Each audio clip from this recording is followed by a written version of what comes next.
How's everybody doing? Smash that like button, subscribe to the channel, share the show with your friends.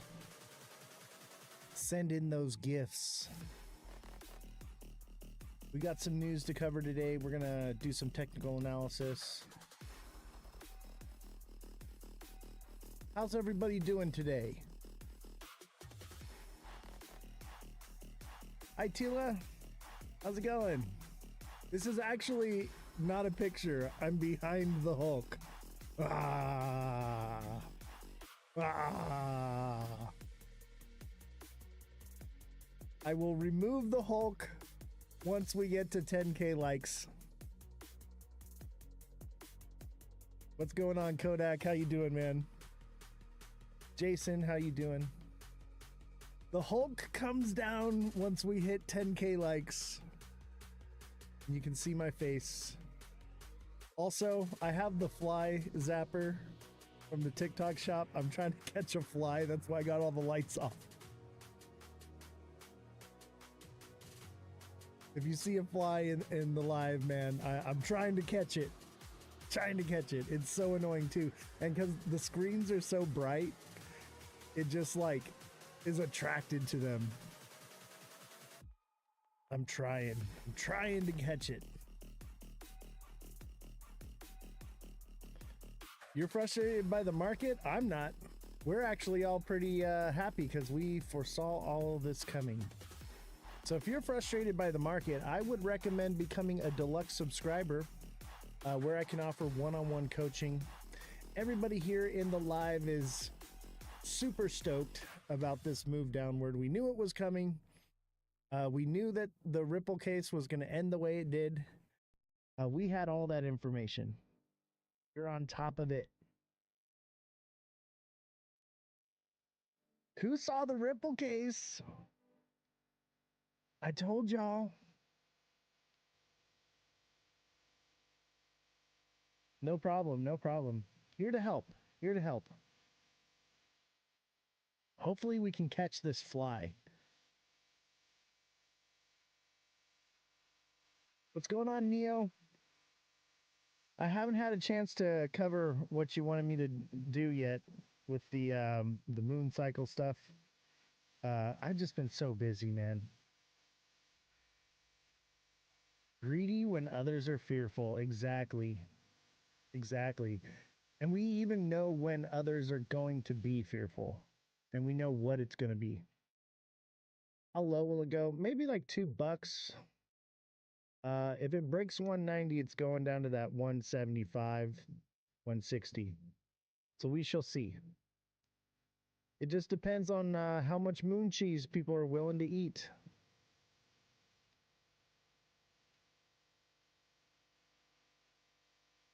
Yeah, that's just short term, you know? Short term. In the 1 hour, it's forming something bearish, though. I think it's going to form an ascending wedge. Yeah, I think 150 is possible. I'm leaning more towards the high side because the hopium's real, but if people just get turned off by crypto and it just starts tanking, or not crypto, but XRP, and it just starts tanking, then yeah, it's gonna die quick. Jason says, I hope it goes to 160. I saw a few minutes of your live earlier. Man, that guy's smile is amazing. Oh, you talking about Cosmic? Yeah, Cosmic is cool. He was on the live the other day. If you missed it, it's recorded on YouTube. It's kind of cool. Now that I've been accepted amongst my peers as a fellow creator, all the other creators are actually talking to me or listening to me.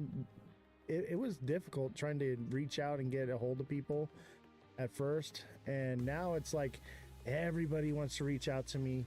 Everybody wants me to be an affiliate with their program. Everybody wants to sign a contract. It's like, dang. And like these companies that are like reaching out to me for the show, they're like, they want me to sign with them, right? And they're like, I've never seen another show like yours on TikTok. Nobody else is doing, like, we're kind of like Joe Rogan. You know what I mean? So, because we got the fact checker. By the way, the internet may be an issue today. I got a notification from Starlink that they're having outages.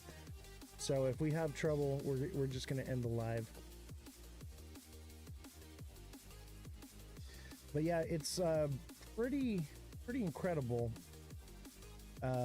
just how quickly we've grown. Let's send in these community fests. The community fests seem to be the best for the show. We had a lot of viewership yesterday. We averaged over 100 viewers. I think at one point we had 170 people watching the show. That's phenomenal.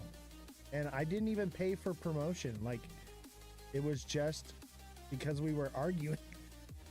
When we argue, people watch, and then everybody was spamming the chat and sending gifts. Like, spam the chat, guys. Put FYP in the chat.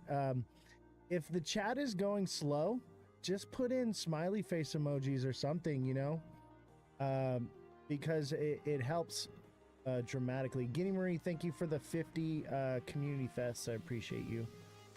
Neo, thank you for the heart me and the 5 popular votes. But yeah, spam the chat. FYP. Why the Superman? It's not Superman, that's Red Hulk. The Hulk, because he's red and we're dropping like a sack of potatoes right now.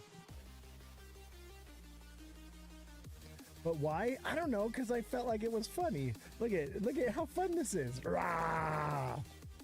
You wouldn't like XRP when I'm angry.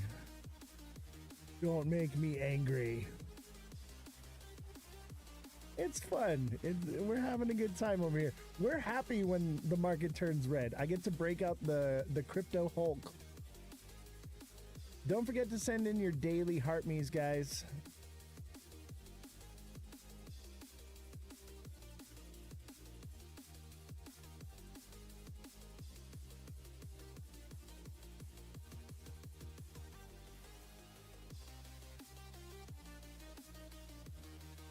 Let's see. AB with the heart me and AB with the rose. Thank you very much. Appreciate you.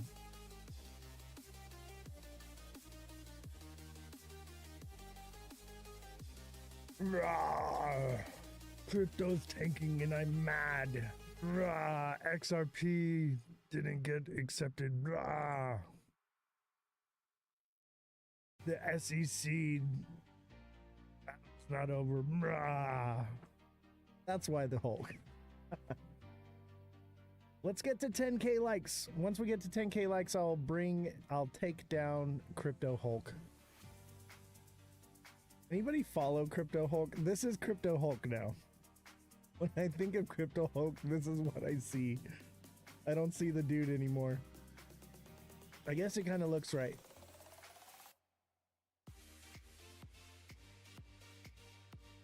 So let's take a look.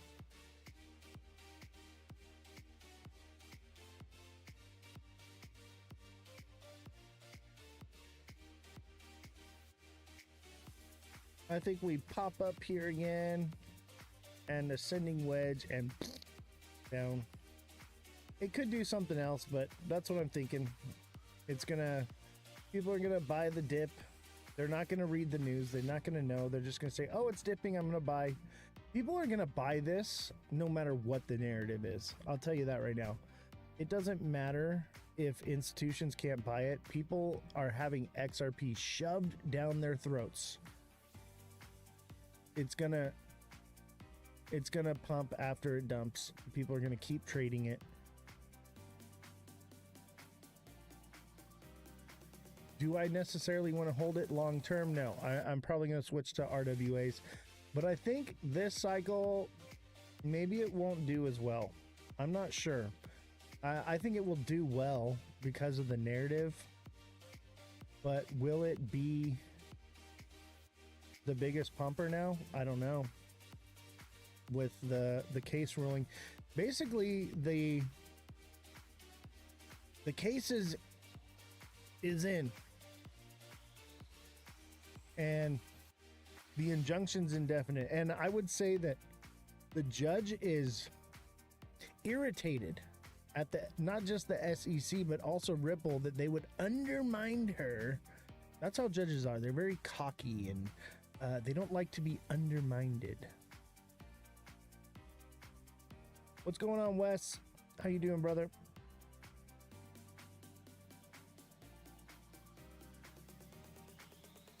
Live goal achieved. Thank you, guys. Don't forget to send in your daily heart me. Don't forget to hit the like button.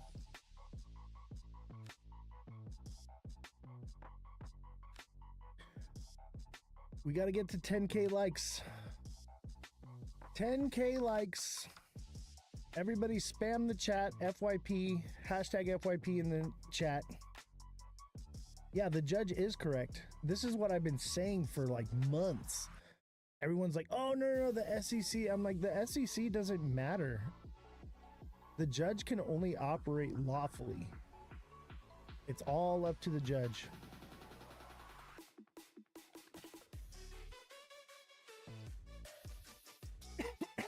I hope we see under 190.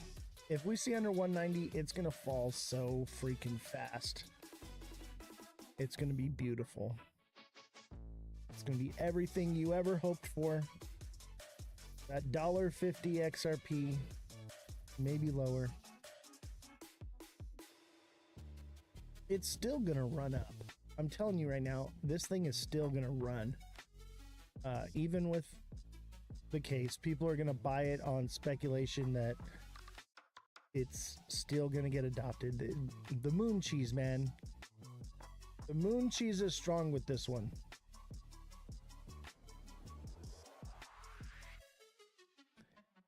$5K likes, we're halfway there. Once we get to 10K, the algorithm like kicks in and puts us in the FYP. Don't forget to put hashtag must watch, hashtag go viral, hashtag crypto, hashtag fun. What's up, RJK? How you doing? Spam the chat, guys. Spam the chat. It helps just as much as hitting the like button. Thank you, AB. Appreciate you. The more chats we get in a live, the better it is for our stats for the show. And the more the algorithm pushes it out. The more people are talking and chatting, the better. Wait till you see my face. Wait till you see my face. You're gonna be like, oh, I'm glad I tapped the like button. I got something fun today. Did something fun with my face in celebration of the SEC case us being correct. Can you send smoke signals out to the deluxe subs when we hit near the bottom? Yeah, I'm going to do that. I know I haven't been putting out a lot. That's pretty much because XRP is a bit unchartable right now, and I don't want to put out any misinformation. Marco, thank you for the heartbeat and the 14 goats and the 5 community fest, 5 TikToks. Jeannie Marie with a heart me. Marco with 7 GGs. Thank you, guys. Thank you for the hashtags. I appreciate you guys. I'll tell you what, the show is pretty fun when I have people on here to argue with. It's cool to, like, you know, talk and rant, you know, and do the news, but dude, when we're arguing, man, people are watching the show. I'm gonna try to get Josh on again. I get to tell him I told you so. Josh is just eating the moon cheese. What was the other guy? Elon Muff. Elon Muff, he was starting to get it. He wants to see some data. But I think Elon Musk is rethinking his life decisions right now. Oz been busy in the summer. My clients want earlier appointments. That's why I leave early. Kenny Marie, I understand. And that's why I record everything, because I know there's a lot of you that want to watch the show that can't watch it at certain times, and I want you to have access to it. Because we don't make anything off of YouTube. I think we've got like 17 followers and I get like 8 or 10 views, but I know it's the community tuning in to listen to the live. I'm at work now, but still watching and listening. Nice. A lot of people watch at work. A lot of people, you know, they listen while they're driving. It's a podcast, you know, it's not your average live on TikTok. It's more podcast style, more news show, you know, and I think that that's great because it generates long listening. So people come in and they listen for a long time. They don't just doom scroll through it. They're like, oh, what is this? Even the chat was arguing last night. I know, right? I love when you guys are arguing. And it's cool because like we do it from a good place. We're not name calling. We're not doing anything. It's okay to have a different opinion. Yes, the Red Hulk. What was everyone arguing over last night? We were arguing about XRP. We were arguing about whether or not the case would get settled. We were arguing about its actual use case. And I was like, no, case is not going to get settled. And use case is probably not any good. New Moon Phase said it was a day for high altitudes. Yeah, Moon Phase also says new moon, right? We're coming into a new moon. What does that mean? Downward movement. Yeah, high attitudes, which is great. High attitudes is great for arguing on the show. If anyone wants to come on as a guest, I'm going to open today up for guests. It's a bit of a slow news day today. So if you want to come on and argue, I would like for you to make me believe, change my mind because I want to believe. I'm just not buying it yet. I'm not buying it. Convince me to buy. Yep, new moon, and it's happening again at the lows. Exactly. I told you guys the moon cycle is a real thing. You know, is it actually real? No, but people believe it's real, so it becomes real. So I factor it in, just like I factor in the moon cheese. Because is the news good? No, but are people still buying it? Yeah. Why are the protesters and war so censored? I think people are just burnt out. No one cares anymore. Yes, you did. I'm starting to believe, right? I told you I would be arguing with you. What do you want to argue about, Neo? Come on, let's argue. Does pineapple belong on pizza? All right, we're at 11K. We're at 11K. I'm turning the lights on. Crypto Hulk is going down. What's going on, everybody? How we doing? I got my little twisty mustache going on today. I don't know if you can see it. You gotta turn the light up a little bit. Can you see it now? What do you think? Aha! Snazzy. Listen here, she. You're messing with a real guy here, she. Ripple will pay the $125 million fine and a potential crash down. Exactly. Exactly. We are not going to get the injunction removed, which means institutions aren't going to buy. Are people going to buy? Hell yeah, they're going to buy, because they're not even listening to the news. They're listening to TikTok, and TikTok's saying, buy it, buy it, buy it. You know? Come on. It's going to get a run, okay? Because people, they don't understand any of this stuff. 90% of the people in crypto are crypto normies. They don't even know what crypto is. They bought XRP because some influencer told them to. Yeah, TikTok is crazy. Like, and some of these influencers, man, I'm like, you have like integrity to uphold as an influencer. Like there's like a code or like an obligation that you have. And I would say most influencers break that obligation.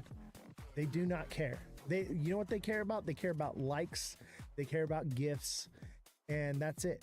That's all they care about. And they care about running up their coin, you know? I just don't get it. Like, where's the integrity? Where's the... They don't care about that. They bought the coin and they need it to run. Injunction stays, confirmation, XRP does nothing this year. I don't think it does nothing. Injunction stays, but let me tell you, all the tards... Oh, I can't say that. All the ill-informed people are going to keep buying it. What's up, Crypto TV with Trey? Everybody give Crypto TV with Trey a follow. He's in the MVP fam. We love him. He's great. Great show. What up, fam? How you doing? Dude, I'll tell you what. Like, this show's going to be big, but Crypto TV with Trey is already big. Like, dude is a massive influencer, and he's like in my live right now. That's incredible. I appreciate when you come in here, brother. I really do. I try to get on your live, but I only see your live when I'm up at like 4 a.m. because you get on so early, man. It's probably like 7 a.m. for you. It's like 4 in the morning for me. Thank you guys for the follows. Don't forget to follow the live. Appreciate all the follows. How do you guys like the stat sheet? See? See? It'll get longer. It used to be like long and twisty. Yeah, you can't really see it, huh? Let me see. It's small still. It's still small. It'll get there. Let me see. I don't have enough powder on my cheeks. There. Can you see it better now? There. Yeah. Less light makes it more visible.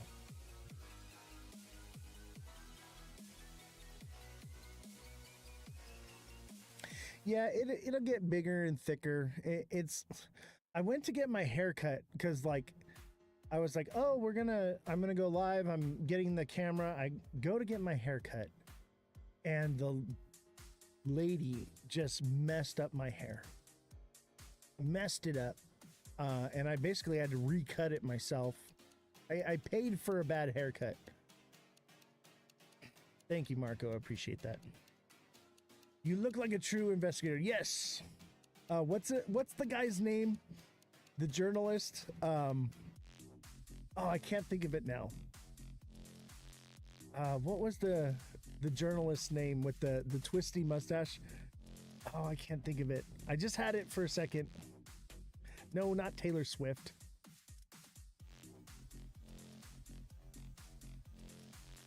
Oh yeah, the magnet and the ghost. I'm in the 1 hour. You guys are late. All right, I had it up. I always start it with the magnet and the ghost. We got our ghost here. Be afraid. Be very afraid. Yes, Geraldo. Geraldo now. Cryptaldo. Where's Cryptaldo? It's like, where's Waldo, Crypto, and Geraldo? All wrapped in one. If you had Taylor Swift, she would bring you thousands of fans. Yeah, well, Taylor Swift doesn't want to be my friend anymore. I don't know why. We used to actually be really good besties.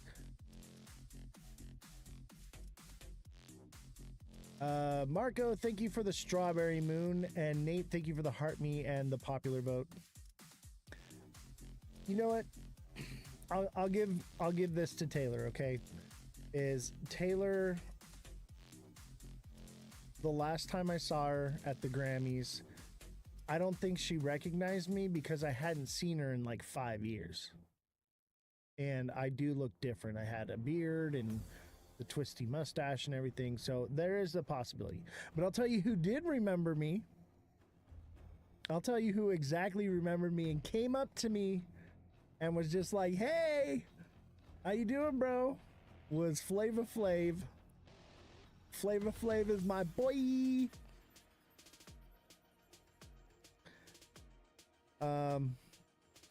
So what happened was Taylor Swift. Okay. So I'm an audio engineer. You guys know this about me, or I'm retired now. Okay. And I was working the Grammy Awards this last year. If you don't believe me, I believe there's videos in my early content creation. But I'm on stage and she comes up on the stage, and this is like behind the curtain. She comes up with her entourage and everything, and I'm standing right there, and I get this big smile on my face because I haven't seen her in like 5 years, right? And I was her audio engineer every time she came to LA. Like, I was just designated for Taylor Swift pretty much. And so like I got to know her. And that was over like a 17-year period. Like from when she started out, from like very, like she was big then, but like just when she became big, and then throughout the years, right? And so she comes up on stage and I get this big smile on my face. I'm expecting a hug, right? Lost the live? What do you mean lost the live? Is it back? But yeah, I'm expecting a hug, okay? I'm expecting a, hey Oz, how's it going? You know, something. And she like walked right past me. Stupid fly. Stupid fly. She walks right past me. It froze up. Is it better now? Let me tell you right now. I have Starlink, and I got an alert today that Starlink was going to be having problems today. So if it's really bad, I'm just going to call it early today. So, Miss Swift comes up onto stage, and I'm just like, hey. And I said, like, hey, like that to her, like, and she looked at me and looked away and just kept walking with her entourage and basically acted as though I didn't exist. Stupid fly. What's up, me cheeky? What kind of TA is this? This is not actually, this is more of a news show than anything. But we do TA as well. What do you want TA'd for you? We're entering the torrid meteor showers. Huge meteor exploded over South Carolina today. Nice. I would imagine that represents downward movement. Jay Finnery says, hey, lights are red. Ah, yeah. Lights are red. I mean, I had the Hulk up yesterday. In good faith and conscience, I had the Hulk up yesterday. I had the red light on yesterday, but I took it off because I was like, I don't want to give you guys misinformation. Okay, we need, you know, the judge to rule. Yeah, so Starlink is experiencing outages right now because of the meteor shower. So if the live is bad, it should be better on Twitch because it's on the backup Starlink. So we'll see. But we're running two Starlinks. Hopefully it goes. Wes, thank you for the money gun, man. I appreciate you, brother. And Michiki, thank you for the heart me. Wes, how you doing? You want to come up on the show, man, and have a little chat about XRP? I'd love to talk about it. I know you're XRP Maxi, aren't you?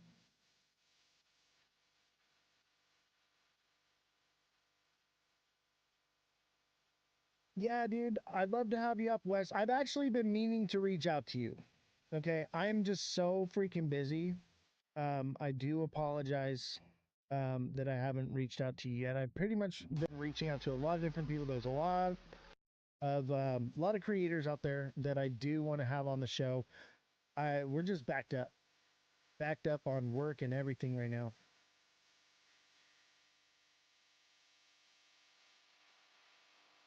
But if Starlink's a problem, I do apologize. It should be better on Twitch. If you're having a hard time viewing, it should be better on Twitch. So that's up to you.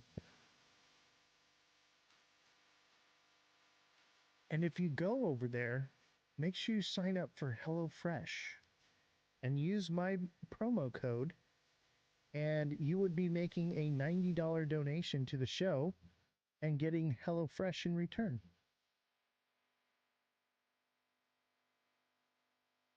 And actually, I talked to someone today um, about another affiliate program. It's glitching pretty bad. Yeah.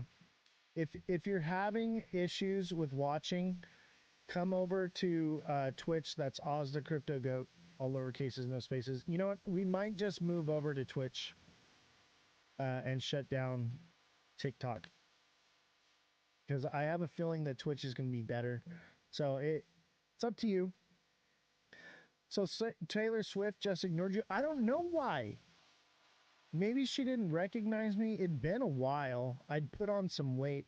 I think the last time she saw me, I was like 180 and I was like 250 at that point. I'm back down to um like 195 now. But I had put on a bunch of weight. Um Statcom setup is better. I don't know if I can get that out here. I'll look into it. I'll look into it. Because I would like to have not another Starlink. How did I meet Taylor Swift? Um, Here, I'll show you. So, my background, I'm an audio engineer, retired. And I've worked with all of the biggest names in Hollywood. Wait, where'd those go? Oh, here they are. Don't want to dox myself, so I'm going to cover my name. But this is me from BET Awards.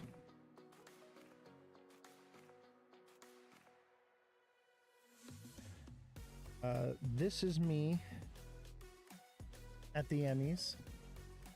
And that's just a couple. I have 2 in my desk right now.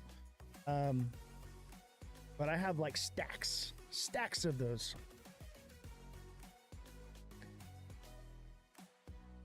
So I've met pretty much, you name an artist or a celebrity, and I've eaten dinner with them. So XRP is busted, and this guy is a celebrity. Yeah, I'm what you would call a B-list. I'm what you would call a B-list in Hollywood. This is why when I reach out to places, I'm like, hey, can I get press passes for this show? They're like, here you go. I know people, I have connections in production and all of that. Oh, that reminds me.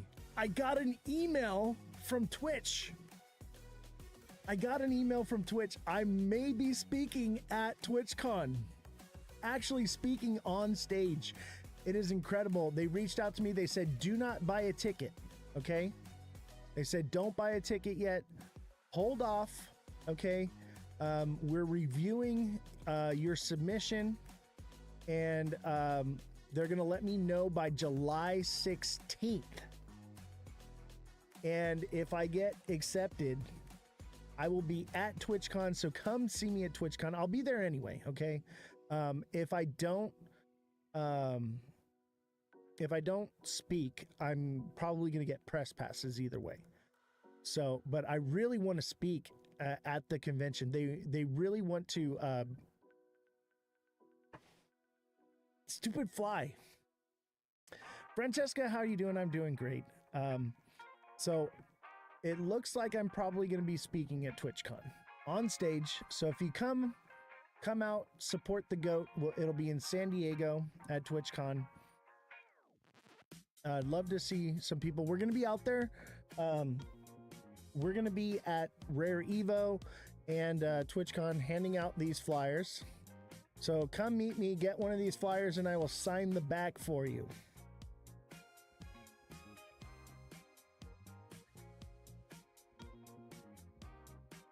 But yeah, I'm really excited. July 16th, we should know whether or not I'm speaking or not, or if I'm just going to be reporting there. We'll figure it out. Either way, I'm going. So it's going to be fun. It's going to be awesome. I'm really stoked. I can't believe they actually, I was like, oh, okay, I'm going to do this and see about getting on and whatever. We'll see what happens. But the fact that they actually were like, hey, we saw your submission and we're reviewing it and we'll let you know by the 16th, don't buy a ticket. That says a lot, okay? They're like, hey, don't buy a ticket yet, okay? You're good. Yeah, I have a... I'm good at speaking on stages. It's been my thing, and I've worked on stage. The stage has been my life. This is a stage. I built this stage, you know. So it's always been good. I was in a band. This is my band tattooed on my arm here. You know, I've been on stage my entire life. It's very normal to me. So like when they see, when that's one of the things is like, so when I put in my submission to speak and then they see who it is and what my background is and look into me, they're just like, oh yeah, this guy's gonna do just fine. You know, I wish I could tell you more. You know, I have to be careful because I don't want to dox myself, but at the same time, like normal people, like you guys watching the show, you know who I am now because you watch the show, right? But normal people don't know who I am, but celebrities, bigwigs, politicians, presidents of the United States, past presidents know who I am. I'm well known amongst the elite community. Am I an elite? No, not by any chance. Long order or short? I would say probably a short, not financial advice. So do we sell XRP? I'm new. Hugo, Robin, what I would suggest is become a deluxe subscriber and I can coach you one-on-one. I'm not allowed to do it in the live because like guidelines and stuff like that. But if you become a deluxe subscriber, I offer one-on-one coaching for your portfolio. I can do on-demand technical analysis for you pretty much any time of the day. You just ask me and I'll tell you where it's going to go. And I land pretty much every day within fractions of a cent. So that way you can just set your limit order, go to sleep, and let me watch the chart for you. And then I also offer technical analysis classes. If you want to learn how to read the charts like I do, then you can sign up for the class. I only have 2 spots left. 2 spots left for the technical analysis class, and then it will be full and no one else can get in. And I have 2 people waiting that say they want to be in the class that haven't made payment. So whoever signs up first and makes the payment first gets in the class. That's just how it goes. You'd rather me do it for you? Yeah, and that's fine. And it's only $10 a month. Yeah, and more power to you. Some people want to know. They want the education. I get that. That's up to you, okay? But if you don't want to do the work, dude, put it on me. It's only $10 a month. It's $9.99. It used to be $1.99, but I have to raise the price after we get to 100 subscribers because then it becomes more workload than I can handle. And we're at 89 subscribers now. So we're about 10 subscribers away from the price going up again. So if you get in now, you can lock in your price, start making money so that way if the price does go up, you're already raking in money. Your subscription's paying for itself. And the costs are offset. So as it goes up, you don't care because you're making so much freaking money. What does it matter the cost? You know what I mean? You can't put a value on what I do. I'll tell you that right now.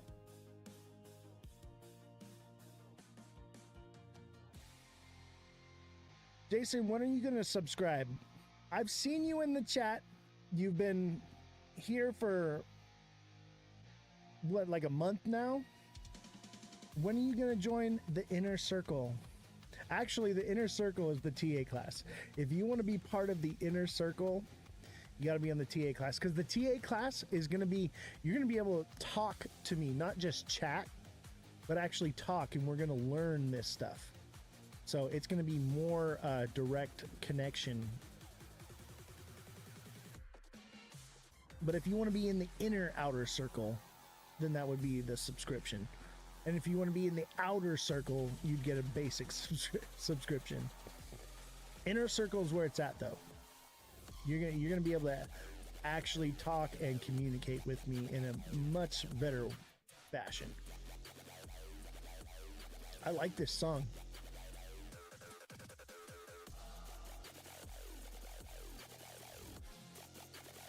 Man, this fly won't go away.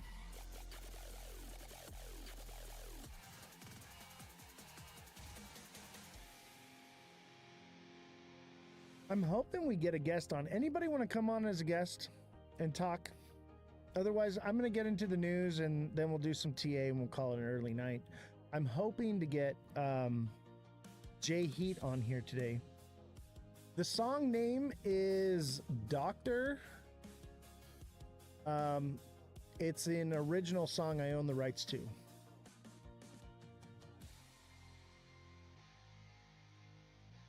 So all the songs on here are original music that I own the rights to, because one, I'm an audio engineer, but two, copyright infringement for YouTube. And they have the same thing on Twitch and TikTok as well. So I'm trying to be within the guidelines.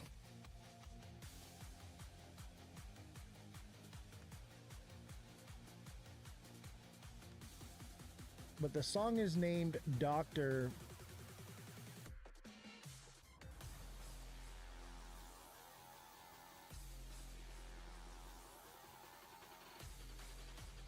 All right, everybody, spam the chat. Francesca reached level 14 of the Heart Me Club. Thank you, Francesca. Don't forget to send your Heart Me's. Don't forget to send gifts. And if you can't send gifts, no worries. Just hit the like button. If you're having viewership issues, we are on Twitch as well. I'm not supposed to promote that, though.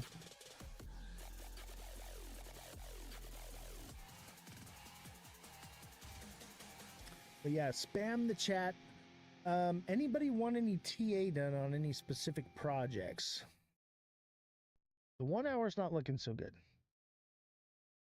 And look, it broke already. Support. So it's going to come down faster than I predicted. PBTC. Stupid fly. Let's do PBTC. I got you, Mar Lopez. Mar Lopez has been a long time viewer. Fredrum, thank you for the Heart Me. Don't forget to send in your Heart Me's. Don't forget to deluxe subscribe.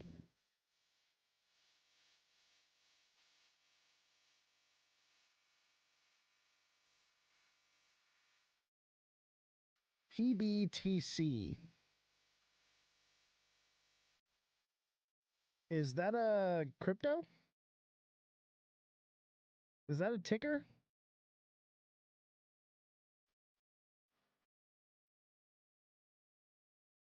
PBTC TC35A? Purple Bitcoin on Solana.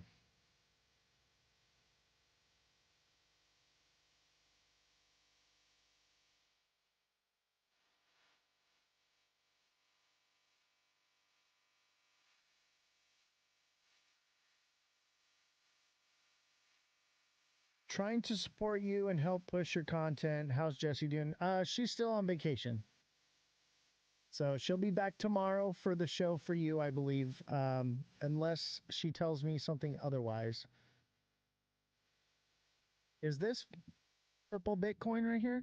Let me tell you something. You can't. There's not enough data here to TA anything, bro. I'll tell you though, it does kind of look like a inverted head and shoulders here. Going to 30-minute. Yeah, it's about to pump.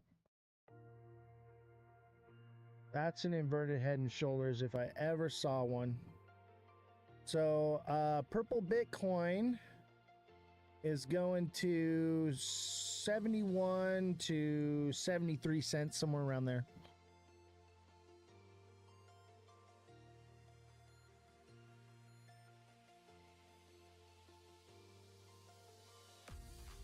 Oh, Francesca, you're up and down trying to stay positive.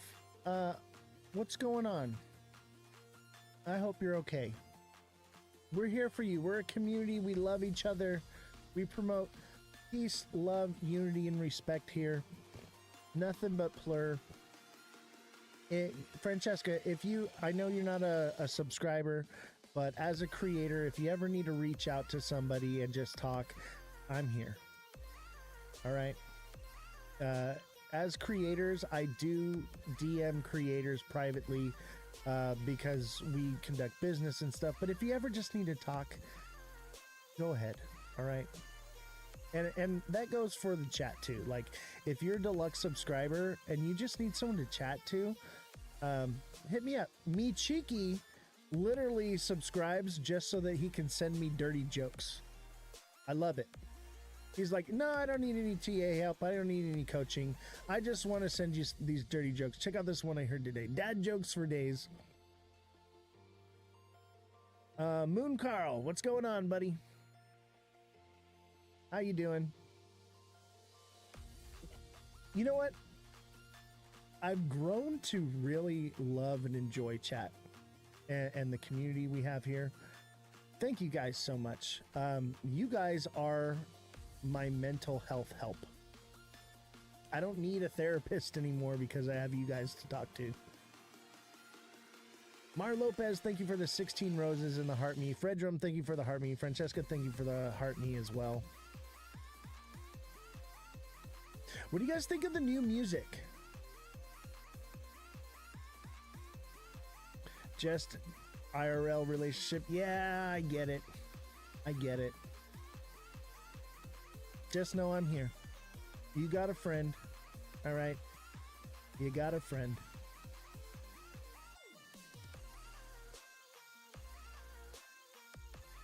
What do you think of the new music I got?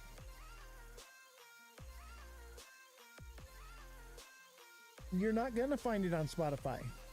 This is original music that I own the rights to. You're not going to find any of this music anywhere.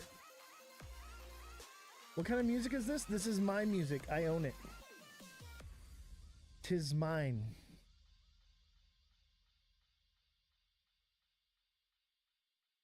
Pretty cool, right? Got some new music.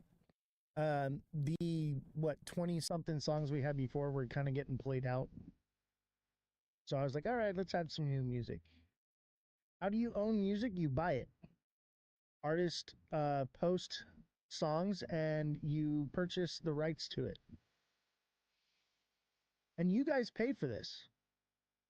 The money that you give me, I put right back into you guys so that we can have, fresh music to listen to with no copyright infringement. You guys make this happen.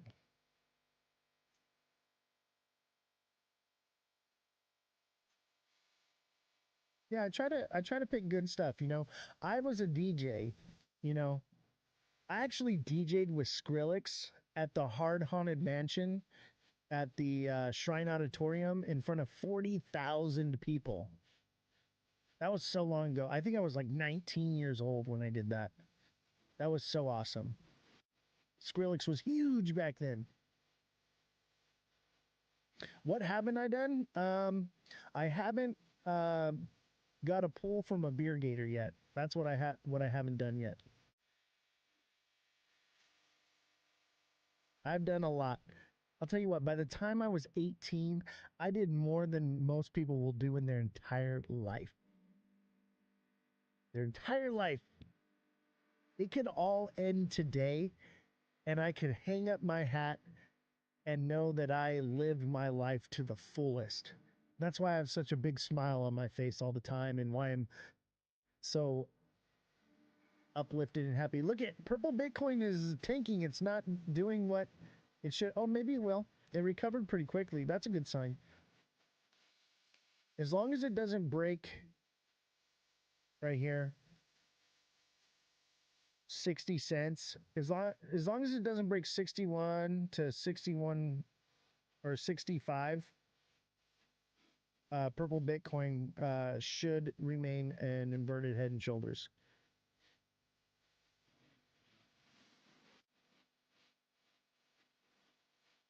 Francesca, you're such a pure soul. Sweetest person I've met on in this community for sure. Like, I mean, there's lots of sweet people, but Francesca has just a pure, genuine heart. That's why I reached out to her and I was like, "Hey, come on the show. I want you on the show."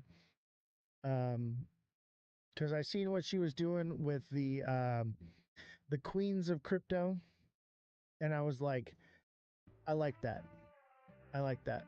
And all of her content is like very uplifting and strong self-worth type of narrative. Like I was like, this is the kind of person that I want to uplift.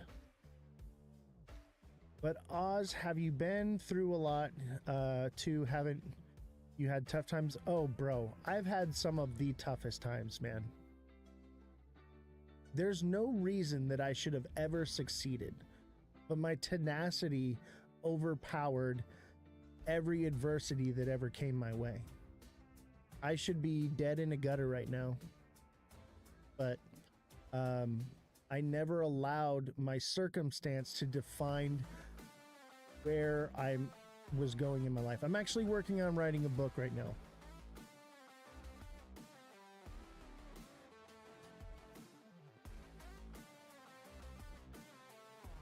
Francesca says, yeah, I need to get that going again in real life. Held that back. Yeah.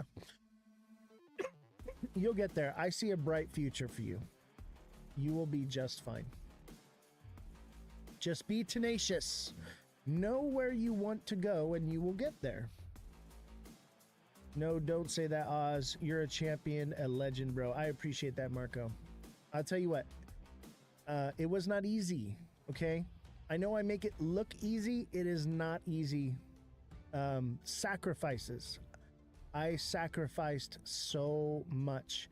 And I'm also, I don't have much friends or family because of it, because while everyone was growing together, I was growing apart from them because I was not going to get locked into the norm. I was on a mission. I'm always on a mission. But I manifest things into my life. I know what I want, and then I make it happen. Sometimes it happens very quickly. Sometimes it just takes forever. But if you know what you want and you continually take those steps towards it every single day, it's not about I want to do something someday. It's like I'm going to start doing this today. Margot says, damn, bro, you're going to make me tear up for real, man. Dude, I tear up on this show sometimes because I'll tell you what, it ain't easy, but you can do it. Anyone can do anything. You all can do anything you want. Just most of us choose to do nothing. Most of us choose the easy route. It is hard. You have to pick yourself up daily, because everything around you will push you down. Everyone you come across will push you down. I can't tell you how many times when I started this show, Cosmic Crypto was saying it yesterday on his live. He's like, oh, they called me a clown. They called me a clown. He's like, they called me a clown more than anyone else. I was like, nah, bro, I hold that title. I hold the title of the crypto clown, all right? I've been called a clown more than anyone because when crypto was pumping hard in January, I was like, nope, we're going down, baby. No one wanted to hear it. And I'll tell you what, there were so many times where I was just like, dang, I want to give up. This is hard. It's emotionally damaging. I just kept persevering. I kept going. I mean, look at this.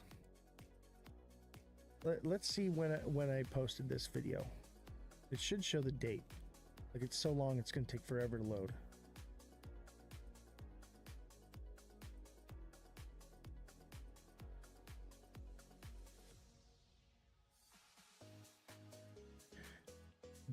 The internet is bad. Yeah, mental health is so important. You guys are my mental health. You guys are my therapy, okay? Daily, I just get to hang out with you and chat with you. And you guys keep me positive. You guys keep me on the right track.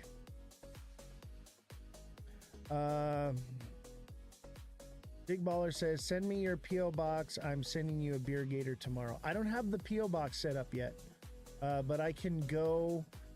I have to drive like 2 hours to get to the P.O. box. So I can try to get it done ASAP. Or we can just meet in person.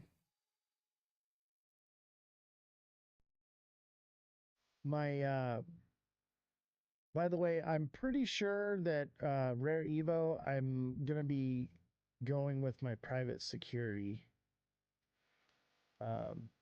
With all the kidnappings and stuff, like when I did the meet and greet, I was like, nah, I'll be fine in Vegas.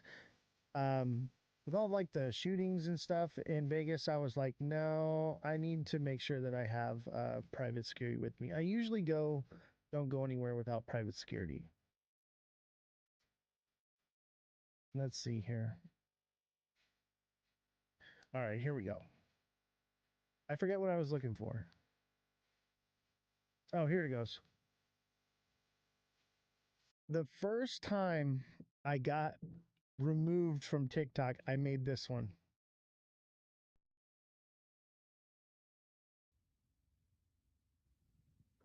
I'm not leaving. This is when I was Oz Tin Man, before the show changed.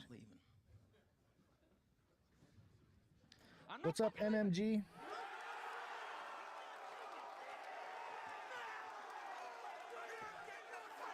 Hey, MMG, you want to come on the show? After the first hater got me banned, I made this sucker.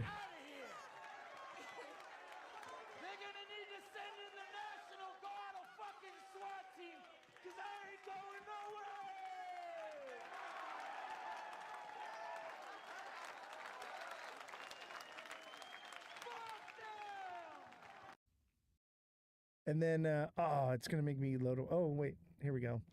And then I made this one shortly thereafter. Where is it? Wait, did it take it down? I think it took it down.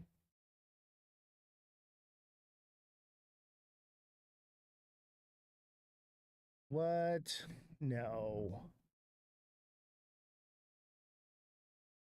It did. What the heck, man? That was like my greatest meme. I gotta repost that thing.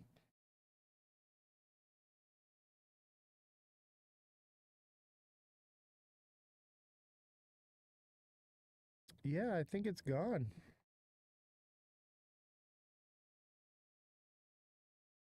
Yep. 'Tis no longer in existence. Oh, here it is. Talking about money, homie, I ain't concerned. I'ma tell you what banks told me, cause go ahead. How I feel when the haters join the live, but my son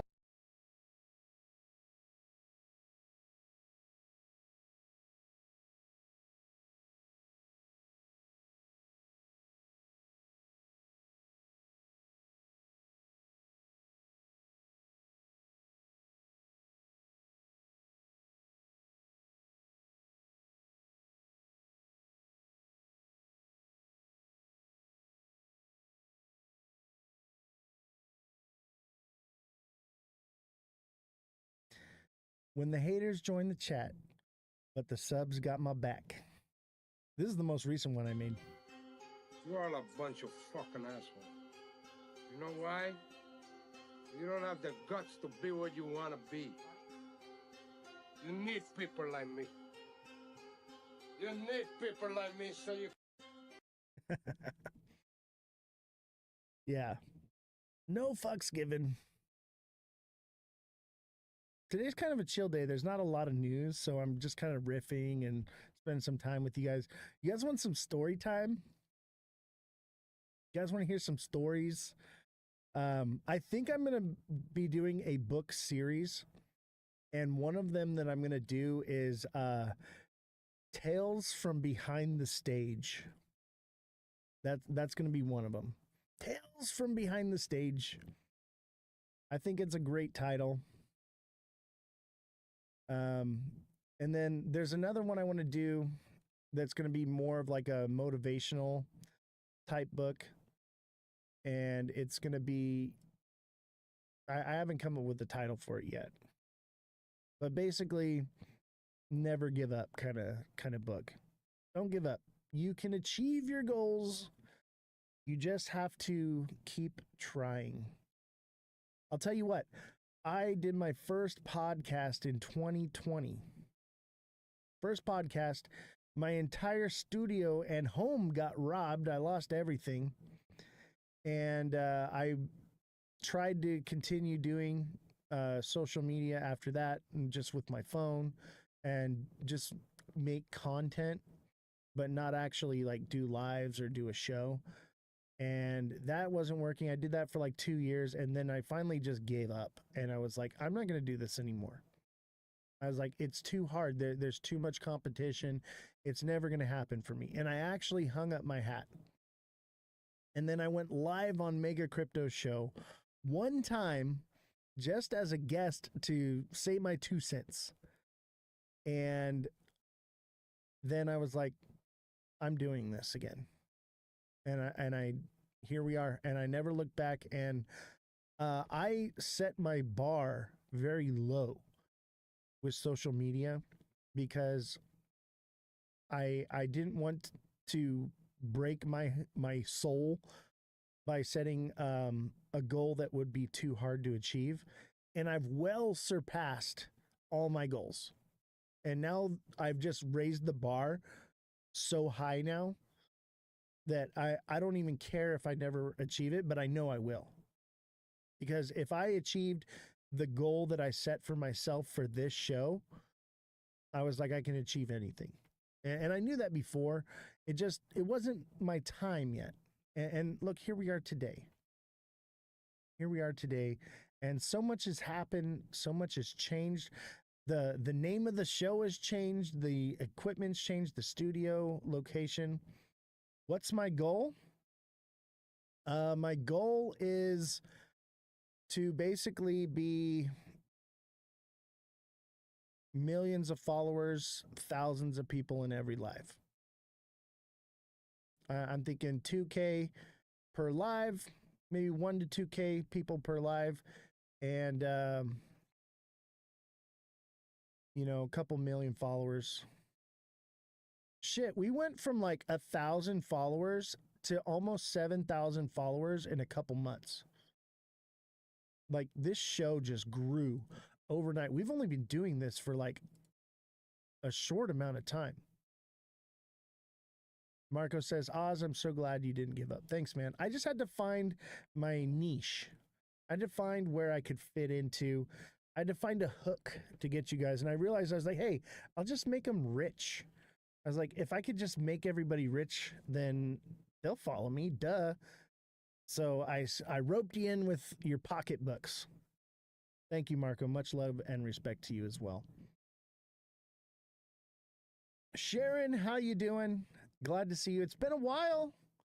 Been missing you. Glad to see you as always. That's one thing is like I create connections with some people on here, and then all of a sudden they just disappear. And I'm like, man, I miss that person. And then when they pop back in, I just light up. I'm so excited to see them. Francesca says you can get there in time. Just keep pushing. Oh, I know. It's not going to take very long. I'm already like calculating it. I'm thinking within a year.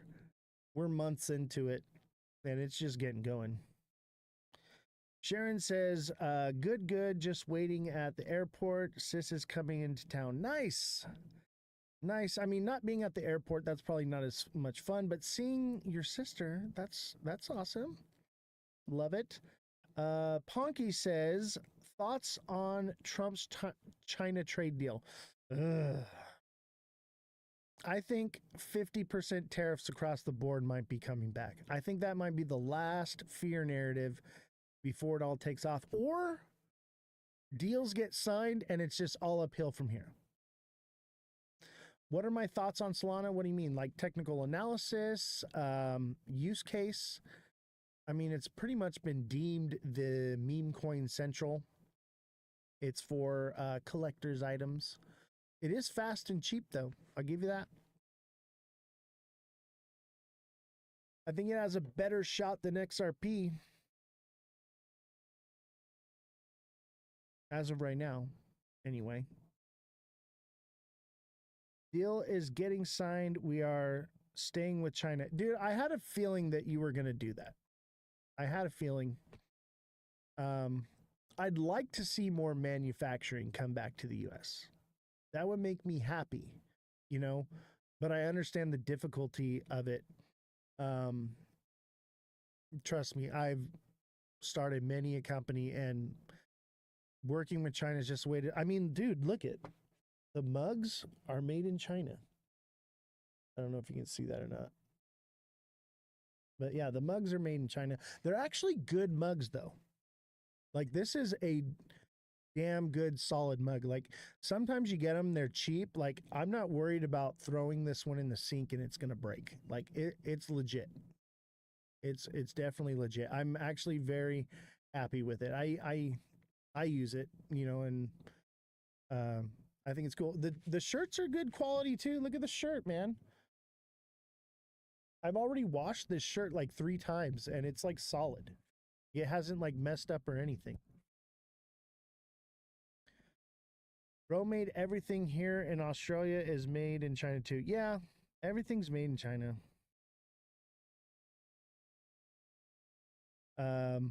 Them's fighting words to some folks. What are you talking about, MMG? Hey, MMG, you want to come on the show? Oh, wait. I'm not in...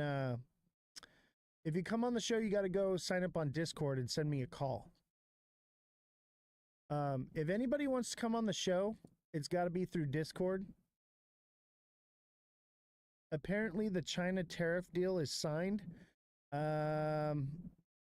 No.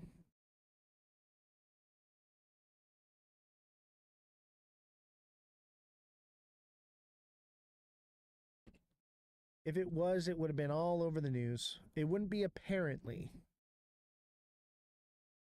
Jesus, thank you for the heart me, the 15 popular votes, the greeting hearts, and the 51 goats. Yeah, it's not signed yet.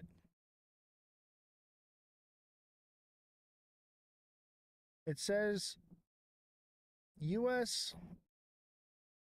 says deal with Beijing will expedite rare earth exports to China or from China. But I mean, that's not good. We don't want to get our rare earth minerals from China. We want to get it from Iran. Overtime.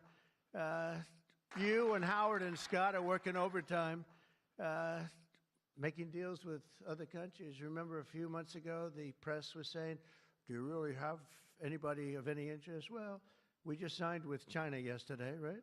Just signed with China. We have everybody. We're not going to make deals with everybody. Some we're just going to send them a letter, say, thank you very much. You're going to pay 25, 35, 45%. That's the easy way to do it. And my people don't want to do it that way. They want to do some of it, but they want to make more deals than I would do. But we're having some great deals. It sounds like I don't believe it. Okay. There would be more clear. You lagged at the precise time. Oh my god, I can't stop laughing. Sorry, man. Yeah, according to Trump, it's signed, but also according to Trump, he obliterated the nuclear threat in Iran as well. So take it with a grain of salt. They also said that they had a deal months ago, so I'll believe it when I see it. Yeah, once it's signed and it's official, then I'll believe it. And how many times has China signed deals with us and then backed out on it? All the time. All the time. But that would be good. That'd be bullish, you know, a deal with China.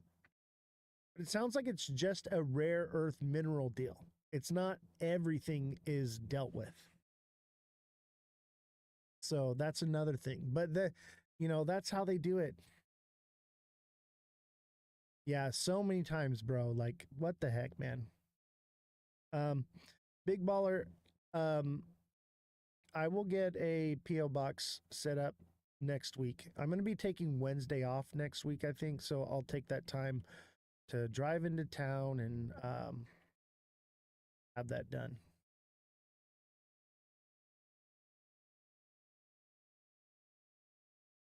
Problem is having a PO box, like I got to drive 2 hours to get to the PO box. But it is what it is. I can't be giving out my address to people. You know what I mean? So we'll do that. I wish there was a way that you could just send it to the post office and I could pick it up. I have it ready for you when you get this way. Maybe, you know what? Maybe I should just drive down to you, bro. Yeah, 2 hours to go to the mail. That's what I'm saying. I could literally just drive another 30 minutes and I could just meet Big Baller. That might just be the better thing. I do need a P.O. box, though, for the show. I want people to be able to send me stuff. Don't send me food. I'm not going to eat it, okay? Because people are crazy. But if you guys want to send me things, like if you like crochet things or whatever, if you made me a beanie, I'm going to wear it on the live. Come on.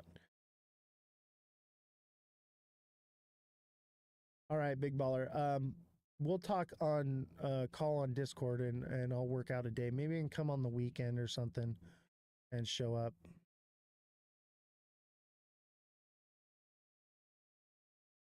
I'll bring by the Corvette so you can take a look at it.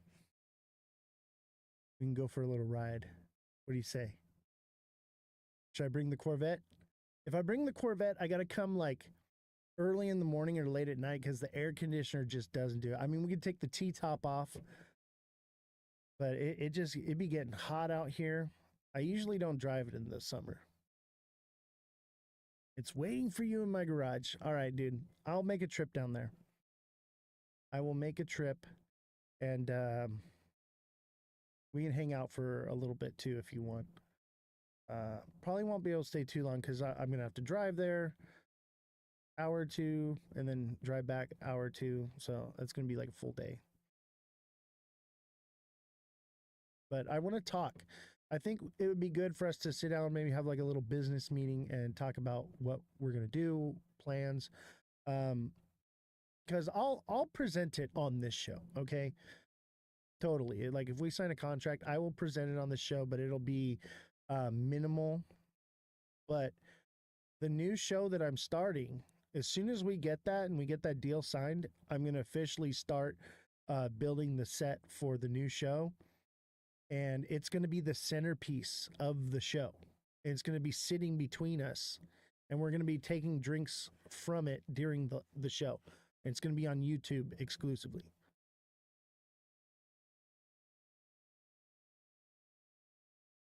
Kodak says you and Big Baller drifted in the vet. Now the vet can't drift. It's got super sticky street slicks on it. So you got to have like 1200 horsepower to break traction. But yeah, Big Baller, you will basically be the main promotion for that show. It'll be pretty much exclusively to you for now. I'll maybe we'll do like a 6-month contract for you to exclusively no other promotions on that show. We'll figure it out. I haven't. Well, like I said, we need to sit down and talk and work out the deets on it. Um, but basically, I want the beer gator to be the center of the camera. Because, dude, I appreciate you. You've donated so much to the show. Thank you for your donation yesterday. And you're giving me a beer gator and stuff. And like, I want to sell them too and, you know, get a little bit of income coming in. The idea is to get this show profitable. And you've been such a supporter of this show. Like, I want to show you that I support you as well. I'll have a contract ready for you when we meet. All right. I will take the contract with me. I will review it. And if I need to make any amendments from there, I will make them, and then we can do like a DocuSign on it, and I can send it to you over the internet. But dude, I have so many affiliate programs coming my way. I have like on Twitch alone, I think I have 100 different products being promoted to me right now. And then creators as well on TikTok want me to use their platforms and all kinds of different things. It's pretty incredible just how quickly all of this just happened. And like our viewership is massive. Like right now it's a slow day, whatever. Like we got 46 people. Yesterday, without any promotion, we had over 100 people watching the show. That is just magnificent.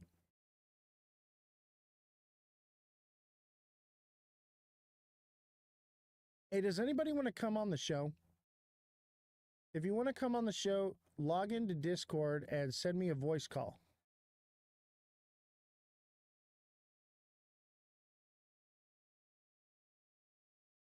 Anybody want to come on? I keep forgetting that I can't have guests if I'm in dual setup.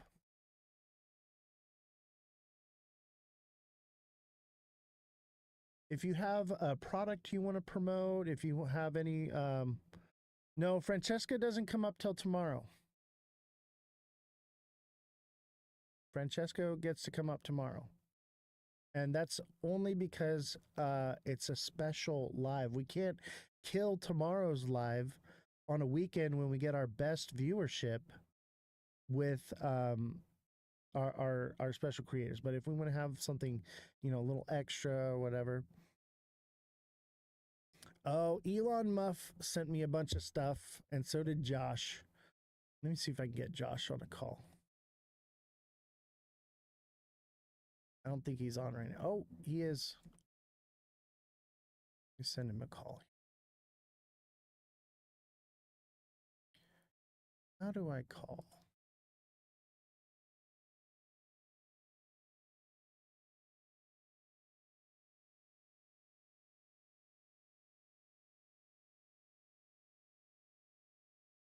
I don't know how to use this thing yet. Let's see here. Let me call the IT guy in here.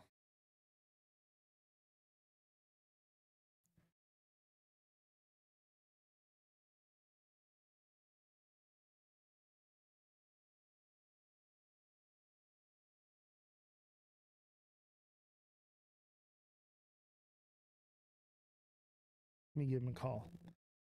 I was going to text him, but I better call him.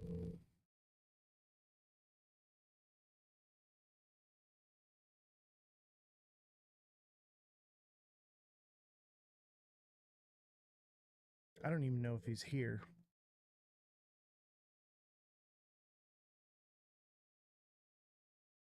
What time is it? 6:30? He might not be here yet.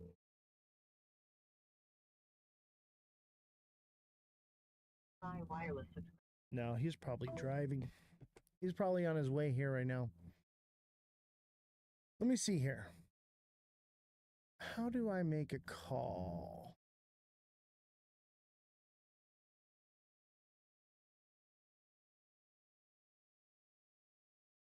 I'm not good at using Discord yet. I'm learning.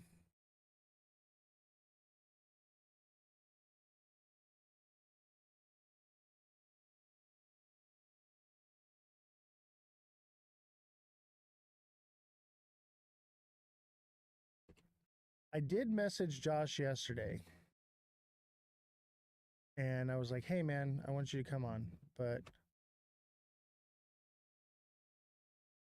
I did not receive a reply back. I don't think he wants to come on because it's going to be an "I told you" show.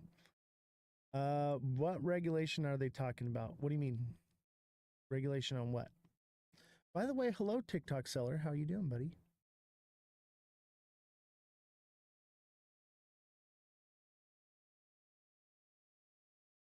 You mean regulation of Discord? I got an email about something. Oh, I figured it out. I figured it out. I am a tech genius. Let's see if he comes on.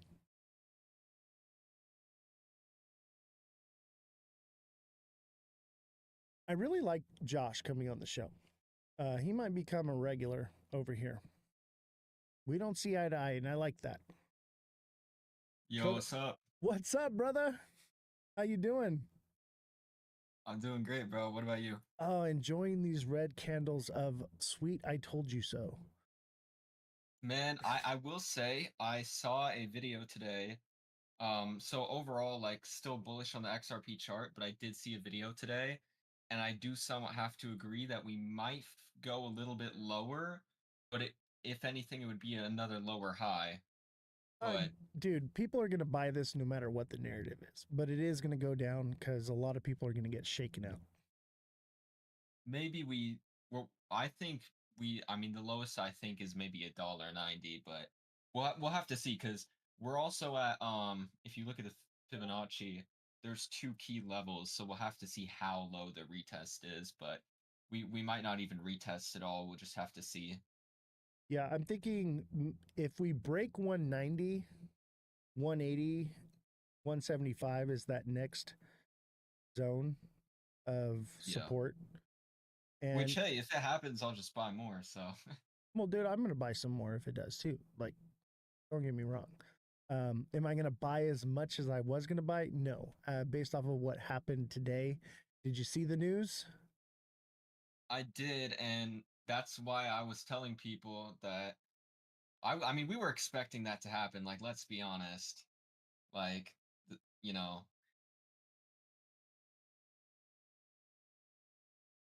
Are you there? Yeah. Oh, okay. Can you hear me? Yeah, I hear you. Yeah, I mean, I knew that they wouldn't remove the injunction. That's what I was like trying to explain to you is like,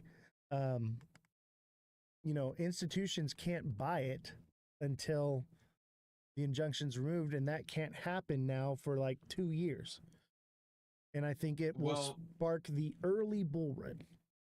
2 years from now, it gets dropped, and then all of a sudden we get a surprise bull run. Everyone's going to go, oh, bull run's over, see you in 4 years, and then this thing gets settled in 2 years, boom, new bull run. I mean, we'll have to see. I think just because it didn't or nothing happened today, I'm pretty confident we're still going to see something. And I don't know if you saw, but Trump's crypto czar, or I don't even know why I'm saying it like that, but anyway, like the crypto czar David said Sachs. today, yeah, we're getting, obviously we'll have to see if they keep their word on this, but we're supposed to get something in September. So I would honestly be more happy if the SEC, or sorry, not the SEC, I would be more happy if Judge Torres delays it up until there's actual clear regulation, if they broke a law or not, because I would prefer them to win the case instead of paying a settlement, rather than I would prefer them to just pay the settlement and we're done with it. I agree. Personally. And that's all I've been saying, is like that the injunction's not going anywhere until we have regulation that specifies this. That's what we talked about the other day. And I'm like, I knew the injunction wasn't going anywhere. And even if they come out with regulation guidelines by September, dude, it's got to go through, the Senate. It's got to go through Congress, the Senate, House of Representatives. So it doesn't happen overnight. Look at how long they've been working on the stablecoin. I figured it out. Thank you. IT guy's here. Everybody say hi to the IT guy. Say hi. Hi. He's here. So yeah, yeah, this was pretty predictable on my end. A lot of people just didn't want to believe it, right? And I get it, you know, because the narrative is not that, okay? But you know, me, I know how the legal process goes, and this is just how it goes, you know. But I do think you're right. I think with some legal clarity, new legislation, yes, this could definitely actually go away. And Yep. if it does, count this all as a blessing. This is an opportunity for things to go down. This is not Elon Musk. This is Josh. We're talking to Josh right now. Chat saying hi to you, by the way. What's up, guys? Yeah, dude. I like No, having you on, man. yeah, and I honestly, I'm gonna stand by that. You know, so many people were saying, or I saw so many people mad on X today talking about, you know, she's ruining it for all the holders, and I'm like, well, not really, because at the end of the day, if they pay a settlement, we all know that that's in terms admission of guilt, and Exactly. I would much rather them just pass the regulation, because I mean, let's be real. Did Ripple technically really break the law when there was also not really clear rules? Mm, Yeah, it's a iffy it's a gray line, area you for know. sure. Yeah. But Yeah, so technically, yes, they did. You know, technically, gray yes. area, but also the other part of it is if Ripple were to get found guilty, think about how many other projects would get found guilty. I mean, let's not even get into Ethereum here right now, but list goes on and on. So I would much rather wait 3 more months for there to be clear regulation. They just drop the case overall than having the case be rushed. And then there's always that, you know, discrepancy or whatever you would call that in you know. Yeah, but um, I I I don't think 3 months though. I think I mean, she can rule on it as soon as some sort of proper documentation, right, but that you know, means comes. legislation has to be passed. Look how many months this stablecoin bill has taken. I mean, September is kind of right around the corner here, and as long as they work to get that passed, I don't see why it couldn't be 3 to 4 months, Well, which September is right around the corner, but they're talking about releasing regulation guidelines, okay? Which means the next step is drafting a bill, then voting on the bill, then voting on the bill, and then voting on the bill. And think of what kind of revisions could come along, what kind of roadblocks could come along, you know, and then it could all get passed. And then Trump's like, I don't like this part and veto it, and it all starts over. which I mean, again, that's why we talked about it last time. That's why, you know, and I'm starting to think about this. You know, when all of this stuff ends up getting passed, I think we're going to see ridiculously high prices for XRP. But in the short term, you know, we might top out at 8, 10, $15. We'll just have to see how high the, you know, XRP ETF inflows get. We still need those to get passed as well. I know Canada already passed one, so I have no doubt in my mind that we are going to see them here soon. And you know, we could talk about the market cap multipliers and all this type of stuff, but it might not be bad to, you know, shave some profits and leave a moon bag and then buy back on the lower prices again ultimately when, you know, this stuff does get passed, because you know, eventually it will get passed. You sound like um me now, Josh. You sound like me. Am I rubbing off on you, bro?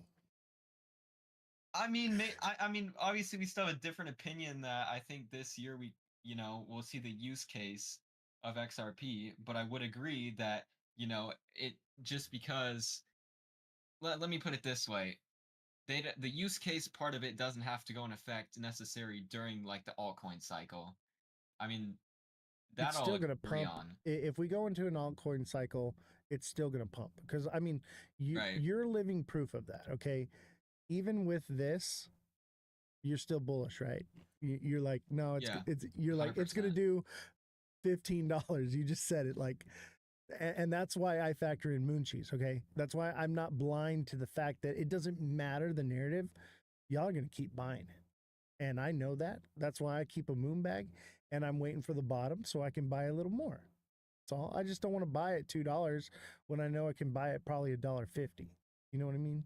Like I want to get that Yeah. little extra, the extra pump, guaranteed pump. Because I'll tell you what, right now, if it runs down to $1.50, it's going back to $2 again, for sure. I would even say like 160. We can't drop below 160 even. I would say that's a safer spot to call it. I think you're right. My limit order is at 163 right now.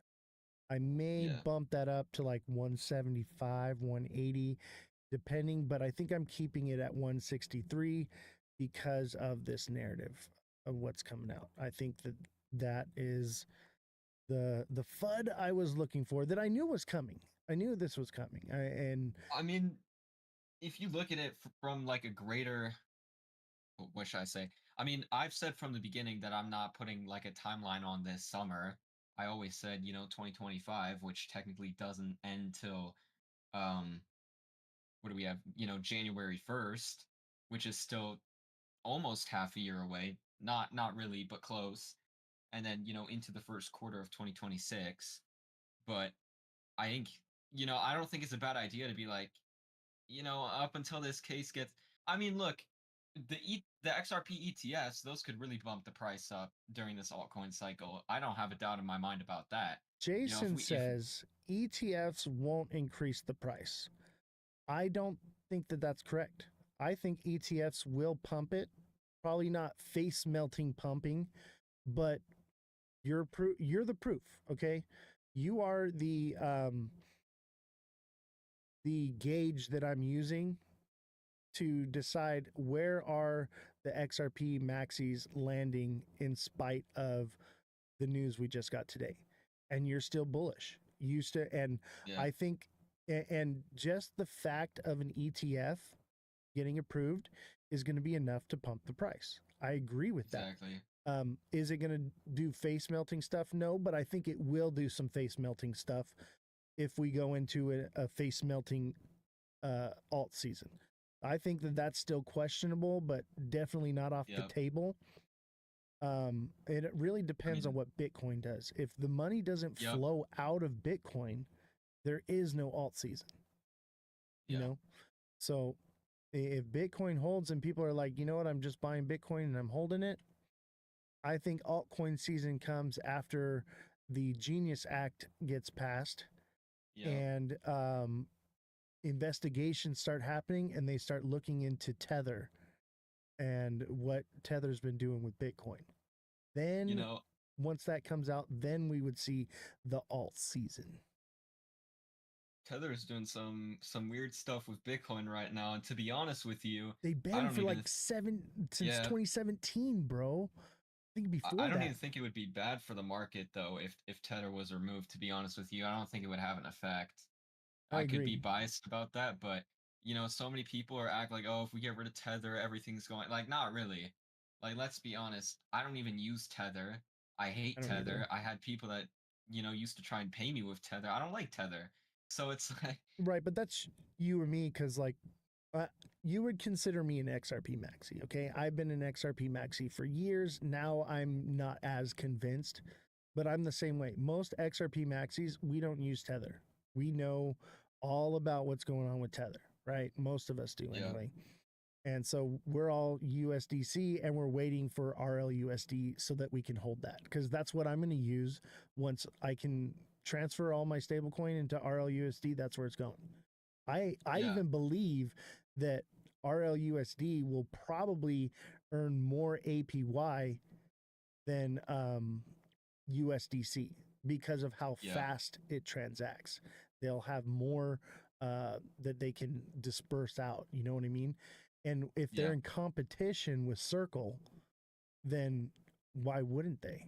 That's the best yeah, way to beat the big dog, right? yeah.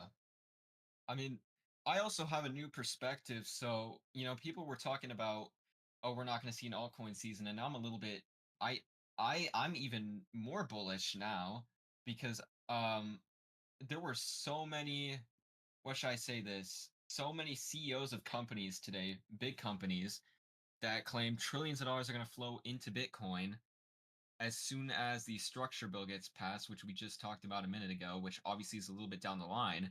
So I'm thinking maybe I was right and we do get the largest cycle in history, but it would be a dragged out one for sure.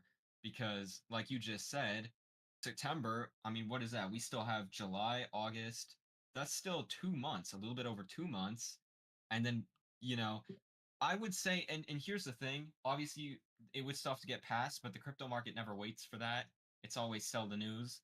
So the Right. minute that the structure bill goes out in September, that would be enough to send the market. That's So what if I believe. I think mid-July, once ISO comes into play, then that's going to be the start of the takeoff. And then yeah, it'll be the rumor of the regulation and everything. And then come November, it'll be sell the news. yep. I mean, it'll probably last a while though, too, which will be a good thing. And then, if we see Bitcoin just absolutely send and nobody's selling anything, and I just saw BlackRock keeps buying more Ethereum even yesterday, we might be in for a really large cycle. Now, I can't say that, every random altcoin that's listed on exchanges is going to do crazy numbers because I don't really, to be honest, think people are interested in these random coins. But these top coins will 100% for sure run, you know, and like I said, the whole high prices for XRP, I've said this so many times, won't happen with retail. That would have to be actual use case. And that doesn't necessarily need to happen during altcoin season. It could happen in November, right? Like December. So I'm honestly kind of excited, and I'll probably be watching the charts a lot here soon. And the most I saw is that maybe the last week here of June, we might see a couple more dips, which if we do, that'll probably be one of the best buying opportunities for even new people, to be honest. I agree. That's what I've been saying. Dude, I've been saying this to you for weeks now. Now, all of a sudden, what changed your mind, man? I mean, I just go off of the news that I see, right? But I don't want to stick to something if I see otherwise. So, I mean, I'm still bullish. I'm more bullish than I was, but I'm gonna have to call out like maybe we see a little dip here and there, last week of June. That's what these market makers like to do. They know what's coming. So it's like perfect time to scoop the price down a little bit and buy more. Right. I'll tell you this. I think if we're still in the bull run and everything is kind of holding strong and consolidating still through February next year, I Mhm. will lean towards the face melting crazy mega cycle. Mhm. I will be on board with that. But if January, February comes along and we have a little alt season and everything starts dying off, that's it. Yeah. That's where I'm at. It would have to happen before because these investors are not going to hold their Bitcoin that long with no price action. So Yeah. We'll have to see, but I'll tell you this: if you see things run up in September and start cooling off by November, make sure you take your profits. Don't yeah, not financial advice, but I tell this everybody. Take profits, keep your moon bag, at least get your initials out, so you're at least broken yeah, even. And you didn't lose anything, and you had a good time, and you learned something. You know, yeah. don't be greedy. Don't be greedy, because that's how you Spe- lose, man. Especially the people who funneled their retirement accounts into XRP. There's probably a lot of people that took their 40, 80, 120K, in their retirement account, moved it over to crypto. If you're up a 10x, take it out so you're safe. Yeah, Which also means if the prices start to come down, you have to exit less money, not the whole amount. Which means now you have your initials plus everything else, and now you're in a better spot than you were before. And and also XRP, whatever XRP does doesn't concern the rest of the market. So, MMG and says we need to make a major trend reversal. I agree with that so much. yeah, But I'd tell you right now, I know it looks like a downtrend, but with like XRP specifically, it's more of a consolidation, man. That's why I'm so focused on it, because I'm like, this is an anomaly. It's still up 400% Yeah, from. if it breaks down and it just continues downward, then yes, it is in a downtrend. But if it continues to stay between $2 and $2.20, or between 150 and 250, that's consolidation, man. And that is a big stretch to be able to swing the market for trading between 150 and 250. That is a massive gain right there. That's why Yeah. I give it so much attention, because XRP has an opportunity to make you a lot of money, whether it's going to do what it's going to do or not. Like, the swings Yeah. within it are very predictable, because $2 is a magnet. Yeah. That's why I got the magnet on the chart. You know what I mean? So, like, that's great. Yep. MMG, if you want to come on, man, you can send me a call on Discord. But Josh is on right now. I mean, eventually you could also use the you could create a private voice channel, because you have a public one in your Discord server. You can also make a private one, and as an admin, you can move people in. So you could also have 3 people in one conversation at once as well. Okay, you know what? My IT guy showed me all this stuff. I've never used Discord before up until like a week ago, so I'm kind of learning it. But I'll get there. No big deal. But yeah, I mean, everything is still clear, right? Nobody knows exactly how big this run could be. Could end up being bigger than all the other runs. But the one thing that's most important is that you don't get stuck at the top again, because coins like, I mean, Algo, ADA, Ethereum, they're gonna have a top, that's for sure. Yeah. XRP really is the only coin here that you could argue could have utility, but even then, who's to say Ripple picks to launch this utility during alt season? So, Right. It's probably, it's not really live. Nothing's live yet. And that's what I'm trying to explain to people, is like, yeah, it has all this utility. It's all great and everything, but I don't think the switch gets flipped this year. I just don't. I think 2030, yeah, that's a true possibility. Maybe even before that, maybe 2 years from now. But I want to see clear legislation and regulation and investigation before I will say, okay, we're about to go live. It's about to get real. And I think, just in case it happens. Yeah, and I think because of the 10K narrative, the $100 XRP narrative, and the switch getting flipped narrative, yes, XRP will run like crazy. It won't get institutional money, but retail will take it up to $5, maybe $8 is where I'm thinking. $5 to $8, probably more like $7. I will probably around $7 start sweating. Okay, of like, what should I do? But that's a maybe still. That's a maybe if that happens. So, like, I'm not going to put everything on XRP because of what just happened here. It's even more iffy than it was before. You know what I mean? We'll have to see what Bitcoin does. It's really going to be the biggest indicator for right now. But, I mean, let's say these CEOs aren't spreading fake hopium, right? And they know something, and they know trillions are going to flow into Bitcoin come September. That would be crazy, for sure. I mean, we're talking large market caps, but the other thing to think about, too, is that the institutions that end up buying Bitcoin, they probably won't go around and sell their Bitcoin and buy alts, is my guess. Exactly. Right? So, excuse me. Exactly. And that's why I'm worried that maybe there is no alt season.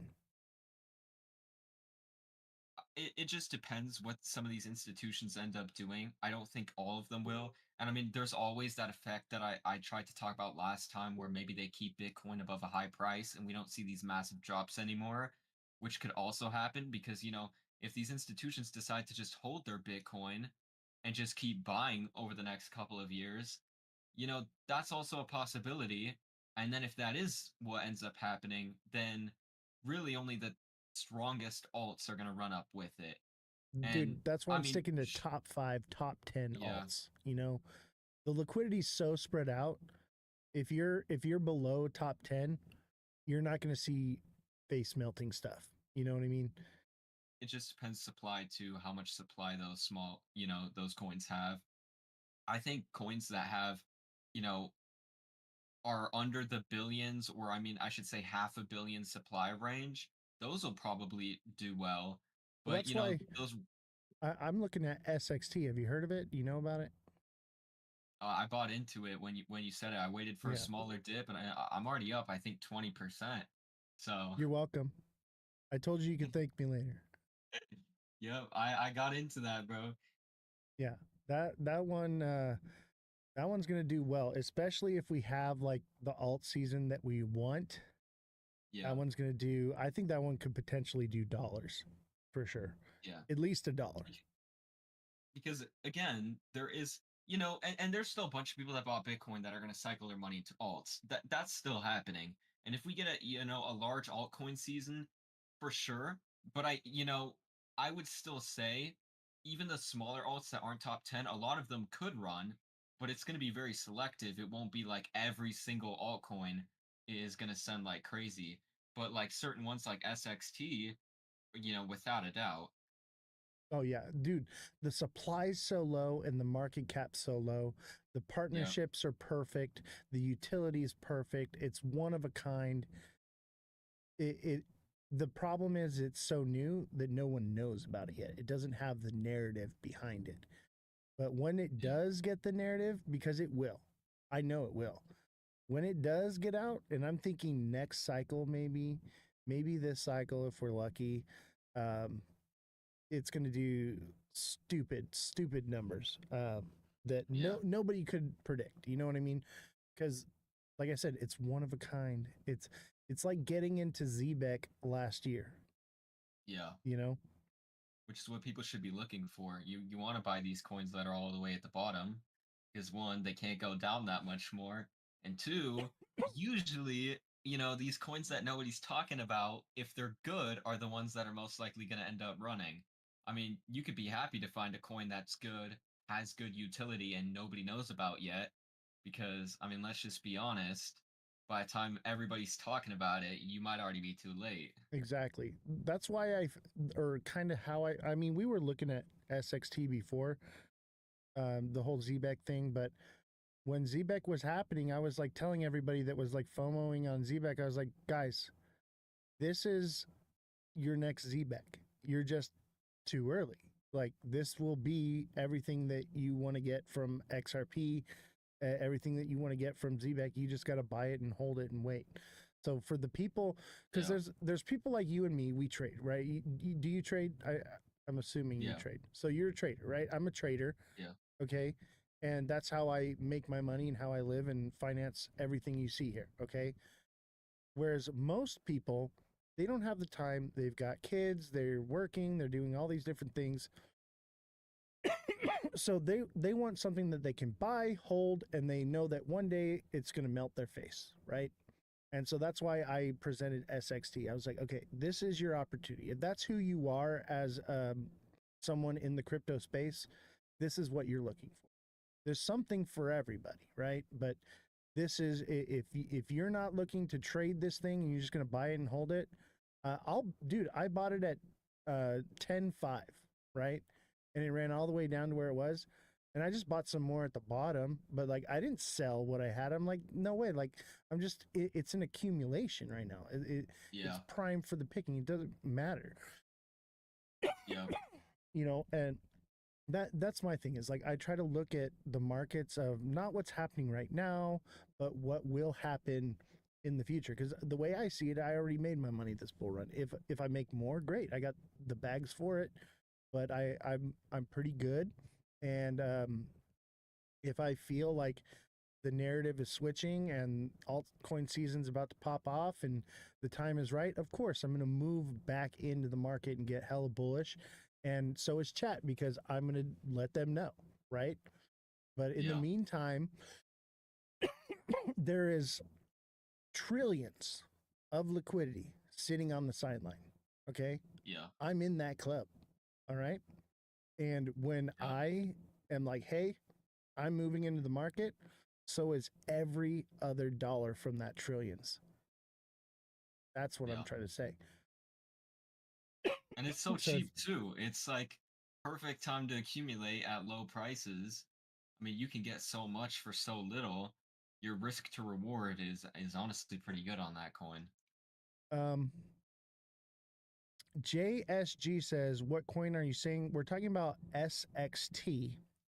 And he says, "Is it at the bottom now?" It pretty much hit the bottom. It could potentially go back and retest, Yeah. but it's pretty down there. I see a potential of it hitting 5 cents, and I have a massive limit order for like Same. 100,000 Yep. at 5 cents. So if it Man, hits that, I wouldn't even be mad if that happened, to be honest. Like, yeah, I'll go buy a bunch at that point. And this is why you have to slowly get into these positions. You can't, like, let's say you have $1,500. You don't buy the $1,500 all at once. You know, you get into it. right, exactly, and like that's how I got where I was with XRP. I mean, I bought a lot in 2016, but then Yeah. I sold some, I used some, whatever.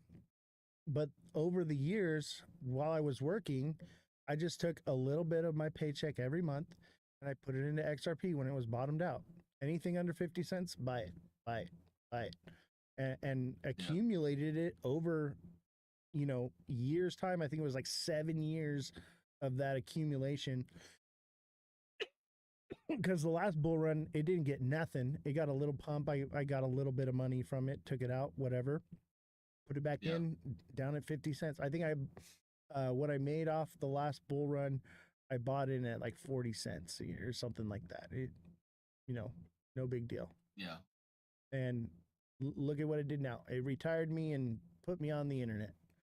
So that's how I'm trying to get people to think about things. It's like, yes, XRP could do everything that you're saying, and I'm giving you total validity in that. There is a possibility.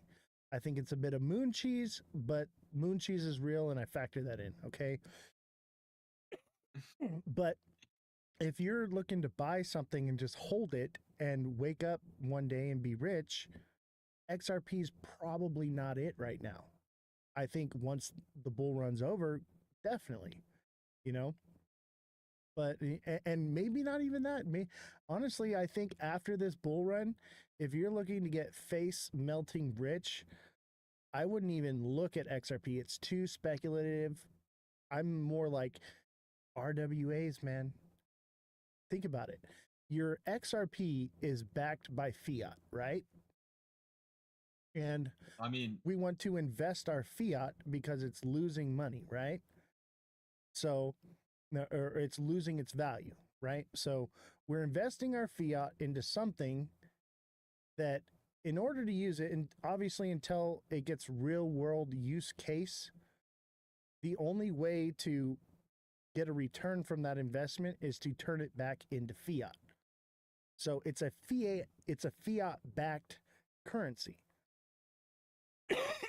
So the issue with that, and when people are like, "Oh, well, it'll run up," yeah, well, it can also run down, especially if you're buying it right now. So you can actually lose value. You could potentially make some, but it's a 50-50, right? Whereas, yeah. and they're like, "Oh, well, over time it will appreciate in value, but also the fiat will depreciate in value, so you get more fiat, but it kind of cancels each other out." You know what I'm saying? Yeah. So that's why I'm like, RWAs, you're investing in something that's a real world asset. It's a digital version of something that actually does gain value, not just fiat. Right now, you can change it for fiat, but here's the difference: is you're just changing fiat to fiat um, with XRP, but the XRP may gain value, and and trading it back into fiat, you could potentially lose. You maybe make some more, but there is also that decrease in the dollar, right? But if you're in Yeah. an RWA, as the dollar is decreasing value that it's sitting in XRP, It's doing the opposite in an RWA. You get what I'm saying? So it's gaining value while the fiat is losing value. So you're trading basically worthless fiat for a tokenized version of something real and valuable that's going to gain value over time, to where if you either cash it out for more fiat, it's exponentially grown in value because it's backed by something real and tangible. You get what I'm saying? Yeah, and I agree with all of that. I guess the only thing I would say too for XRP, which is something I found out the other day. So right now there's around 5,000 tokens being burned every single day, which isn't a lot. And I'm not trying to spread that in a way to say it's just going to go up. I have a different point with that. So in 27,000 years, which is a long, long time away, essentially no XRP would be left. So it technically makes XRP somewhat of a deflationary asset, just because unlike Bitcoin, But not where really. tokens, yeah, yeah, but in sense, people try to argue this Bitcoin, but with Bitcoin, once all 21 million tokens are released, anytime somebody sells them, they're all available again. Whereas for XRP, there's somewhat of a burn factor, and it doesn't really. I'm not meaning it more in a way to say it's going to cause price increase. It would, but obviously many, many, many years down the line, But it like does deflate. hundreds. It does Yeah, deflate. it it could qualify as a deflationary asset in sense. Not really, And though. It's not enough. And even if it was the switch was flipped and it was going, it's not really enough to offset the inflationary value of fiat. That's the problem. yeah, I mean, we'll have to see. There's some wild rumors that I believe in that we might eventually get a new dollar that's gold backed again, which I'd I love would to see love to that see that. happen. I think what And we'll if get is a digital gold backed dollar. yeah, we'll have to see which one it is. But I know that even Trump was talking about possibly doing it. Whether he'll do it or not, we're just gonna have to see. But I'd love to see that happen. Yeah, whatever that And ends up being, buy it. Buy all of it. yeah, Don't hold anything yeah, else.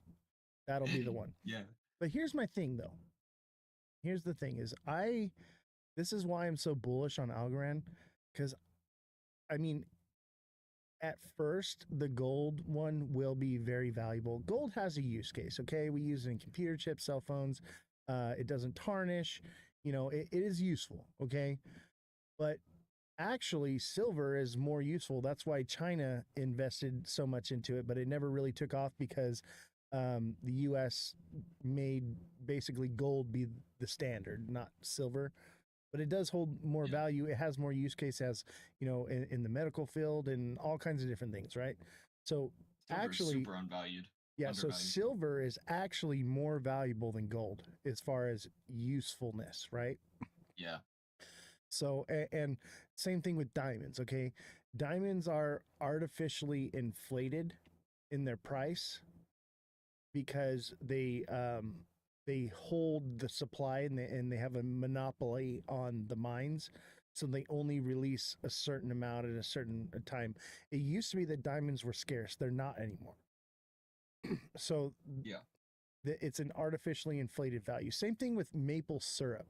I don't know if you know this about maple syrup, but um, some months in Canada, they their maple syrup they produce a lot more, and in sometimes some seasons they produce a lot less. So what they do is they store up the maple syrup when they have the surplus, and they slowly release it out to keep the price of maple syrup high. So it's yeah, basically when there's a low supply of syrup, it would normally like skyrocket. Instead, it kind of stays steady, but it also, when it's a high supply, it keeps the price inflated up. yeah, And so that's my issue with gold and with, diamonds, right? It's yeah, artificially inflated. And here's the thing is if you know anything about gold and understand the way money works, this is one thing I've been trying to explain to people is because like everybody's like gold, gold, gold. Right now, yes, gold. Okay, gold is doing great. All right. But we have to understand that gold is dead technology, just like Bitcoin is dead technology. Now, Bitcoin still holds a massive value because we all agree that it has value, right? One day it will come to find out that Bitcoin doesn't have the value that everyone thinks it does.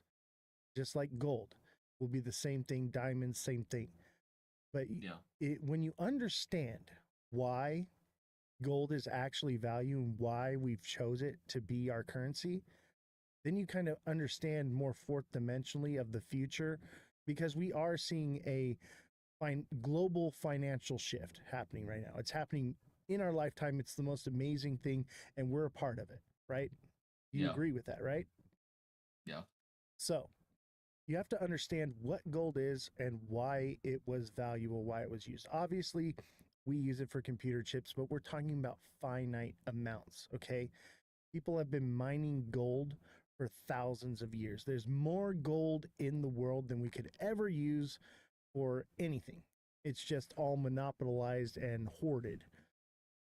Yeah. So, and they're definitely lying about, whenever they say that there's not a lot of gold left, there's always going to be a new mining site. But where I'm the most bullish on would have to be silver, because I'll probably take a lot of the profits I make after this cycle, however big it is, and I'll probably buy more silver, because same. the demand for silver is going to keep going up. I buy And they're silver. actually lying. Yeah. I buy silver at thrift stores and swap meets and yard sales for nothing. And it's worth way more. And I buy it in jewelry. I buy like rings and necklaces and chains and whatever I can find. But if I find something silver, I can get something that's worth like $150 in silver for like $10. Dude, I have a massive silver it's for making martinis, right? Massive thing, right? And I think I paid $5 for it, dude. And its weight in silver right now is worth like hundreds of dollars. So like, I love buying silver, man. I'm all about it. And I think silver is more valuable. But let me get back to gold, okay? And silver in particularly as currency and its value as money, right? So understanding technology in money will help you understand the future of money. So gold got its value originally because it did not tarnish, and it was a soft metal that could not be reproduced, and it was scarce, and it was easy to press into coins. So that's why it was used as currency. It was a way to store value, right? Yeah. But that's a dead technology, because what has happened is we took our gold and we would exchange. Well, people started to store up a supply. Well, gold is very heavy, right? So you got people, they've got all their wealth, and they can't carry it around with them, right? People became very wealthy thousands of years ago, became very wealthy. So they said, hey, we're going to create a bank, right? And we're going to hold all the gold for you. And we're going to give you this paper note, and you can give it to somebody else, and then they can bring it back to us and they can come and get their gold. And that's where we get banks from, right? And then somewhere along the lines, people realize, hey, nobody's coming and picking up their gold. They're just exchanging the paper notes. So the banks were like, hey, they're only using about 10% of the gold that we have 90% of the gold here all the time, and they're only taking about 10%. We could lend out the other 90%. Yeah. And this is where 2/3 of our inflation in our system in the US comes from, and in the world, right? 2/3 of our inflation comes from this, because the banks lend out the extra money that they have. So like if you have $100,000 and you take it to the bank and deposit it, now the bank can lend $90,000. Well, then the person that is lent the $90,000 takes that $90,000 and gives it to a person, buys a house cash, and then that other person takes that $90,000 and puts it back in the bank. And now the bank can lend out off of that $90,000, and it's compounded over and over and over again like that off of the same $100,000 over and over and over and over again. And this is on a billions, if not $1 trillion scale. This is happening. This is why inflation is so bad. Okay. So you look at gold and you realize, okay, gold really has no value because it's artificially inflated. It's dead technology. It's just something that was used to store value, and it holds value because we say it does, just like Bitcoin, right? So what is the real value in the world? Do you know what the real value, what actually is valuable?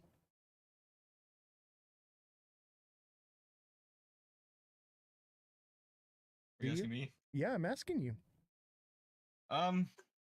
What is the true I feel like thing, the thing that actually is valuable? I feel like I would have different answers to this, or multiple. For example, I know I'm putting you on the spot, but just think about it. Just think, spitball with me. What do you think it is? Chat says minerals. Ron says happiness. I'd have to say, if we're going off of value base, probably land, real estate. Those things just store value. What is the actual valuable thing in life? Let me tell you, I'll tell you what it is. It's time and labor. Okay? Yep, sure. So labor is the true value. You go and you sacrifice your time and labor away at something to earn value. So that is the true currency. All right? Yeah. So if we think about that, okay, what is truly valuable? It's your time and energy. Okay? Energy. Energy is the true value. Anything that can save time and can save energy is going to be valuable. That's why I'm like, okay, Algorand. Algorand at the summit said that they are tokenizing solar plants. When I heard this, I was like, this is everything, okay? Because it's energy and time all in one place. And everything is going to be done by robots in order to save time, but it's going to cost energy, right? Yeah. So what is the true most valuable thing to fourth dimensionally long-term invest in? Energy. Energy is the true investment, right? Because it's not going to be labor anymore, because we're moving into a new world where everything is going to be robotic, automated, and done, right? So it won't really be labor. There will be labor jobs that are going to pay very well because no one's going to know how to do nothing, right? And that will be valuable. Yeah. But if you're looking to not have to use labor to gain wealth, then the only other thing to invest in is to energy. And that's why I'm so dude, there you are, man. I can see you. I'm going to bring you on for chat to see you. Look, there he is. There's Josh. There he is. Say hi. Say hi, everybody. So, energy being the future of true value. Anything that that is centered around energy, free. This is why they don't want to have free energy, because we had the opportunity for Tesla. Nikola Tesla was making free energy towers for the world. And instead they went with Edison because Edison found a way that they could capitalize on it, right? And that's why I think we'll never see free energy, because if we have free energy, there is no longer any currency, because we'll have robotics to do everything, and we'll have all the energy in the world. So what would be the true resource after that would be time, which time is the most valuable thing. So I think that, hey, they're not going to give out energy for free. They're going to find a way to capitalize on it. So I'm like, hey, I want Yeah. to invest into energy. And when Algorand said that, and then they said we're also tokenizing real world assets, I'm like, this is where it's at. Yeah. What do you think? Sorry, I ranted for a little bit there. No, I think I would agree with that. I think I also looked at Algorand again last night, and I like you got the red I lights on mean, in the back, by the way. yeah, market is down, so red lights. Um, but there's so many projects, but there's only a few that offer actual use case, and positioning yourself ahead of what's to come is always going to be the best option, right? Because you could go along with what everybody else is saying, but at the end of the day, Algorand is in a good position. It's also at a really good price. Personal opinion, I think at the price that it's at right now versus what we could be back at. And, maybe not even this bull run, but next one, like we could be, seeing back towards those near all-time highs. And I think it's, time definitely a valuable asset. Every single rich person says it. I'm pretty sure like so many books even talk about it. Like, I mean, let's be honest. Every single book, everything. Time is value. Time is money at the same time. Dude, So, that's what got me on SXT. I didn't even know its use case or anything. Obviously, I looked into it before I bought it, but I saw space and time. I'm like, oh, they're tokenizing time. Let's take a look at this. Like, so that's why I looked into it, you know. But yeah, yeah, time is the most valuable thing, but it's really time and energy and labor are the true value. So what can you actually invest in that's one of those three things? yeah, Energy. exactly. What were your I wanted to ask you what your thoughts on quant are. Quant's good. It's Oracle, right? I'm not too sure. I was just talking about it with somebody last night, and I looked into it and I was like, I actually like the way that the supply is looking on it.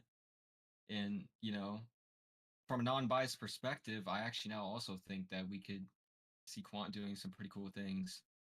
What number position is that on the chart? Let me pull you off. Let me go look.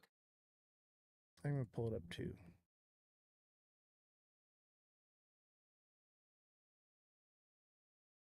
Quant. 59th. Yeah. See, Algo's above that. Yeah. I think that's the problem. Is I'm worried that anything under basically top 10 aren't going to perform as well this cycle. That's what I'm worried I mean, about. I'm talking more in like a broader stance of like quant has good use case and it has half the supply that Bitcoin has. So talking more about like positioning ahead Yeah. in terms. So, what's the market cap on that one? Do you know?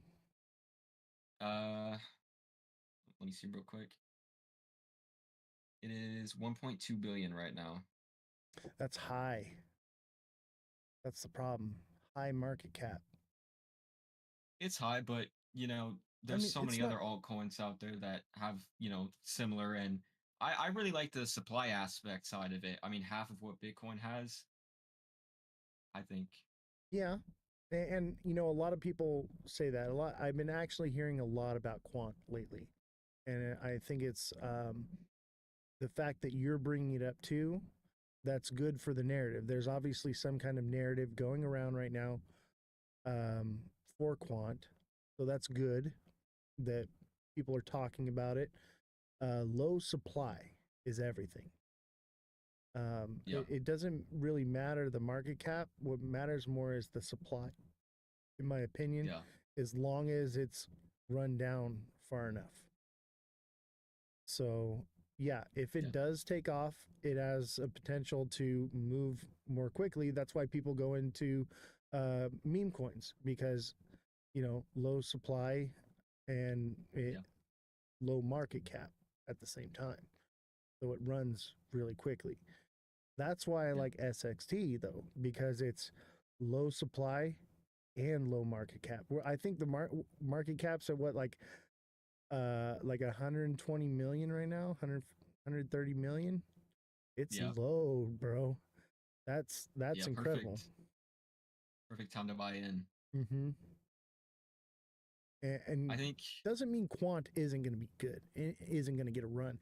I'm more worried that SXT won't get as good a run as it could this cycle because it's so new and no one knows what it is. I'm literally the top creators in the space here, because now that I'm Yeah. one of the top creators here, like they're actually talking to me now and like giving, like when I pop in, they're just like, oh, like will actually talk to me.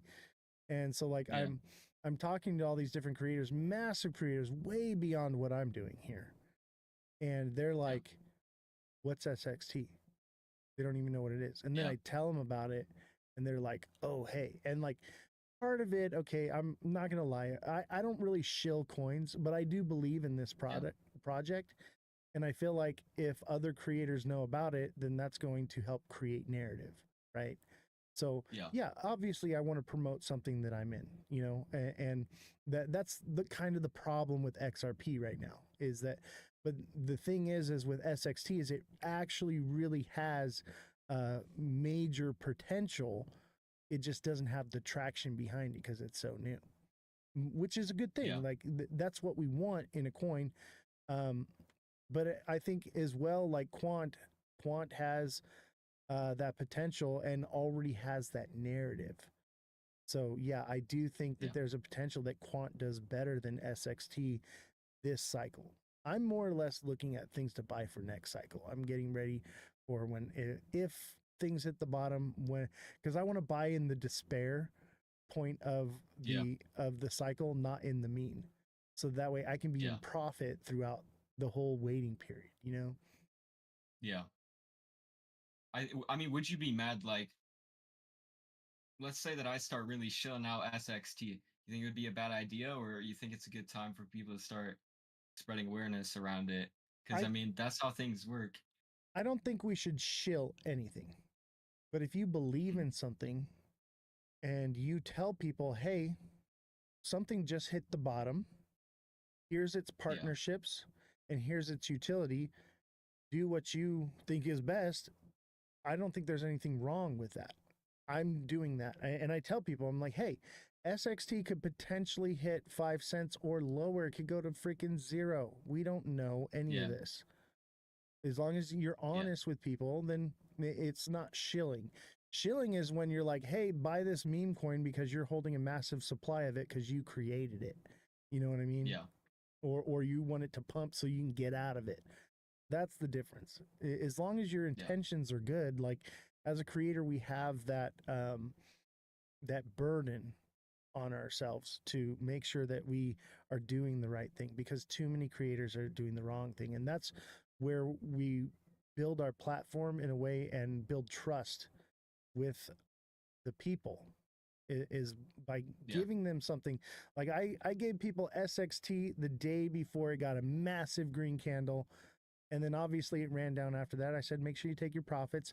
I'm not selling any because I know that it's going to do massive numbers. I'm going to just keep buying it as it goes down. I was like, this is the kind you want to DCA because it's not getting its run yet. Yeah. I wanted to answer a question I saw in chat because somebody said, I don't believe Quant is Oracle, but I could be wrong.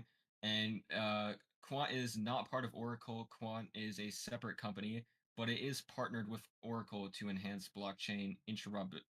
I can't even say the word, so I do apologize for that. So they're partnered, but they're not part of each other's companies. Nice. That's why I thought Oracle, because I knew it had something to do with it. So it's partnered with them, which is good. Yeah.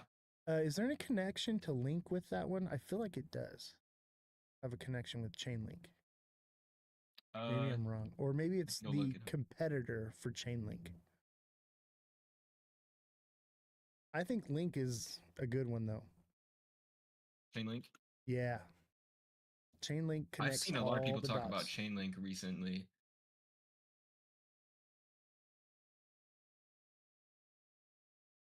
How we doing, chat? Everybody, FYP in the chat. Smash that like button, subscribe to the channel, share the show with your friends. Don't forget to sign up for a deluxe subscription, and I have 2 spots left for the technical analysis class. If you want to sign up for the technical analysis class, send me a DM. It is $25 an hour, okay?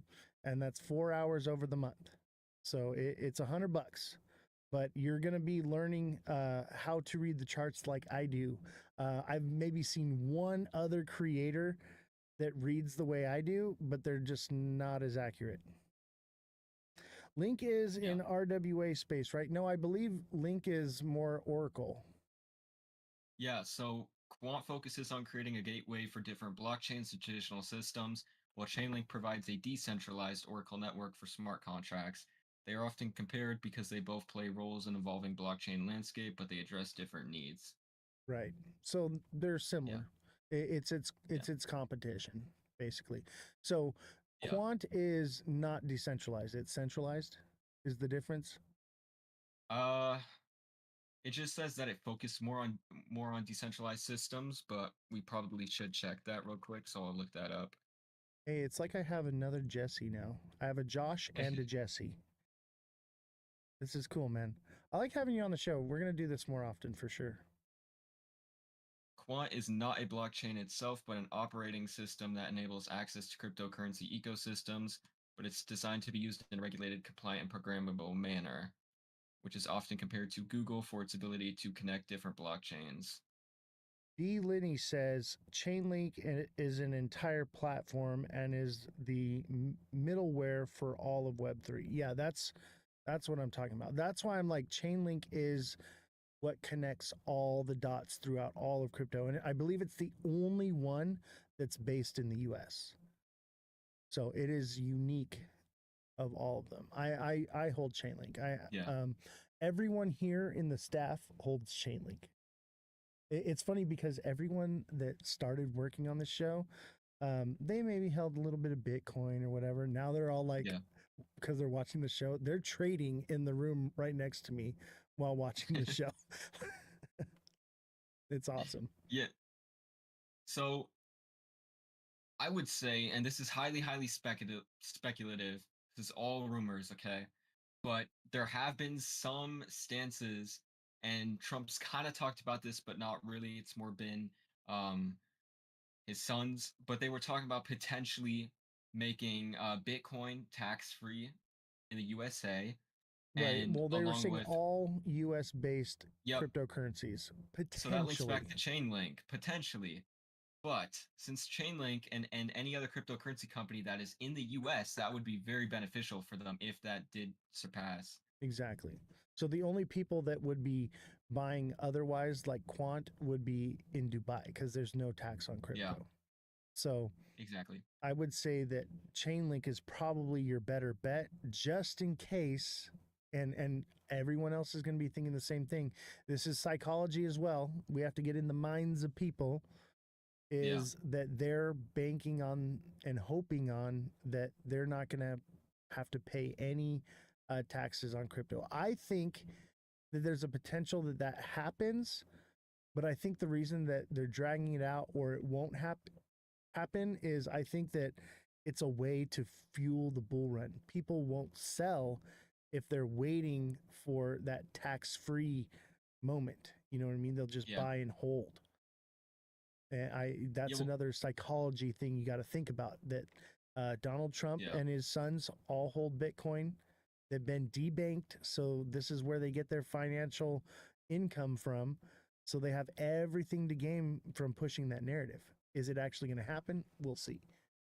I mean, go ahead.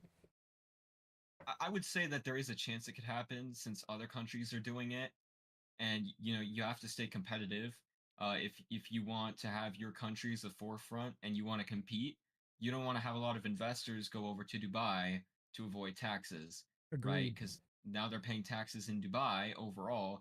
And the other thing to think about is if you say that all US cryptos you don't have to pay capital gains tax on, that would be massively bullish. But at the same time, all that money that people wouldn't spend, or I'm sorry, all the money that everyone would not pay in taxes, they're going to end up spending inside the U.S. economy. So that could be a way to kind of push that sort of a narrative. It also means that it pumps US companies up, Right. which, if the US companies or the US crypto companies make a load of money, they still have to pay taxes.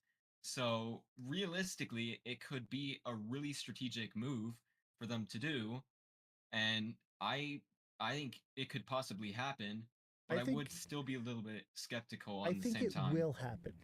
It just Yeah. won't happen until like after the bull run because big players don't want people to cash out. You know what I mean? Yeah. So this fuels a mega cycle like you're talking about. And if that's what they're pushing for, that's what they want. This would be one of those factors that fuels a mega cycle that nobody wants to sell their crypto because they're waiting for Yeah. tax free in order to cash out. So, Which would mean if you're smart about that, it would mean that you would hold your money in things like RLUSD and wait a little bit till after in case they end up passing that. exactly. Now, if you cash into RLUSD, is that considered capital gain still, though, because it's a stable coin? I think it only counts if you draw it out of your cryptocurrency accounts. I'm not sure. So, We should look into that. That's all actually right, a really good question. I'll look it up right now. Dude, that's great having you on the show, man. Because normally Jesse's here, but she's on vacation. Mhm. You know, I want to get to a point with this show where I can take time off and someone Yeah. else can fill in for me and actually take over the show. We've talked about Jesse doing it. I tried to get the IT guy to do it. He's like, no way, not doing it. Yeah, I mean, you have to be engaging at all times. Right. And it would probably be a shorter show with Jessie, but she's she's pretty good. Um, I she's like, I need to do like a fake live, and I was like, okay, well, like we'll put on OBS and we'll pretend like you're live, and I'll get in the chat and I'll send you questions, and we'll practice. But yeah, I think she would do well, um, especially like she's cute, you know what I mean? So she would do really well on the show, but Mhm. I don't know if she has that charisma, you know what I mean? Yeah. But uh if you're interested in fulfilling that role, we could talk about that later. I'm down. I thought about what you said the other day about potentially starting to make some stuff. So maybe I gain a little bit more experience, and then maybe that's something I can eventually do. Right. But Hold I on, think just in the bear. meantime, having you here and then you Yeah, build your platform, it's just going to drive people onto your platform. It's going to be good for you. yeah. Bear with me for a minute. I'm still trying to figure this out. It's not giving me a direct answer. Hey, chat, I got a question for you guys. What do you guys think about the taxes? Do you think that um, that stable coins switching from your cryptocurrency into stable coins, is that capital gains tax, or is that not taxable because it's still a cryptocurrency? Well, Guinea Marie, yes, they will be tax free, but not yet.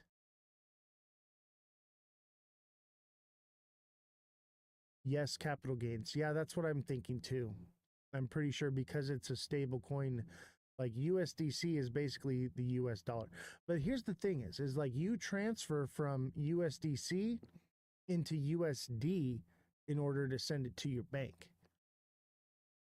I believe any profit will be taxable. They're just too greedy. I think you're right, Justin. I think it is taxable. However, there is a way to avoid that. So when you're at a loss, right? You take your money out of the market and then put it directly back in, and it counts as a loss. And you do that several times, and it negates any profits that you end up taking. So if you do that enough times and then you have a massive like 100x, but you've logged 100x of losses, it basically cancels it out. Okay, yeah. Jason says selling capital gains into stablecoins is, or selling crypto into stablecoins is capital gains. I believe that to be true. Yeah, it is.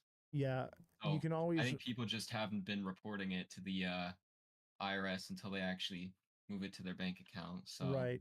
And Justin Durango says, well, you can always write off your losses against your profits. Exactly. That's why whenever you're at a loss, you should be exiting the market and putting it back in. Yes, it's going to cost you a little bit of gas fees. Okay, but if you're paying like a membership on say Coinbase, for instance, you're not paying any gas fees, so it's basically free. But that gas fee is substantially cheaper than paying the capital gains tax. That's what I do.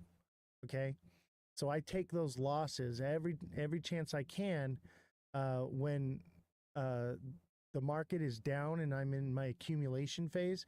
If there's a dip, I will exit the market and then I will add more to my bag and re-enter it back in altogether. yeah. And so what you're So doing is you're racking up losses and growing your bag at the same time. What were you saying, Justin or Josh? Sorry. uh, I was gonna say, so taxes. Correct me if I'm wrong, but you only have to report your taxes end of the year, right? Or Um, start of the. When is that yes. pay period? So So hypothetically, could you technically swap your XRP to stable coins after this altcoin cycle and then just wait a little bit longer to see if they pass it? Because if they pass it and they say no tax before, you could technically get away with not paying anything. I feel like they would pass it in like June, May or June after taxes, get that first run of revenue, and then, oh, here you go. Yeah, I mean, we'll have to see. Obviously, Yeah, that's everybody. speculation. You know, I'm just, Yeah, yeah, yeah, I see greed, and anywhere that the system can capitalize on some greed, they're going to. Let's yeah. see, what does chat say here?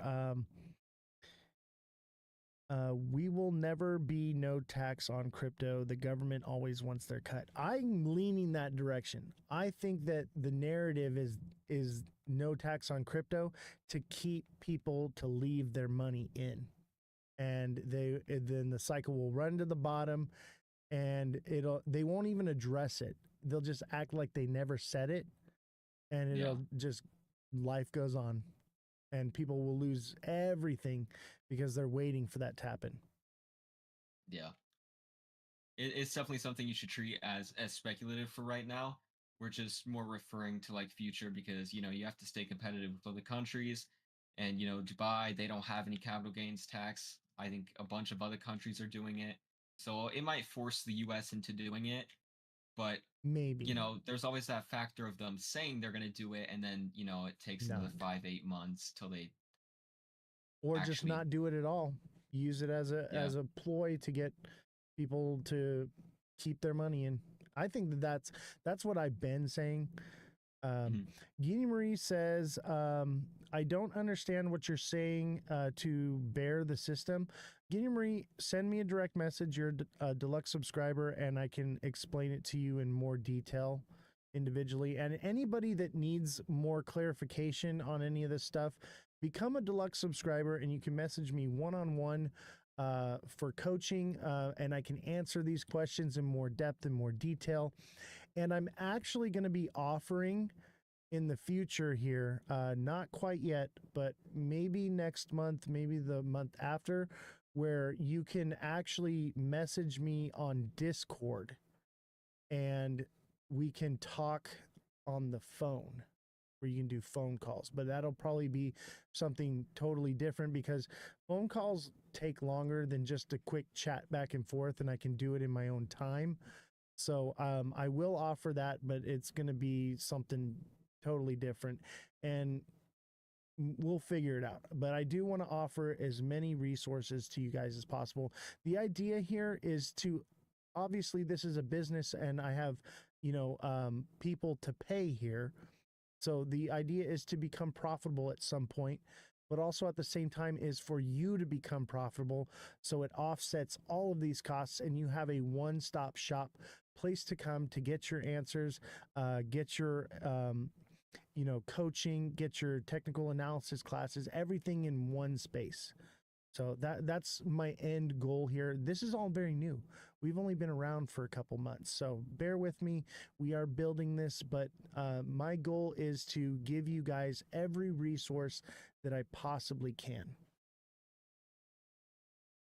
First, I need to get back into profits. I mean, aren't you in profits with Circle? Circle's looking really good.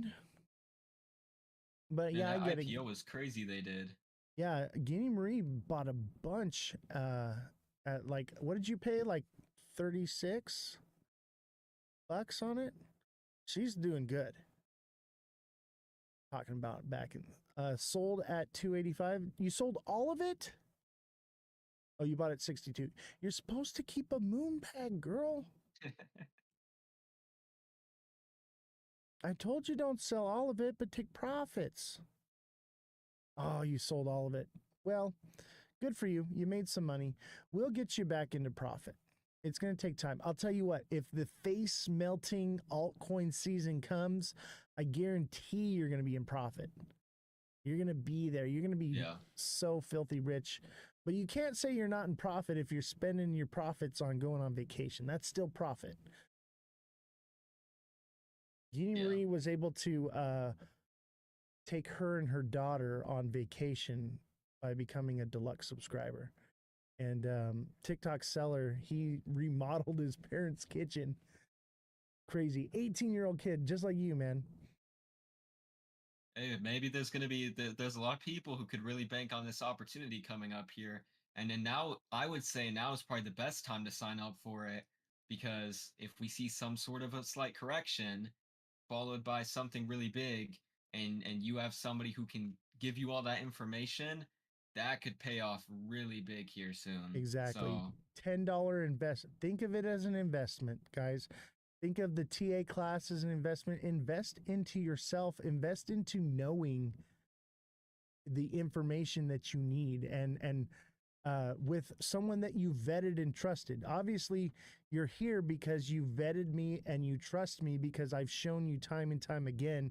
Even Josh over here, Josh is a part of the show now, because the proof is in the pudding.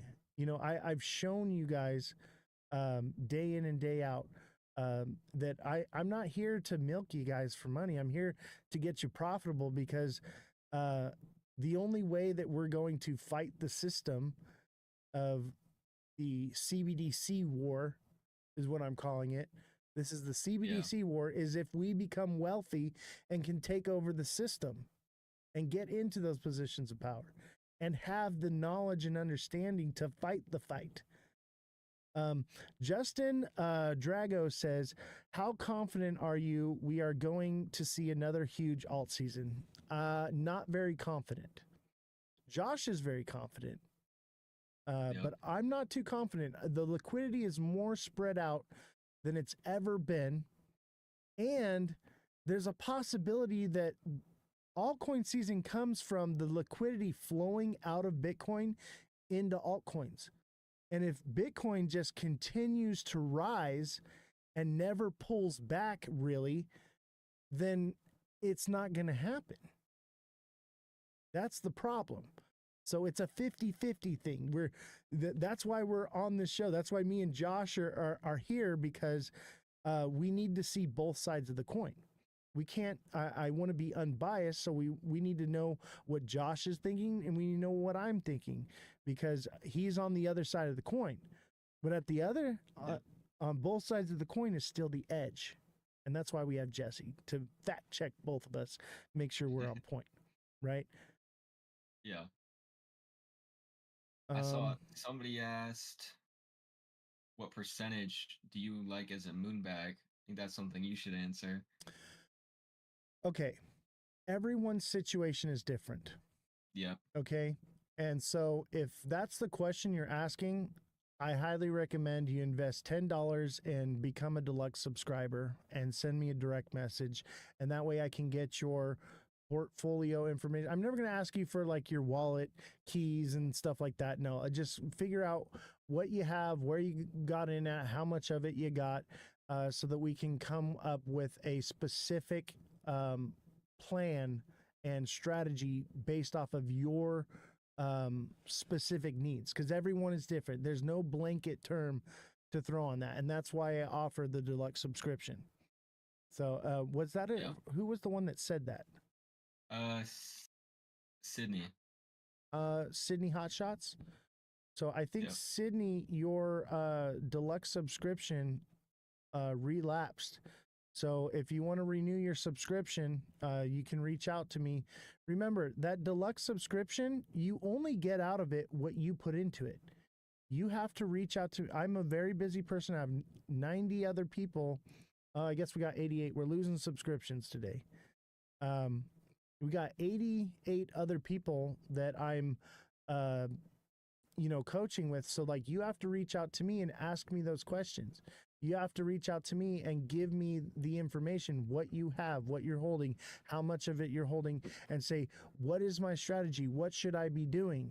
And I'm not going to say, this is what you need to do this. Okay. I'm going to tell you what I think, because legally that's all I can do. Is I'm going to tell you, I think this would be a good idea. And you got to read between the lines. Okay. But you get out of it what you put into it. Yep. And yeah, that's actually a really good answer, because it does depend on, what you're holding, how much you're holding. And some people might, like, you can't just give a percentage base, because if somebody were to ask me that, it's like, I've made sure to stack up as much as possible when it was down, so that way I can take some out and leave a decent amount in. But that's also not sometimes the case for everybody. So Yeah. it's not a straightforward answer. And let me tell you right now, if any creator gives you advice with no input from you and just gives you a blanket, here's the blanket thing that everyone should do, don't follow them. Okay, not a financial advice or anything, but that is wrong. Okay, that is so wrong, because like we had who was it? Nadi, I think, was on here, and she was like, "Oh, you need to make sure you're diversifying." And I was like, "Hold on, wait a minute, okay? Everyone's situation is different. We've got a lot of people that got $100 in here, okay? And most of the people that are subscribing to me, they're like, I got $100, $500, $1,000, and they're holding 100 different projects, okay? No, everyone's situation is different. It's very important as creators that we're very clear with people that we cannot just blanket a solution onto everybody and it's going to work for everybody. You need to find a strategy that works for you. And there's only two things you need to become a profitable trader, okay? One is a strategy that you can find for you that works and is consistently profitable. It's never going to be 100%, but if you can be 75% profitable, you're doing well. And most people, I give you a solution where you're about 85 to 90% profitable. All right. So that's the first thing you need, is the strategy. The second is you got to get control of your emotions. You got to have your strategy and stick to it. That's how you become a successful trader. And that's what I go over with the coaching is we work on FOMO control and patience and all those things, okay? And we work on getting you a strategy specific for you. Yep. All right, chat. What do you think is going to be the biggest face melting coin this season? Let's say we have an alt season, okay? What's going to be the face melter? Because I thought it was going to be XRP. I thought it was. Now I'm not so sure because of what we learned. Guinea Marie said Pepe. Yes, that's what I think. I think Pepe is going to be a face melter. It's a meme coin, but man, everybody's talking about it. It's been like the biggest thing this year. Maybe Fart Coin, but I think Fart Coin's a bit high right now, and there's not enough liquidity to really cash out on it. So I feel like Pepe is actually going to be that one. So Guinea Marie, good for you. That's because Guinea Marie's been listening to my coaching, so she already knew what I was going to say. Yeah, I'd have a very biased response to that. What do you think? But uh, I look, I want to say XRP, but I that's also not the only thing I hold. Um, I'm looking at ADA a lot, and I think it's Cardano. super undervalued. And I think that once they connect it with Bitcoin to potentially make it faster, Bitcoin really starts to run. I think potentially ADA could go back to its all-time highs, maybe a little bit higher. So I've been buying ADA really recently. Might not be the largest runner, but I think versus what it's at right now and the potential that it has, I think it could be very good returns. It's also in the top coins, so that's my second one that I'm looking at. So if I wasn't thinking meme coins, so I'm thinking altcoin right now. So Pepe will Yeah, run when we go into alt or into meme coin season, which it yeah, follows altcoin. So yeah. I'm thinking altcoins here. I think Solana Mm, or Polygon. Solana or Polygon. And I'm worried that it's not going to be Polygon because it's yeah, kind of lost its steam. yeah, But Polygon offers staking. Does Solana offer staking? I'm not sure. yeah. So yeah, that's I why think I'm it does. thinking Solana. I really And do. And the whole meme coin, everything is running on Solana. Meme coins have been yeah, like the talk of the town. Everybody wants to be in it. That's why I really feel like Solana is going to do something. If it's not XRP, I think the next runner up would be Sol. and then hey, maybe all of them get a good run, which is also a possibility. Oh, for But I think if sure. we were to say like Solana or Polygon, I'd have to go Solana because I mean, look at all these tools people are making. We have the Axiom platform, we have Bullex, uh, all these different tools people are using because I mean, there's thousands of coins launching a day on the Solana network, right? Like it's absolutely absurd. I mean, what was it 3 months ago or back when XRP was at peak, like $3.30? Every single young kid was trading in the trenches because it was a trend on TikTok. I know everybody who looks at crypto, you saw that on your feed. Like it was the talk. People got rich, man. I know now And they got also a lot of pump people fun. lost money. Dude, Yep. like people don't make money on meme coins, but they all want to play the game. Yeah. It's crazy because so many people lost money, but everybody's still doing it. And I guarantee you, if Solana starts running again, the trenches are gonna fly. I mean, Trump Oh launched yeah, his coin, and it took I wouldn't off say rugged, but just like everybody else, I Solana is definitely a big contender here. And for I mean, sure. we could see some all-time highs for Solana. Guinea Marie says, "Does alt season just happen? When do we prepare?" So there is an index. I'm going to move you for a second because I'm going to pull this up for them. Yep. Uh, so here is what's it on? It's on. I haven't been on there in forever. What's it called? Not the fear and greed index. It's the The dominance charts. yeah. Oh yeah, Bitcoin dominance. I should be talking about this more. I use this privately. I never use it on the chat. So go to Yeah. Coin Market Cap. All right. And you can look up Bitcoin dominance chart right here. This is the chart. Okay. And you have your fear and greed index right now, which is neutral, which is basically not a buy or a sell. When you're in fear, you want to buy. And when you're in greed, you want to sell. All right. In altcoin season, there's this little bar right here. It says CMC altcoin season index. Now this is based off of Ethereum versus Bitcoin. Okay. Yeah. I think there's a possibility that one of these days that Ethereum is no longer the gauge. Ethereum Yeah. could fall out of its position, but currently right now, alt season is compared to as between Bitcoin and Ethereum dominance. So right now, this little dot is here in the orange. So we have the orange, we have the yellow, we have the light blue, and the dark blue. When this dot starts moving over, and it's moved over and gotten pretty close to the middle, and then it just shot right back. So when this dot right here crosses over and starts heading this direction into the blue, that's when we're heading into altcoin season. And what happens is the money right now is massively flowing into Bitcoin. And the reason why we were moving into altcoin season, and then all of a sudden, all these institutions started creating Bitcoin reserves, and it just pumped more into Bitcoin.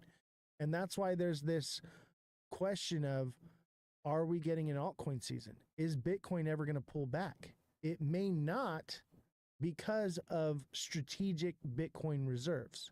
Not just the US, but companies, states, governments all over the world are creating these Bitcoin strategic reserves where they're buying up Bitcoin and holding it.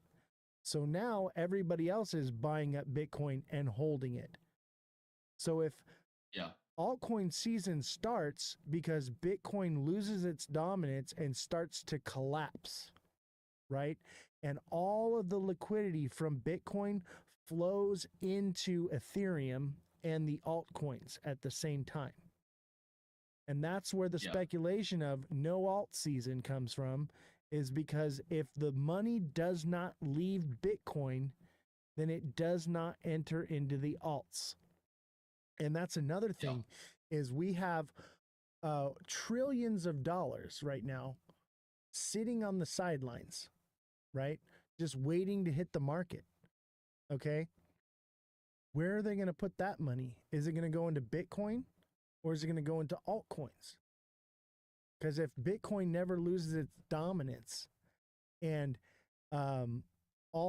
everything gets, smoothed over, right? And tariffs are no longer a problem, and wars are being settled, and everyone's calming down, and inflation's calmed down, and interest rates have lowered. All that happens, and then all that money decides to move into Bitcoin. No alt season. It means it already happened. We had it in November to January, and then that was it. So that's the problem. That's what I keep saying here, is like, hey, there's a possibility that we're done, that it happened, we got it, and hopefully you got out January 29th like I did, okay? Hopefully you were watching the show that long. But if not, it could be done. Now, if for some reason this is a simul cycle, okay, where Bitcoin keeps rising up and altcoins are moving with it, which is what is happening, because a lot of people got into altcoins early because they're like, I don't want to jump into Bitcoin while it's high, because they don't know how high it's going to go. I'm going to get into altcoins early. And same with the trenches. Everybody got into meme coins. That's why meme coins have been so big this year, is everyone wanted to get into something low market cap, low coin supply, where they can make a quick buck. So they all jumped into alts and meme coins early, hoping that Bitcoin dominance would fall and they'd be ahead of the game. Well, now they may be SOL and miss the Bitcoin train. And what'll happen is the money that's in altcoins and in meme coins, and the money that, when the money from the sideline starts flowing into Bitcoin, everyone in altcoins and in meme coins will rush into Bitcoin, and it will shoot it like crazy. That's why they're saying a 250K Bitcoin or higher. That's why they're saying 300K plus, because that is a possibility that Bitcoin never loses its dominance, no altcoin season, and Bitcoin is it. Now, what will create a crazy altcoin season after that, though, is if we get regulation and it's this Genius Act and they go after Tether And people in Bitcoin realize that 90% of Bitcoin is backed by Tether. And for every Yeah. $100 in Bitcoin is only backed by $1, that will create a massive sell-off, and that will create that mega cycle in altcoins. And that's what Yeah. I'm wondering. But I don't think it happens this cycle. I think it happens next cycle. I think we need clear regulation and then investigation. And investigation takes even longer than creating legislation. Yeah. So, I mean, look at the, Bitcoin dominance. I honestly think that the dot could move even further into Bitcoin for a while too. Like we could still see a very large alt cycle, but for a couple months, we might see that dot move even further to the Bitcoin side, which is what I'm betting on right now. I Because am too. everything right now is Bitcoin. It's Bitcoin, Bitcoin, Bitcoin, Bitcoin. So that dot is most likely going to push even farther to Bitcoin. And then we're just going to have to see what happens from there. And, the other scenario we talked about was that, hey, maybe we have a really large alt cycle along with Bitcoin going up, but it's only select altcoins.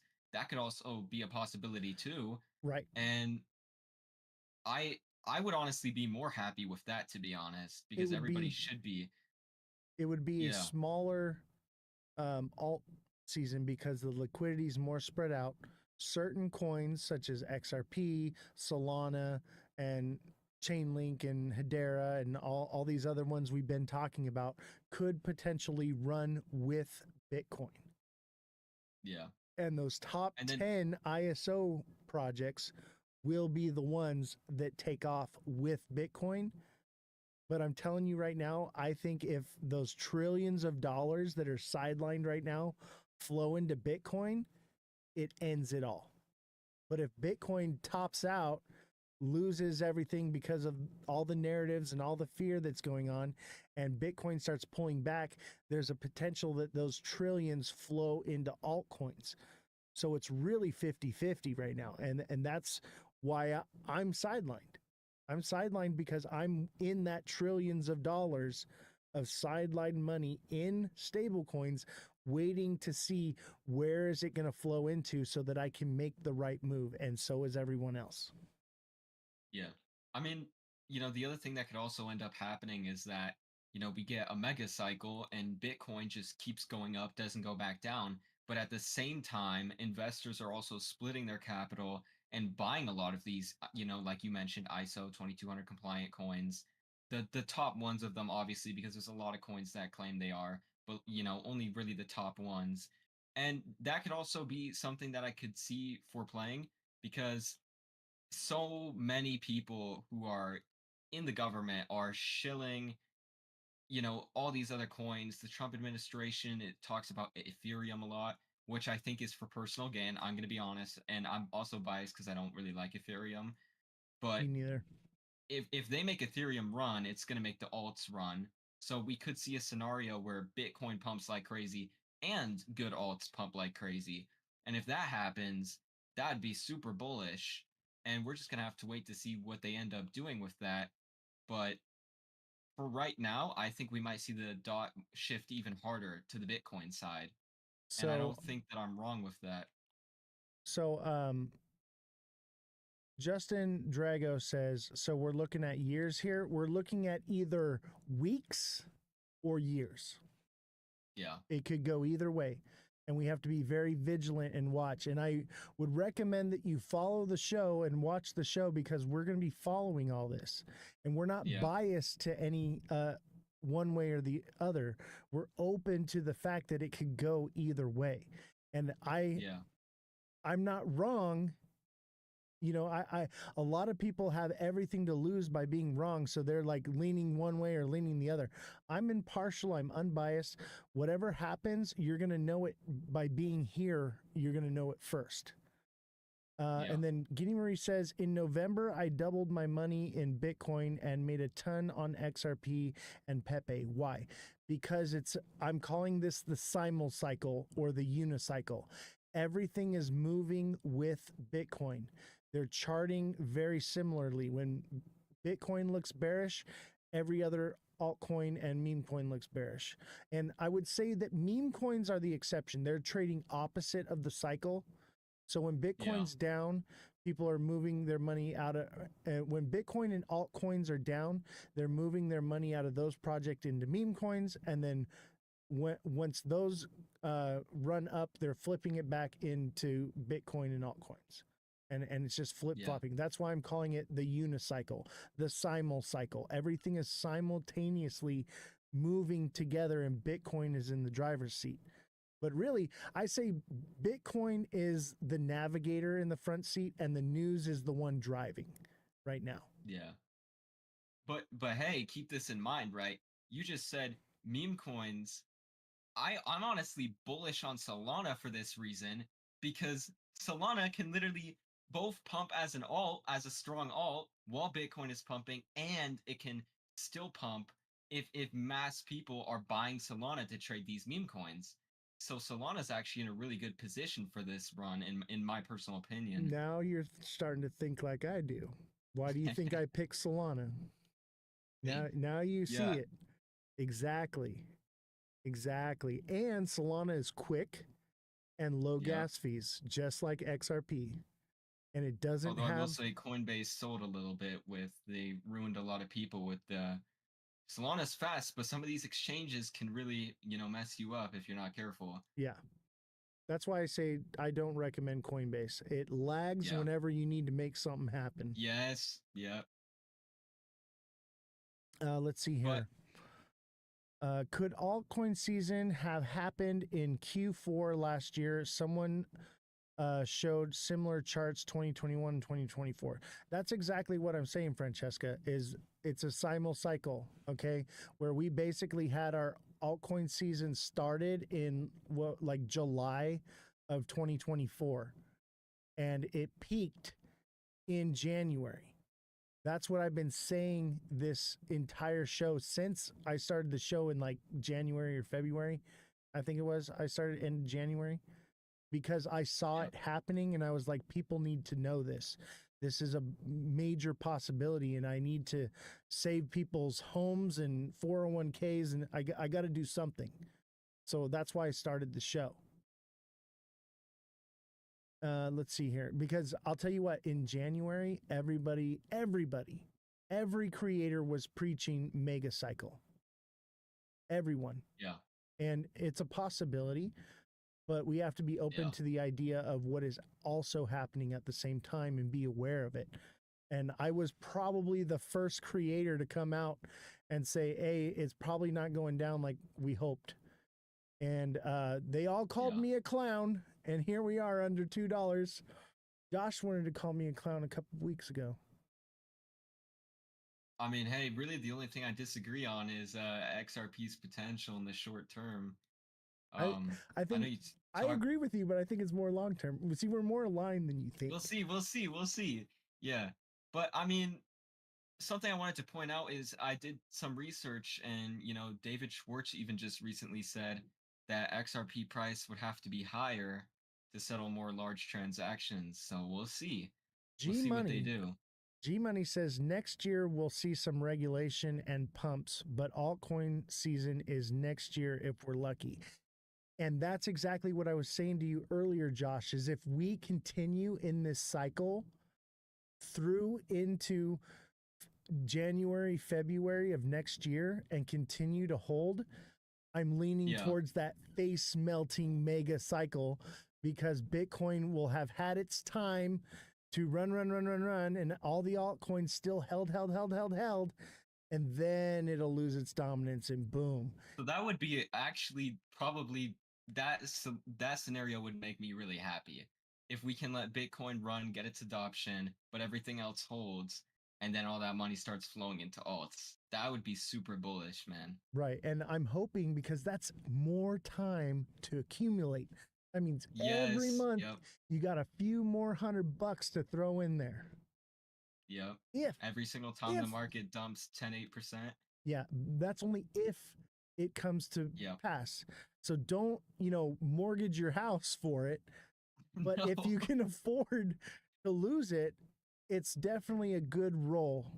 The odds are stacked against you, but they're also good odds, Yeah. you know? And I mean, look, if we look at the charts, XRP ran up. What was it, September last year, August, September? I remember that it was running up. And look, it's held up very strong for months on end now. Yeah, it's just So consolidating. It's yeah, consolidating so at the $2 zone. if we can hold out like, let's say we pump a little bit higher, right? This August, September, because that's usually what happens. And then we have a little bit of a pullback again, and we hold out like what you just said. We hold while Bitcoin does its thing.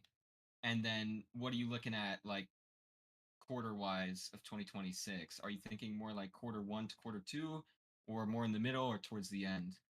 I think it just Bitcoin keeps going until July. And then the second half of next year is face melting, craziest altcoin season you've ever seen in your life. Obviously, it won't be as big as like what Bitcoin did because it's more spread out, but you will see those all-time highs on Yeah. lots of projects. I would say top 50. If Yeah. we don't see it, you're going to see top 10 or under, and Bitcoin will remain dominant. Yeah. And I mean, the current administration has a huge incentive to have what you just said play out. Speculative, but if they can pull that off, it's a really good look for them. And, I'm just saying. And that's why I think they're holding off on the no tax on cryptos to keep Yeah. the price up. It all makes sense. That's why I said it's not happening this year. Okay? That everyone gets me wrong. They think that they're not getting it broke down to them like we're doing now. Finally, this is well needed to be done. Okay, and I thank you for coming on the show because this was needed. It's not happening yet, but eventually something big is going to happen. And I think once everyone is tucked into sleep and they all think no more alt season, it's over, Bitcoin's going to remain dominant, and they'll say, see you in 4 years, and it's all over, and people start pulling their money out of their alts or whatever and saying, I'm done, that's when it's going to happen. And no one's going to be prepared for it. And then all that money's going to come, when it starts happening, it's all going to come flushing in all at the same time with everything else. Like, it'll be spectacular. Yeah. And that's usually how these crypto markets work. Looking back at all the last cycles, it's always when people think it's over is when the market makers flip it, and we start reversing the other way. So are we looking more like, I don't want to be too speculative, but that would be more timelines like September, so November, September, so yeah, October towards November, potentially. And look, Neo said it right here. If you're self-employed, your spouse to pay eliminated quarterly tax withholding, especially if you're in profit. Wait, oh, I read that wrong. Never, that's not what we were talking about, but I get what you're saying, Neo. So are you talking about November 2025, or are you talking all the way November 2026? 2026.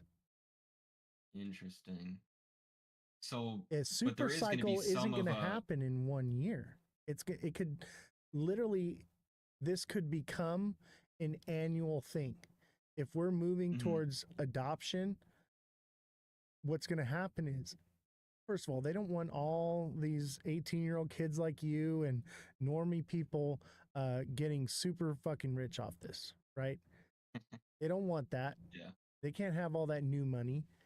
They're gonna push a narrative, tuck everyone into sleep, and then the big money is gonna move in at a smart money position into all those alts. And then all the Bitcoin holders are going to move into those alts at the same time. And then it's going to set off a crazy alt season. And it's going to, in order to have this super cycle you're talking about, it can't just happen in 4 quarters. It So takes are you thinking longer. more like, what was I gonna say? I guess I'm leaning more towards. So we obviously there's gonna be a bit of a push though soon here over August and September because of the whole narrative. People are gonna be buying these alts, especially top tens. Right, because they're Are going to you be thinking? hoping and expecting Yeah. for something in So September, and they'll get something lackluster. It'll get a little so bit, in, and that'll be it.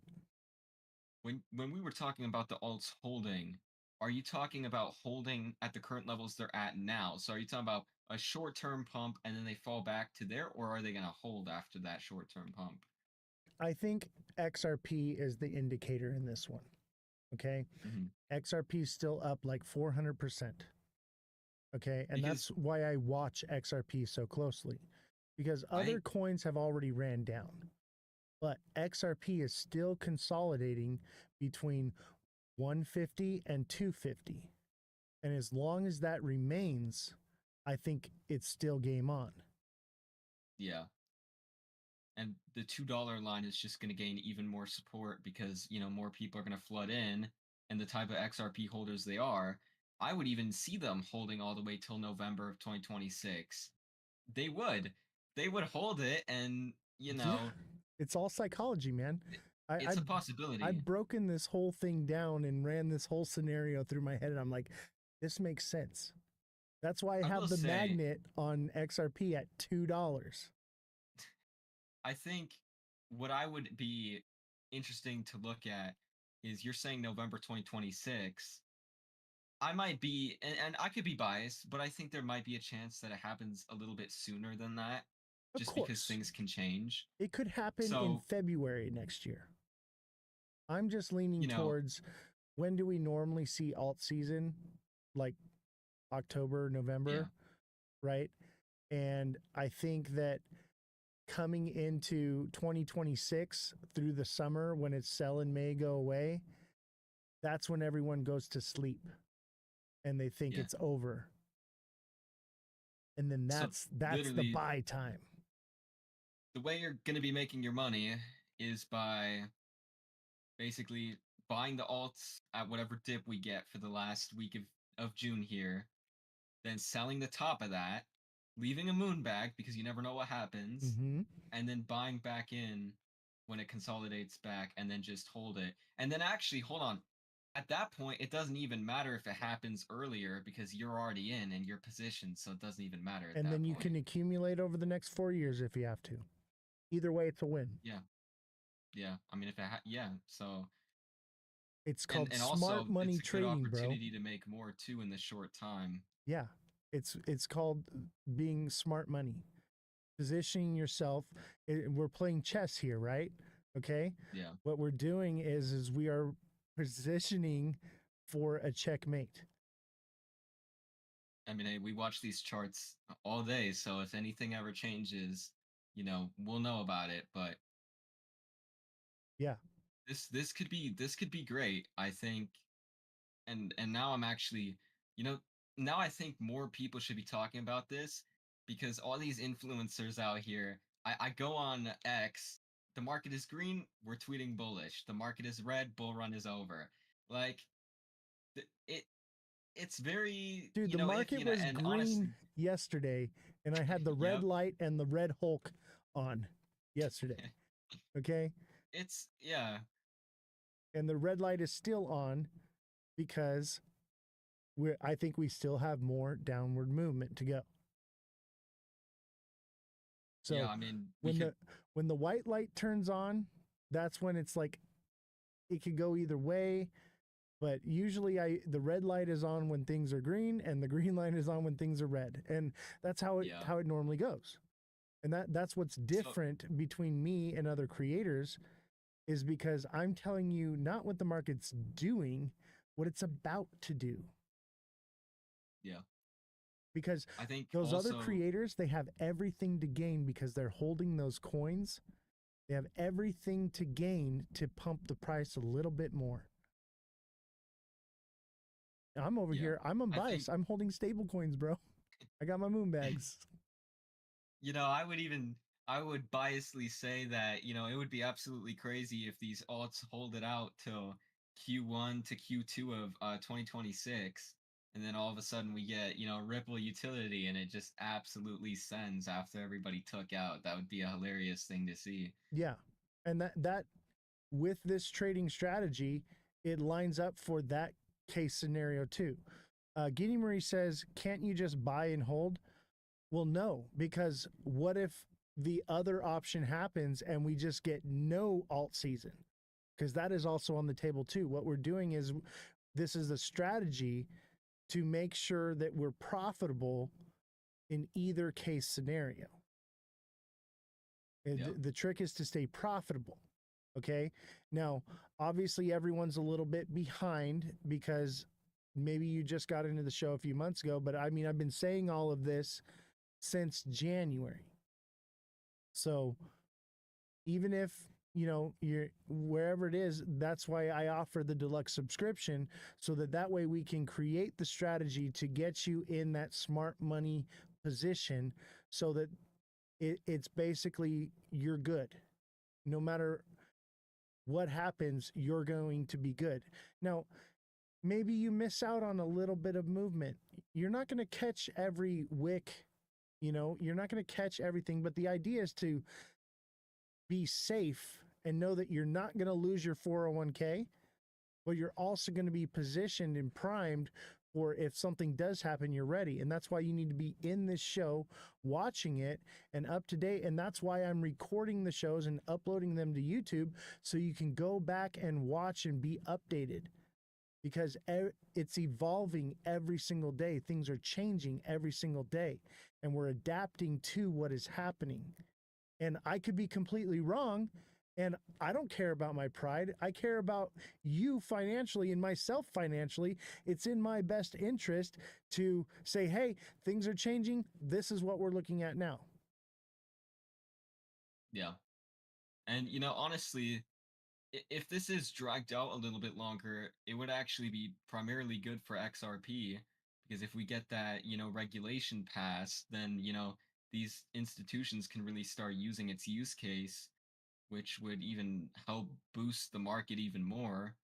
So, honestly, this is something I wish I would have thought about a little bit before, because this is going to be a Bitcoin led run for the first time. I mean, states are voting on their own reserves besides just the government. That's something they've been doing. Other Every single countries, state, actually. Yeah. other countries are creating them. Other corporations are creating them. That's why It's, I'm leaning yeah. this direction. I think even China posted today that they want to get more active with crypto, but they use the word specifically Bitcoin. So, now you have all these billionaires and millionaires coming out on X, and there were so many interviews today. The Strike CEO said trillions will flow into crypto in September. I'm sorry, Bitcoin.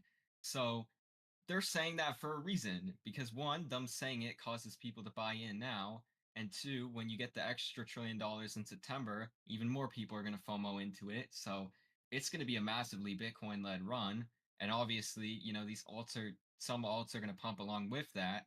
But to be fair, if Bitcoin holds that and doesn't go back down, there's not going to be any extra liquidity for alts. So that scenario, that's a likely play out. Yeah. G Money says, is this Josh from the other night? Yes, this is Josh from the other night. Yep. Welcome to the Ledger Lounge, Josh. New cast member. He said, I like his take, but we got to stay cautious in DCA. I do not recommend DCAing. In this situation, you could potentially DCA all the way to the bottom and an altcoin season never comes.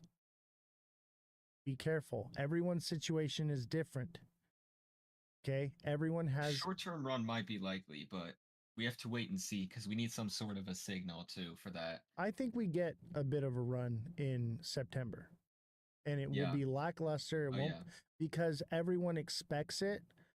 They'll create it. Just like how I trade with the moon cycle, I don't think that it's real, but I think lots of other people think that it's real. And because they think that it's real, it becomes real. Just like reading the charts, it should be random Yeah. and unchartable. But because we all see the patterns and we're all doing the same things together, it becomes real. Yeah. So I do Yeah. think we get something because they will create it, they will manifest it, they will need it to happen. Yeah. Right.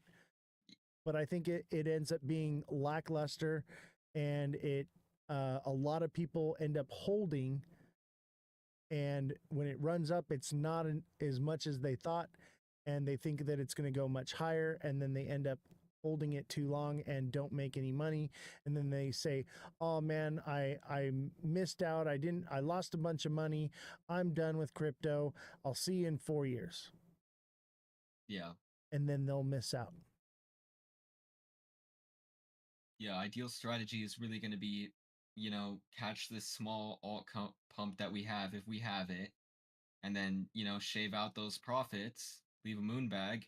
And if we don't see Bitcoin dump, I would honestly say, because when did we start going back down with XRP? Do you know the exact date on that? Uh, After we ran. January 30th. So if we get past, if we're in January and December and Bitcoin is holding, that would be an indicator, at least to me, that we see the alts go back down a little bit, hold, and then we have a massive run for alts after Eventually, that cools down. Bitcoin will cool down. And even with these Yeah. strategic reserves, that obviously they will have those reserves, and that'll keep fueling it. But eventually, retail and large whale investors will leave the market. Yeah. The question is how much dominance does Bitcoin lose because of that? I think it could be a lot, just because of how many. There's considerably more whales every single cycle, right? There's a lot of rich people who are, But what if there's needing. countries and massive multi-billion-dollar, trillion-dollar corporations that are creating trillions of dollars of untouchable Bitcoin? That's the Yeah, I problem. mean, the higher Bitcoin goes, ultimately it's bullish overall, but you know, if anything, we'll have to see. I'm still more leaning that we get, the massive altcoin cycle a little bit sooner than all the way November of 2026, and I could be wrong.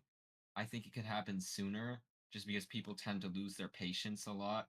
And also, I think a lot of these whales, they might have thought of the same thing ahead of time. They might think, yeah, Bitcoin might hold, and then it comes, and then they start positioning themselves in the alts early, which people might see that, and so that might spark it to happen sooner. I think Because, I think they know that everything's run up and everything's holding, and they don't want to buy the top.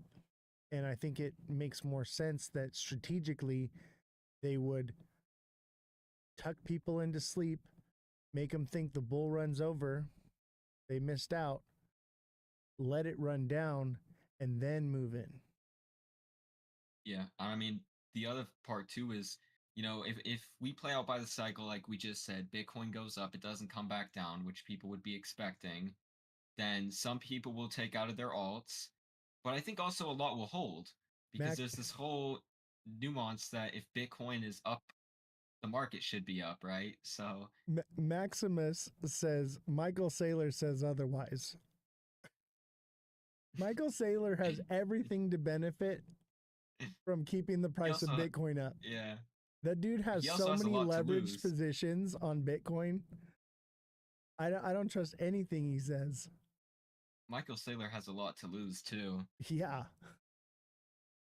But this is I think these unbiased. institutions are gonna play the game of Bitcoin doesn't come back down. And I think a lot of people are gonna get mixed up with that, because that's not how the past cycles have played out, right? Bitcoin is always supposed to come back down.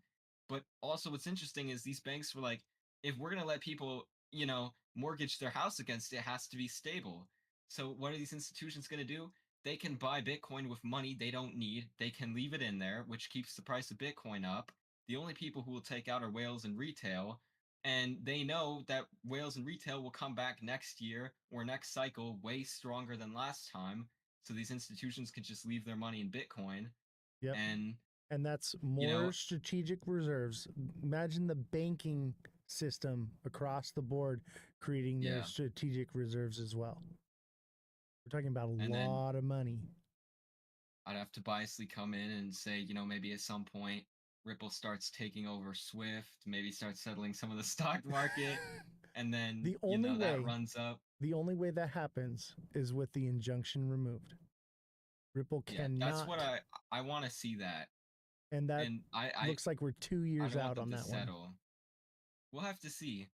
I also want to biasly say it'll happen sooner, but I don't want to see them settle. That's for sure. Because there's a lot of XRP army people who are saying just let them settle, but No, they you don't don't really want know that. what that means. You don't want them to settle, because then you're gonna end up, XRP is gonna be in the same boat as Tether, and then also, the other thing you were mentioning with ETH maybe not leading the cycle. That I don't want to say something that's wrong here, but I heard that there was a large legal company that said they think Ethereum might end up being delisted. This huge speculation because they have a lot of, or they also broke a lot of securities laws per se. Really. So We'll have Jesse look into that tomorrow. yeah, that's Um, why I'm saying speculative, because I don't know if it's real. But that would put XRP in a similar spot as, if, or I mean, sorry, that would put Ethereum in a similar spot as XRP. But I honestly think Ethereum would be in a worse position because they've had these really high gas fees and they've done this and this. George Orwell So says Ripple taking over Swift is a bold statement. LOL. They only 1400 TPS. Thank you, George. Thank you, George.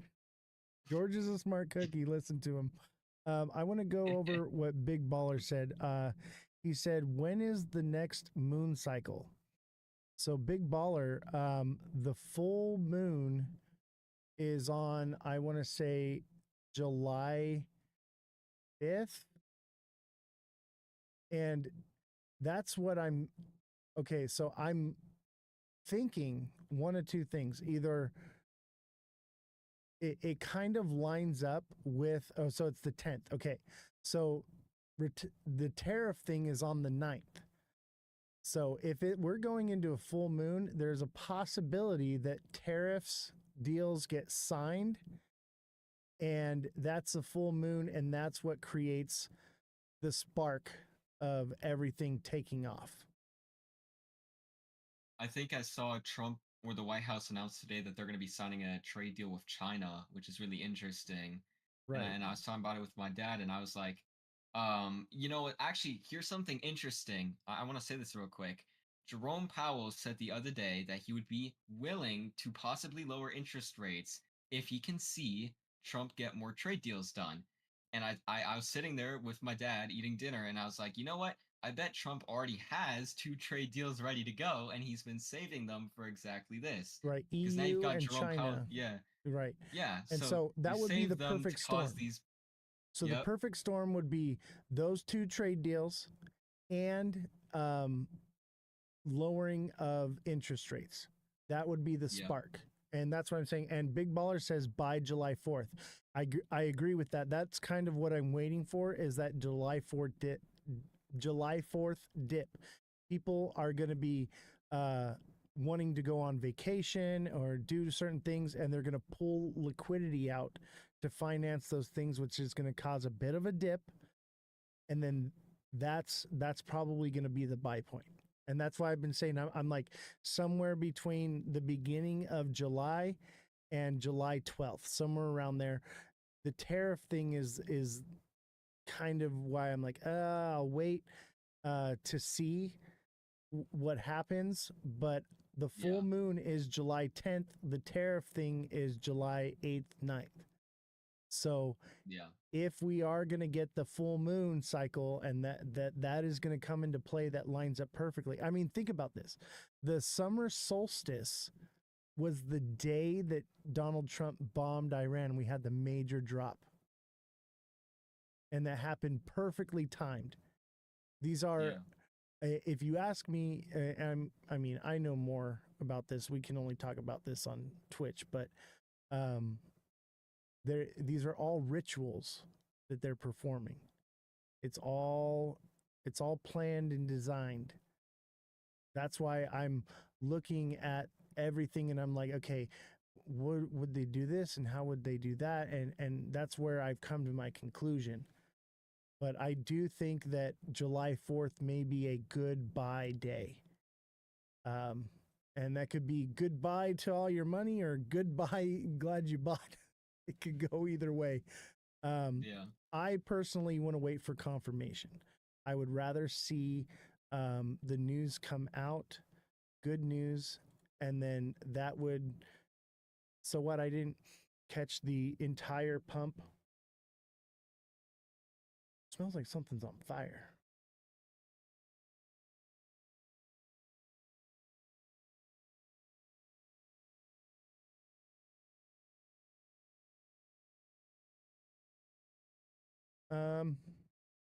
I gotta go check on something. It smells like something's on fire.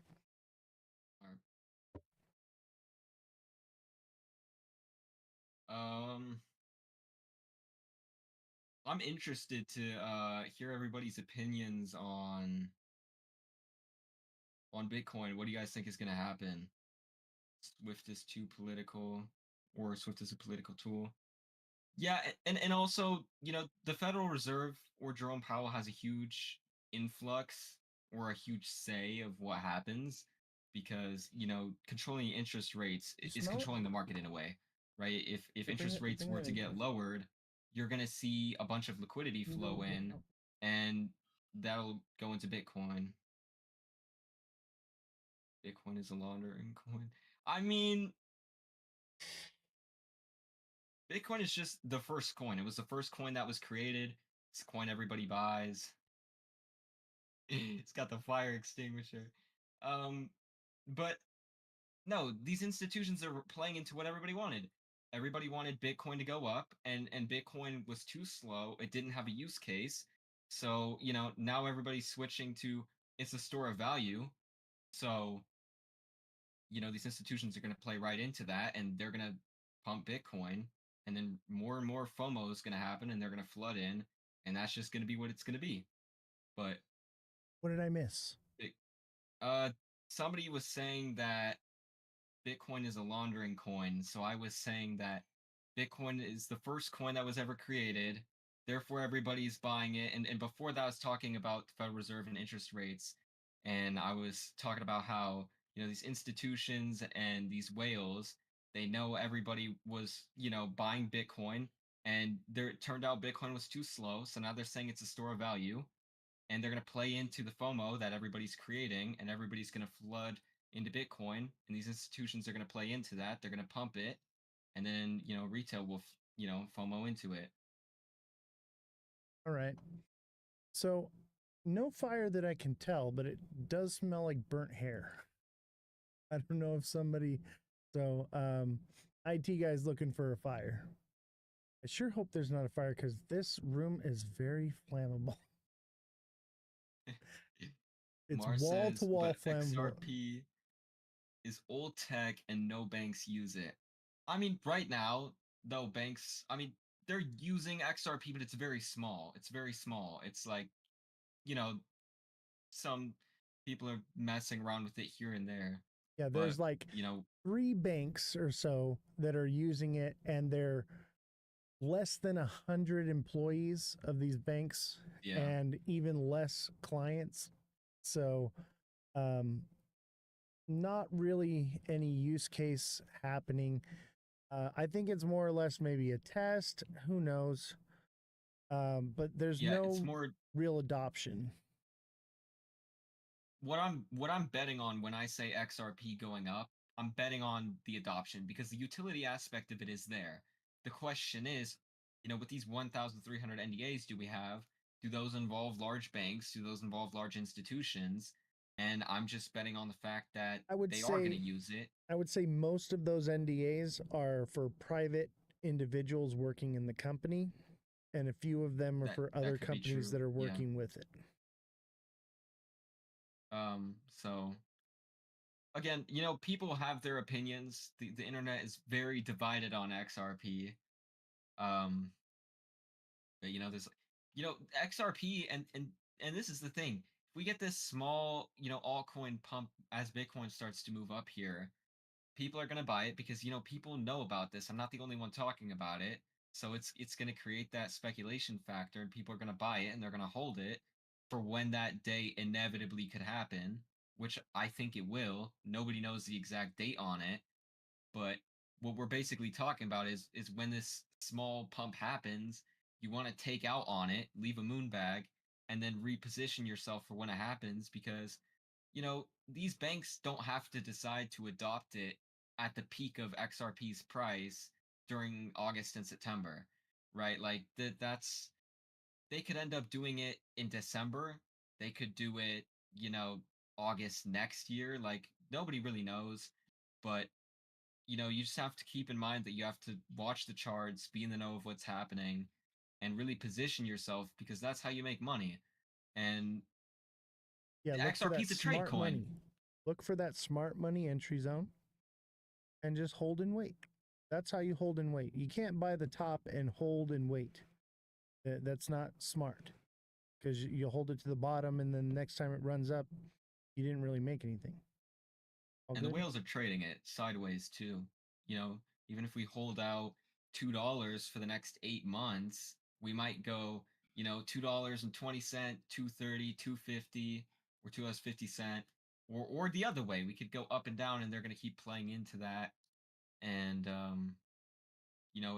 it's a good coin to trade, obviously, and that's the thing because most of the people in XRP, yeah, they're in for long-term holds, but you also have to understand that that's why it's good to have enough to where you can leave a moon bag, but you can also trade it like everybody else is because that's what they're doing. The whales are trading this. I mean, yeah, look at the chart. Like I'm trading it. it's Like I'm not yeah, it's being traded. and that's where the money is made in crypto is not from buying and holding. It's made from trading it because it swings so much. That's what makes it valuable and what makes it so much better than the stock market. Stock market, you buy it and you hold it long term. 30 years later, you got some money sitting there. Okay. With Yeah. crypto, you can do the same thing you would do in 30 years in one cycle, if not more. And that's where it gets its value from is by swing trading it. If you're just buying the top and holding it, hoping for a moon, you're doing it wrong.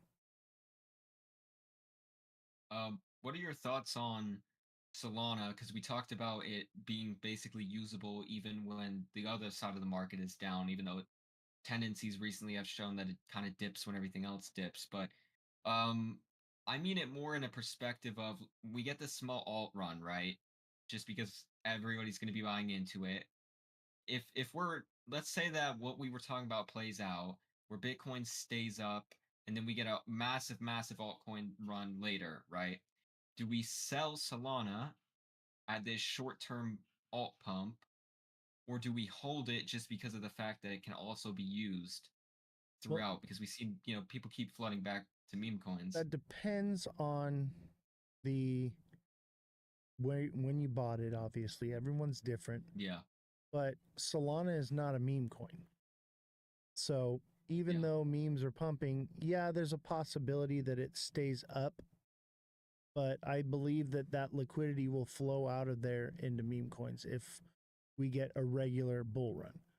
So I think moving it, from Solana to Pepe, for instance, would be the probably the smart move because I I even guess yeah. even if the meme coins, switch to meme coins, everyone else is going to be like, okay, Solana pumped, it's going to come back down.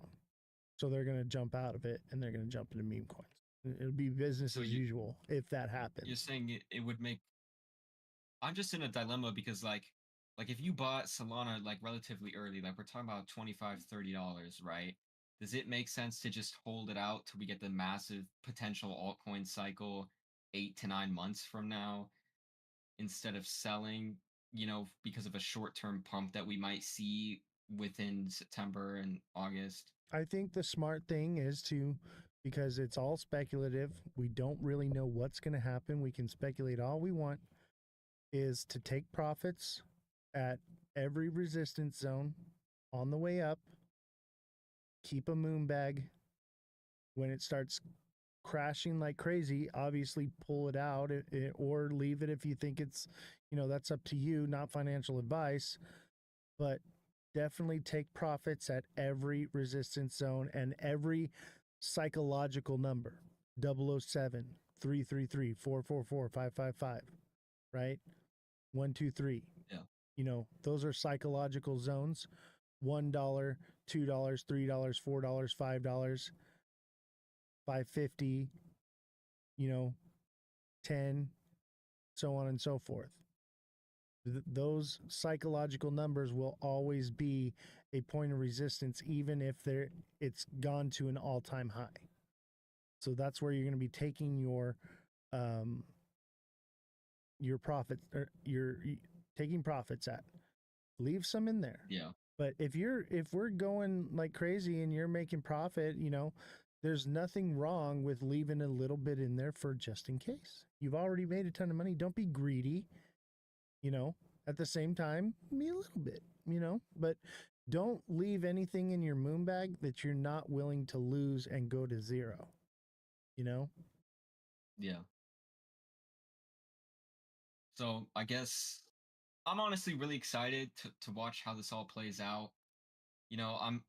I wouldn't be surprised if Bitcoin ends up holding at these higher levels and stuff gets dragged out a little bit. Personally, I have to be a little bit biased and say that I don't think it's going to get dragged out that far, but I could be wrong.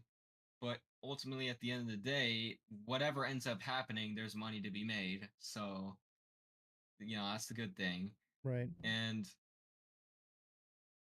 I'm thinking, you look at the XRP chart right now, that original green pump we have all the way at the front there could be a chance we get something like that come August and September. And I feel like, we might top out at 8.15, maybe 15. And then, right, because like if Bitcoin holds, it's going to come back down because it's not going to be extra liquidity coming in. And like I said before, we're not going to get much higher on retail alone. So it's more plausible to play out that way. I wonder if XRP is gonna inverted head and shoulders right here. This is a key level right here. 233. If it doesn't, I mean, because like this is where I'm at with it, is like even with the bad news, you're still bullish. And I think most people are, and they're just going to trade according to what the charts say. And look, it hit right here at resistance at 207, 208, right? And so that would potentially take it up to either probably about 220 and then come back down, and then you'd get like the golden arch, the McDonald's symbol, sending it back down to 190 zone or lower. Or it breaks resistance here at 220, 221, and then it would shoot up to 233. Which could happen if we get the trade deals. I mean, that could be something that they might use to get the market to break. Well, this would happen. And this is what I'm... Let's see. So today's the 27th, 28th, 29th, 30th. It would happen by the 1st, 2nd. We won't have trade deals by the... I mean, they could sign before the deadline. But also, cryptos also sell the news. So we might pump 24 hours or 48 hours before they sign if we know it's coming. Yeah, I think we pump, and then on the 29th... It just depends if we close above that line. On the 28th, we hit 220, and then we start heading back down. And then by the 1st, we get that ripple sell-off, bringing us down to 190, $2 to 190, depending on what happens. I would say that $2 is going to be the first point of resistance. Maybe it hits there. I think that's more likely, and that we see $2 at least. But it could potentially come all the way to 190, and if it breaks 190, and I'm leaning towards hitting the lower number because of the news narrative. Okay, I'm trying to use because it could go either way, obviously, but we have a very bad narrative. So there's probably a lot of people that are like, okay, the charts say it's going to run. I'm going to get out once it gets right here. And when it doesn't break resistance and it starts running back down, everyone else is going to run out of it, which is going to send it past $2. Which would take it to the next zone of 190, and then the next zone will be 180, and then 175, and then 163-ish, 161. Yeah. And that's right where the magnet's at right here, by the way. And it's right on the date, July 5th, July 4th. See it? Like perfectly lined up. So I think we hit maybe 175 by July 4th. I'm thinking there might be a small possibility that if we get Bitcoin holding up, that maybe, other coins might drop below, but I'm sensing somewhat of a feeling of that possibly XRP gets another leg up, maybe 2 legs up, and then that level also holds for another 6 months till Bitcoin starts to really cool off and we get a massive alt season. Because that could happen. I mean, the type of holders that XRP has. Yeah, but I think there's a lot of people that are XRP holders that saw the news today and are like, okay, I need to get out of this thing. Not all of them. It was a delay. It wasn't really a ruling. But it's a long delay. And the ruling was that verbatim was indefinite. That I got it right here. There's another article, but it basically said that the ruling would be indefinite. Let's read it out here. So Judge Torres is frustrated with Ripple SEC lawsuit, says XRP lawyer. Judge Annalisa Torres recently rejected a joint attempt by Ripple and SEC to modify the court's previous judgment with an agreed upon injunction.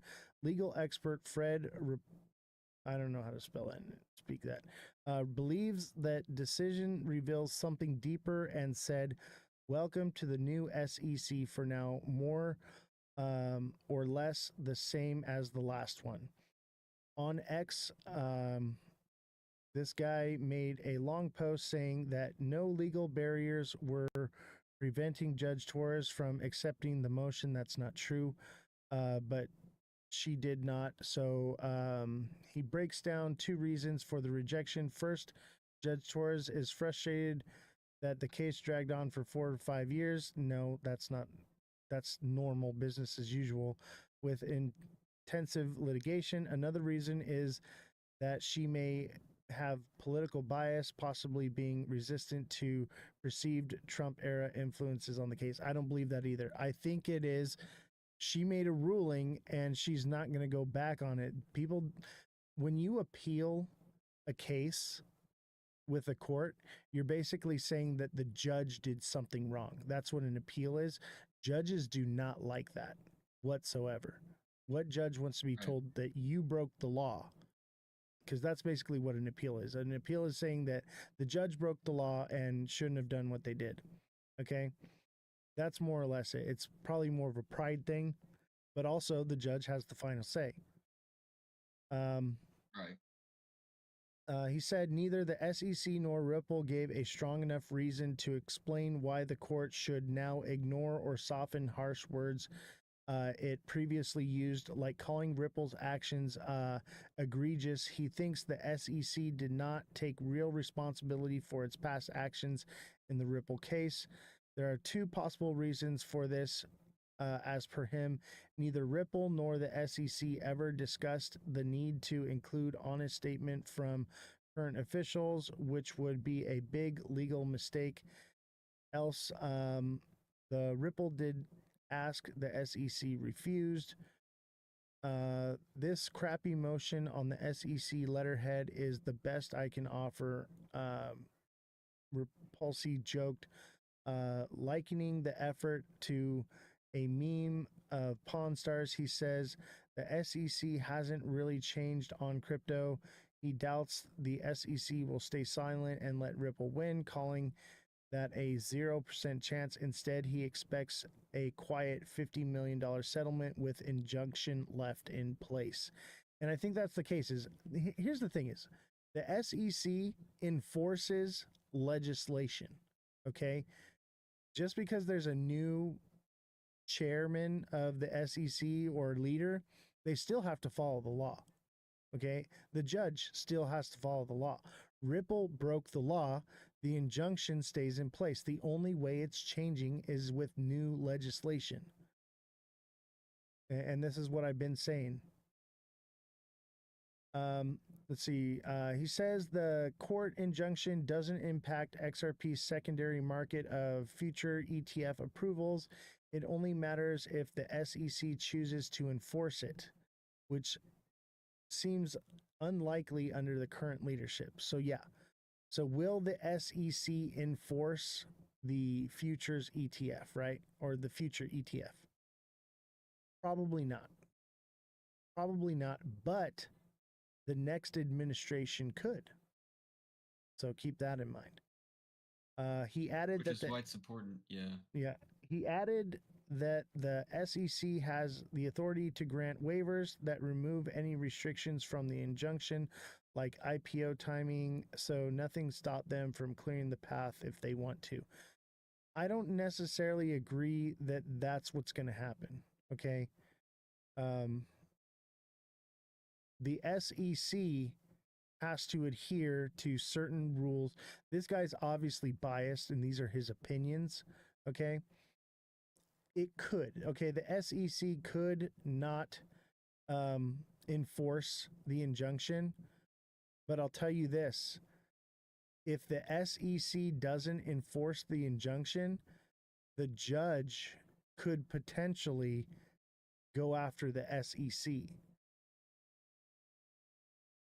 Or the whoever is on the SEC could be held liable, and they would have fault on them. So that is a gray area. But does the chairman of the SEC, what's his name, David Sachs? Does David Sachs want to go down and ruin his entire career for Ripple? I don't know. I don't think so. Unless he's got some big money payout coming to him. It just doesn't seem likely. There are ways around this. I get it. Things can happen. But these scenarios that he's playing out seem very unlikely. This one says Ripple versus SEC lawsuit hits shocking standstill. Still, XRP dips immediately. Let me see. Where was it?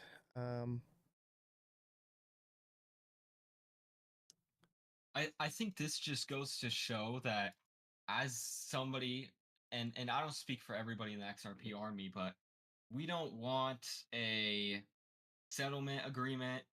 I think the other nice part about this is the judge is also, the nice thing about delaying it instead of ruling on it is it actually gives the government time, or the current administration, to put forth regulation, which if they do, that could impact the future way that she, rules ultimately, and that Right. could be beneficial in the long term. Exactly. So I wouldn't. But that could take yeah. some time. We're looking at minimum 6 months, but I'm thinking more the timeline of a year to 2 years. That's the justice system moves slow.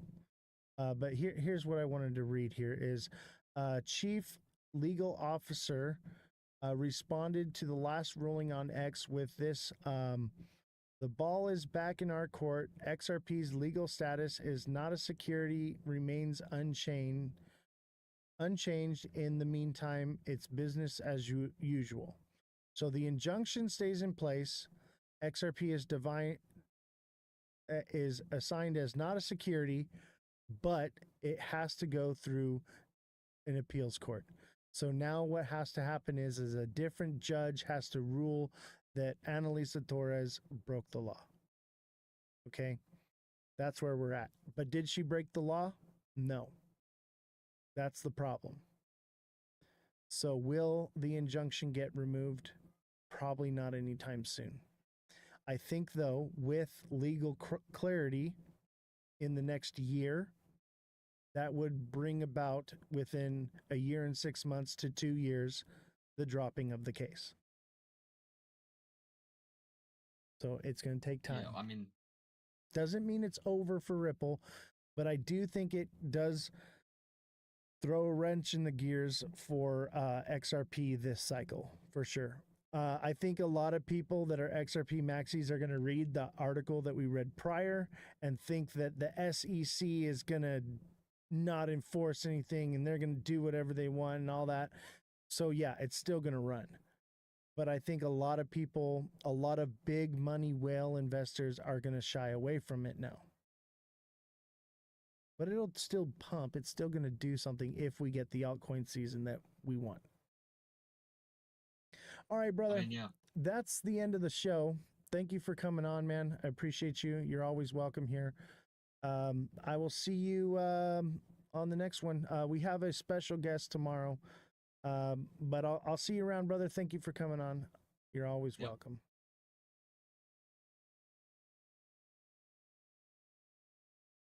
All right, everybody. Thank you all. We didn't really cover much of the news that's on here. So basically, I'll read through the headlines real quick. Coinbase stock touched its 52-week high. We kind of talked about all that already. Coinbase keeps going. Powell says Fed rate cut is on hold even as Trump demands cuts. There's a potential that if we get trade deals that Powell will back off. The housing market is set for the worst year in decades, says Meredith Whitney. I agree with that.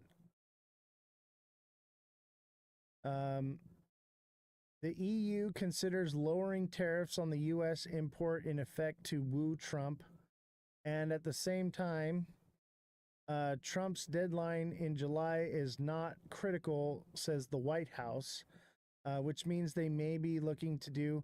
But Trump had threatened to impose a 50% tariff on the European Union, but 2 days later agreed to delay until July 9th. So we will see. I think he's tired of getting run around, though. I think he's done with getting the runaround and nothing getting done, and he wants these things settled. So, because he wants interest rates to come down. So in order to do that, he needs to get some of these settled. So he may play hardball. He may put 150% tariffs like he did on China on the EU. So keep that in mind. It could go either way. It says the EU is ready for a trade deal with the U.S., but all opinions remain on the table, says, as the deadline looms for Trump's 50% tariff threat, differences emerge between Germany and France over the potential deal. So not everyone is in agreement at the EU right now. Some people are saying retaliatory tariffs, and some people are saying, give them a deal. So that makes it more difficult. EU warns a baseline Trump tariff would still spur retaliation. So if Trump puts the baseline 50% tariff out, expect retaliatory tariffs, expect a nasty war on this one. And you can find news that say it's going to be good, and they seem like a little bit pipe dreamy, but This is the facts is they are threatening retaliatory tariffs, and Trump does not like to be threatened. You already saw what he did with China just because they didn't respond to him. Okay, so be aware, we are not out of the woods yet. And then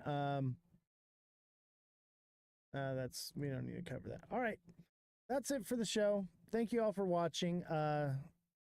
Don't forget to follow me on Twitch, and any of these shows, if you missed the show, you can find them. They're recorded. You can rewatch them. They're all on YouTube at Ozthecryptogoat, all lowercases, no spaces. They will all be the same. I will never reach out to you and message you. I will always ask you to message me first. Okay, so if you're a deluxe subscriber, you can message me first. I will never reach out to you. There are a lot of fake accounts of me out there now. Be careful. I do not have any underscores, capital letters, periods, or anything in my name. It is always at Ozthecryptogoat, all lowercases, no spaces, and it's never changing. Thank you all for all of the gifts. There's so many. Risky Sneaks, TikTok Seller, Rihanna, Big Nate, Fredum, Marco, Mother Dragons, Censored by TikTok, Nate, Nico, Crypto Cali, Guinea Marie,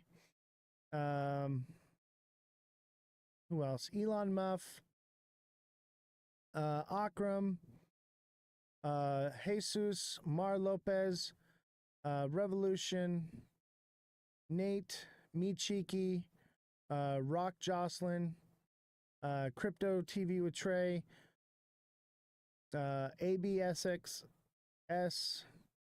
and Neo 2.0. Thank you all for your amazing gifts. Censored by TikTok, thank you for more. And everyone, thank you for your overwhelming support.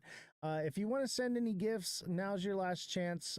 Much appreciated for all your gifts. If not, save them for tomorrow's live. Let's show Francesca lots of love. With lots of gifts coming in so that we can make sure our viewership is high. But we've been doing pretty good. We've been averaging over 50 viewers, and some lives we've been over 100. I think we had over 150 viewers for a substantial amount of time yesterday, which was incredible without any promotion, which is just phenomenal.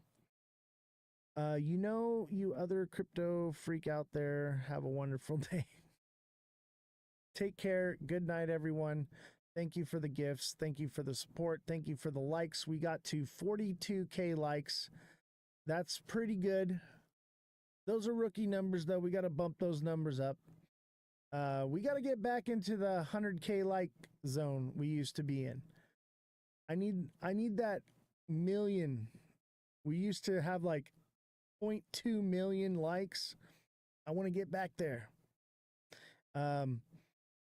Maybe what we'll do is we'll do a giveaway or something where if you or obviously you can order one yourself, but get one of those liking machines. I ordered one for the staff to put on their phones that likes the live automatically for you. It's like 100 likes forever so long.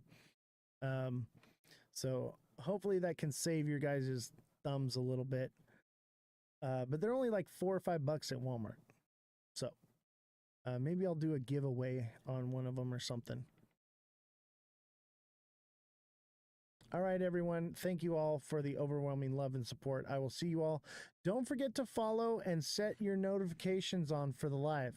So when you send a heart me, there's a section where it says set notifications. Click that and you get points for setting up notifications for the show. So that way, every time we go live, you know that we're going live. Holler, thank you. I appreciate you. And don't forget to deluxe subscribe. Become a deluxe subscriber and get one-on-one coaching with me through DMs. I also offer the technical analysis class. I have 2 spots left for the TA class. Classes will be held on Sunday starting July 6th. If you want to sign up and learn to do TA, send me a direct message. It's $25 an hour. And that's 4 hours over a month, so it's $100. Okay? Some months have an extra Sunday and you'll get that Sunday for free. But you can get that through the link in my bio for my Discord. So join my Discord. The link is in the bio. That is still growing, but it's growing every day, and it's evolving into what it's intended to be. But join it now. Get in there. And don't forget, we also have our hoodies, t-shirts, mugs. I got my mug right here. I got my t-shirt on as well. That's another way that you can help support the show. And also on Twitch, you can sign up for HelloFresh. And when you sign up for HelloFresh, make sure you use my promo code that's there, and you can get a discount. And you also are helping the show. That's $90 that goes towards the show when you sign up for HelloFresh, and you get good meals delivered to your door. Saves you time, money, and makes you healthy. And don't forget, we're live Monday through Friday, 5 to 9 p.m. Pacific Standard Time. Starting July, we will be taking away Wednesdays. We won't be going live on Wednesdays anymore, and we'll be doing the TA show on Sundays. All right, everyone. Have a great rest of your day. The magnet is strong with this one. The force is strong. And I will see y'all later. Thanks for the stickers, TikTok seller. Are you about to go live, TikTok seller? Because if so, I'll hop in there.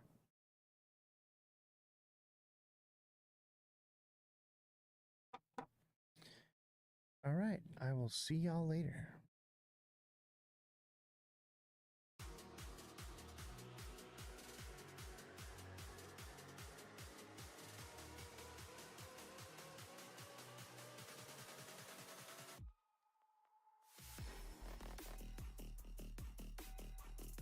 What is going on, everybody?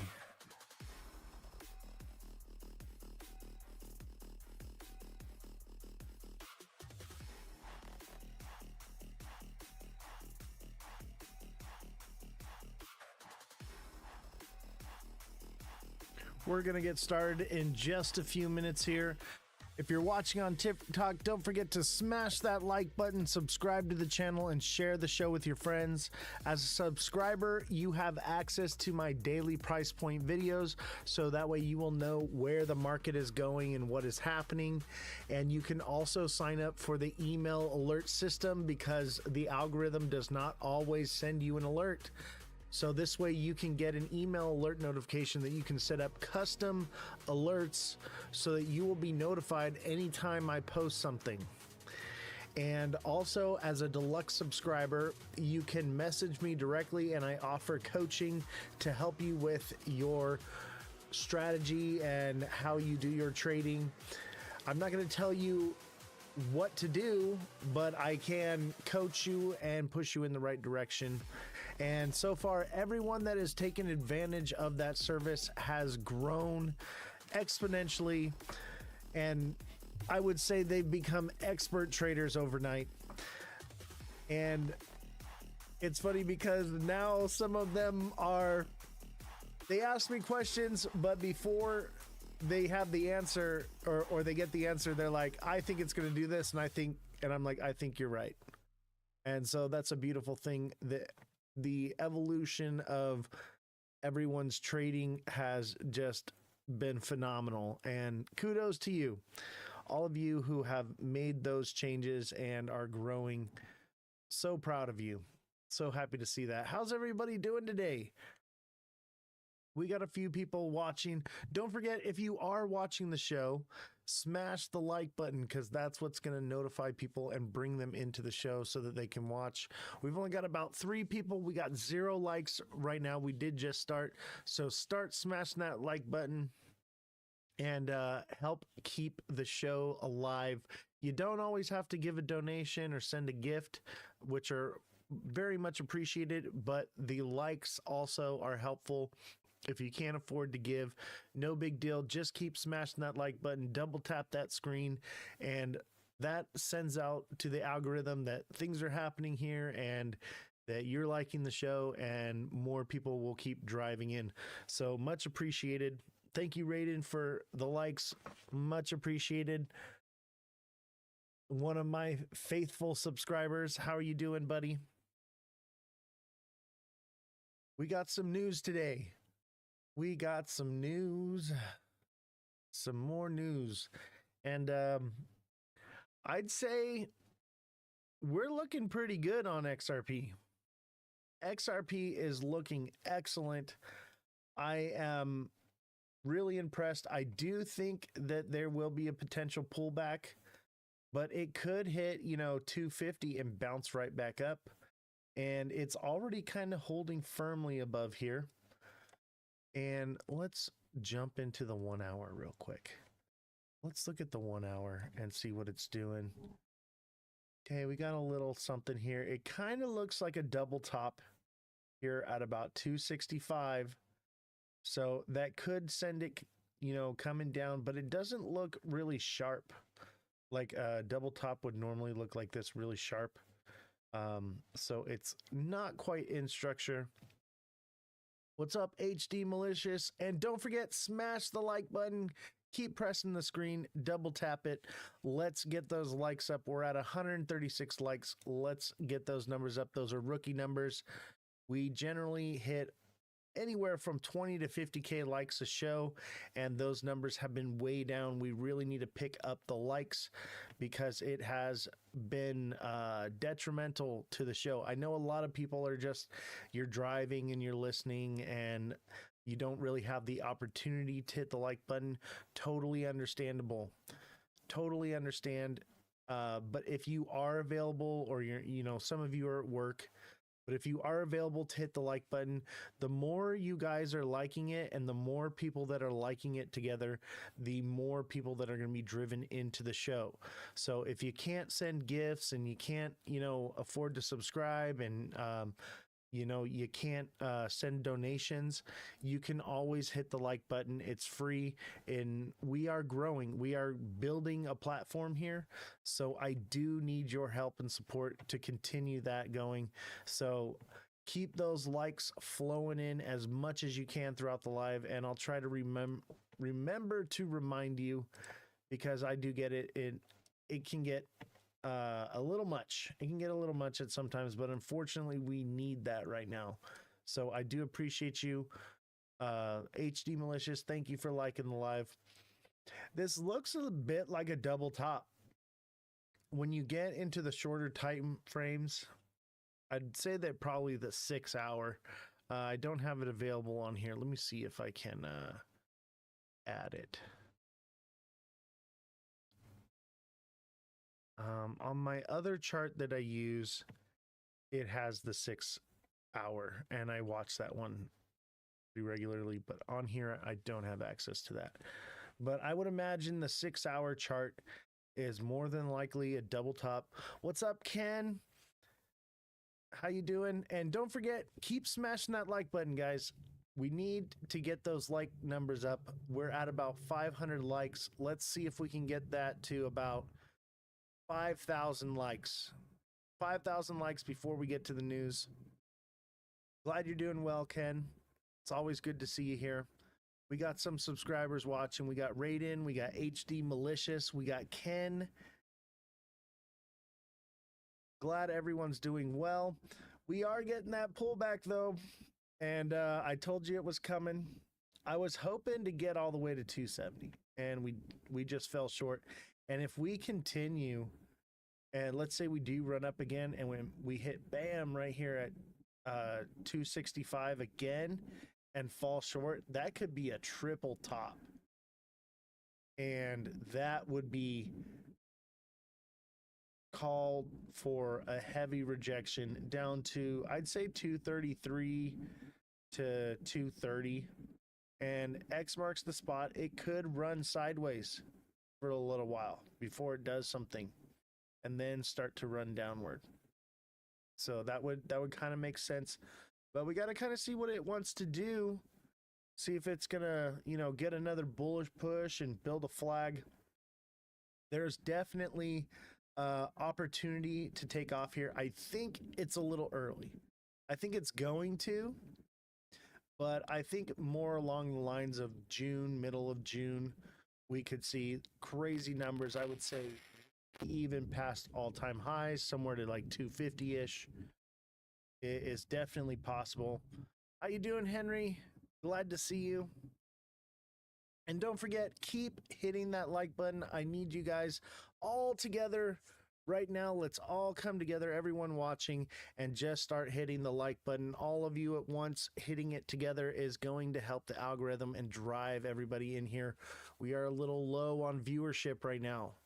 So, and honestly, I thought about not going live today to take a break. So if viewership is down, I may just call it a quick show and we'll see what happens. But if you guys are hitting that like button like crazy, I'll stick around for you. Big baller with the likes on Twitch. And if you are on Twitch, hop on over to TikTok real quick and just start hitting the like button. Just start hitting the like button. And don't forget, if you are watching on Twitch and you want to send gifts,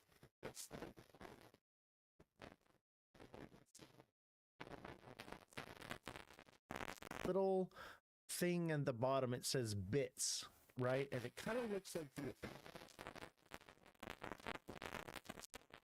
it's just the same thing, and it sends those little gifts to help support the show.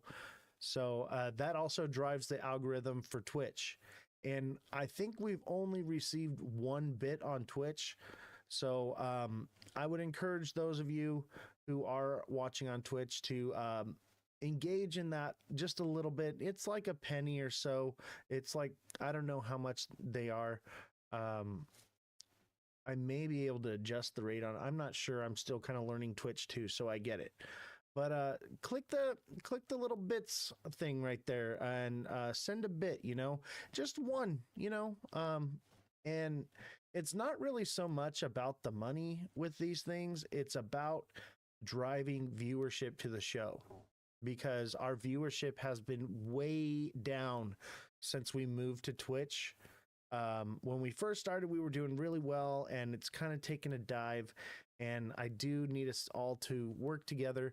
So if you are watching on Twitch and you don't want to send a bit, come on over to TikTok real quick and start hitting the like button for a little bit, and then come back to Twitch, whatever you feel like doing, or just watch, you know, leave the phone in your pocket with your earpods in, whatever.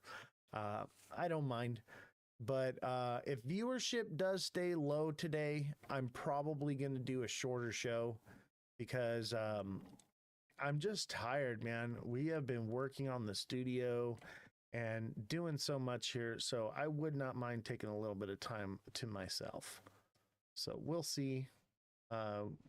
One news article at a time so far.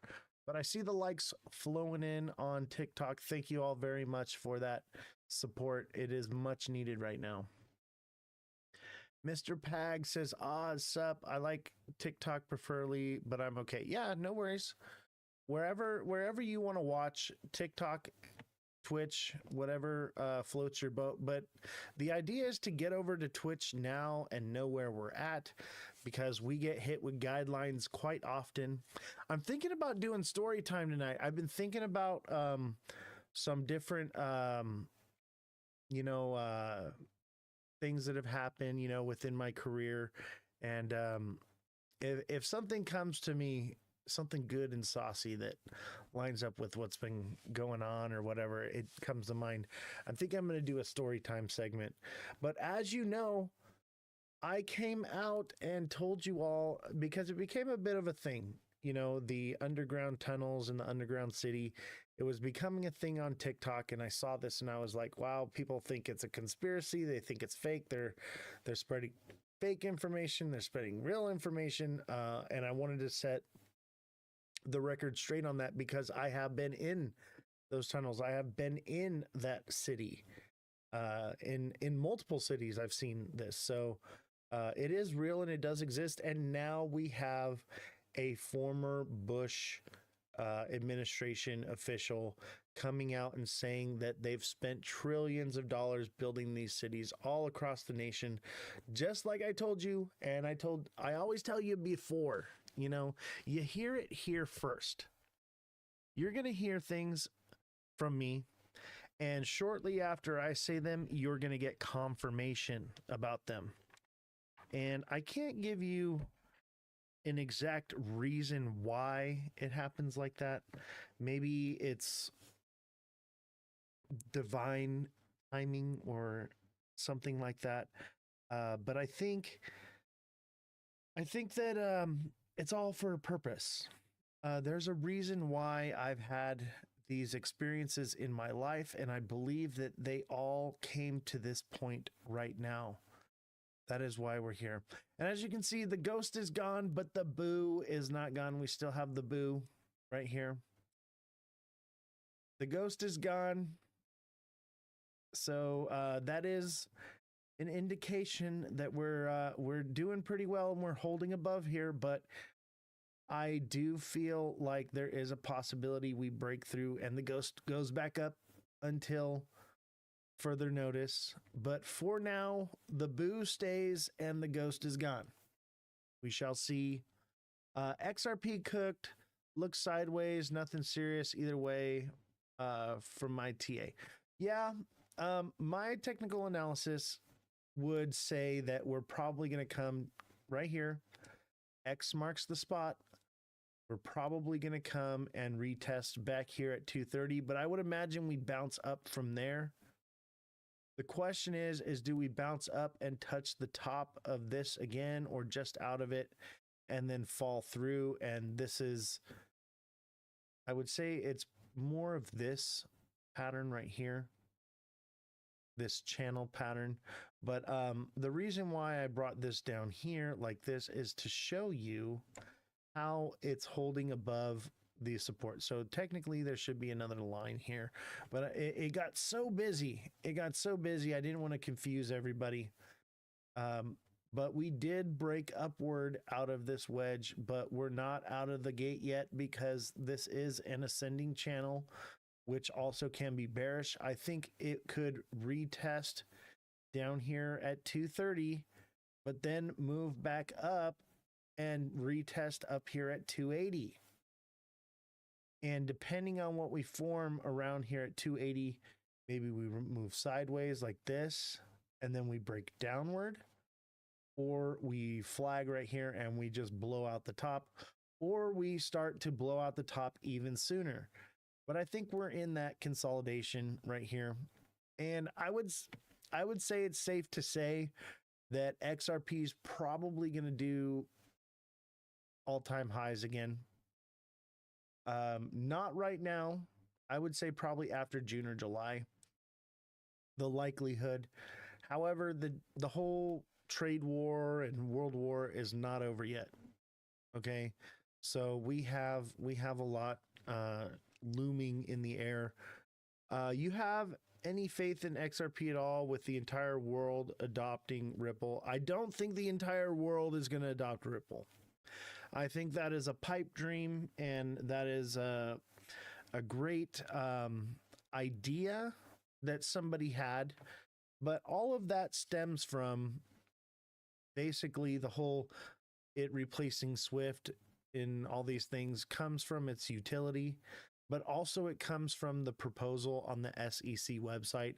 And as you know, that proposal on the SEC website is just a proposal from a random guy.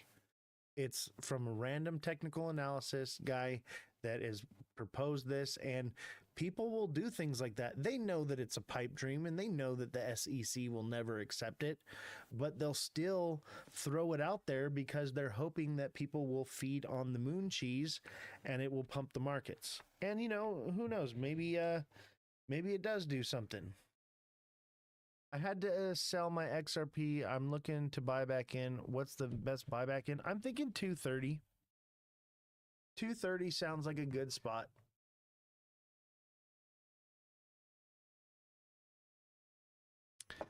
Man. Let's see.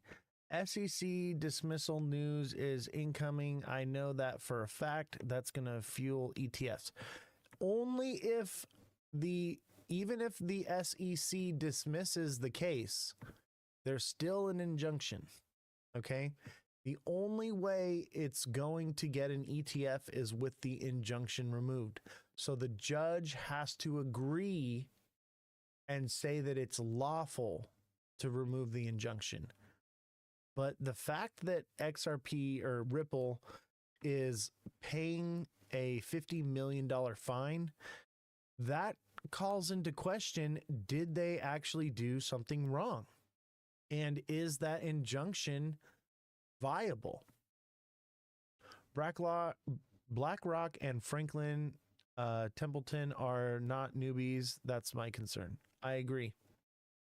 And the whole BlackRock ETF, there's been no announcement of that for XRP. It's all been speculation. Nothing's been said. Under previous laws, yes, times have changed. Well, none of the laws have changed. Just the administration has changed. Now, with new regulations and regulatory clarity, that's a possibility. And I think that's part of why they're dragging the case out. So that way it can fall under new guidelines and new regulation. But as of right now, no crypto anything has been passed. There's been no legislation signed. You think we will ever see under $1 again? That is a question. Yes, I think we will after this bull run. If not, maybe we don't see under like $1.50 or $2 ish. But I definitely think that more than likely we will see 75 cents again, or maybe $1.15 ish, $1.05. Those numbers are still on the table. Remember, this is a bull cycle. All right. If you look at any previous cycle, let me go into the 1 day. If you look at any previous cycle, all right, they run up and then they fall down and then they go sideways. They run up, they fall down, they go to sideways. So yes, there is a likelihood that it will see $1 again. It could happen. We have our little ghost guy here. I don't think there's too much to be afraid of right now, but I do think we're going to come back and retest 230. Are we going down when Asia wakes up? I would say, let's see, today's Wednesday. Probably. Yeah, because we've been pumping on Sundays and we've been selling on Wednesdays. It's been the opposite. But we did have a Sunday sell-off. And we did sell off Wednesday. There's a possibility, we pump, but I'm thinking Sunday will be a sell-off day. And that's probably when you'll see it fall. It's probably just going to consolidate until then. And I would say there's a possibility. I know I'm always doing these patterns, but this could potentially be head and shoulders right here down to 230. Possibly. It's a little bit wonky, but if you put it in a different time frame, it actually kind of looks like it. Let's see here.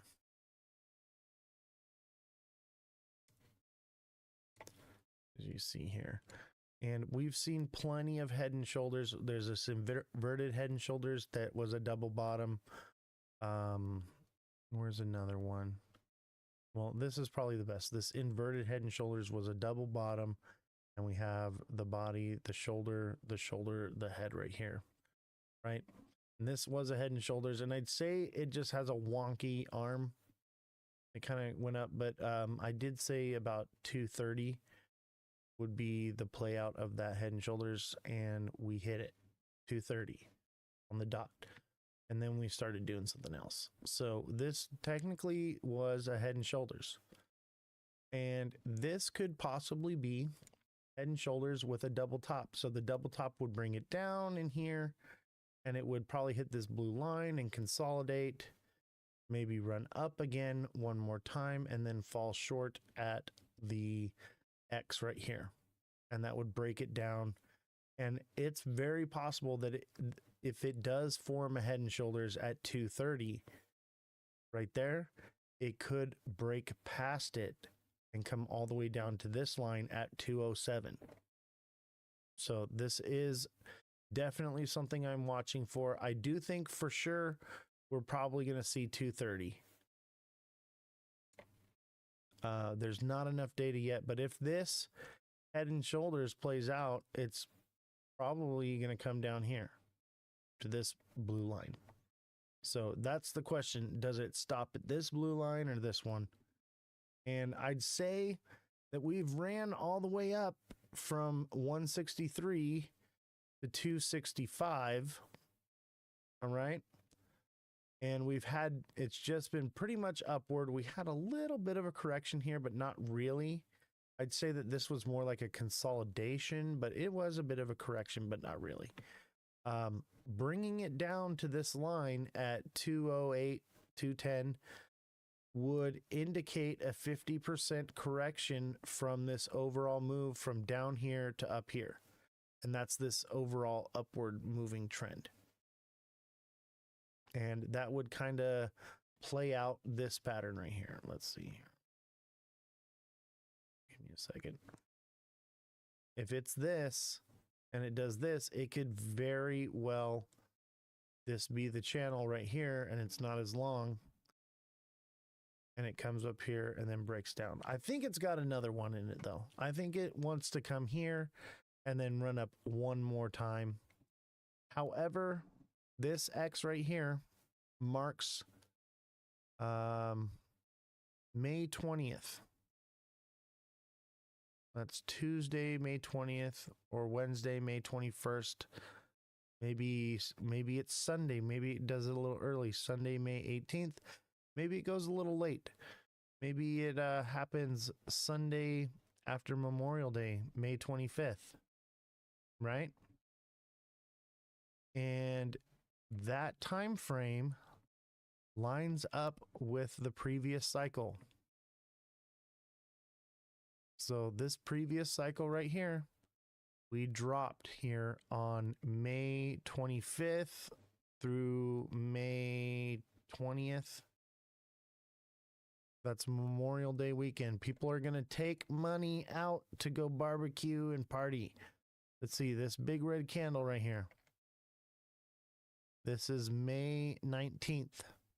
All right. All the way to June 22nd.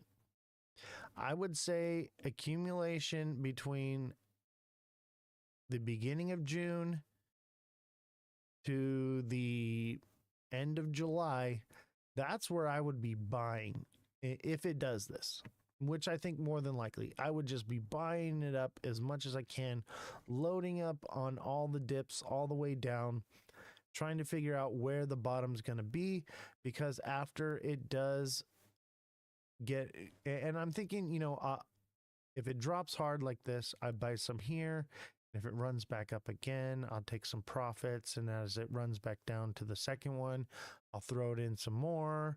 And then it runs up again, take some more profits, and it runs down some more, throw it back in, and build up that bag over those couple months that are dead. The saying goes, sell in May, go away. Let's see. Had to come over to TikTok. Ads are nuts. Yeah, I do apologize for the ads, but one day we won't have TikTok and you'll just have to subscribe on Twitch, and it'll actually be cheaper because I think the TikTok subscription's like $10 and the Twitch subscription's only like $7. But the idea is to move you over to Twitch for now, because one day we won't have TikTok anymore. TikTok will be done, and that's where you're going to have to come watch the show. So we're facilitating that migration right now. I'm dumping 409. Yeah, I think I'm going to dump before that. I think I'm going to dump at 350. Because look, if it does this, all right, if this is where we're at, all right, let's say we're right here, and then we dump May 19th, May 20th through the 21st, end of May. we dump hard, right? I'm going to be accumulating all the way along here until July-ish, and then I'm going to be waiting for that run up, and I may even accumulate through July a little bit, right? And then it runs up one more time, okay? But as you can see, this time it went to 196. The second time it pumped, it only went to 141. So it's only about half the way up. So if it does drop like that hard before, and look at, what's today's date? The 14th, May 14th. Look at, it's lining up perfectly. Okay, so we had a drop and then we've ran up 13th, 14th, 15th, okay, 16th, 17th, and then bam, down hard. End of May, which is what I think is going to happen with XRP. It's probably going to run up for a little bit, consolidate sideways, get one more good little push up, and then it's going to be toast. It's going to come down hard, and it's going to run down for a couple months. And that's going to be your accumulation zone for the next pump, but it won't be as much. It'll be half the way. So let's say that this is, we compare this over here to the previous cycle. That would run it back down to that 163 to even 125. We would fall down here to this blue line, right? Maybe 130-ish. But the blue line says that we would probably hit around 120 to 130, but there's a lot of resistance at like 150. So I think, 150, 145-ish we'd hit.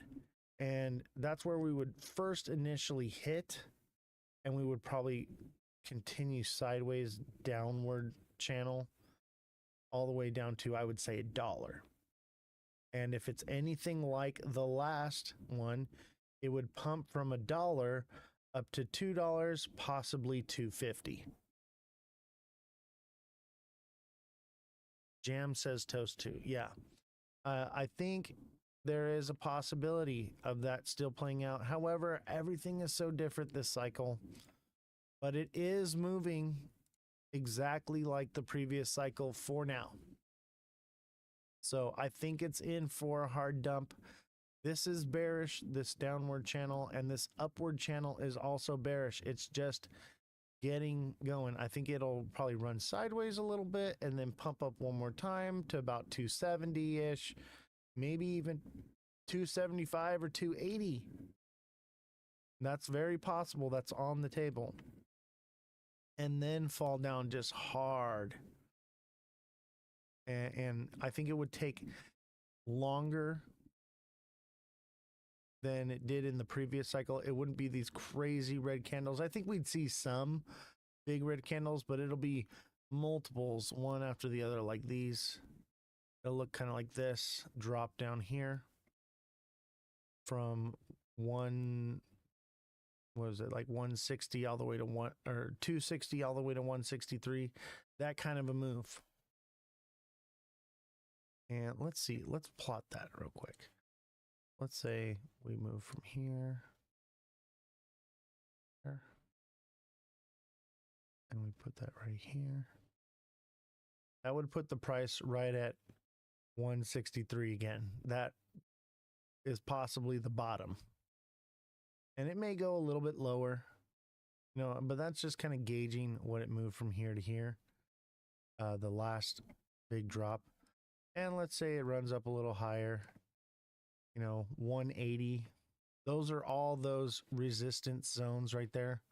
So it could go to 180 and then taper off sideways from there. And, just kind of do this and then shoot up, probably hit $2 and consolidate a little bit maybe, and pull back like this, and then cup and handle and run up. But I would say probably around 250, 260 would be the top again, where it's at right now, where it's hitting the resistance, and that would be the top. So technically, buying right now is buying the top for now, unless something changes. I thought we were in a reversal trend. We kind of are, but not. So here, let me explain to you that this trend is a smaller micro reversal. Get rid of all this stuff here. I gotta get rid of this mouse pad. It's not working well. I have another one here. Oh yeah, that works much better. Okay. This downward trend, okay, is bearish. This upward trend is also bearish, okay? It's trending upward and it's broken out of this trend, moving upward, and it's moving up this channel. But in a technical analysis, you know, you would say an ascending channel is followed by a drop. Every other coins are hitting all-time highs. Why is it so hard for XRP to get there? Because the SEC, institutions can't buy it. Institutions can buy other coins right now. XRP is like the only one. That's why I'm so interested in it, because if it is suppressed because of that, and one day it does drop, that can happen. Not only will it pump like crazy, but then institutional money will get into it, and it could send it to, you know, $10. That's what everyone, that's all that speculation. That's why I'm watching it, because I don't care if I miss from, you know, $2 to $2.50 and I miss this. That's not a big deal, because there's always a price correction, get halfway in somewhere along there. I want to see, you know, news that tells me that it's going to pump hard and it's going to break out of this institutional decline, because no institutions are into it. But X marks the spot, and look at these two channels are an X together, and they've crossed over here, right here at this X. We pumped up, right? And more than likely, so we pumped at about this X, and this X is on the low side, not the high side. So that would indicate a drop down to this side, somewhere around here.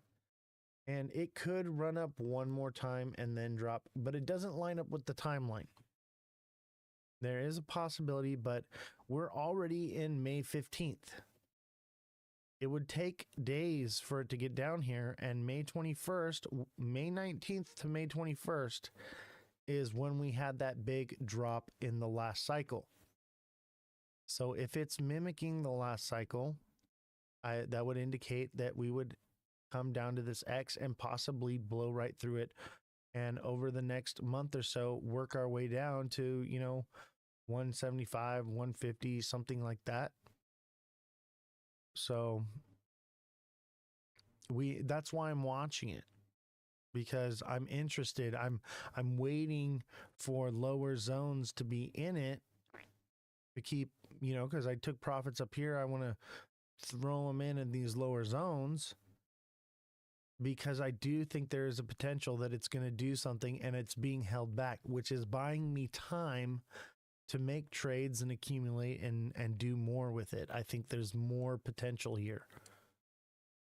What about Cardano? No legal issues with them. Exactly. However, but with legal issues, once XRP's been put through the fire and it has that legal clarity, it's more adoptable. And that's that speculation that's happening. It's like, it's the only one that is, you know, been through the fire. Let's see here. Other chats going like crazy. For precedent purpose, under previous laws, yes, but it will be changed. For precedence purpose, really well, or under $1, geez. Yeah, it's definitely possible. After the bull run's over, everything crashes again. Everything will crash again. That's just how it goes. What is this? This is XRP. Danny Gibson. This is XRP always.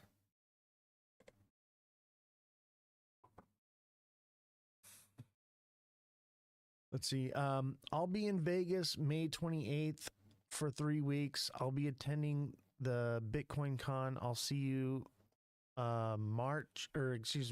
June 2nd. Awesome. I will be there. And I will have the equipment, and we'll do a special live or something, and we'll hang out. We'll do whatever. So I cannot wait to see you guys. There's a few people who are confirmed for the Vegas meet and greet. Those of you who are coming out, we're going to have a blast. It's going to be great. I cannot wait. We're weeks away from finally meeting you guys. I'm super excited about it. It's going to be awesome. And if all we do is go play some games and, have something, and hang out, whatever, and do Vegas, I'm cool with that too. Like, we don't necessarily have to do the live. I do plan on doing a bit of a live. I'll wait until we all meet each other and talk and see what everybody wants to do, because not everybody wants to be on camera and this and that. And but I do kind of want to do a special little walk through Caesar's Palace in the mall area for the live, and kind of explain the similarities between that and the underground tunnels in city. So I do want to do that, because there's a lot of people who haven't been there or whatever, and I just want to kind of explain, because that's probably the closest thing I've seen to above ground that's like what's below ground in those more luxurious areas. And it's a great way to just describe the differences and the similarities.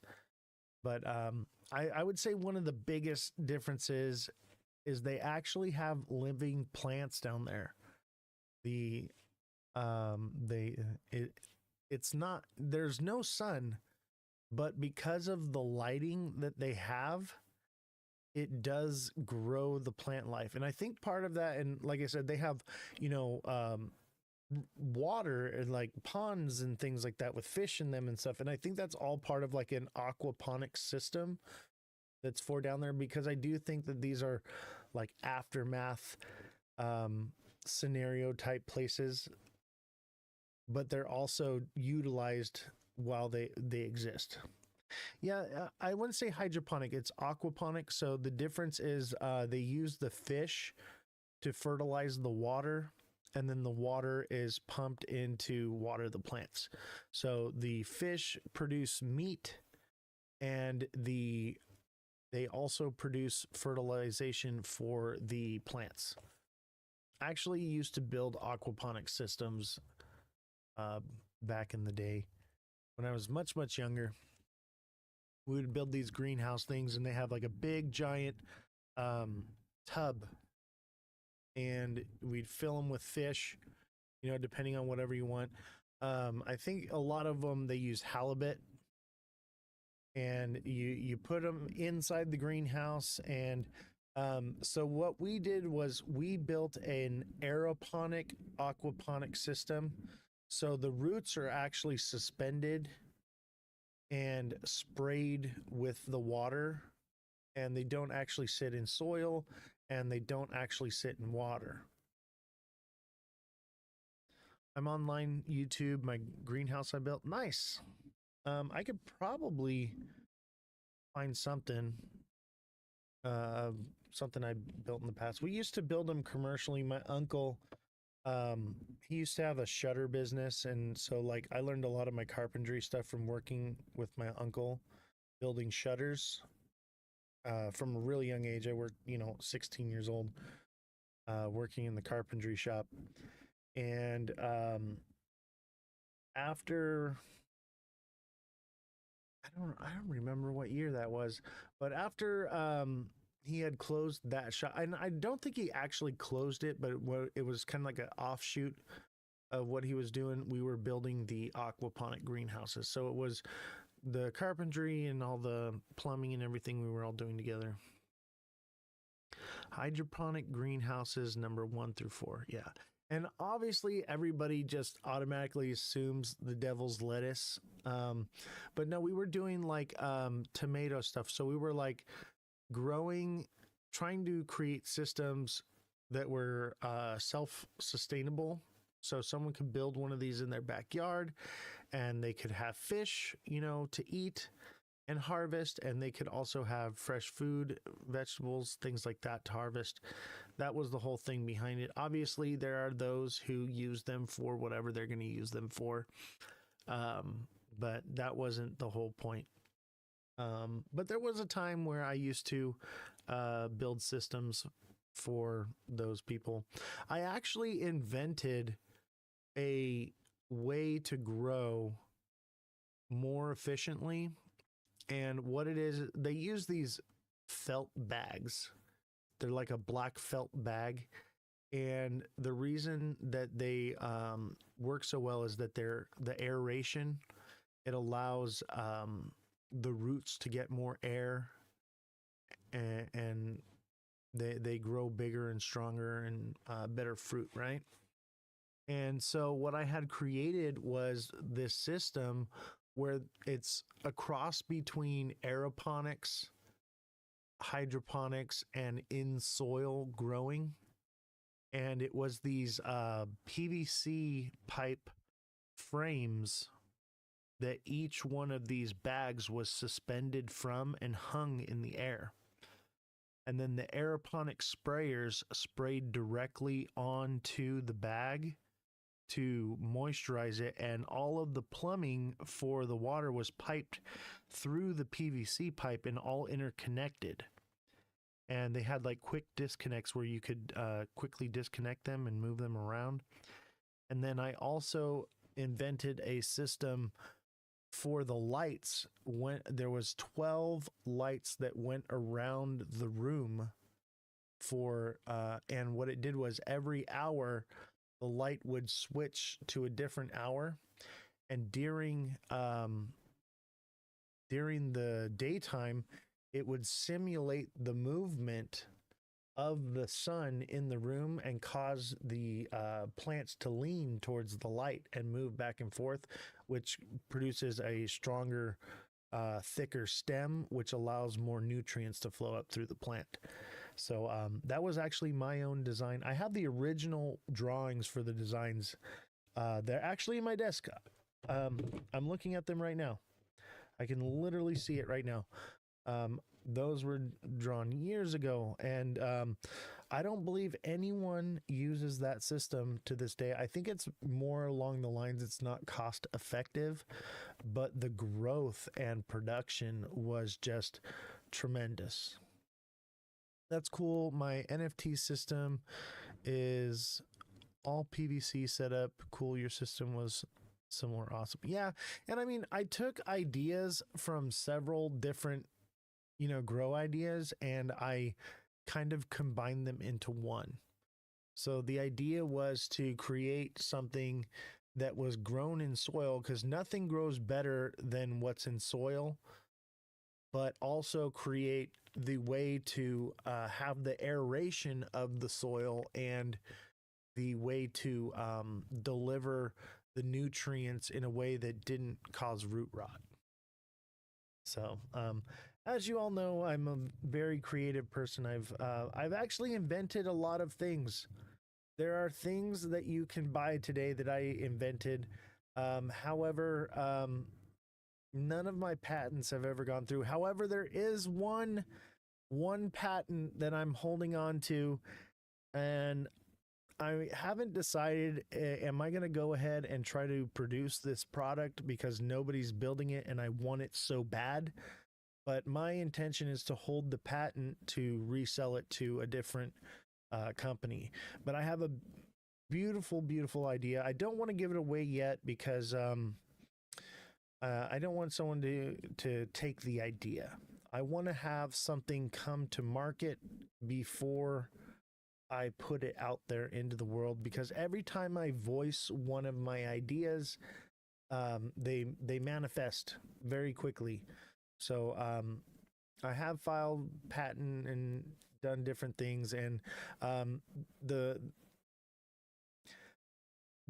by the way, if you are going to do a patent, the best way to do this is to draw up your designs, mail them to yourself, and hold them. You technically don't have, and leave the envelope sealed, but you technically don't have a patent, but you can argue in court that you had the idea first, and you can get residuals from it. That's probably the cheapest way. I think some states have done away with that though, but it costs like 50 grand minimum to do a patent, and you want to have a good attorney to write your patents for you so that it's airtight. Otherwise, other companies will take it. That's your patent number. Good for you, man. I don't even remember what my patent number is. I got an email from them though. It's been about 15 years since I did that patent, so I believe it's up soon in the next 5 years, so I have to renew it. And I'm probably going to try to sell it to someone. I haven't decided what to do with that. I was hoping that by now more of the technology, it's a very technologically advanced thing that I've designed. As you all know, I have a master's in electrical engineering and audio video engineering, and you know, this one's maybe a little too technical for me, but I think with the rise of AI, it's going to make it a little bit easier for this to come to fruition. So we will see. We will see, but I'll give you a hint. It has something to do with golfing. It has something to do with golfing. And I think that this product is going to be very cheap to make, but people are going to pay a lot of money for it. Oh yeah, I would pay, I think I could probably build it for under $20 a unit. And I think I could probably sell it for $300 to $500 a unit. How you doing, Guinea Marie?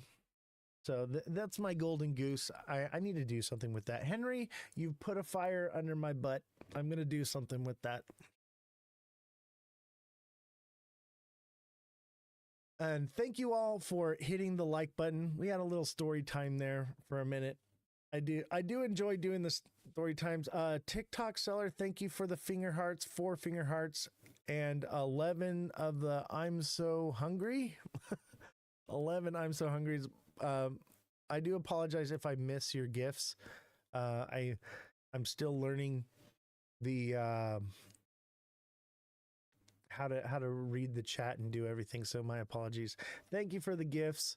By the way, don't forget, TikTok seller has a show on TikTok.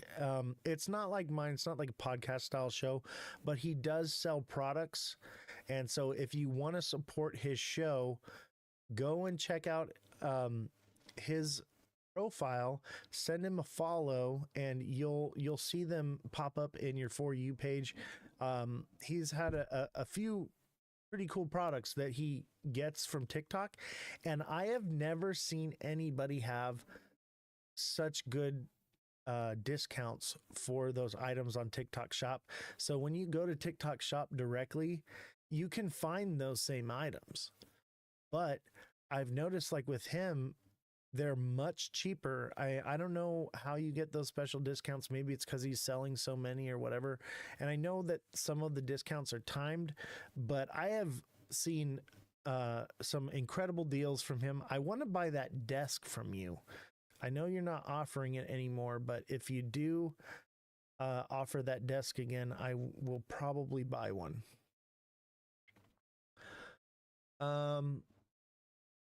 Let's see. TikTok seller 444 says, "Hey, thanks, man. No problem. Much appreciated. I appreciate all your support. Thank you for the 20 subscriptions on Twitch yesterday. Much appreciated. What's the news on XRP? I think it's due for correction. It could, pump again. But if it doesn't break above 264, it's coming back down to 231 and possibly even lower of about 210-ish, 212, probably more like it. And that would line up with the May sell-off, and it could even drop lower than that.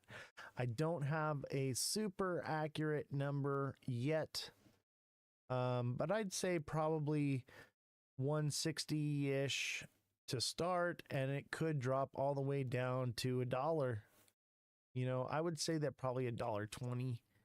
It just depends on like if they keep artificially propping it up with news.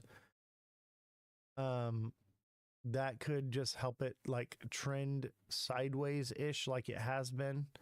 Because it's basically been it's been between 292-ish. Let's say $3. It's been between $3 and $2. Okay, in that dollar margin range there for a while, since November or December, I would say, since December till now. So 6 months. 6 months, it's kind of just been moving sideways. So I think they're trying to keep it above $2 so that way when the SEC thing finally does drop and regulation and all that starts to cascade, it does send it to crazy numbers. I think that is something that they're really trying to do, but I do believe that it is possible to see below $2 again. And after the bull run is over, I'd say 75 cents and possibly even lower. B says, 50 cents. I think that would be maybe in despair and it would come back up. But I think the mean number would be somewhere between 75 cents, somewhere right around there. Once this is all said and done, it goes back to normal. Udo, you have any of those January streams recorded? I want to watch some of those. That was so cool. Yeah, so watch my videos from January. It was the day before, all right, February 1st. So January 31st, I went live and I said, hey, or I think it was January 29th or 30th. I would say it was probably the 30th or the 31st. I went live and I said, we were up here. And that was the day I exited the market.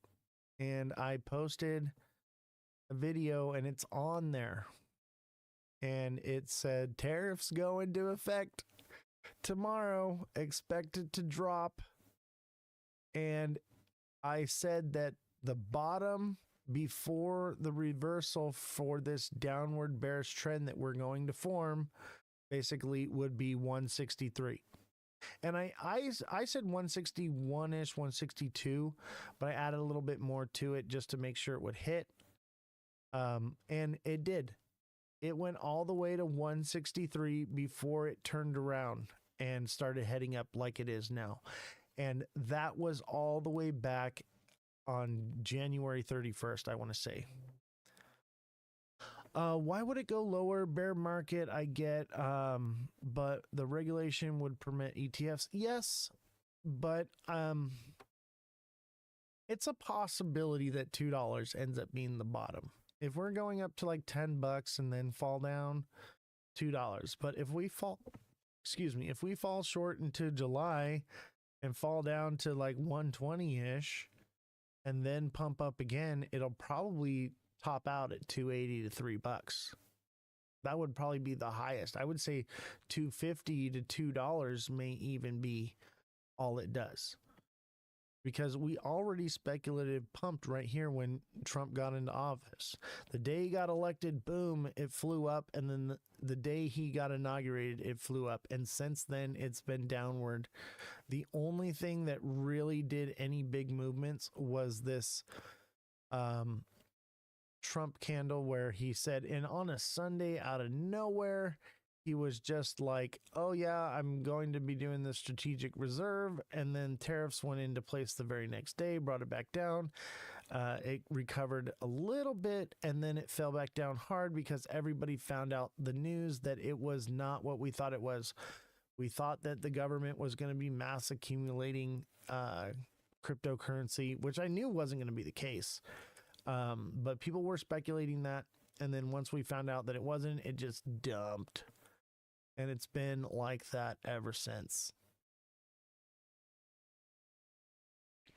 Yeah, definitely go check out those videos.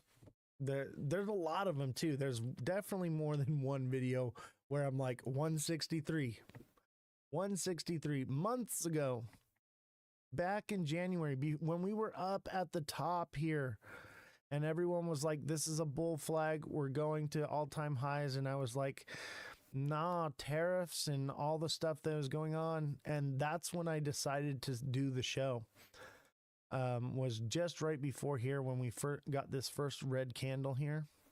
I was like, I think this was the show I did with Mega, was January 19th. That was my first live show, was on Mega Crypto's live.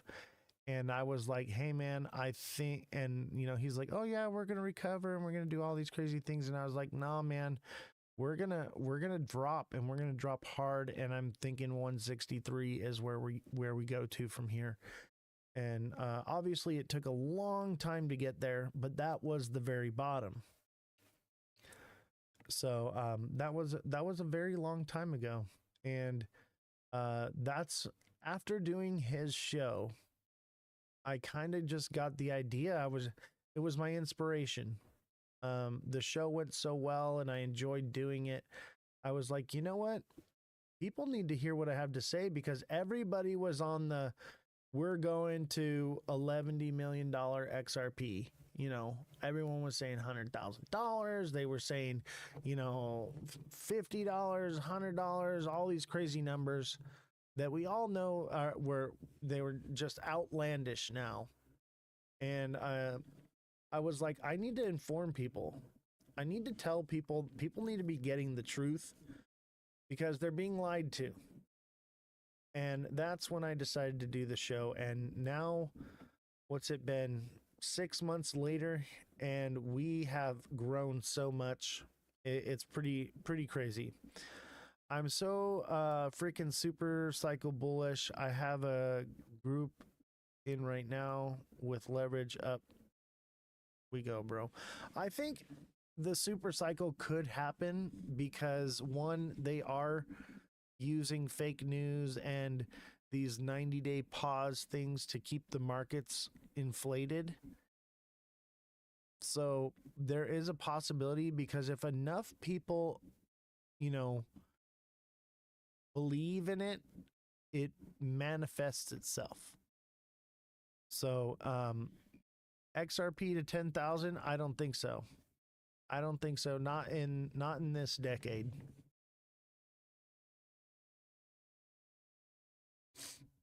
Well, but I think we could definitely, see something. But I think, they're pushing those super cycle numbers to get everybody hooked on the idea that it's going to 25, 30, 80, 100, 1,000, 10,000. That's a long way to go. Look at all this. That's a long way to move up. That's just to $10. That is a long way to $10. Okay. But I think $10 could be probable, but I think they're feeding these $10,000 numbers and stuff so that way when it does get close to $10, it gets closer to $10, but also those people don't start pulling out. They're going to wait and hold, and then it'll crash. See you in Vegas. We'll celebrate together. I'm always in a suit and not a tracksuit. I wear suits a lot too. I probably have 11 different suits, and I have like 13 different belts and maybe 20 different pairs of shoes. I get a lot of custom shoes made from like designer shoemakers, leather shoes. I've had some custom shoes made by like Stacy Adams and a few different others. I have my other stuff, but I have some pretty dapper stuff. I'm tempted to wear a suit. I'm tempted. If everyone else is wearing a suit, I'm wearing a suit. Why not, right? That sounds like fun. I thought about doing the show in my suit, but I was like, no, like, I generally wear, like polo shirts and stuff. I'm a golfer, by the way. If you guys know anything about me, I love to golf. I have a golf cart and I go golfing all the time. I've had several golf carts. I used to have one of those ones you drive on the road, and I would drive it to the golf course and I'd plug it in, charge it a little bit, and have a few margaritas, and then go out and drive it and play, 9 or 18 holes. I only do about 9 holes now because my back just can't take it. XRP is the coin. No pump here. By the way, no golf here. Only miniature. I'm a big golfer.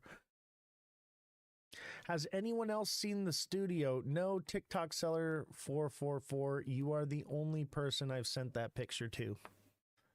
So, TikTok seller's actually seen a picture of the studio, and it's quite magnificent. What a change from and that video we watched the other night together, TikTok seller, that was from early January, and that was after our first upgrade. So we went live for like a week or so, I think maybe 2 weeks before I put that monitor up and stuff.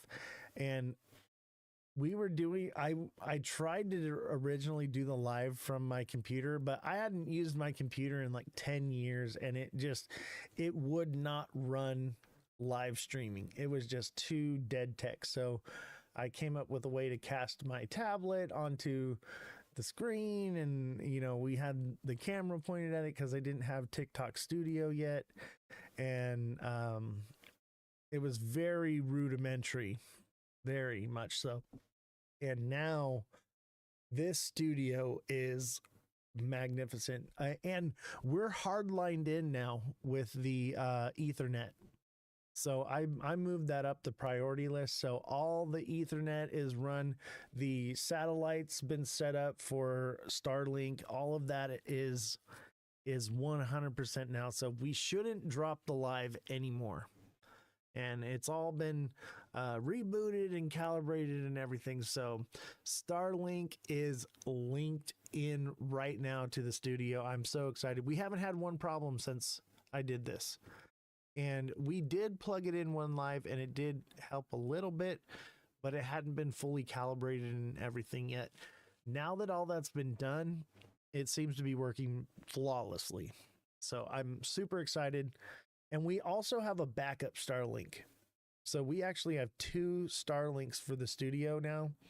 So if one crashes, the other one automatically kicks in, so that way if for some reason something happens, there's only a slight little delay between, and it automatically switches to the other network. So it's pretty high tech.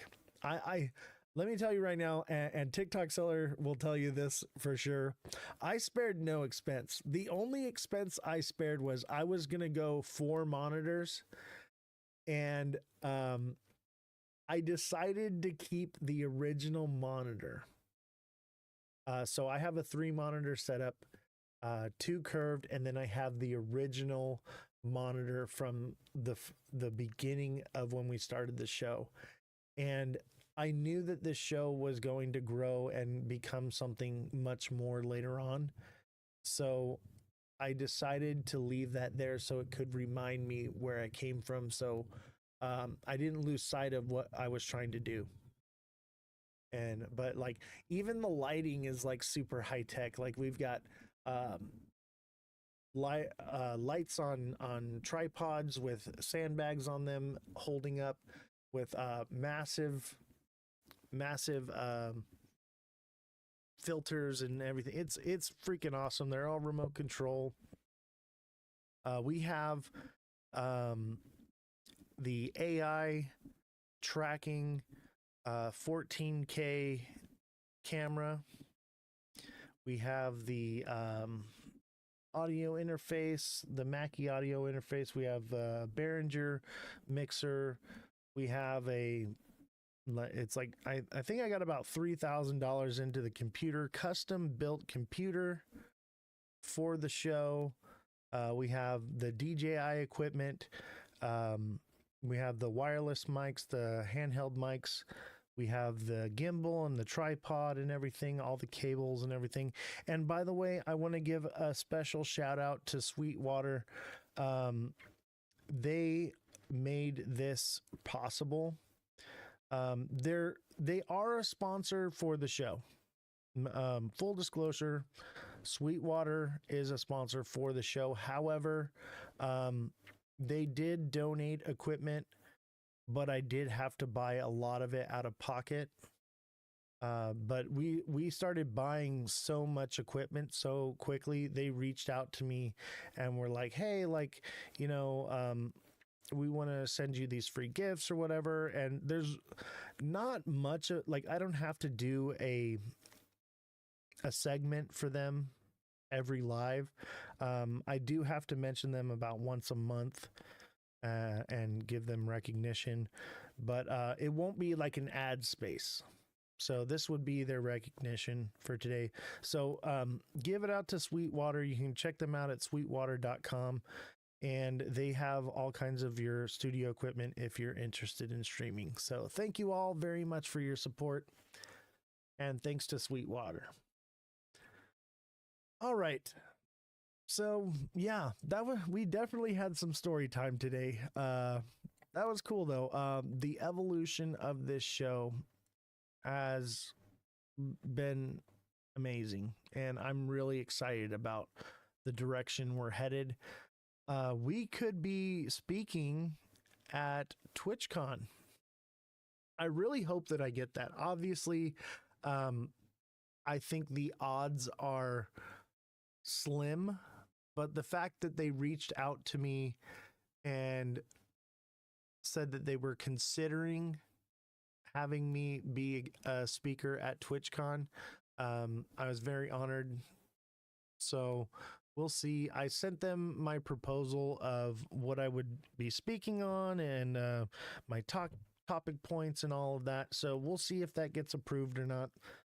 If not, no big deal. You know, we're probably still going to be at TwitchCon. I'm not 100% sure. I have to read the language on it, but it sounds like either way, they're sending me to TwitchCon. So I gotta double check with management, but that's not until when is that? It's in San Diego in like November, December, something like that. So it hasn't really been on the top of my list. I've been more focused on the studio, but management is handling all the paperwork now. So we have now somebody to handle all the appeals for TikTok, and we have somebody to handle all of the paperwork and legalities and stuff that comes with this. We're starting an LLC for the business because that hasn't been done and it should have been done a long time ago. But yeah, it's all progressing and moving forward. And I'll tell you though, management has my hands tied a little bit because they don't want me to get hit with the guidelines. So I've kind of reeled it back in a little bit, but not really. But the other day when I got banned, or not that word, don't say that word, I'm going to get in trouble. The other day when I got hit with guidelines and we were off of TikTok for a whole week, management was like, you better not do that. They're like, if you break your NDA, we're looking at all kinds of legal nonsense and stuff. And they're like, if you're going to get removed off of TikTok and all these things. And I was like, you know what? It's still my show. And I have that creative say so where I'm like, it's my show and I'm going to do it my way.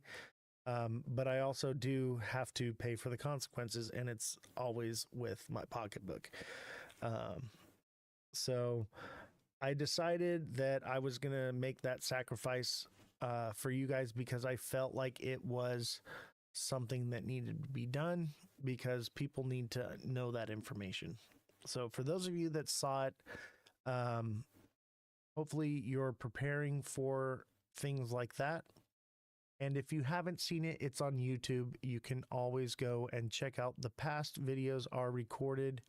The lives are recorded, and you can watch them on YouTube at any time. So if you do miss a show, go check it out there. Bearish or bullish? That's a good question. I'd say consolidation. I'd say we're in consolidation, and consolidation is indecision. We're moving sideways.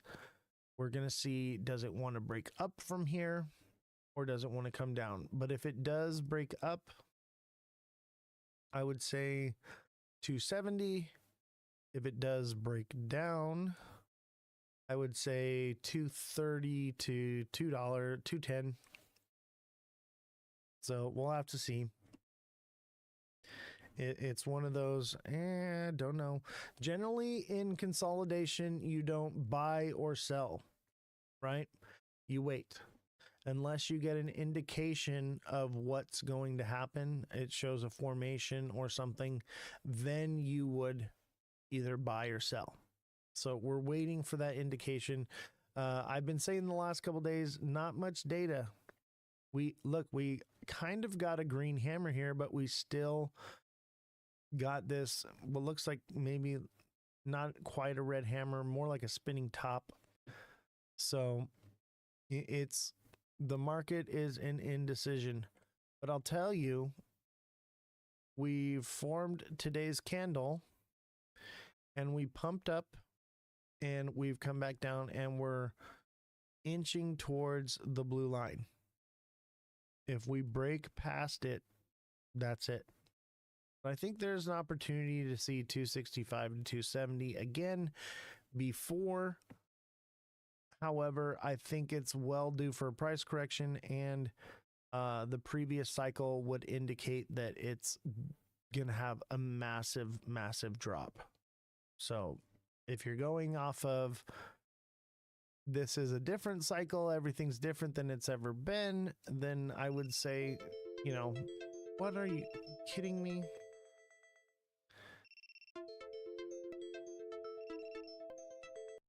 We're disconnected. I think it's TikTok. I think it might need to be updated. Are you guys there? Did I lose you? Because OBS is perfectly fine. The internet indication is perfect. But TikTok keeps dropping the live. I think it's either the server or the program needs to be maybe reinstalled or something. I'm not sure. Are you guys still there? Did I lose you? Let me know. And don't forget, if you are watching the show still, especially on TikTok, smash the like button. Go into TikTok and start hitting the like button. Viewership is way down. We're down to 2 viewers. So please help with that. We've got 4 viewers on Twitch. It's a slow day. It's a slow day today. And if it remains slow, I'm going to cut the live short today and just rest a little bit because it's been a long day. But if we can bump it up, you know, great. But it's not good for the algorithm or the stats to have these low numbers. So, censored by TikTok, how you doing? Smash the like button, guys. Start smashing it. We're at 20K likes, but only 3 viewers. It's kind of incredible. So keep hitting the like button. If you're watching on Twitch and you are available, jump over to TikTok and start hitting the like button. Let's get these views up. And don't forget, on Twitch, you can spam the chat as well. That does help. On Twitch, if you're not trying to jump over, send emojis, send questions, send whatever, engage into the show. And that does help with their algorithm as well.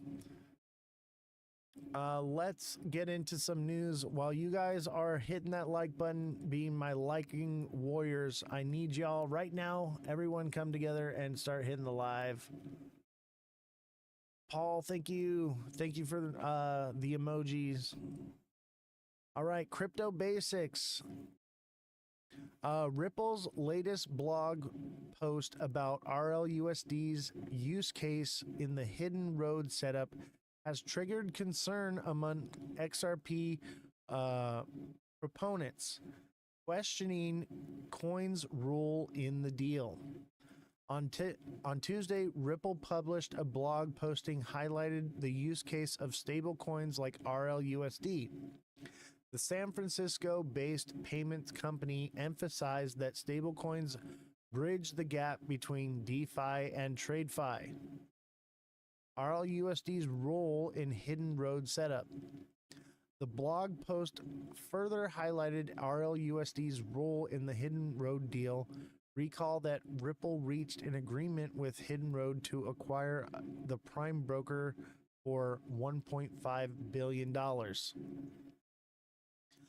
In its recent blog post, Ripple stated that Hidden Road, which clears over $3 trillion for 300 financial institutions annually, will leverage RLUSD as a collateral asset across its prime brokerage firm. Meanwhile, part of the deal would see Hidden Road transition its post-trade activities onto XRPL, XRP's underlying blockchain, allowing it to reduce costs, with XRPL handling Hidden Road's post-trades. The prime broker would leverage XRP to pay all post-trades transactions fees. That's actually awesome. The company initially disclosed this in April when it announced Hidden Road acquisition at the time. The disclosure elicited major controversy, with some community members expressing concerns that the company sidelining XRP. Community asked about XRP's role in the Hidden Road deal. These concerns have resurfaced, with Ripple reiterating that Hidden Road will use RLUSD as a collateral asset across its platform. Several users have once again questioned XRP's role in the Hidden Road setup, with some suggesting that XRP's function is now limited to paying transaction fees. Earlier this month, XRP community member Elena this statement on X, she indicated that while RLUSD utility spans cross-border settlements to multi-fiat onboarding, XRP is used to settle transactions only on the XRPL ledger. According to her, XRP was once the preferred bridge asset on XRPL. However, she suggested that the coin is gradually losing its relevance, alleging that RLUSD is gaining traction as Ripple's favorite. For context, Ripple launched the USD pegged stablecoin on the XRPL in December 2024. After its launch, it was integrated into Ripple's payment solution, giving financial institutions access to a fiat-backed digital currency with zero volatility. Since its launch, RLUSD has gained widespread adoption across the broader crypto market and has been listed on major exchanges like Gemini, Uphold, Bitso, and MoonPay. Interestingly, thanks to the Hidden Road acquisition, it is now poised to become its first stablecoin to enable cross margins between traditional markets and digital assets. Ripple Access dismisses concerns. While XRP proponents are concerned that RLUSD is gradually replacing the favorite coin, Ripple executives have continued to dismiss this assertion. And why wouldn't they? They have everything to gain from Ripple XRP going up because they get to sell it every month. So keep that in mind. It's in their best interest to, they're not going to come right out and say yes or no. They're just kind of dismissing it and saying, oh, no, but there's no straight answer. So this is a problem. Earlier this year, Ripple CEO Brad Garlinghouse said RLUSD and XRP would complement each other, as asserted that both have different functions, noting that while XRP functions as the bridge asset to provide liquidity between two fiat currencies, RLUSD serves as an on-chain fiat. Now, that is a possibility. And I would say that that's probably the more likely scenario. However, I think the only thing, XRP won't get much value from it serving that purpose. It'll get its value from people holding it and not selling it. That's where it's going to get its real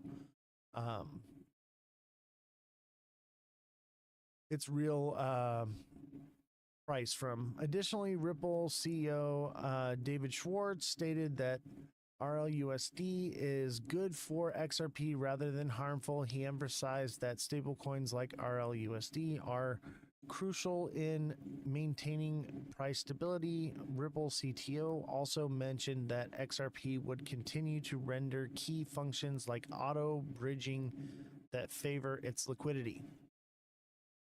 And I think that's part of why XRP has been held back a little bit, is for that reason. People are wondering, aren't they just going to use stablecoins?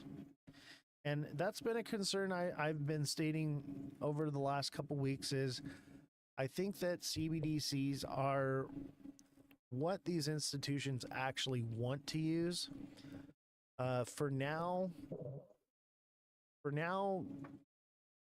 it's XRP still holds a place, but I think in the long-term future, stable coins and CBDCs will be the future.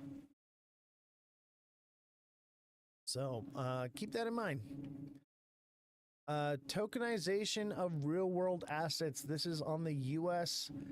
Securities and Exchange Commission. Before I get into this, I want to address Jfinity's. What candles or patterns do you see to validate or invalidate a move? Nothing right now. It's indecision. We're in consolidation. We need to see a pattern form or a breakout. So that's kind of what we're doing, is we're waiting to see. But I would say make sure you're taking profits. Even if we do break out, you should be taking profits. Jfinity with the 5 tiny dinos. Thank you very much. Much appreciated. And don't forget, smash that like button, guys. Everybody on TikTok, come together right now and smash the like button. We've only got 4 viewers right now. We need to bump that viewership up right now. Come together. You don't have to send a gift. You don't have to send a donation.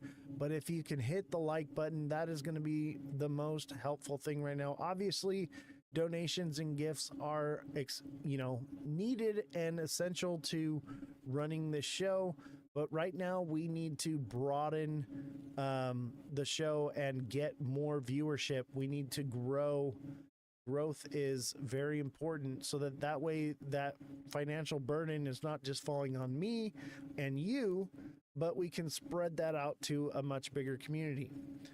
But as you see in the Twitch chat, those of you watching on Twitch, there's the Steam Elements. You can click that and send a donation, or you can send the donations directly to my Cash App or Venmo.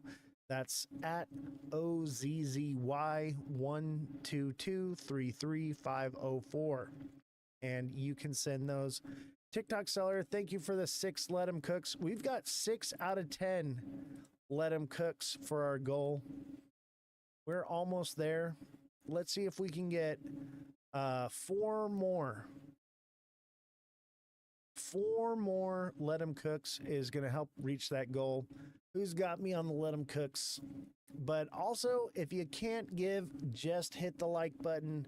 It's much needed right now. We need to grow viewership dramatically. Or I'm going to start cutting the show back and doing maybe like a 1-hour segment. Because if we're not growing, I'm going to scale things back here. Because we were growing so exponentially before, and we've just kind of fallen back. And part of that's because of getting the guidelines and all of that. We're kind of in a shadow ban. So we have to work together to break ourselves out of the shadow ban, get it back into the For You page. So I need your guys' help to hit that like button. Thank you all very much for your overwhelming support. But I do want the show to grow because we need to get this information out to more people. JM says XRP is trash. What makes you say that? I'm actually really curious why you feel that way, because I'm on the fence. I'm on the fence about it. Live goal achieved. Thank you so much. TikTok seller with 4 more Let 'em Cooks. Thank you very much. And don't forget, if you're not a subscriber, subscribe to the channel as well. Subscriptions also help. Let's see here.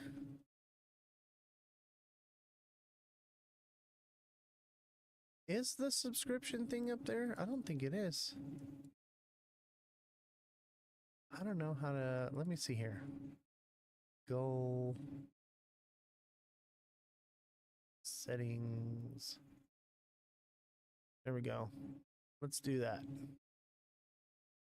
Let's get some subscribers. We need subscribers too. We need more people subscribing. We need more people watching. Because that is what really drives the show. TikTok wants revenue, you know?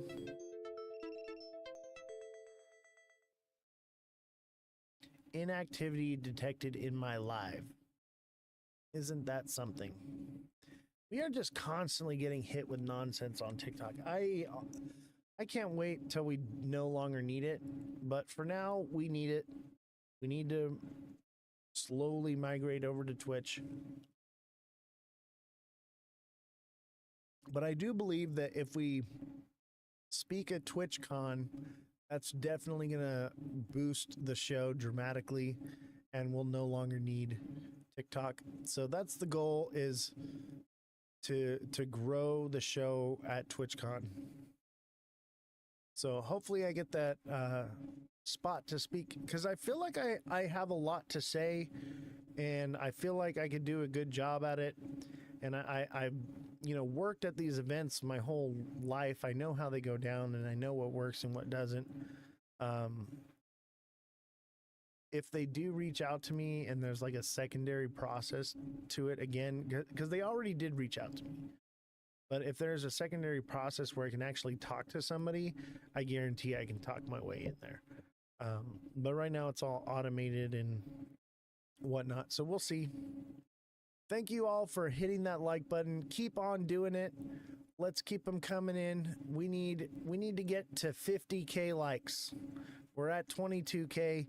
Work together, be a team, get those likes up. Much appreciated. And if you are watching on Twitch and you want to come over to TikTok and help with the likes, please do. Please do. And if not, you're working or you're driving, whatever, obviously be safe. Do the safe thing, but we do need that viewership. So this is from the SEC, Securities and Exchange Commission website. This was a speech that was given by Commissioner Mark T. Udea. I'm not going to read it, but it's basically tokenization of real world assets. And this is very bullish for algo. All right. Anything that does tokenization of real world assets, this is very bullish news. Go read it. Go check it out.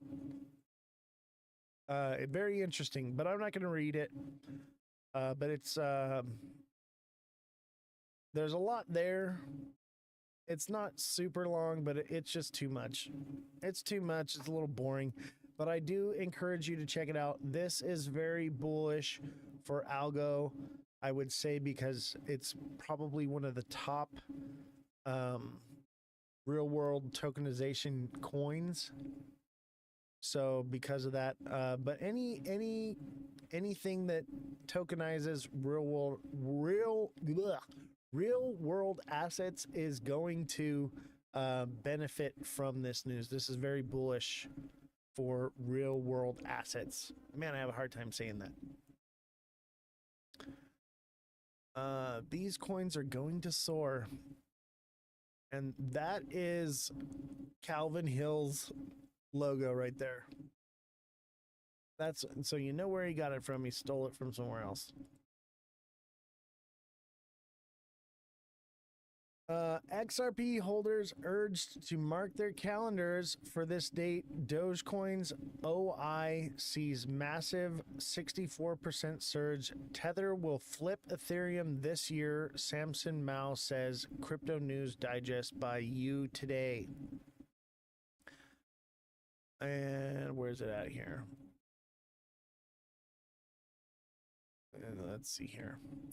XRP holders urged to mark their calendars for this date. According to a recent announcement by CME Group, it will soon launch a new product, XRP Futures.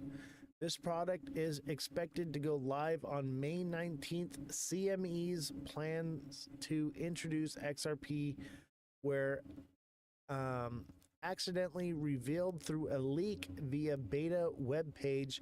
Later in April, XRP officially confirmed the futures launch shortly after CME introduced Solana futures. Last July, the Chicago-based derivatives giant rolled out XRP pricing indices in I don't know. I can't see so well. Which signaled the growth of XRP's institutional adoption. Actually, I should blow this up a little bit so I can see it better. The screens are farther away from me now that I have the new setup, so I'm blind. I even have glasses on. I'm still blind and can't read.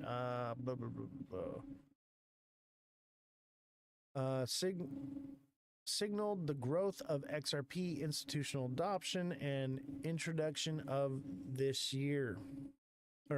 Introduction of XRP futures is seen as a key step towards potential spot ETF approvals later this year, with several major firms already applying. At press time, XRP is trading at 2 blah blah blah blah. So CME futures, obviously we know about this, and in the past, when Bitcoin got its futures, it pumped. And so I think that this is a double-edged sword, though, because futures are short positions for XRP. So it may pump at first, but it could also indicate short orders coming in if things don't go the way they're supposed to with the SEC case, or just different news. So keep that in mind. It could drive the price down at some point, but I think initially it will drive it up. Initially it'll drive it up. I don't know what is up with my talking voice today. I think my throat is just getting tired. I've been doing this a lot. What do you think of this? What do you think of that right now? Nose hair trimmer makes trimming your nose hair and pain-free and easy. Little joke. This is another one. This is one to pay attention to. In the words of Calvin Hill, pay attention. Pay attention, okay? XRP, Doge, and ADA holders are warned by Coinbase. Here's why. So, major crypto exchange Coinbase has put holders of Cardano, Litecoin, XRP, and Doge on notice. In a recent tweet, Coinbase indicated that wrapped visions of Cardano, or wrapped or warped? I think it's supposed to say warped versions of Cardano, Dogecoin, Litecoin, and XRP, which are CBADA and CBLTC and CBXRP and CB Doge, are coming soon, right? Coinbase revealed that these assets, CBADA, CBLTC, and CBXRP and CB Doge, are not yet live or available for trading. These assets are not yet live or available. We will announce their launch on their launch date, Coinbase stated in a tweet. And here's the tweet right here. There could be fraudulent actors making false claims that these coins are available to trade. The only official base contract address for these coins will be right here. So you can find this page. This is on U Today. So u.today, you can find this page and you can click this link right here and find the actual place where you can actually buy these coins if you're interested in buying them.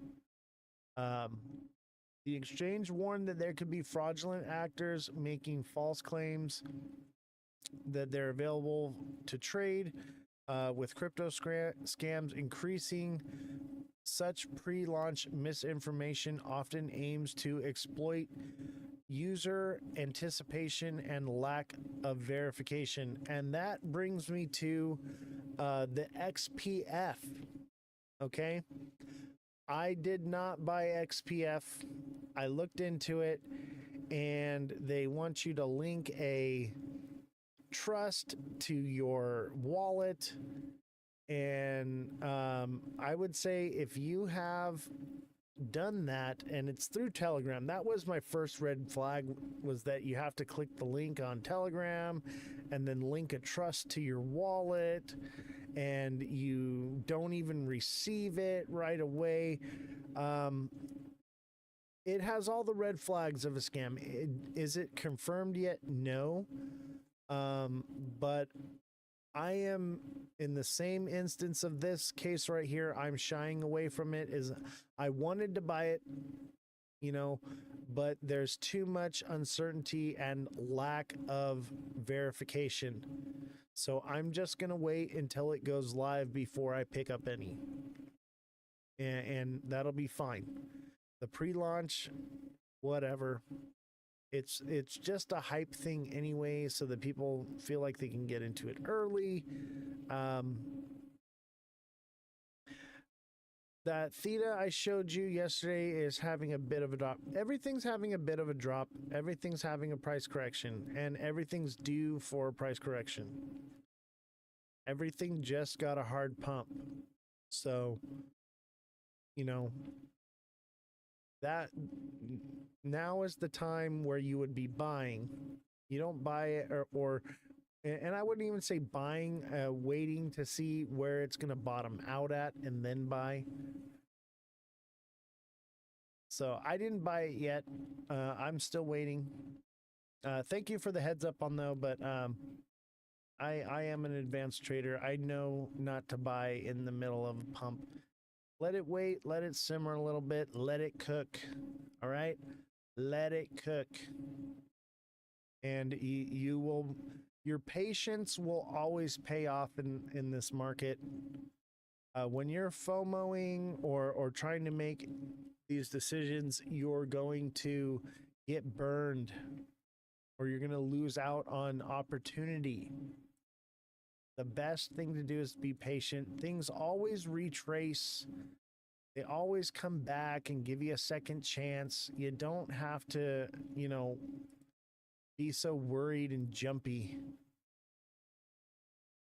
All right. Bullying only leads to self-isolation. Xi says day after the U.S.-China tariff truce. Hold on, I gotta block somebody.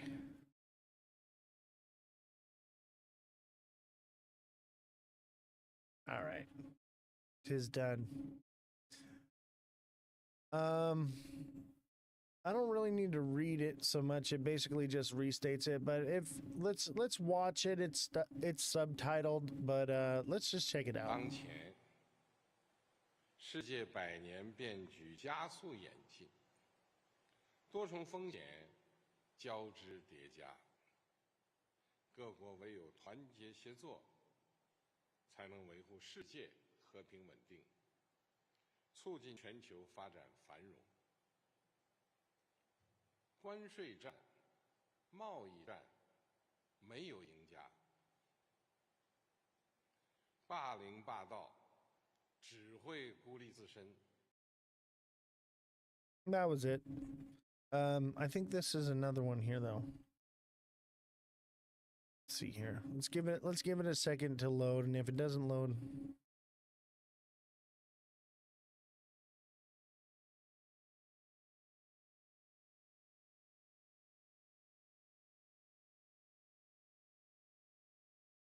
Oh, I need to give my voice a little break. I was hoping for a little bit longer video.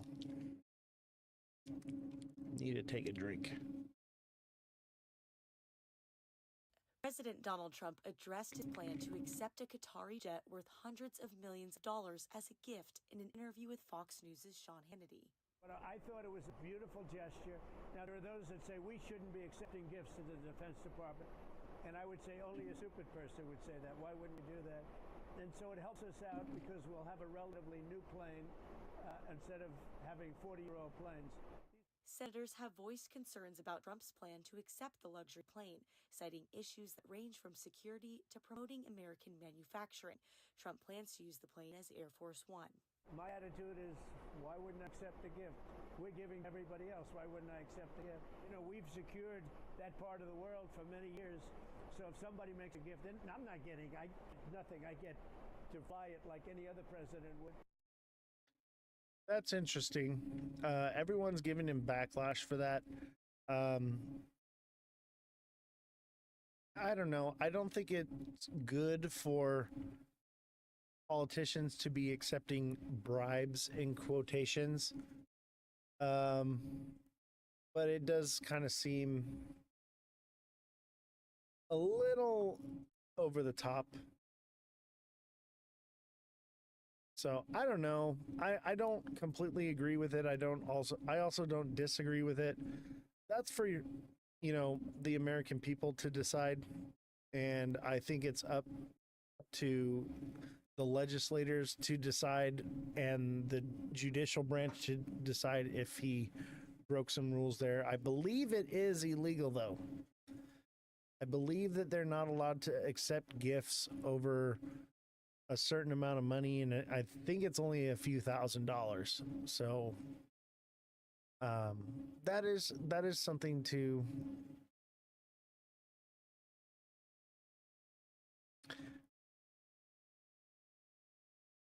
consider. All right, this one's pretty interesting. Rogue communication devices found in Chinese solar power inverters. U.S. energy officials are reassessing the risk. Let me zoom into this a little bit.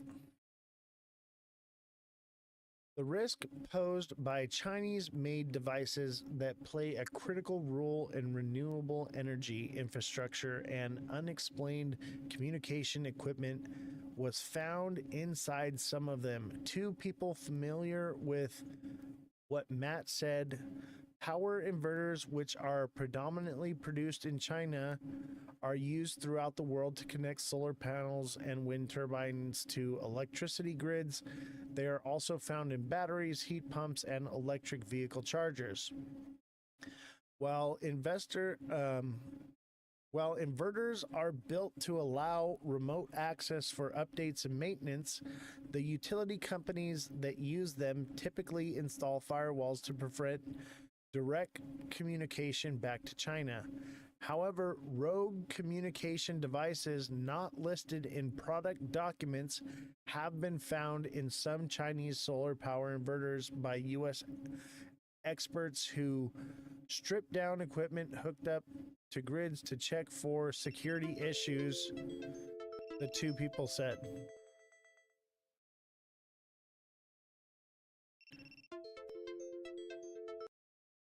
Are you still there on TikTok?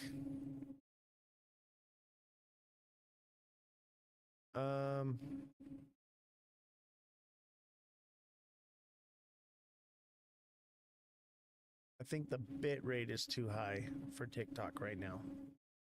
I'm gonna have to have the IT guy look at that. That is interesting.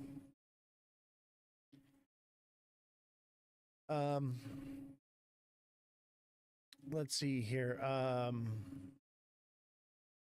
Let's see. Two people said this. Over the past 9 months, documented communication devices, including cellular radios, have been found in some batteries from multiple Chinese suppliers. One of them said Reuters was unable to determine how many solar power inverters and batteries they have looked at. The rogue components provide additional undocumented communication channels that could allow firewalls to be circumvented remotely with potential catastrophe consequences. The two people said both declined to be named because they did not have permission to speak to the media. We know that China believes there is value in placing at least some elements of our core infrastructure at risk of destruction or disruption, said Mike Rogers, a former director of the U.S. National Security Agency.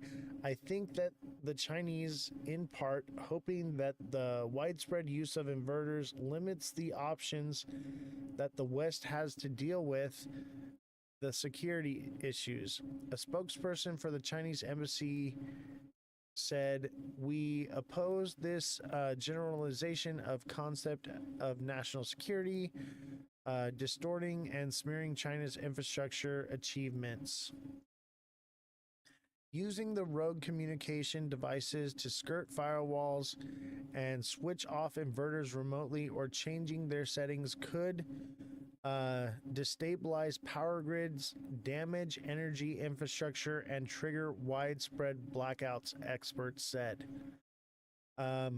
This is interesting. And, you know, I don't remember when it was. Was it like the 90s or the 80s or something? They had a thing came out and they were like saying, oh, your toaster's spying on you because everything was coming from China.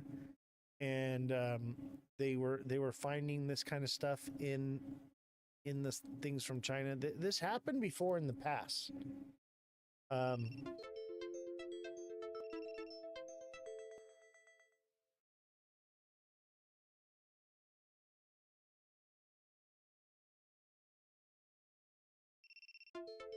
We keep getting disconnected. Let me see here. I may need to make a little change here on TikTok Studio.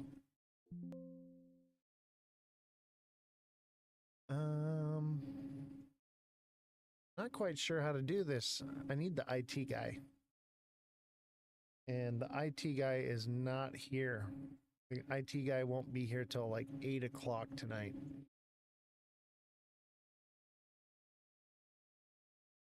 So if TikTok is dropping on you, my apologies. We'll get that figured out here very soon.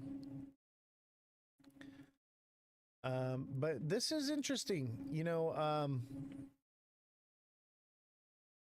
the fact that China could be sending out inverters that could be remote controlled and shut down, this could be devastating to the power grid.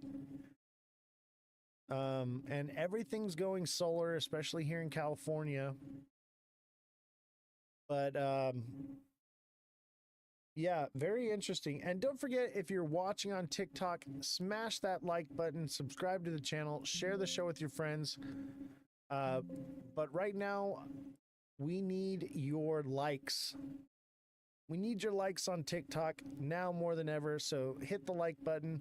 We're probably going to end the live a little short today because it's going to be bad for the analytics because we're not having much viewership or engagement. So when we're not getting, any engagement or low viewership, we have to end the live, unfortunately, because it's bad for the show overall. So we're probably going to call it a little bit early, but this is something to take into consideration. With China doing this, it makes me question the trade deal with them. It's a 90-day pause, but there's no deal. And the fact that they had made deals with Joe Biden and they didn't honor any of them makes me wonder if China's playing the long game and they're only squeezing us so that we seem weak and other countries try to strong arm us. Because since this deal or 90-day pause happened with China, now India is putting retaliatory tariffs on the US and no one's talking about it. I'm the only person talking about it. There are now retaliatory tariffs from India right now. And I think that they're trying to do the same thing that happened with China. They're like, well, if we hold out, we'll get a better deal. Them saying explains drones are most certainly making us a fool now. Spying, yeah. They're spying on us. They have control of all of our electronics. They make all of our electronics. They could potentially be doing some very nefarious things.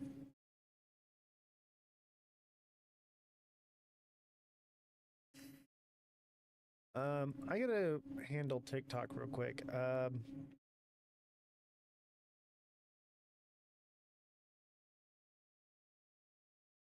right, I think that fixed it.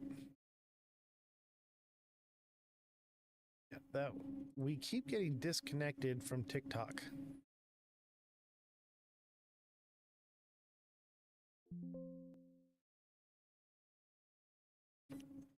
Keeps dropping. Interesting. We talk bad about China and we start getting all these issues. Very interesting to me. I find it very interesting. And this is why we have Twitch. It's a backup. Because TikTok's been hella glitchy. If you're not speaking the narrative that TikTok wants you to, but you're not breaking guidelines, they drop the live like a lot. And it makes it hard for streaming and hard for maintaining viewership. But China's doing a lot of nonsense right now.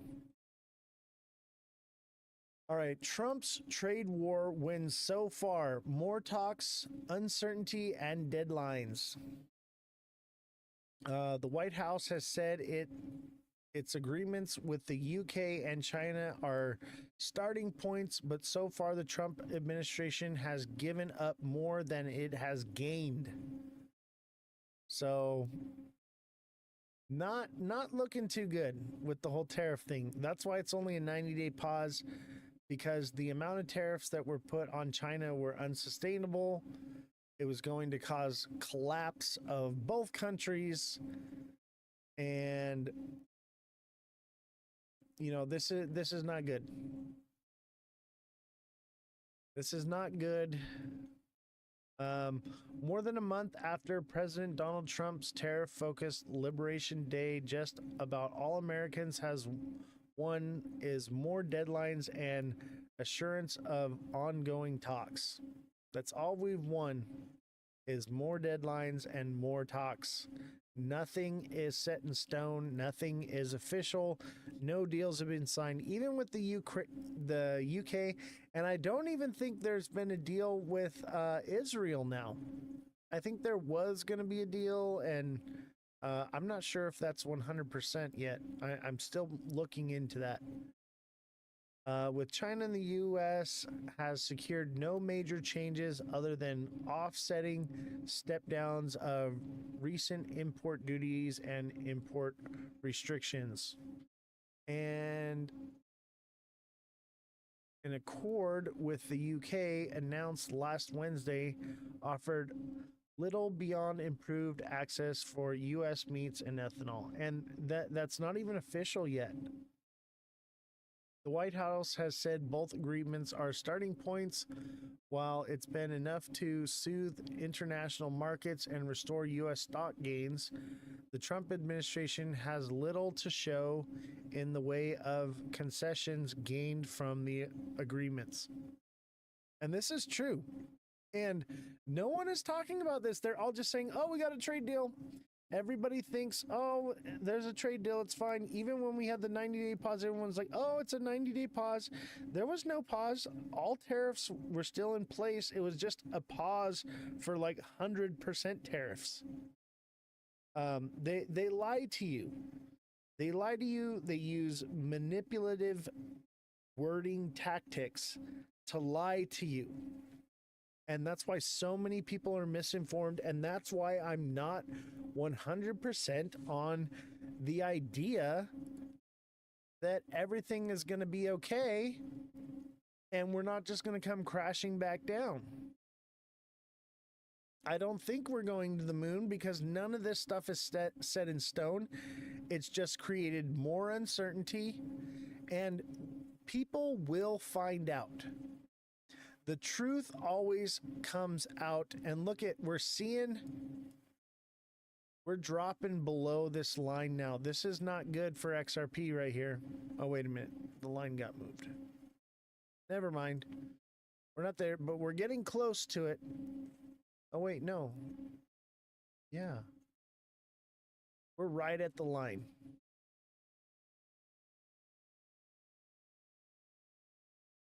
Let's see here. That one. Look, it's right at the line. And it touched it. It literally touched it, and it came up and started to work its way back up again. But if this candle closes below this line, then that means that this is no longer support and it becomes resistance, and it will bounce up underneath it and eventually break down.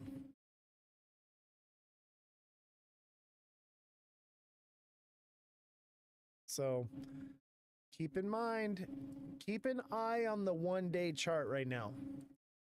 The 1 day is everything, but it also kind of looks like a nasty head and shoulders possibly. This could be a head and shoulders. It's not quite textbook, but I would probably say in the 4 hour, it's more like it. That is pretty dang textbook for a head and shoulders. Boom.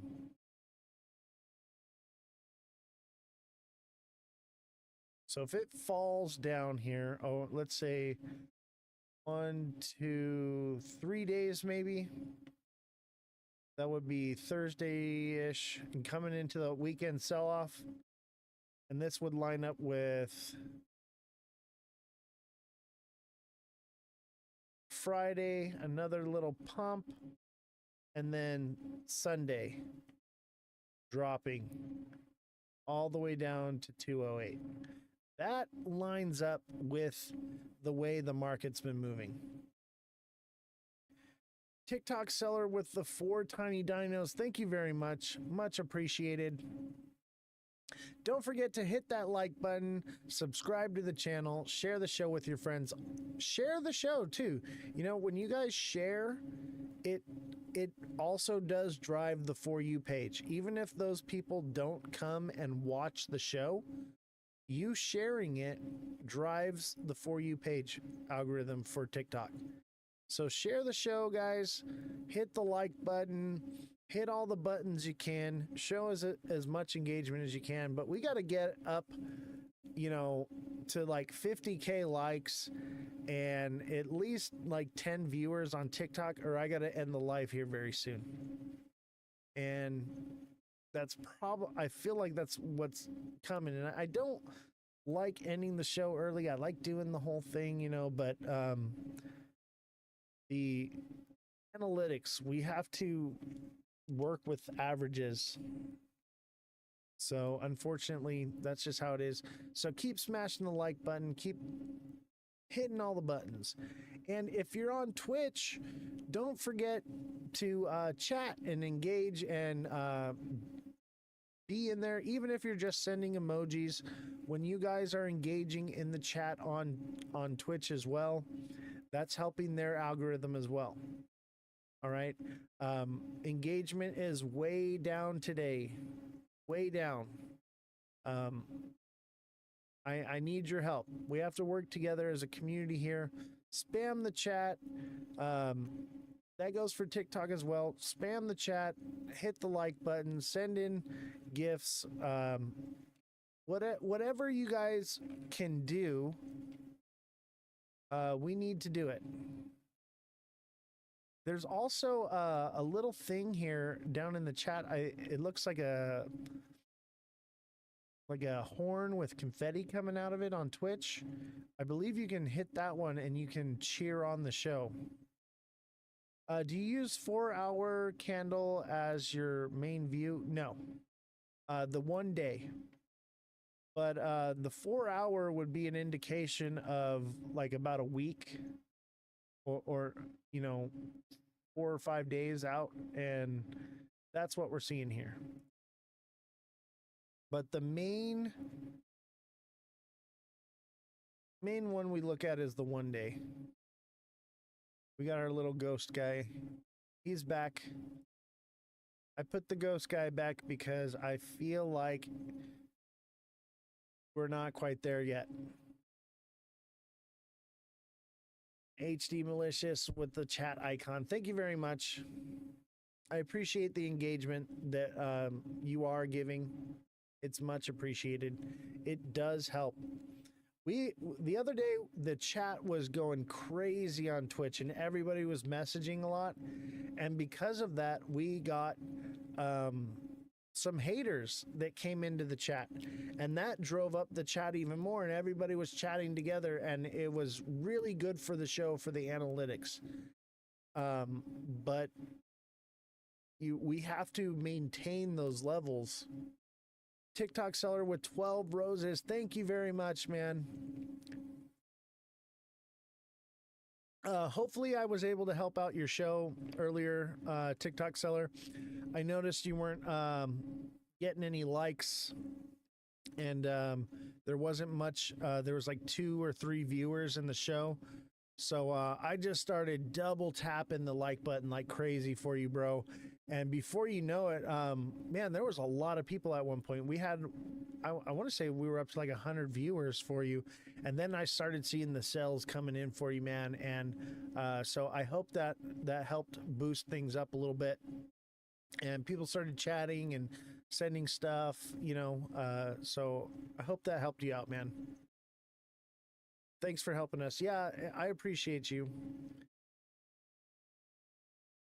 Yeah, I try to help out. If you have a show or a channel or whatever, I'm gonna always drop in and give you a little bit of love. B has a channel, and I drop in his, and when he's playing games. He hasn't been around lately though. I think he's been pretty busy lately. I get it. Memorial Day's coming up and stuff, so he's been pretty busy. But if you do have a channel or something like that, and you want to shout out or anything, or you want to send it my way, I will come and support you. And as soon as TikTok seller has something to sell that I want, I'm gonna buy it. I just don't see the need for melatonin gum. It kind of seems silly to me But who chews gum before bed? That's how you wake up with gum in your hair. I'm just trolling you a little bit, TikTok seller, but that was a funny one. That one I was like, yeah, I can't condone this behavior. I was like, this is not good. Whoever had this idea, no. Cavities, yeah. But could you imagine chewing on a piece of melatonin gum before bed, right? First I was like, oh, this is a great idea. It was like a neurology like thing or whatever, and I thought, okay, it's a gum that you chew that gives you vitamins throughout the day that like boosts your brain activity. And then I looked into it because I was going to buy some. I was like, oh, that sounds awesome. I want some gum that's going to give me some vitamins that's going to help my brain, right, and function on a higher level. So I'm like, yeah, I want that. And then I looked into it and I was like, it's just melatonin. It makes you sleepy. It's a sleep aid. I was like, who chews gum before bed? That's the makings of a disaster. I sell them for campaign deals. I get it. I know how it is. I sold the products too on here. I totally understand. And they offer those deals and campaign deals because they know that the product's not that great. I don't use that shit. No, my hair is so thick it would not survive it. I know, right? If you chew melatonin gum before bed, by the way, I've been saving this until after TikTok seller was not selling this product. But if you chew melatonin gum before bed, you are due for a haircut. Right? That's all that can lead to is a haircut. That's all you're gonna get out of it. Oh man, I must have laughed for a good 30 minutes with the staff here the other day. We were dying laughing over the freaking melatonin gum. Will you make a short trade this weekend? I don't do shorts. There's too much risk in it for me. I'd rather just be patient because with a short you can be liquidated. So I don't do shorts. It's too risky. I'd rather just wait for it to drop and go long. And I'm very patient. If you've been watching this show, you will see I am very patient.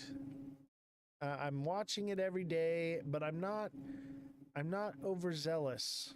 I'm just waiting to see, and I know that when things happen, I'll get a second chance at it. I'll at least catch half of it. I'm not gonna, fret over a little bit. Yeah, obviously this is nice. This is a nice move here from 210 all the way to 265. That was beautiful. And we called it here. We called it. This is beautiful. Doesn't stop loss fix being liquidated? I mean, I don't do stop loss trading because a lot of times when trading, you set those stop losses and it drops down right to the stop loss. It sells you off, and then it only goes maybe a little lower or right to it, and then it recovers. I stay away from the stop loss as well. I have a very unorthodox style of trading, and that's why we're so accurate. Yeah, it is rigged, and I don't trade and follow all the nonsense that and I wouldn't call it nonsense. It does have some validity to it. Okay, I'll give it that. But I just when I was doing the show too, management was like, "Hey, like you need to start using more indicators and doing more technical analysis like these other creators are." And I was like, "Yeah, I can do that. They're like, do you even know how? And I'm like, yeah, I know how to do this. And so I was for a while there. For a little while, I adapted that style, kind of against my will, based off of management. TikTok seller, thank you for the 16 roses, much appreciated. But I realized that once I did that, I started becoming less accurate.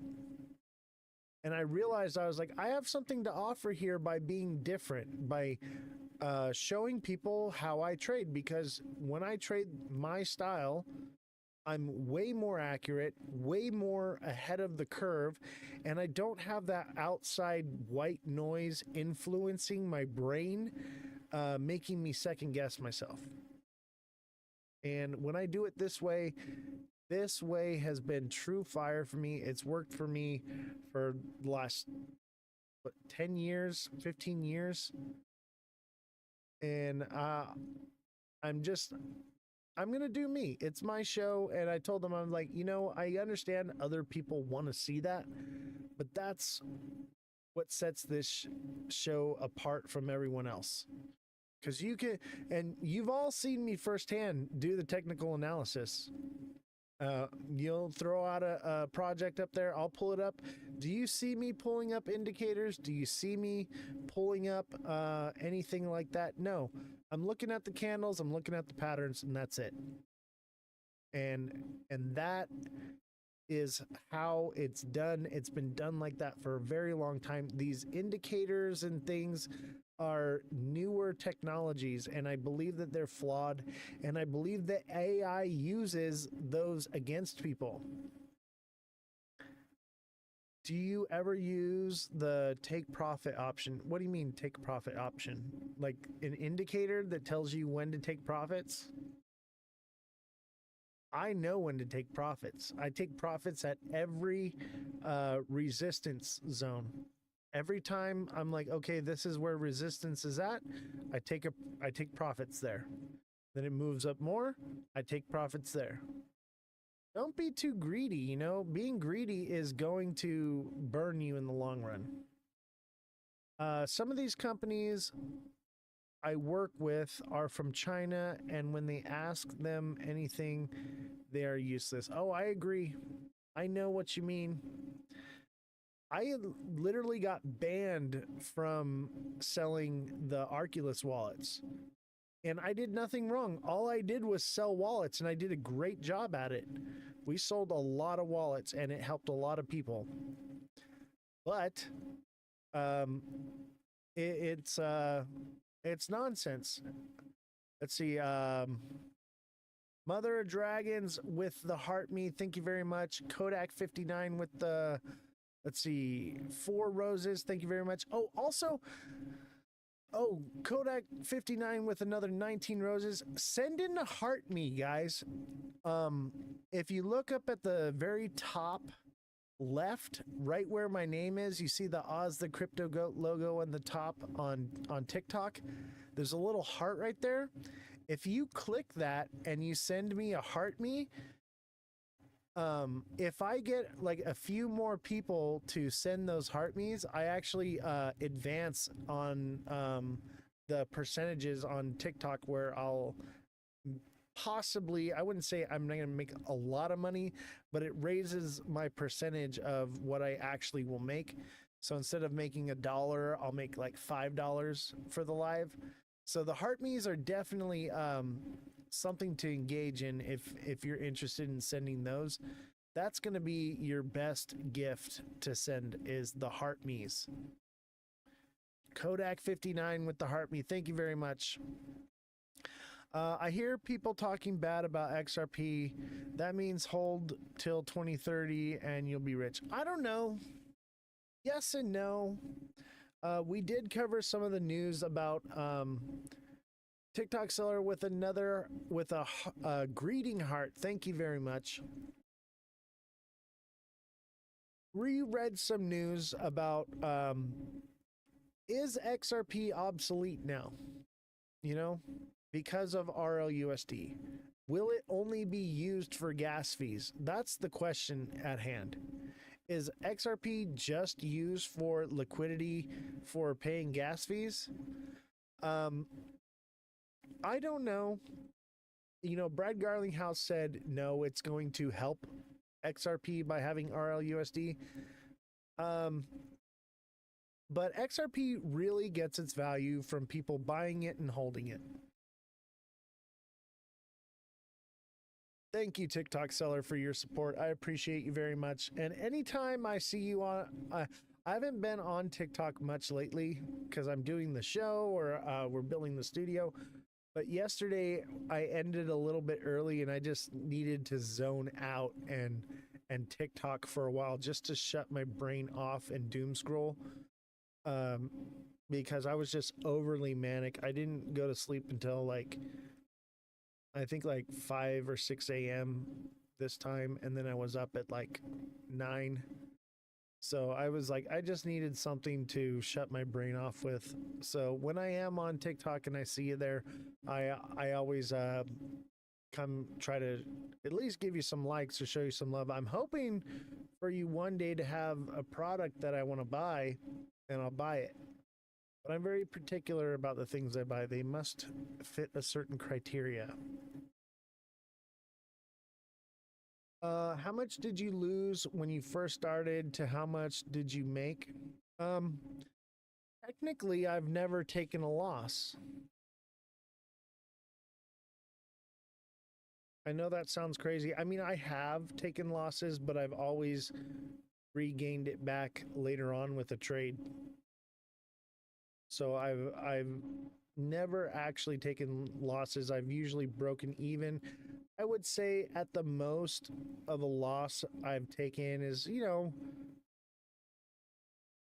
maybe like a couple grand, but over the grand scheme of things, how long I've been doing this, it's basically nothing. My brain just works differently. And you know what? You want to know? Okay, let's talk about something. Was anybody in the GATE program in school in the 90s? Were any of you in the GATE program? I was in the GATE program. Censored by TikTok, thank you for the 21 roses and the heart me, much appreciated. 42 roses from Censored by TikTok. Was anybody in the GATE program? I think it's Gifted and Talented Education program. Nobody was in that? So there's this, let me get these numbers up, guys. Thank you. Your daughter was. What do you know about it? What do you know about the GATE program? Danny? Because I was in the GATE program, and let me tell you, what's the best way to get someone coaching with you? Be a deluxe subscriber and on TikTok and message me directly. When you're a deluxe subscriber on TikTok, you have access to one-on-one coaching from me. No, not on here. It's got to be on TikTok because that's part of it. It was for advanced students. You know, it's more than that. It's more than that. It's some NK Ultra stuff they're doing. You aren't leaving TikTok? For now, I'm not. We're going to be using TikTok probably at least until TwitchCon, which is months out from now. So I'm going to say probably another 6 months of TikTok before it's completely phased out. At least 3, maybe 6. It just depends. So yeah, it's still a viable thing to have, and that's just the way it works now. And when it does happen, June 19th is the deadline for the TikTok ban. So yeah, maybe June, but that's 1 month out from now. So you'd get a month of subscription. So, and anybody that purchases a subscription on TikTok and we do end up moving to Twitch, I'm going to honor those through Twitch later on at no extra charge. So it'll continue on through the month. So you're still going to get whatever you pay for, you're going to get. Okay. I'm not going to cheat anybody out of anything. So the GATE program, Gifted and Talented Education, it's some MK Ultra stuff. And let me tell you, I was in the program and I forgot about it, and I thought that I was supposed to be in it, and then like I never got put into it, but I was put into it. And my mom was like, "Oh yeah, you were in that program." I was like, "I thought I never got signed up for it." She's like, "No, yeah, you were in it." And I, for the longest time, I was like, "I don't remember any of it." And now there's this thing on TikTok where, and you can look it up. Go onto TikTok and type in the search bar GATE program, right? And you can see these videos, and I started getting them in my For You page, and it started coming back to me. I started remembering it, the pink juice and the different puzzles and things that they would have you do, and all those things. I remember it now. And more recently, it's been starting to come back to me. But a lot of people are saying, like, through that program, it's like this MK Ultra type thing where they're trying to find children that have telekinetic abilities, and or like they can make predictions. And I, call me crazy, okay, but I also watch these TikTok videos, and they just came across my For You page by accident, you know, and they're like, pick a card and tell me what's on the other side of the card.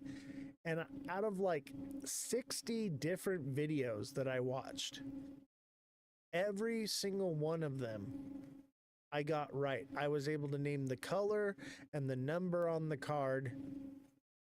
Like that, they'll pick an Uno card out of the deck and they'll hold it and they'll say, guess what the card is? And then they flip it over. And I was right, like every single time. And I was like, what is going on here? And I've been like looking into like what's going on with that. And I think that's part of why I'm so good with predicting the markets. Yeah, some of it's pattern, but a lot of it's intuition. I just get these feelings where I'm watching the market and I'm like, I think it's turning around today. I don't know. Sometimes it shows a pattern that I see that other people aren't seeing, but sometimes it's other things. But I feel like I have this intuition. You can call me crazy or whatever, but it's proving itself more and more every day to me, especially now that I'm aware of it and I'm observing it. User censored by TikTok, thank you for the heart meat, the 42 roses, and 11 goats.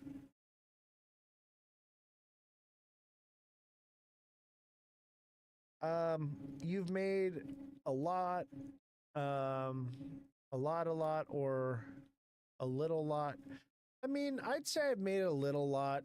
You know, I'm not filthy freaking rich, and most of my I'm cash poor. Okay, I am cash poor, but I do own lots of hard assets, and I have businesses. I did just sell one of my businesses. I'm not doing it anymore. But I did keep the car collection. I was doing mechanics, but doing this show is just takes all my time. So I basically sold that business to continue onward with this business from now on. It seems like you shamed me yesterday when I told you about Ann Tucker and the angels saying XRP is a good investment. You believe in deep intuition. I do. I didn't mean to shame you. That's good to have property too and be cash poor. Yeah, I think cash is not a good thing to have right now anyway. But I didn't mean to shame you on that. And I'm sorry if I came across that way. No, I do believe in those things. But I feel like I'm getting the opposite energy. I feel like something's telling me to stay away from it right now. And I think, I guess more of what I was trying to indicate yesterday is there are a lot of people on the internet that have everything to gain from you and from building a following and influencing their following to do what is best for them. So it's very alarming to me. For me, I'm a very unbiased. I don't care. I just want to see people succeed. I want good things for people, and I want you to decide what's best for you on your own. I'm not going to tell you, hey, angels told me, or my intuition is telling me to do this. I'm just going to tell you what I see, and you make that decision for yourself. She just says put 10 or 20 into it. Yeah, those types of people, those are the kinds of people that think you can buy 10 or 20 bucks worth and hold on to it and you're going to be filthy rich. That's just not how it works. How long are my shows normally? I'm live Monday through Friday, 5 to 9 p.m. Pacific Standard Time. So 4 hours every day. I know she's looking out for her too. Yeah, and that's part of why I'm like, I get what she's saying, and maybe there's something to it, and I do take a little bit of validity to it. Maybe there is something there, because I do have strong intuition connections with XRP as well. And I think XRP is linked to a very spiritual community. However, I'm conflicted right now. That TikTok comment section on that video I sent you was a disaster. It's insane how clueless people were, but it's not even their fault. I agree, because everybody was being fed that, and I'm not calling you out, Guinea Marie, okay? So don't take this the wrong way. This is not you.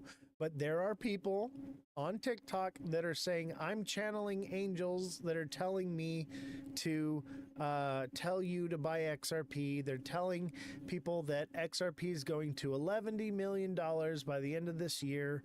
They're telling them all kinds of crazy things, and they have everything to gain from that. And a lot of people are misinformed or not well informed, and because of that, they are highly manipulatable. TikTok, their algorithm is very suggestive. That's why it's very easy for you to sell products on TikTok, because the way TikTok operates with their algorithm, it supplies a dopamine hit to them. And it's even stronger of a dopamine hit when they buy something or product, or when they send a rose or whatever, these different things. Have you noticed, like, the engagement on Twitch is very minimal? People are watching and they're listening, and that's what it's meant for. Whereas TikTok, there's something about it, how it works and operates, and the layout or whatever. It's very mind control that causes people to be more, have more engagement with it. Yes, it's very powerful and very smart. That's why it takes longer to grow on Twitch. But once you grow on Twitch, your following is solid. And that's why I chose Twitch, because those who watch people on Twitch, their following are diehard.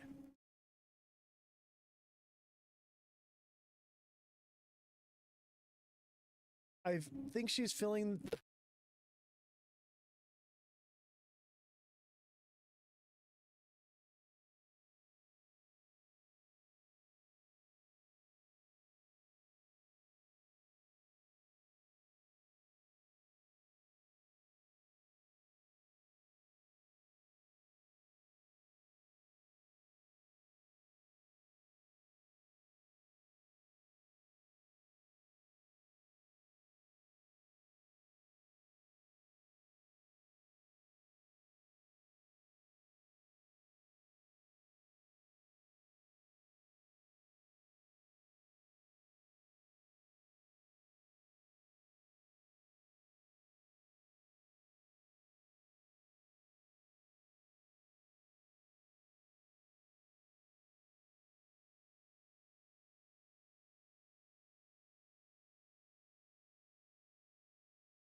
Live on everything. Live on X is good. Yep. All right. Hey guys, go check out my X page. Send me a follow on X because we will be moving to X permanently here very soon. We're going to give it another month or so. Thank you, sir. I appreciate you. Everybody, round of applause. Round of applause for Elon. Elon is just phenomenal here. We would not be the show we are without Elon.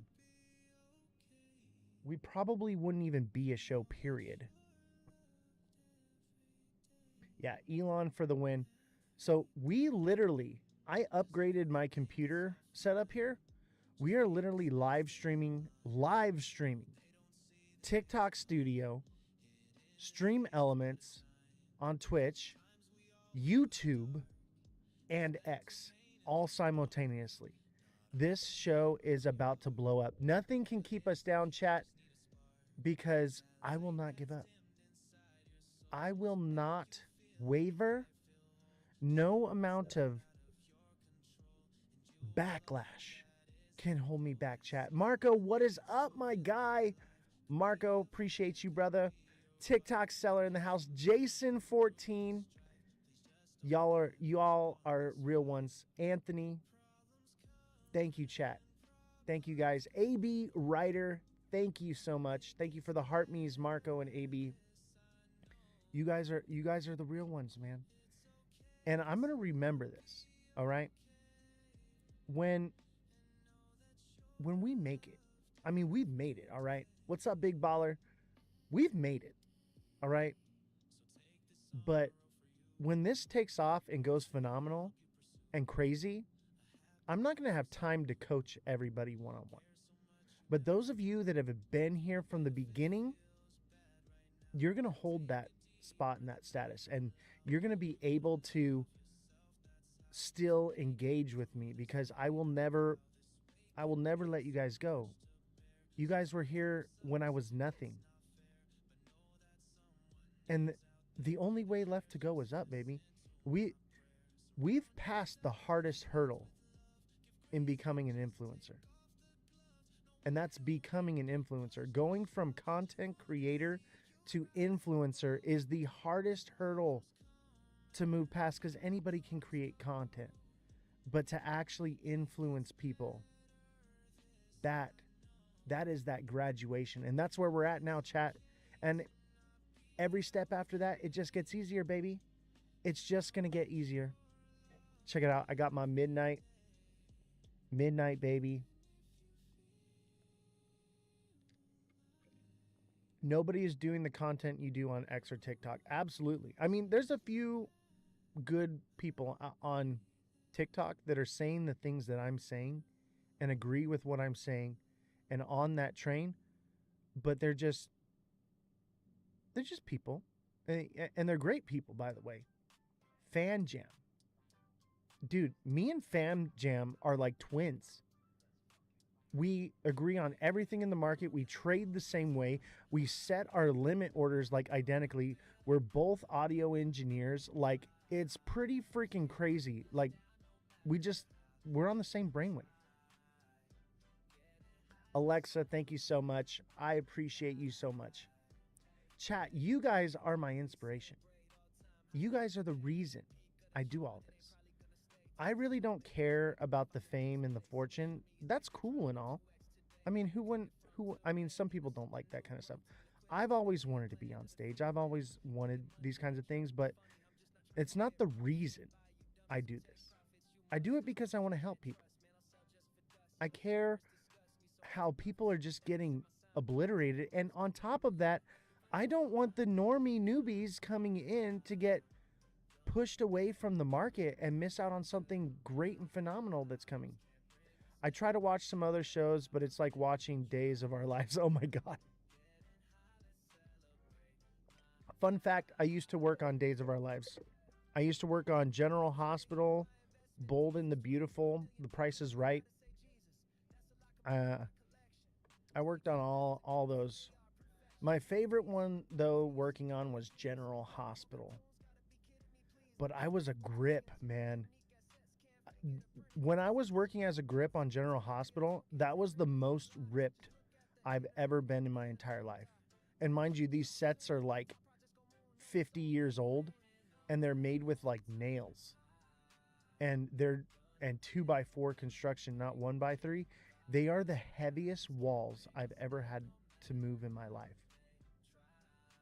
But man, I was so ripped. I've lost all those gains now just sitting in front of the computer. Chat, I used to be Hulk, baby. Actually, speaking of Hulk, we got the red light on and we got the Hulk, baby. It's a red day and it's gonna be some more red days. So tap the like button for Hulk. Send a heart me for the Hulk. I'm not going to ask you guys for gifts, but heart me's are great. I love the heart me's. Big baller, thank you for the heart me. the heart me's help the most with the algorithm, right? Because that's the whole thing is we want to get in front of people. I want people to see the content, right? So heart me and a couple of popular boats, perfect. That's all it takes. Especially when everybody does it all together in unison at once, it just like explodes you into the algorithm.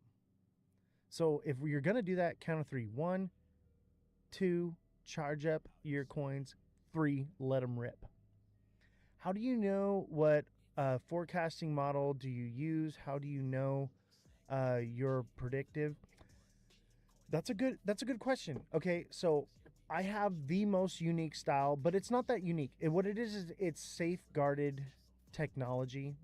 It's basically it's known but not well known to the public. But this is we're using reverse psychology on the whales.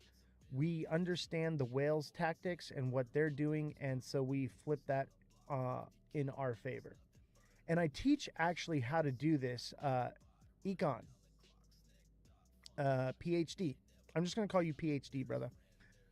Send me a follow, become a subscriber. But with your deluxe subscription, you can sign up for the TA class on Discord, okay? And with that, I teach you all these. Not only do I teach you how to read the charts, how to predict what's coming, and I mean, we are on point, baby. Chat, let them know we're on point.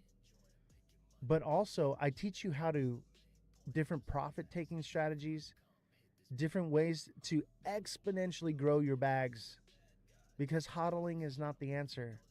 Hodling is useful when you make a mistake and you just hodl it out until it gets better.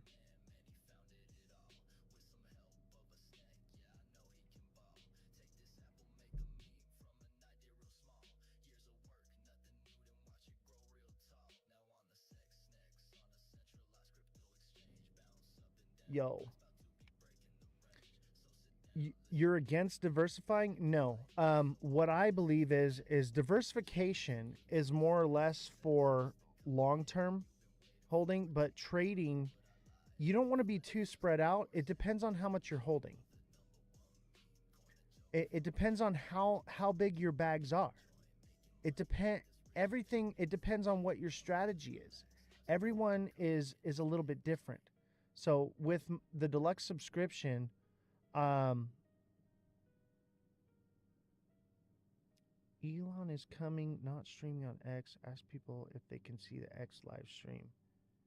Hey guys, chat, help me out. Go over to X and see if you can see the live stream on X, if it's working for me.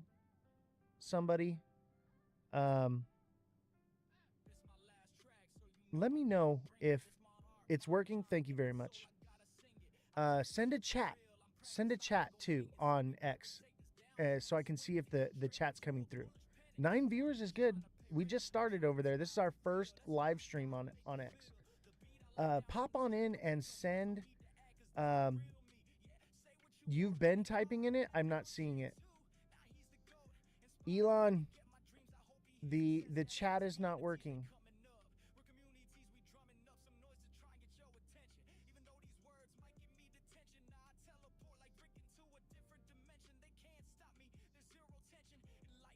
All right, we're going to get Elon back in here. I don't need you. Hey, no worries, brother. That's all good. You don't got to subscribe, brother. You can just stick around in the show, and I give a lot of this information out. Just a lot of people can't watch it live. And you can always just rewatch it on YouTube. But you have to understand, as like a creator, like there's a lot that goes into this. So it's nice to be able to get something back. But if you don't want to pay for anything, that's fine. So, Elon, the chat is not working. They're chatting in there, and I'm not receiving any of it. Everybody, W's in the chat for Elon. TikTok seller with the 6 roses and the 2 popular boats and the heart me. Thank you very much. Elon's working on the chat for X right now. You can just leave that window up, bro. That's cool with me. We're good with that, then you can keep it that way. Yeah, that's cool. and we'll just. And then if you want to move it, Oh, then yeah, that's all I really want is that. Is it? Oh, there it is. Cool. Bring it right there. Up, up, up, up, up. Right. I got it from here. Thank you, brother. that Round of applause for Elon. Totally killing it with X right now. X is new to us, so we're getting used to it.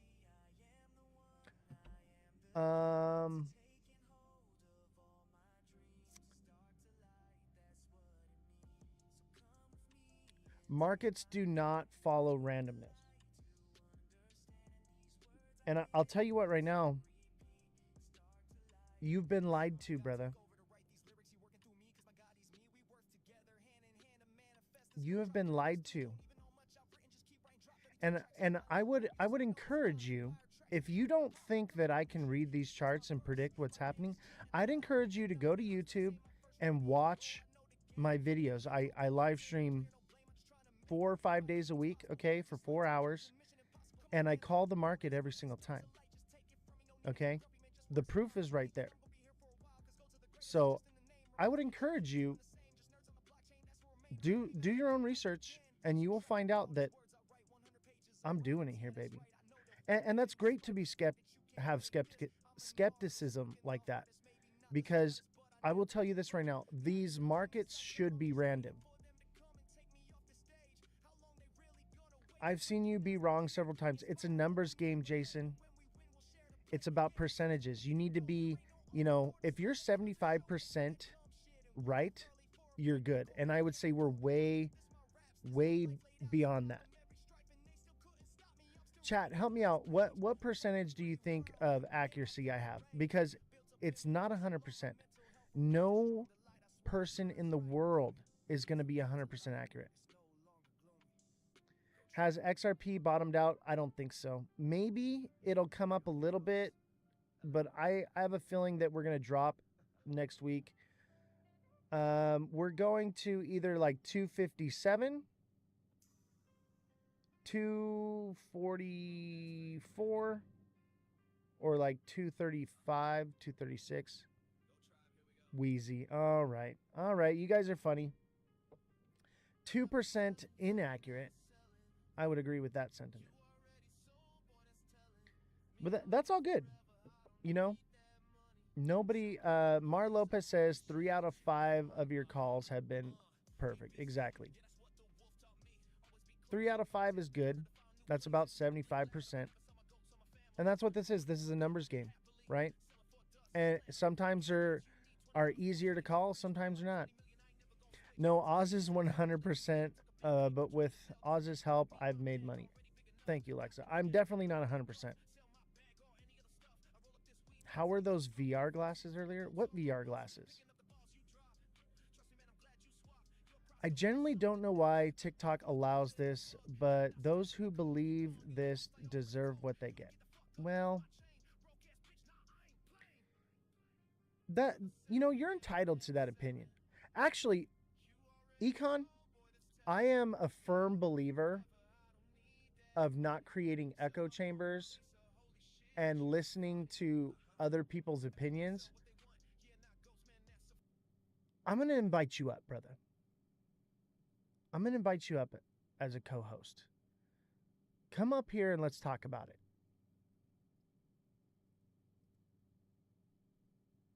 Yeah, Econ. Go live, and then I'll invite you as a co-host, brother, and let's talk about it.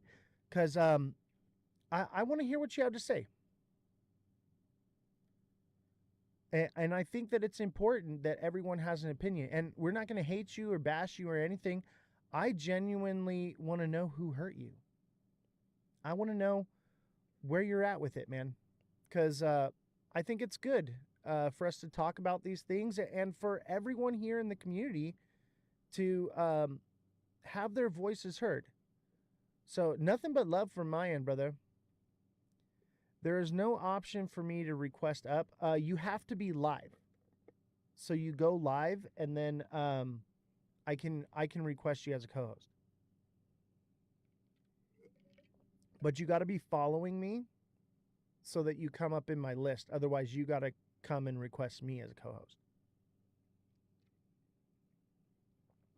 Because I'm in dual layout right now for landscape and portrait, so it doesn't allow me to have guests. So you'd have to be a co-host. Oh, he doesn't have enough followers to go live. He might. You never know. But let's talk about it. Since you're here in the chat, all right, and you can't go live, let's talk about this, buddy. Okay. PhD. Now, is 500 not enough? 500 what? XRP? Probably not.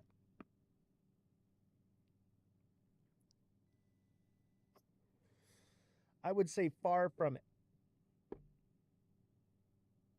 Oh, 500 followers? I think you have to have 1,000. I think you have to have 1,000 followers.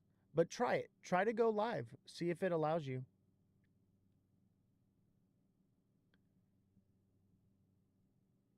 My TA on BTC. I think things are coming down. I'll tell you that right now.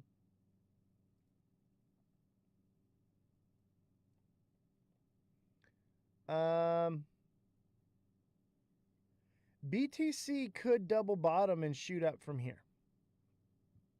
You've requested up before. That's probably when it was for guests. Because I have the dual layout, I can't do that. We could be making a double bottom on Bitcoin, but there is a fair value gap all the way down to 110. I don't think it does though. I think it turns around. Yeah, I can't have guests up right now because I'm in dual format. My apologies, brother. But I'll tell you what. Send me a follow, send me a DM, and let's schedule you to come on as a guest, and we can talk about it. We could do it tomorrow if you want. I'm generally ignorant. He can't change that. Dude, that's fine, man. I just want to know where you got to. So let's talk about it here in the chat, okay? I understand your sentiment, your beliefs. What got you there? What happened that makes you feel that it's just completely random? Oh yeah, dude, go to Discord. Go to Discord and we can do a phone or video chat on Discord and I can pull you up. Dude, let's do that. Yeah, we've done that in the past where people can't go live and they hop on the Discord. So I'm going to pull up Discord right now. The link is in my bio. And then you can come on and we can talk and have a little chat.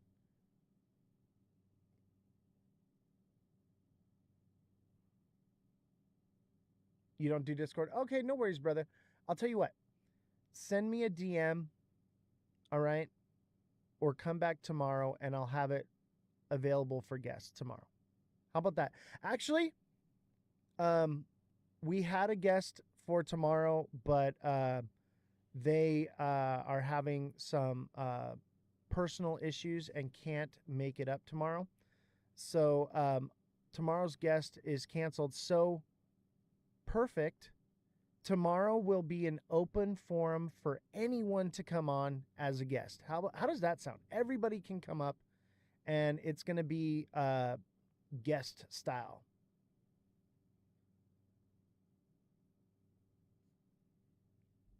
But Econ, I'm really interested in talking with you, brother, because I think that this stuff is good to hear, because if you feel this way and other people are feeling this way too, then you have an opportunity to reach somebody and help somebody, or vice versa. Big Baller says Fartcoin is gearing up. I agree. I think we could potentially turn up now, but I think it's a little too early.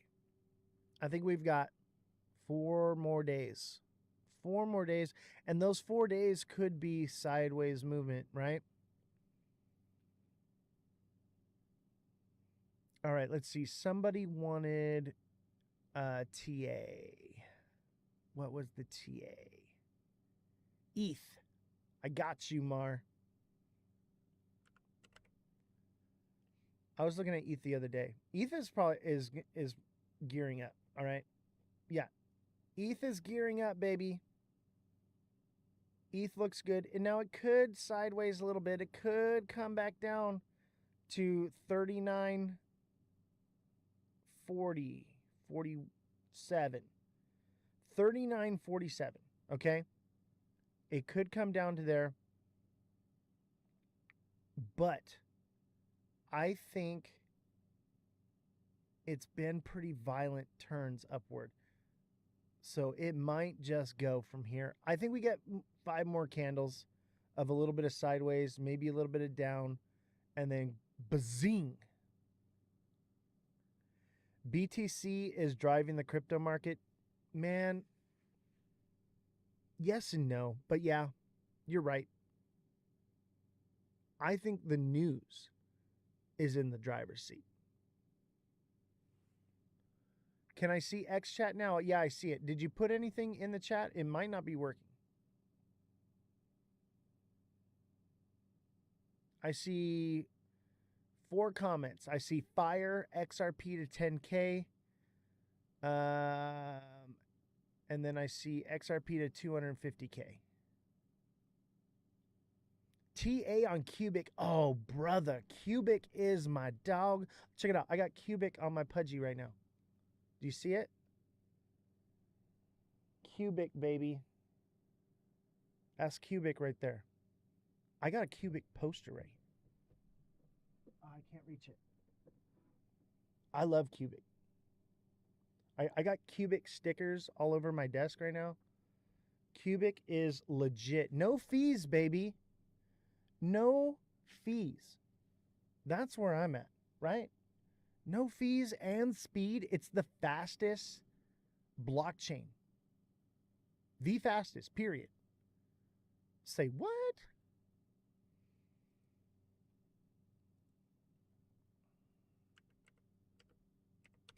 Cubic.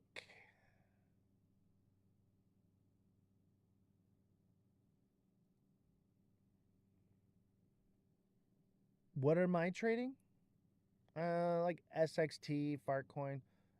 Is that Cubic right there? That doesn't look like the right chart to me. Am I looking at the right one, chat? This looks wrong.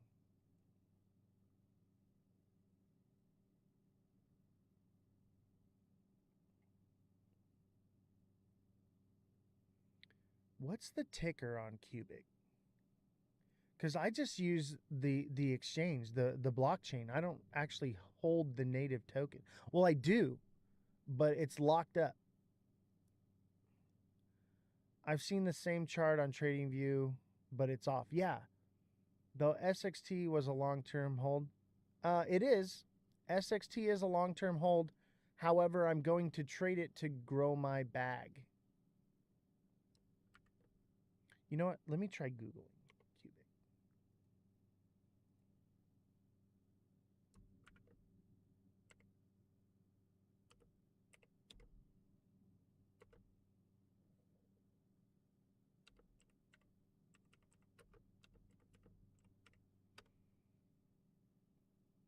Yeah, SXT is probably going to do what its potential is meant to do next cycle, but it'll get some. It's starting to get narrative. It just partnered with AVAX.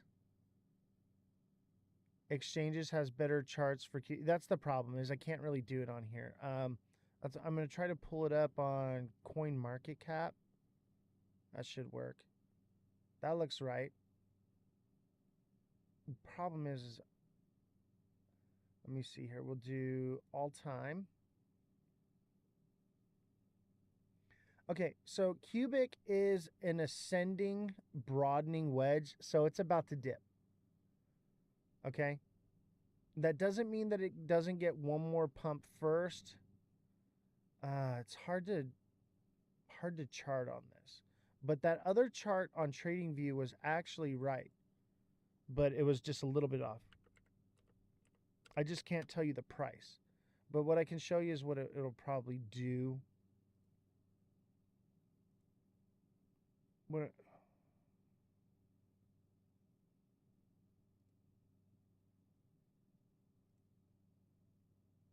So it'll probably pump up one more time. Let's see, but that's already kind of like 3 waves. It could potentially pump up one more time up to about here and then come down, but it could drop now. I would say it probably drops now. Kind of lines up with the moon cycle. Let me check out Fartcoin. By the way, if you're throwing out projects and I don't get to you, that's because I have to get to the subscribers first. So please bear with me, and I will do my best to get to everyone's TA. Amanda, thank you for the follow. All right, let's see here. We did Cubic. Let's do Fart. I'm telling you this right now. I will always hold one of my fart coins just so that I can say I'm holding a fart. And I think I'm not the only one.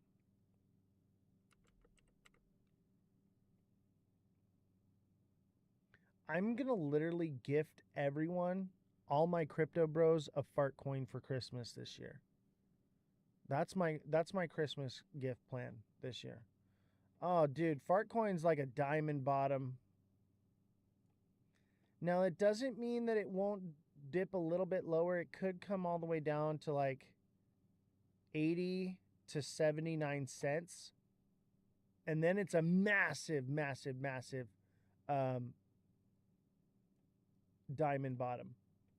But technically, it's kind of a diamond bottom now, but it's kind of breaking structure, which leads me to believe it may be even bigger. But if it is this bigger diamond bottom, then that means it's going up to probably a new all-time high. That's where I'm thinking.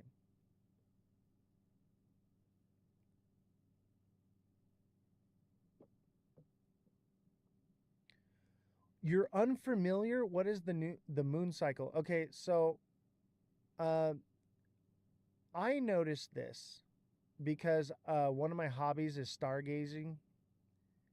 And what I noticed is that the markets tend to pump on the full moon and they tend to drop on the new moon. We're going into the new moon. We're getting this big drop. Right? And call me crazy, but if you go into indicators on TradingView and type in moon, it comes up with the moon phases and it shows you. So here was the full moon. It pumped right before and then it's dipped down. The new moon is about to happen right now. And then we should go back into the full moon. So as you can see, we have a full moon right here. Boom, it pumped until the new moon. You see that? So full moon, pumped until new moon, dropped until full moon. It got a little bit of a pump, and it tends to do it every other moon. Not always, but sometimes it's every other, sometimes it's every. But you can see here with Fartcoin, full moon, new moon. What months are those? So this was from July 10th to July 24th. That's what the moon cycle is. And here's the thing is, this should all be completely random, but because people agree on it and see the patterns, see the different things, people trade in unison, which makes it become real. Just because it's not real doesn't mean that it doesn't manifest into reality because enough people agree on it. That's all I'm saying. Mar Lopez, thank you for the heart me. Francesca, thank you for the heart me. Jesus for the heart me and the 20 popular votes and the 50 goats and TikTok Seller with the 6 roses. Thank you guys very much. All right. Who was next? We did Fartcoin. We can do Arrow. A lot of the community here holds Arrow. Aerodrome Finance. is a good one. Ooh, is that a bull flag? Or is that a diamond top? I don't know. I'm seeing heavy sell pressure on this bad boy. Look at all these wicks and no wicks on the bottom. This thing wants to come down, baby. This thing is coming down to $1, or it can come down even lower to 88 cents. What does the diamond top mean? It is a pattern. AB, I would recommend you get in the TA class because I teach all of this stuff. So that way you can read these charts better and you can do better trades. I do not teach what the average TA you would find. Yeah, join on the Discord and sign up. It's hashtag TA dash class dash sign up. You send a message in there that you want to get signed up. Gotta wait for the kids to go to school. Hey, no worries. You know what's great, AB Writer, is all the previous classes are recorded. So you can sign up for the class and get all the previous recordings and get caught up and then jump into the class up to speed. And then when you get into the class, any questions you have on any of that I've given, you can ask me about it live there in the class. So that way nobody falls behind.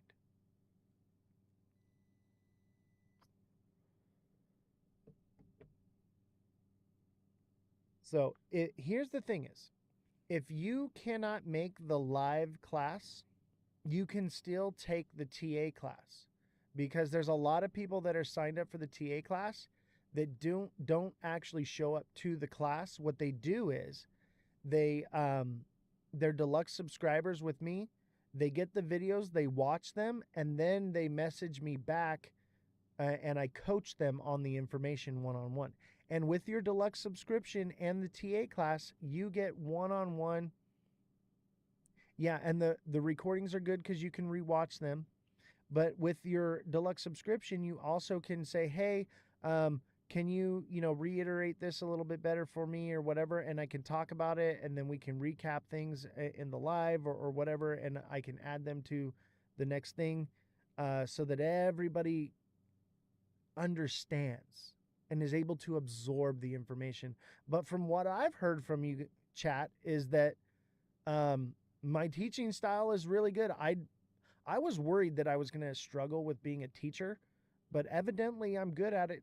So, hey, I've been busy on Sundays, so I just watch the recordings. Exactly. You don't actually have to be in the class to benefit from it.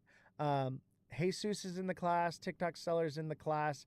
HD is in the class. He says he is a great teacher. Yes, thank you very much. I appreciate that. I was unsure of myself, but I knew that I needed to get this information out to you guys. And thank you guys for the follows. Is there really no way you can bring me up now? You can after you're live to allow boxes. I'm not going to just end the live, but if you want to come on to Discord, I will bring you up, brother. That's the best I can do. What up, Crypto Bro? Cosmic Crypto is in the house. What's up, Cosmic? My favorite creator. Cosmic was the first creator that I ever followed. And he's so funny. I can't. I just can't with it. Every time I watch it, I'm just like, either I'm like smacking my head or I'm just laughing because freaking Chad. All right. If you guys don't follow Cosmic Crypto, make sure you follow him. Phenomenal creator. Absolutely love and adore him. And he's just a great human being. And he doesn't feed you bullshit, okay? A lot of these creators will feed you bullshit. My guy, bro, like, he brings it down to reality, just like I do here. Appreciate you guys, my doodads. Oh, dude, much appreciated to you. You and Mega both made me want to become a creator. Cosmic and Mega influenced me so much that I wanted to become a creator myself.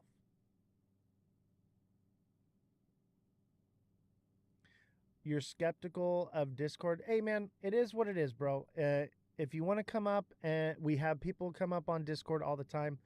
Where's Josh at? I'm gonna bring Josh up on Discord. Let's talk to Joshy. But yeah, dude, I totally get it, bro. Like, nobody wants to get scammed. This is an anti-scam zone, okay? I think Josh is on a bird right now.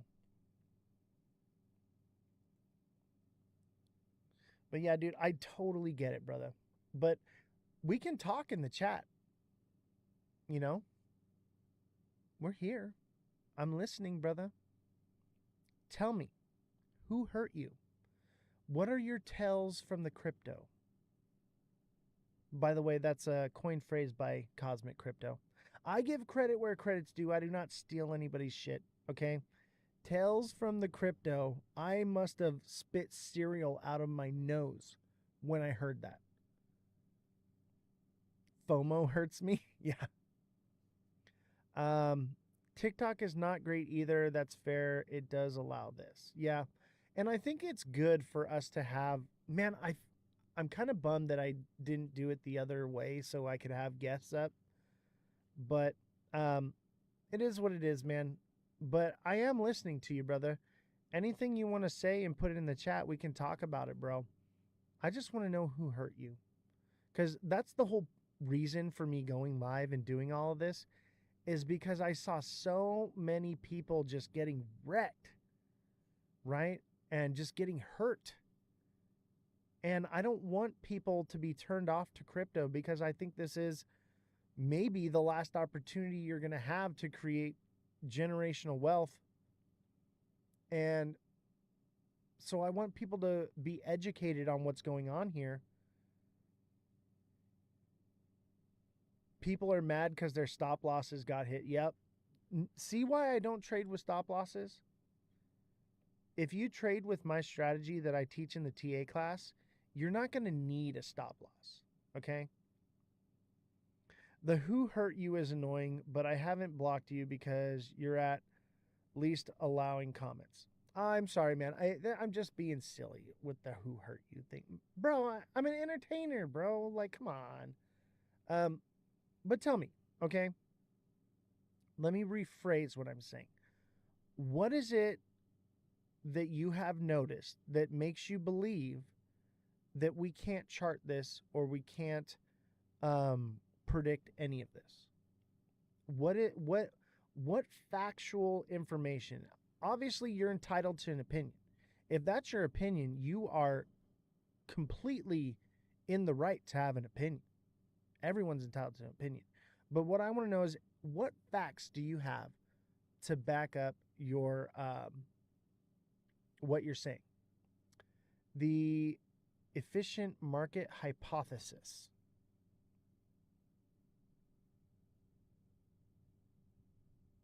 You're trading and what X with no stop loss? I'm just trading by reading the candles, bro. It's a total different. Dude, the way I trade is nothing you've ever seen before, okay? Nothing you've ever seen, and it's by far the most accurate I've ever seen. And chat would agree with me. Give to send me. Yeah, show me your data. Show me why you can't predict the market, because I do it regularly. If you aren't familiar with that, you aren't going to like me tomorrow. Hey, dude, that's fine, because I actually have a fact checker. Now, she's not employed anymore, but I can have her dig into things. And by tomorrow, I'll be very well versed in what you're talking about. Market, I'll tell you this. Efficient market hypothesis, I think I know what you're talking about, but you have to remember there's like hundreds of people watching right now.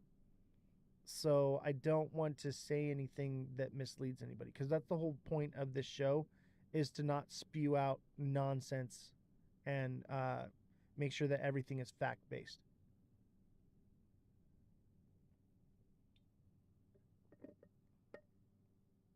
So what's your cost for your special group?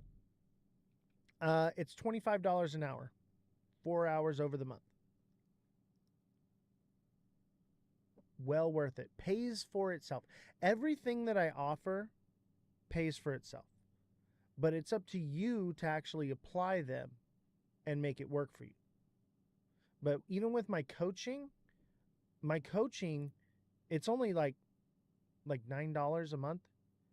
And it's 5 days a week where you can message me and I'll give you TA on demand for whatever you want and help you come up with a strategy.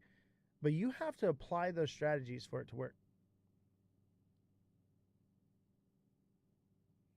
You don't want things to be fact-based. Did I hear you? No, I do want them to be fact-based. Everything here is based off facts. Okay? Now I factor in moon cheese and, fake nonsense, and those things do drive the market, but the information that I spread, it has to be 100% based in facts. I do give opinions, but when I do give an opinion, I say clearly, this is my opinion, this is what I believe, but the facts are different. And I will say, this is the fact. Fan Jam, speak of the devil, and he will present himself. Could I come up and ask someone general questions? Yes, but you got to do it through Discord, brother, because I'm in dual view right now, and they don't allow me to have guests. You can come on as a co-host, but I can't have. The only way we can do it is through Discord.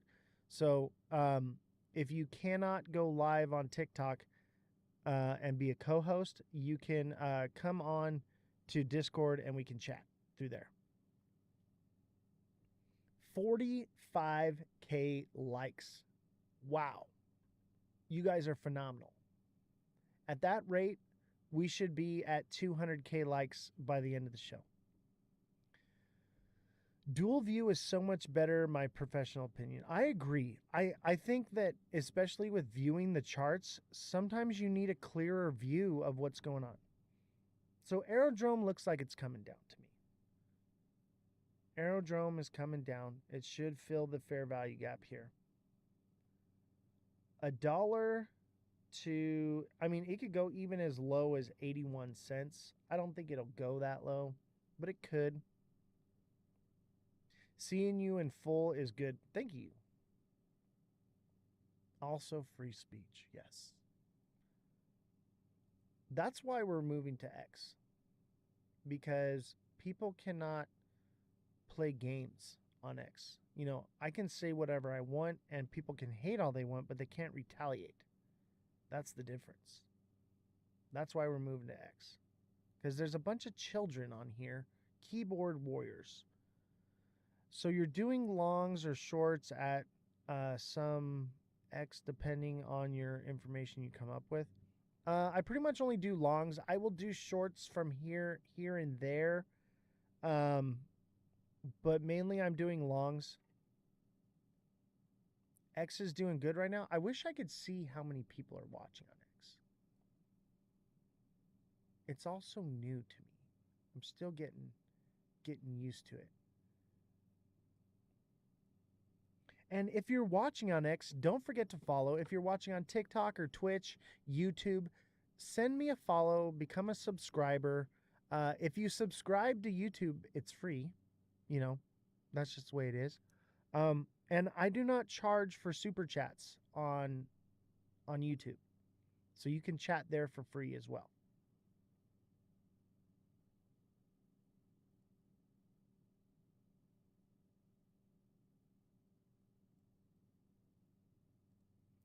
I try to make everything as affordable as possible. What's my YouTube name? Every platform I'm at Ozthecryptogoat, all lowercases, no spaces. Every single platform, you're going to find me there.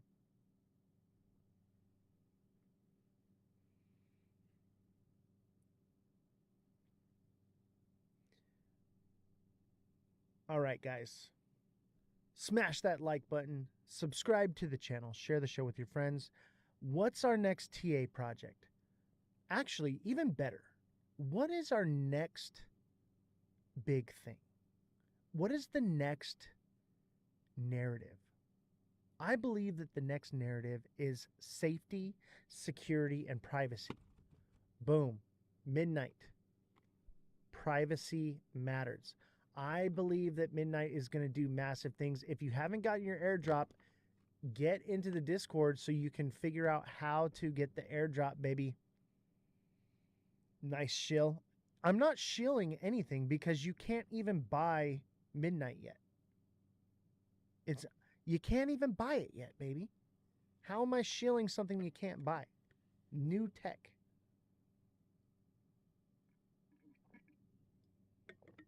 But I'll tell you this. I talked to the devs of Midnight. I got my Midnight. Okay. I talked to the devs. Dude, this tech is going to be phenomenal. It's going to be massive. It's going to be mind-blowing for crypto.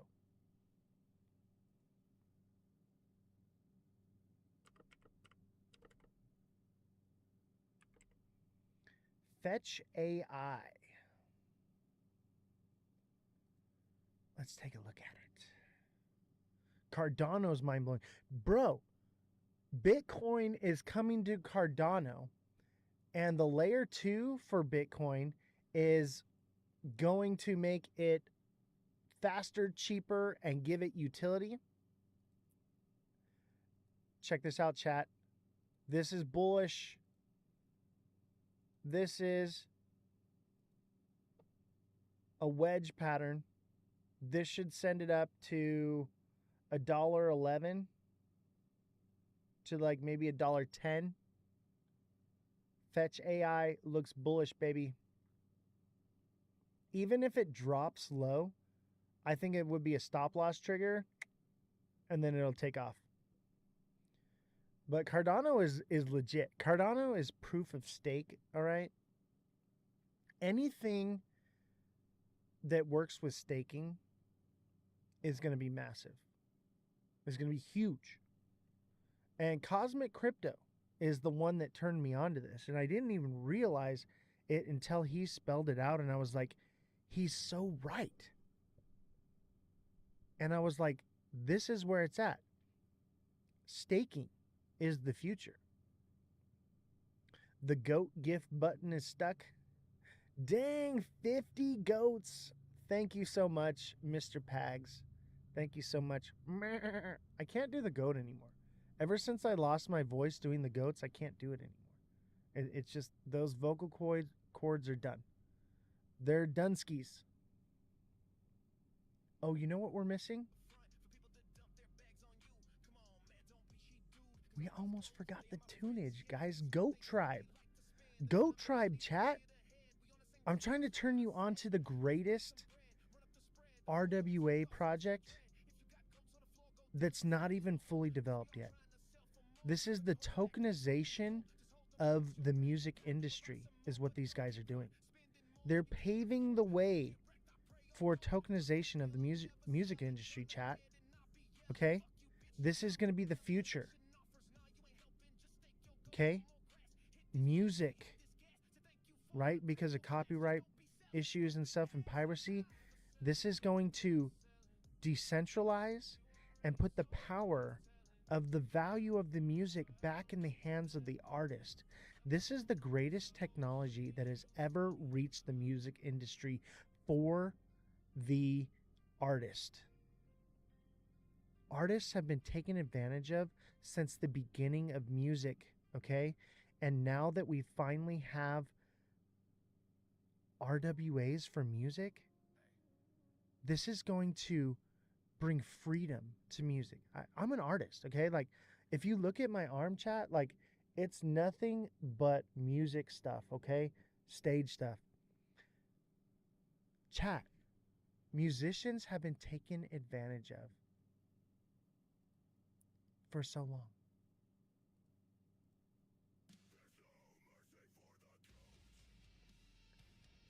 Listen to this, chat. And it's all about goats.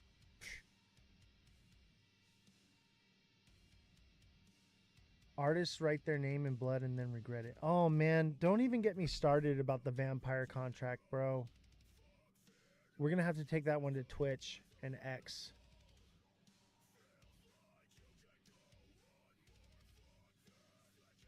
What is the token name? Token of what?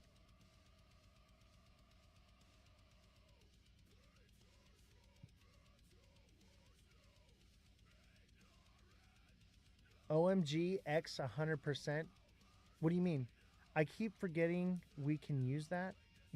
Oh, I know, right? We can talk on X and not have to pay for commercials. The reason I use Twitch is because I was like, oh, like this is where we can say whatever we want. What chart do I have on my screen? This is Fetch AI.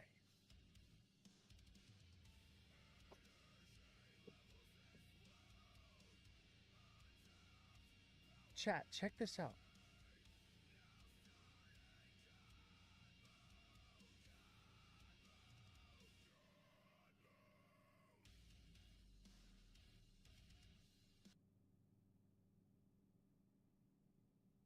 Wait, what happened?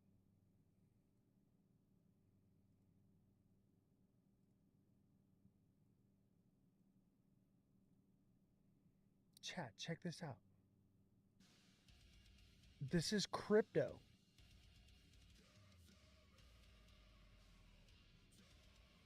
You should see the goats in my wallet. They're absolutely fantastic. I actually kind of want to pull them up.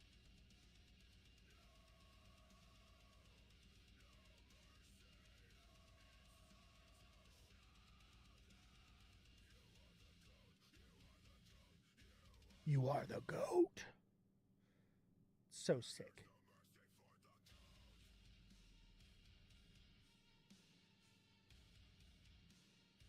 I like this song.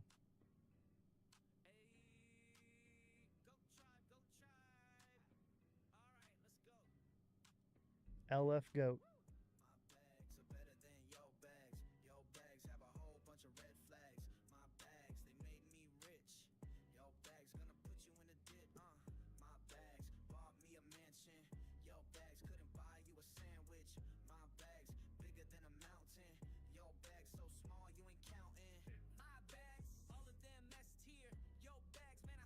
And because I own the NFT for the goat tribe, I own the rights to use the music, baby. What blockchain is the music on? It's on Cardano. But you can listen to it on YouTube, Spotify, pretty much anywhere music is available, you can hear it. Have you heard the song We're Not Done by XRP Bags? It's my favorite music video. I have not, but I don't have the rights to it, so I can't listen to it on the show. So I have the rights to this music. And why wouldn't I have it? Why wouldn't I own the Goat Tribe music and Goat NFTs? Come on. Sick.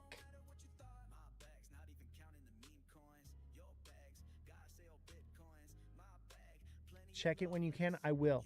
100. I will listen to it. How dope is this?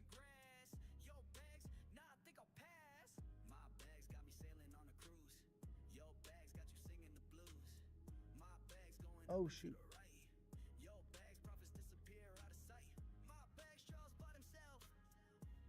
So chat,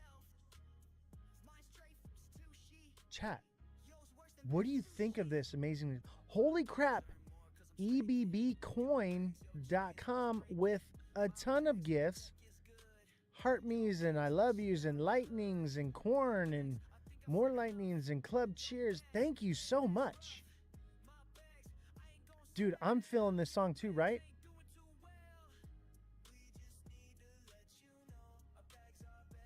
And they do like punk, they do metal, they do like every genre. They do like electronic music. It's fire, chat. I just, you know, and the developer for this tech was on the live on Tuesday. So if you missed that live, go watch it on YouTube. Okay? The developer of this came on the show.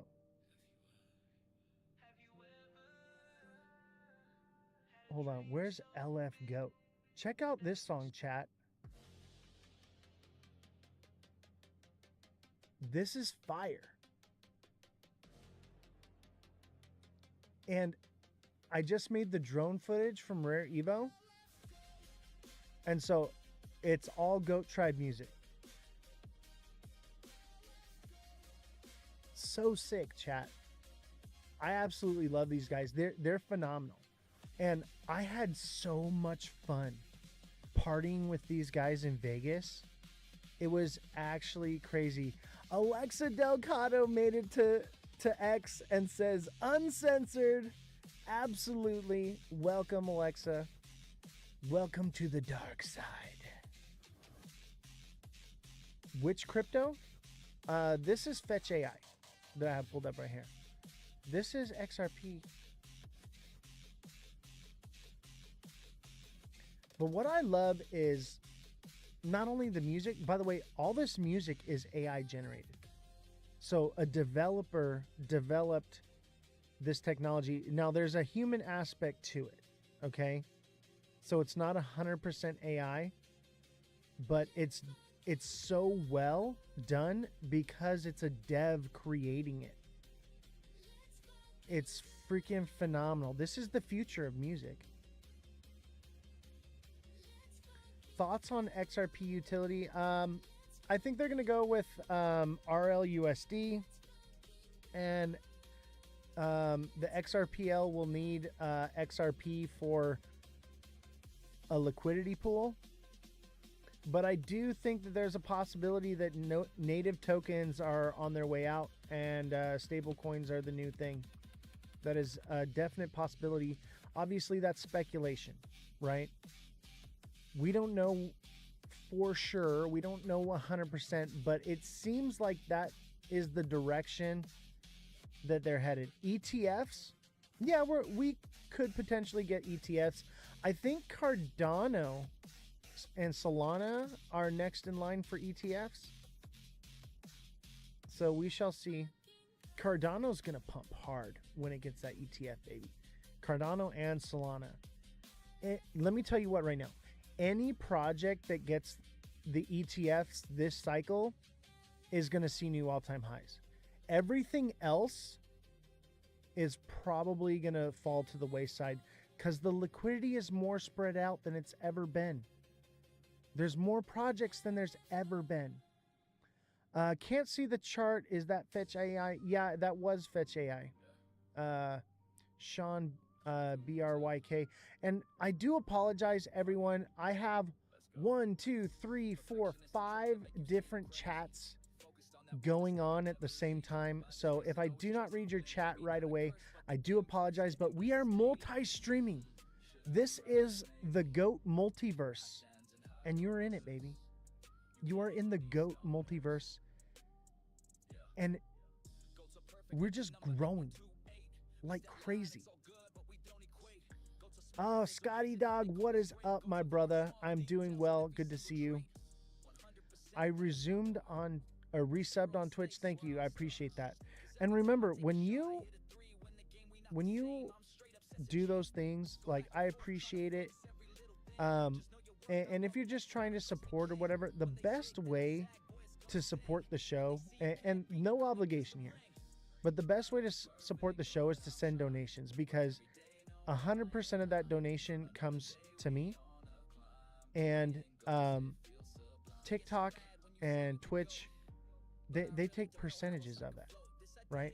And also I have to pay taxes on them. So when you send a donation directly to Cash App, Venmo, or PayPal, there's no taxes, and I receive all the revenue. That is the best way to support. TikTok seller subscribed for 4 months on Twitch. Thank you, brother. Ada, is that Josh? Oh, that's TikTok seller. I was like trying to see who's who. I'm still learning who is who on X, right? I know who you guys are now on Twitch. I know who you guys are on YouTube. YouTube's still kind of new. The Goat T verse, I know. The Goat Stash. You know, I want to pull up my NFTs, but I got to do this in a way that I'm not showing my wallet. I hope I didn't close that window.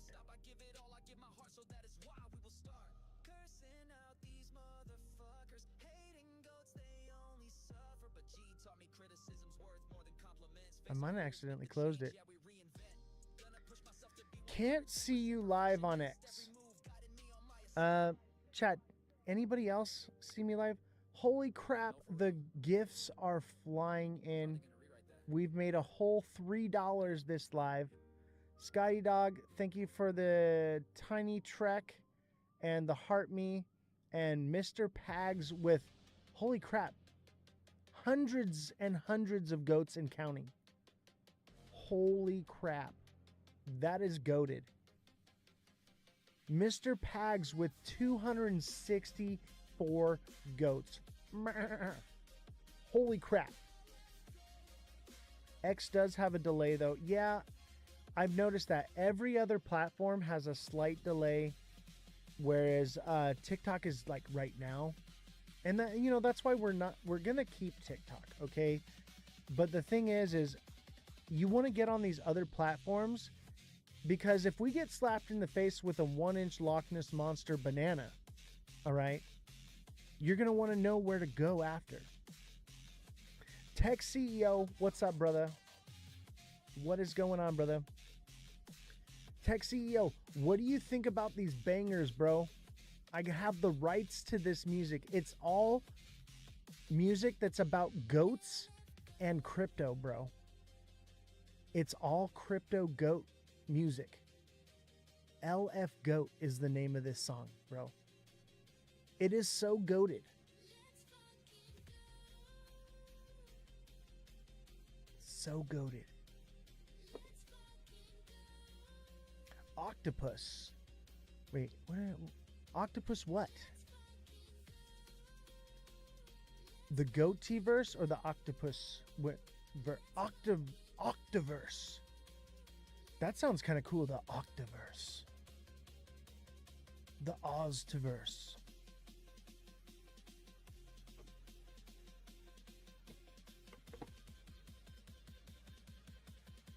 Tech CEO, thank you for being here, brother.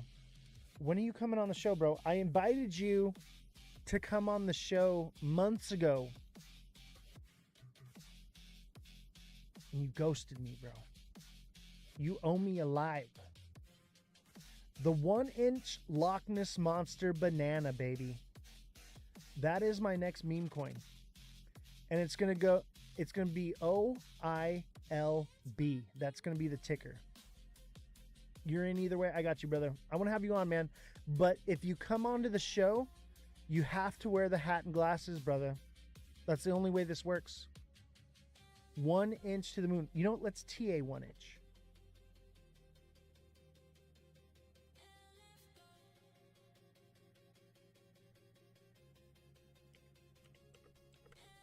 One inch. You know, I was a little skeptical about the 1 inch thing. And then I realized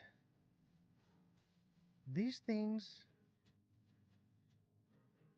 Hey, where's my Loch Ness Monster? All right, hold on. There he is. The 1 inch Loch Ness Monster banana. Uh-oh. That's not, we can't have that, chat. I do not own the rights to that song. Let me fix this. Let me fix this, chat. Hold on.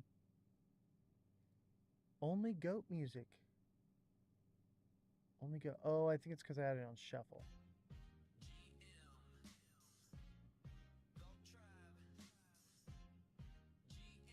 I wear the hat and glasses on X Spaces. Yes, bro. Dude, That's what made me notice you, by the way. I saw you and I saw the hat and the glasses, and I was like, this guy's got the juice. People like that. I stay wearing it. Nice. Do you wear it in public? Because I dress like this in public. Like, this is what I wear unless I'm at like something like Rare Evo. I wear a suit. You are behind in X. It doesn't sync up. Yeah, X has a delay, and I believe that is for, you know, like nudity and things like that. That's the reason why. So they don't have like the same monitoring system that TikTok has, where TikTok's is instantaneous. There's a delay on there, so if it does happen, it's removed before it hits the screen.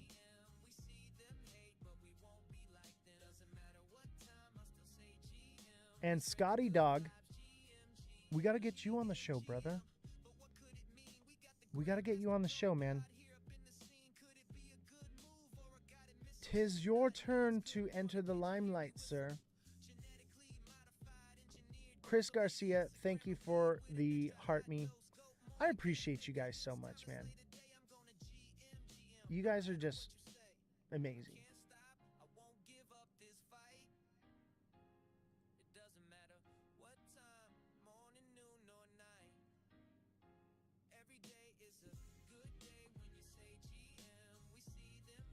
Oh, let's look at SXT.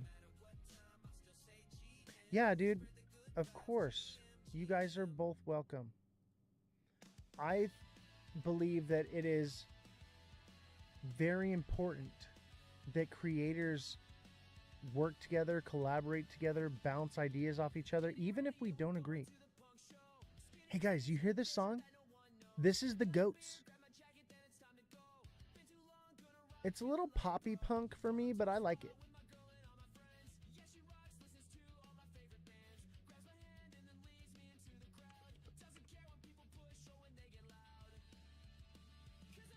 It's crazy. I have the rights to all this goat crypto music.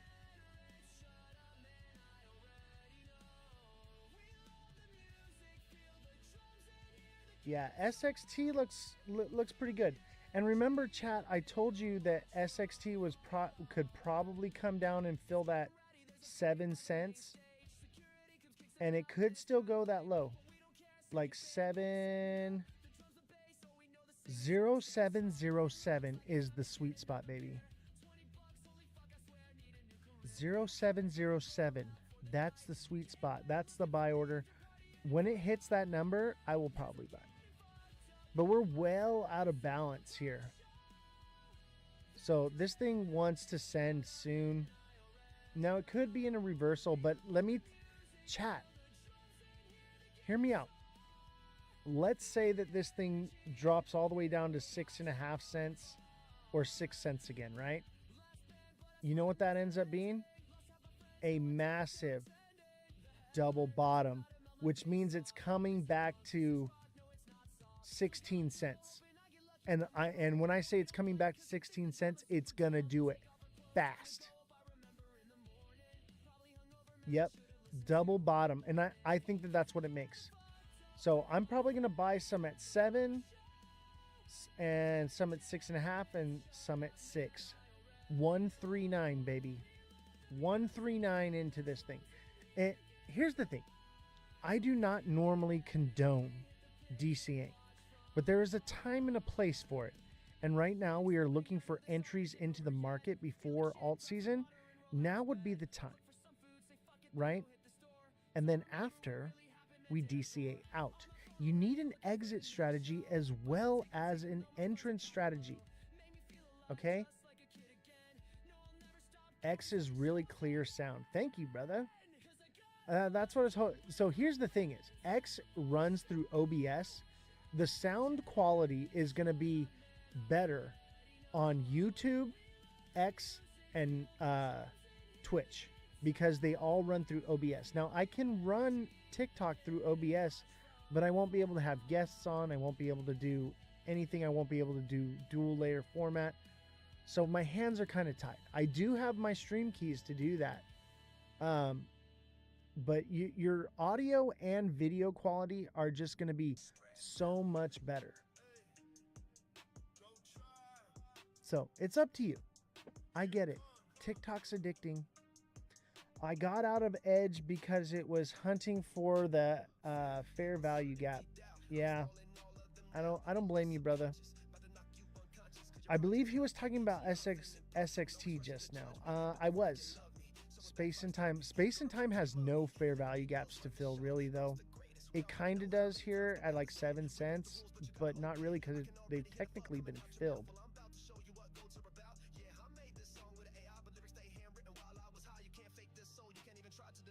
It filled perfectly. Nice. Let's pull up Edge.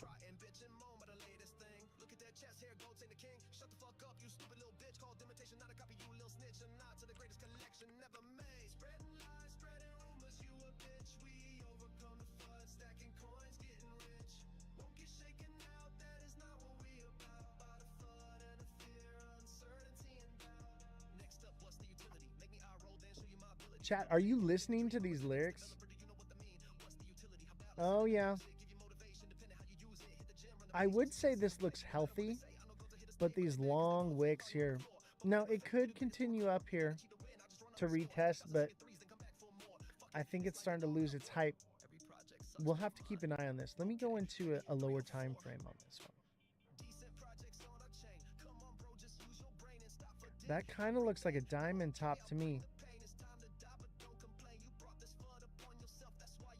And I would say it even kind of looks like a double top. Now, it's got a spike in here, but you can easily, you know, because they're never perfect. This thing probably wants to come down to 33 cents. XCN. You know what I'm excited for is to get a copy of the Web3 glossary. Apparently, I'm in it.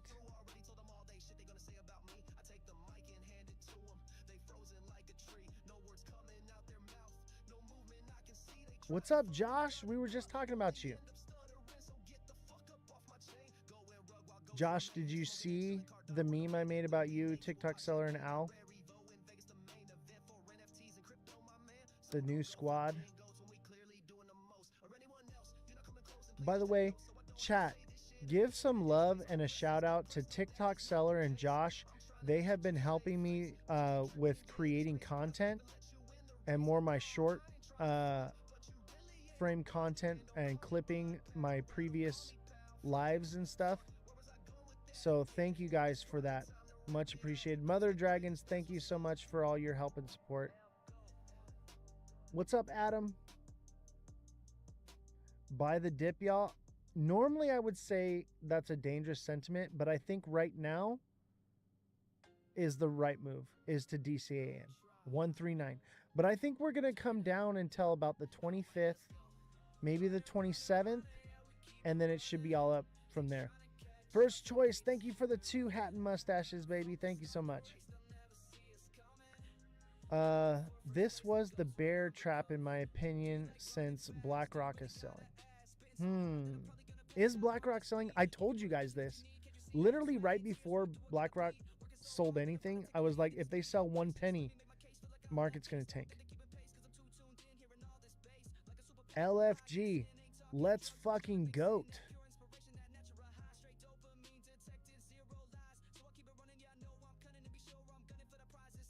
You know what song I like? Crypto Wives. Check this out. Chat, this is dope.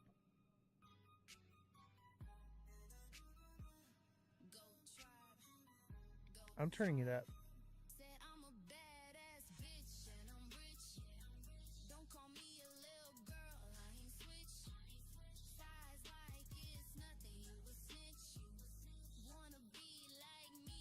I did not make the music, but I know the developer that created this, and I have the rights because I own the NFT.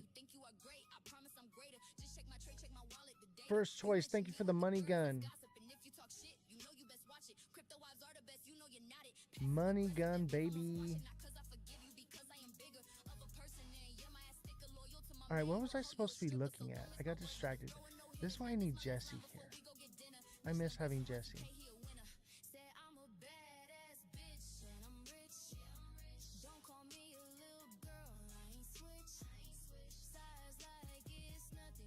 Blake says XCN, but somebody, can you check BIO? Yeah, I got you. I don't remember what the previous ones, but I got to do what the subscribers went first. So Blake, I do apologize, but I got to get to the subs TA first, okay? So if you want to sub, much appreciated. If not, just stick around and I will get to it, okay? Bio. Is it Bio Protocol?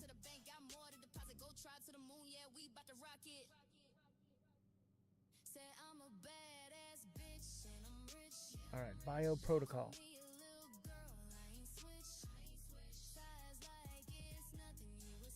Ooh, big baller with another banger. Chat. Big baller with another banger. I think this one's got more to send, brother. Now it could hit here at 118 and stop, but I would say not. I would say not. That doesn't feel right to me. This one wants to keep going. So what's our next psychological? And here's what I'm thinking. Oh, look at this. Maybe this turns into a cup and handle. Maybe it pulls back a little bit and this is a cup and handle. Maybe. This is kind of like a tilted cup and handle right here. It's a little out of structure. This is a cup and handle kind of. It's kind of doing like it wants to cup and handle kind of thing. I think this one's got more in the tank, baby. This one's got some juice in it. And especially with everything else being down, this one going, the FOMO is real, baby. All right? So where would the next zone of resistance be? Let's measure.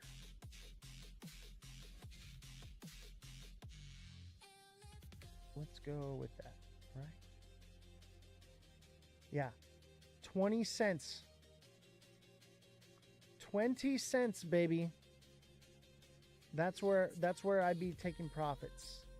I would probably take some at 19.5 just to be, because like that 20 cent is like that psychological number, right? So because it's right here at like 18 cents, it's about to break that. 20 cents sounds about right.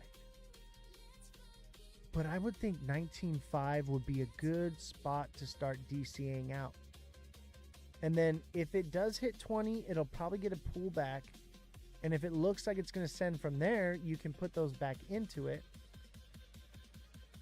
Is POLS a ticker?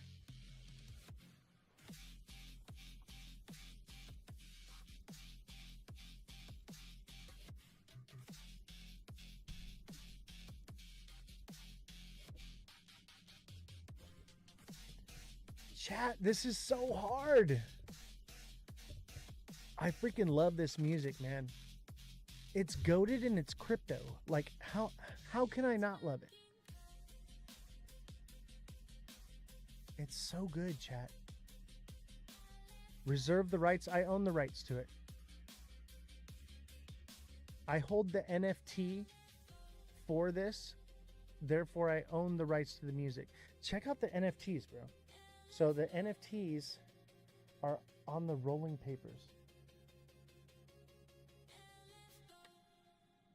Oh, reserve rights for like TA.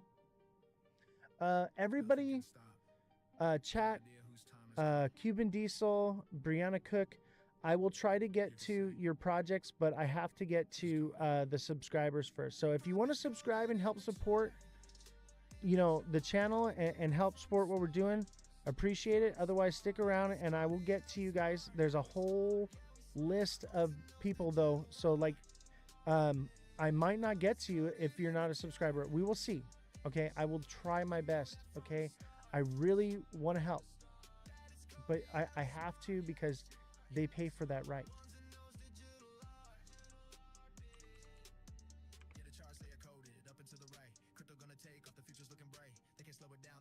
Polka starter? Is this on like the polka.net? Okay. Okay. Are you in this right now? It double bottomed. It fulfilled that pattern. So I would imagine it's probably going to come down fair value gap all the way to 18 cents. 18 and a half. Now it could come down to 20 cents, stop, and then go up from there. I don't think that happens though. I think it wants to come and fill that candle. That's too much green candle for it to not fill it. So it should come back down here to about like 18.5. What's your opinion on Wi-Fi coin soon to be released by the Trump family? I heard about that. My opinion is it's a meme coin, and it's probably gonna pump and then it's gonna rug. That's my opinion. All right, let's see here. SKL.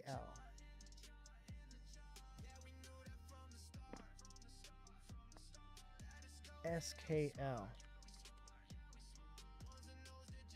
SKL.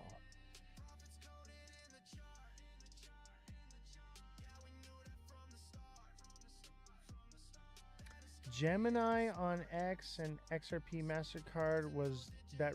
So Gemini, I don't know if that is real, but I do know that Gemini is going public.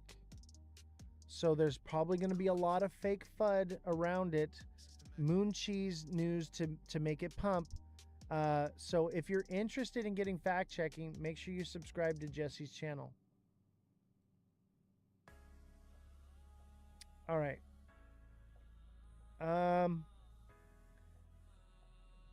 I think that SKL will probably either stop where it did at 2-3 cents, right? Or it falls to like 0.274 and then turns up from there. But I don't think so. I think it wants to fill this FVG at 0.231. That seems about right to me. And it's not going to be a straight shot down. It'll probably do something like this, you know. Just kind of, and then bam, right?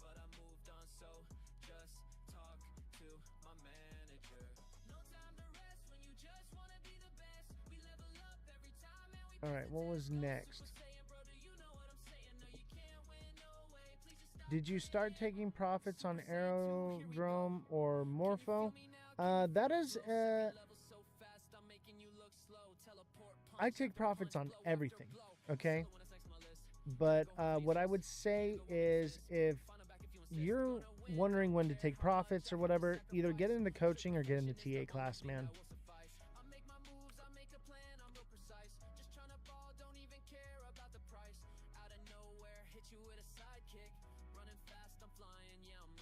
That looks like a bull flag to me, baby.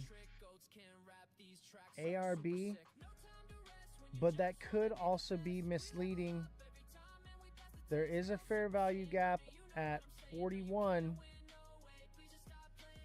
Okay. It is a flat bottom. So this is bearish. This is a bear flag, ladies and gentlemen. You got to be careful with these bull flag looking ones. The bottom is flat. This thing is coming down either to 43 or 41. All right. We've got about 1 week left of downward movement, and then it's on like Donkey Kong, baby. Crypto is a Ponzi scheme. Wake up. Not if you're trading it. If you're left holding the bag, yes. But as a trader, it is a money printing machine. So those who just buy it and hold it, yeah, you are 100% correct. But those of us that are trading, we're not getting left holding the bag. And that's where, Myers, I would tell you, you need coaching to understand what you're actually looking at and dealing with. Because this is something that can be good, but for the uneducated neophyte, in crypto, you're going to get obliterated here.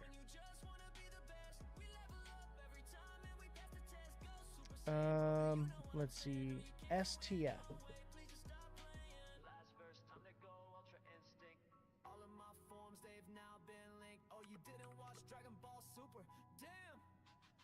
STF USD. Is this the right chart?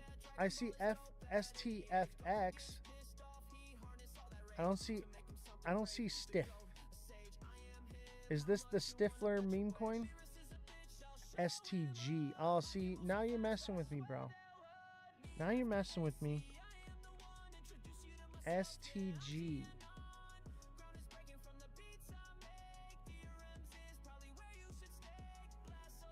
All right, we got a descending channel here, which means it could pump.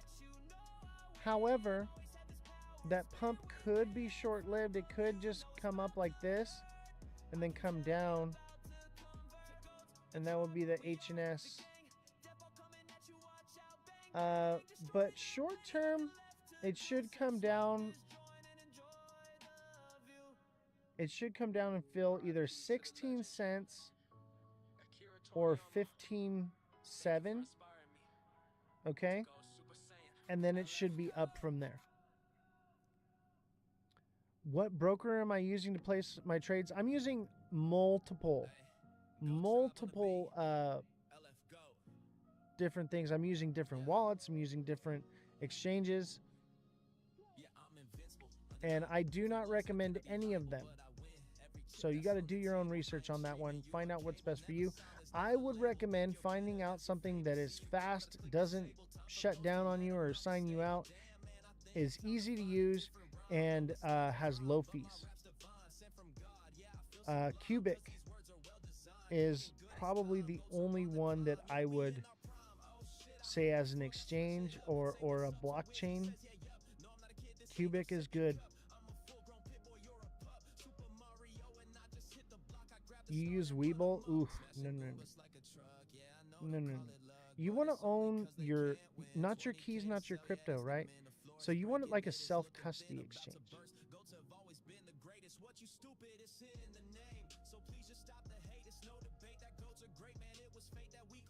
Webull's fine though. Yeah, that's like the people that trade crypto on PayPal. Like, how noob can you get, right?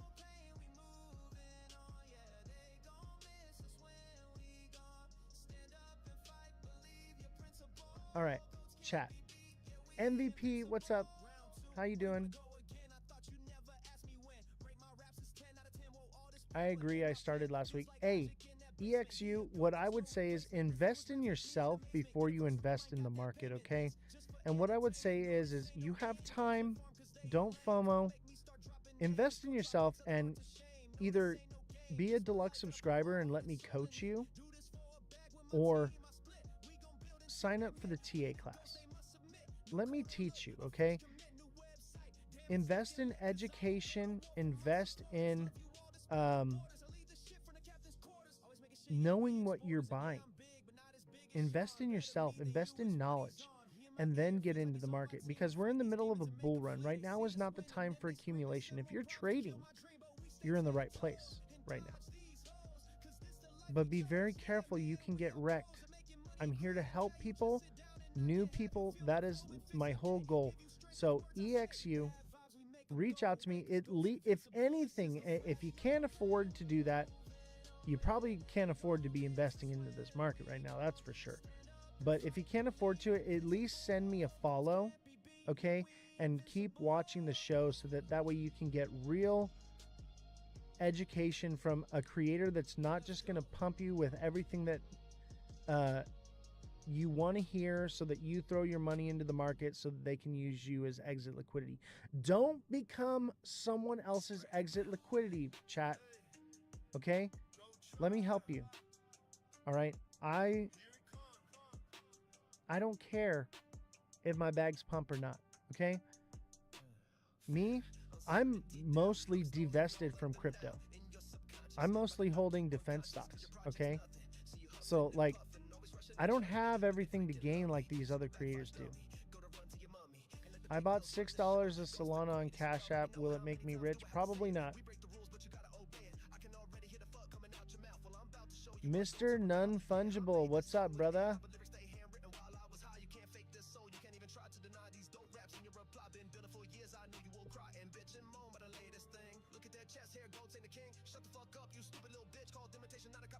I want to pull up my NFTs for you guys.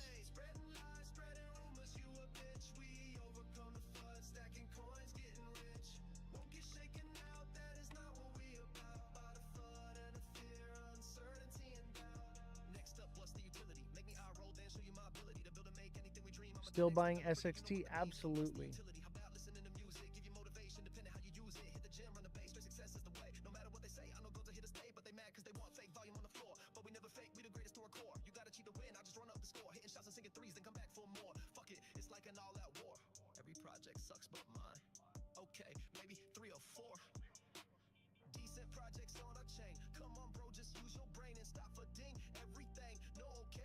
I don't know how I got signed out of my lace.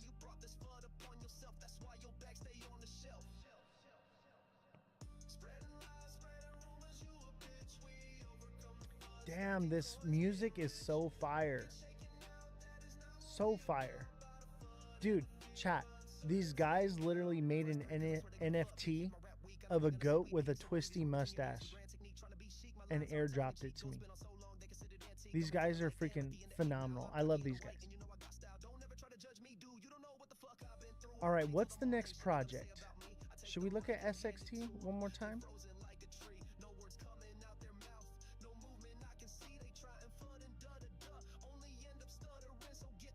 I don't really trade meme coins. I got some fart coins. Just because I want to say I'm holding a fart. I'm going to gift people fart coin for Christmas. So I'm hoping to have made a nice return from it by then. And I bought the bottom. Like 87 cents and $1 is what I bought it at. And it's only going to go up.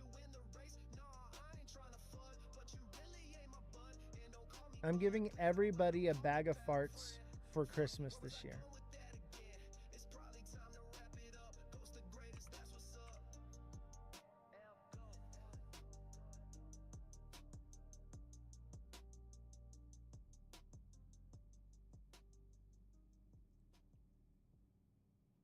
Space and Time, baby. Space and Time's about to pump, but probably only to 0.78. If it goes higher than that,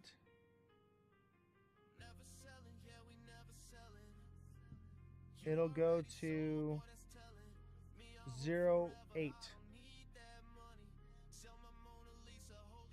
Mr. Non-Fungible, thank you for the follow. Appreciate you. Have you heard of Alt 5 and Wi-Fi? I've heard some things, but not really into them. Not really into it. All right, don't forget to smash that like button, subscribe to the channel, share the show with your friends. We're at 83K likes, chat, in less than 2 hours. That is phenomenal. We're gonna hit 200K at this rate, guys. I need some TA help. I got you, Nlock. Nlock though, I have some availability right now, but I have a bunch of that I have to cover from the past. So I got to get to people who in order or with subscribers. So if you subscribe, brother, I can bump you to the top of the list. Otherwise, you got to just stick around because I got to cover a few. XCN.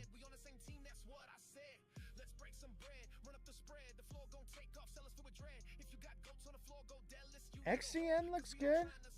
Mind you, there is a nasty fair value gap all the way down here to 9.5 cents. It'll probably stop at 1 cent. So I think this one's XCN's coming down to 1 cent, baby. And then it should make a turnaround. But it got a nice head and shoulders here. It's coming down to 1 cent.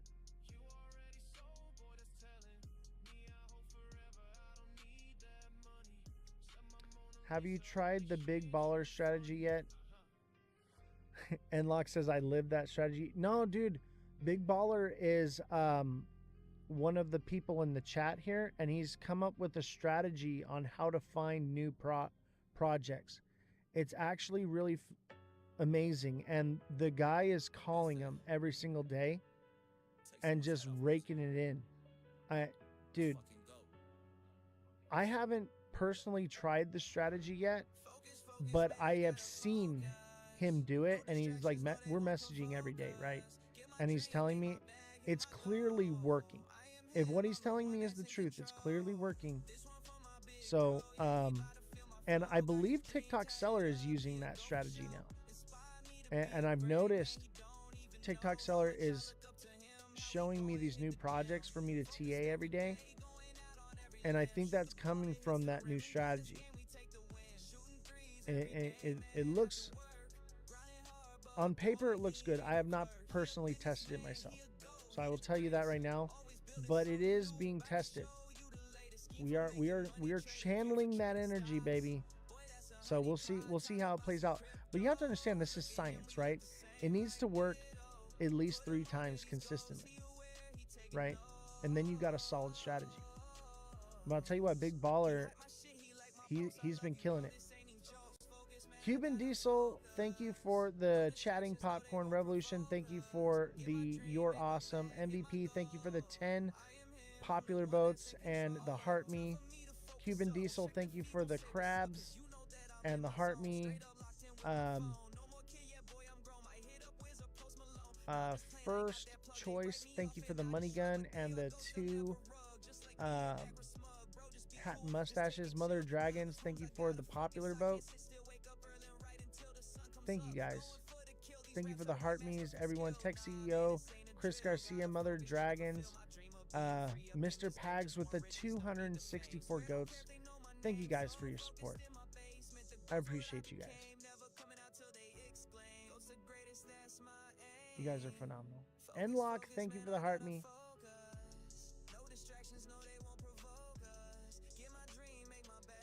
Chat, I have a question for you. All right. Put a 1 in the chat if you think that we're about to hit alt season right now. And put a 2 in the chat if you think that this is a super cycle and we're not getting an alt season. Okay? I want to know what you guys think and what the consensus is here. Because this is a good 1 and 3. 2, bunch of 2s. Okay?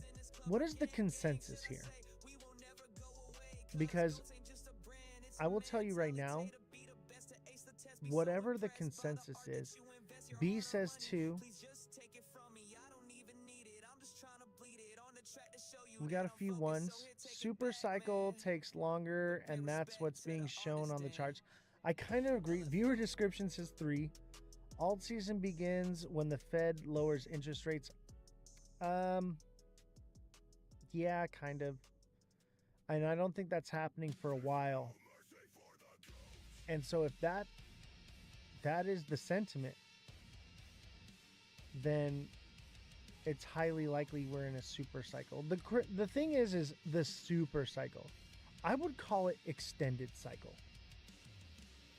But the longer we go without a rate cut, the more likely we're going to hit higher numbers.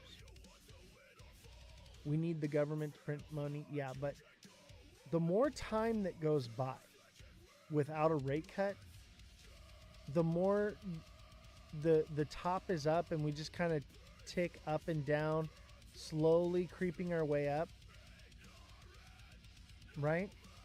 Which allows, over time, people, they're getting new paychecks, they're getting new money coming that they're putting into the market, which is lifting things up slowly over time. Okay, the more of that liquidity and time that we have before an interest rate cut, the better off, right? And then once we get those rate cuts, boom. So the longer it takes, the better it is for the market.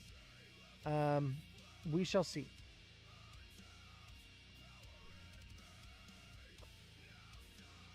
Institution involvement means they're figuring out how to trick us so we make bad decisions, in my opinion. I 100% agree with that sentiment. The new money doesn't match the selling. Exactly. It's just enough to keep it up, but keep it from crashing. There's nothing super about this super cycle. Ethereum still hasn't hit a new all-time high. Exactly. I think we're moving into alt season. People are capitulating now. That is true. But I think it's moon cycle. This is normal movement. We should be going down over the next week. Now, we should have had a little bit of a pump before and then came down, but instead they decided, you know what, we're going to trigger stop losses, we're going to hit people into capitulation and bring it down. And I think that that's why I'm leaning more towards not super cycle. So everyone's saying super cycle. That seems to be the consensus in the chat, okay? Because that is the consensus, that leads me to believe the opposite, okay? Because let me tell you right now, they manipulate things, okay? So if they're pushing a narrative, they're going to do whatever the opposite of that narrative is. It's all reverse psychology. So I'm going to believe that we are nearing the top and we are headed to alt season. Exactly. Take a pool and go with the minority. Exactly. No, all the influencers aren't saying super. I know that, but what I'm saying is the consensus is that we are going into a super cycle. Therefore, I'm believing the opposite. IMX.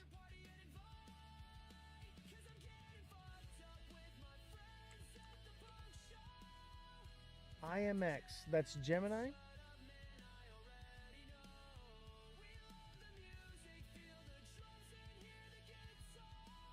IMX.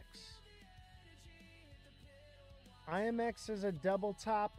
IMX is coming down to 40 cents, 40 and a half. And it could potentially go lower. Man, that's a bummer. IMX had the double bottom and it just didn't happen for it. That doesn't mean that it can't turn around and go. If it does go, it should go to 104. Every cycle is full of all the mentalities that we're going through in this cycle. Exactly. It's like everyone's always like, oh, this time is different. It's not. It's not.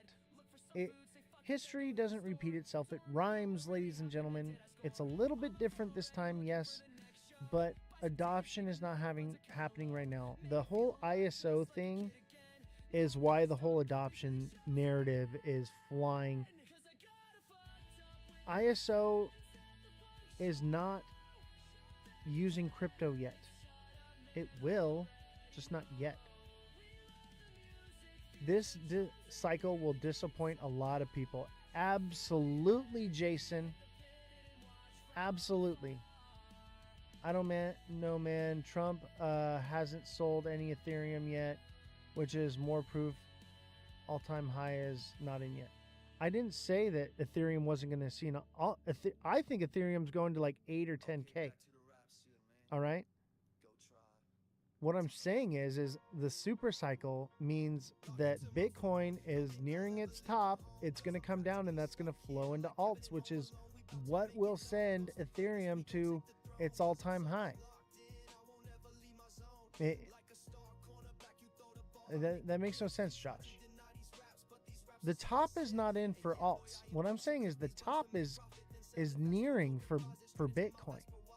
Now, has it hit the top yet? Maybe not. Maybe it goes to like 130, 150. Okay. But I think that would be it. I'll say this cycle is pretty super for those who bought in 2022. Exactly. I've been buying since before that. My bags are a lot smaller than they usually would be. Things are just a little bit different for me now financially. I'm into more secure investments. This is probably the most volatile, most risky investment you could make.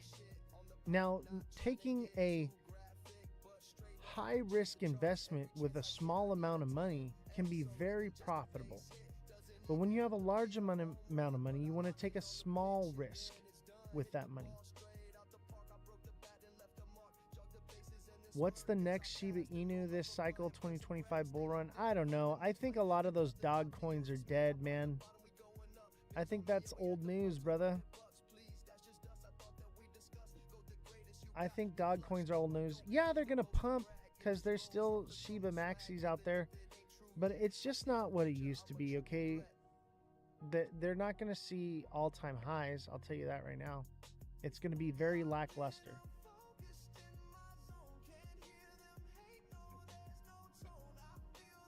We pump, then dump, then boom adoption.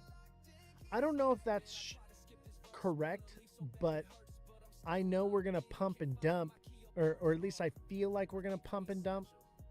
And as soon as it dumps, that's when despair hits in the cycle, and where it hits its lowest. Of course, I'm going to buy right away after the dump.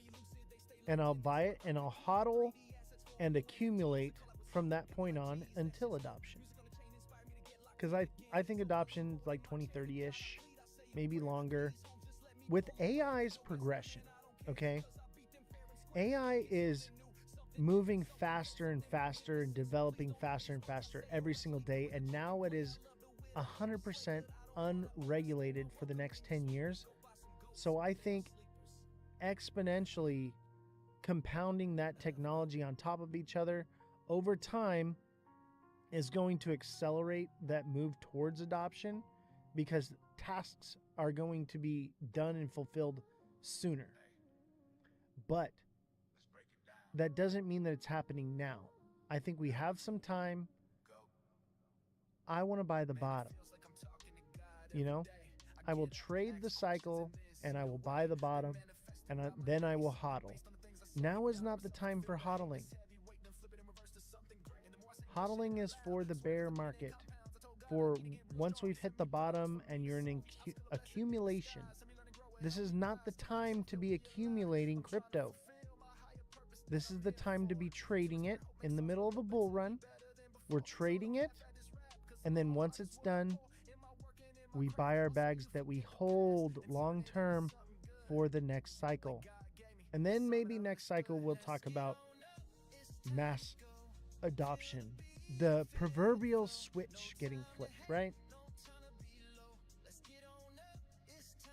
What's the next Shiba Inu this 2025 bull run?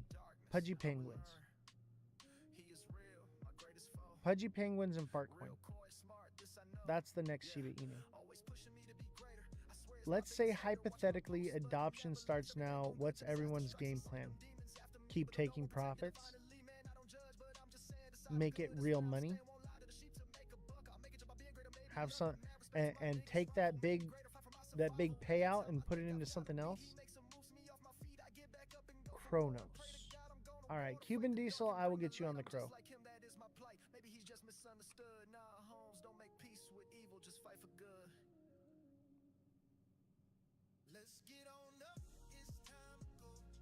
What, Floki coin? Dude, I think Floki's dead. Okay. Chronos is an ascending, broadening wedge. This is bearish as hell.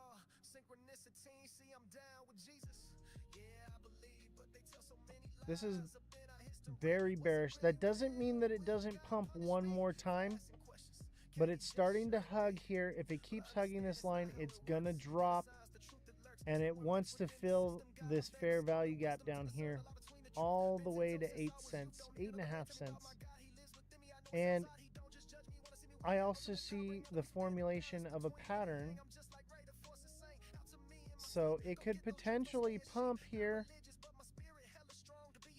and fall short, and then now we have a Head and Shoulders.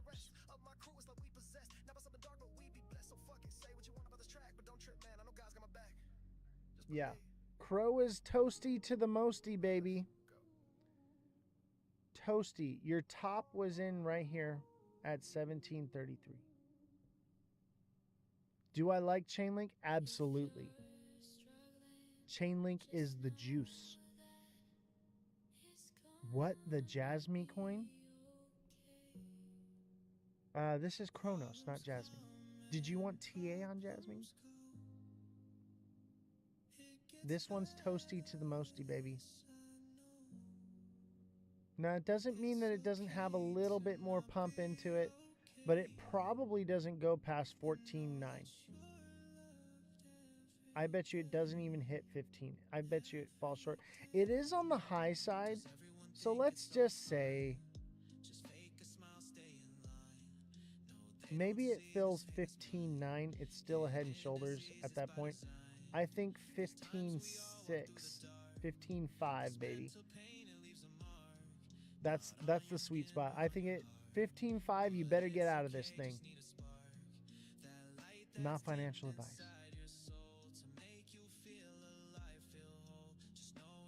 Give me 4 coins to buy for this bull run. It depends. Do you want utility coins? Do you want meme coins? Do you want most returns? Do you want least returns? I can just throw out some coins for you.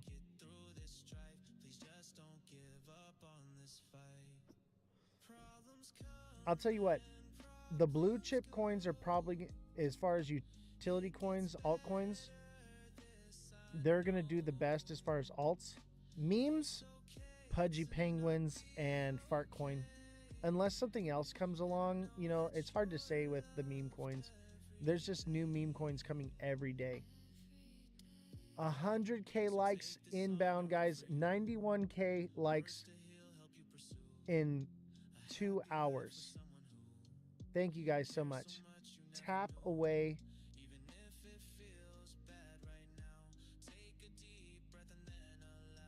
Tap away, baby. V-Chain. That's a good one. 100x to 200x. Can Pudgy do that? Ooh. I mean, maybe in meme coin season. Yeah. Here's the thing is Pudgy Penguins has marketing, brand recognition. I literally have one hanging from my shirt right? They have memes. They have emotes. Even in TikTok, they have emotes. They have playing cards, trading cards. They have everything you can think of Pudgy Penguins. It exists. That's why it's going to do well, right? Because people know it. It's in their brain. It's not going anywhere. So I think Pudgy Penguins is a solid play. And Fart Coin. Fart jokes are never going anywhere. Does it perform like crazy? It has the potential to now because the creator has dumped their supply of the coin. So now it has an opportunity to go to its full potential. Cuban Diesel, thank you for the money gun. Appreciate you.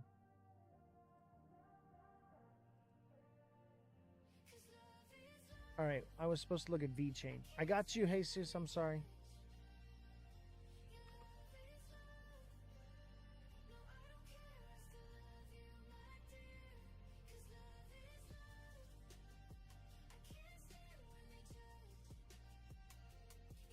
V-Chain's like a double top.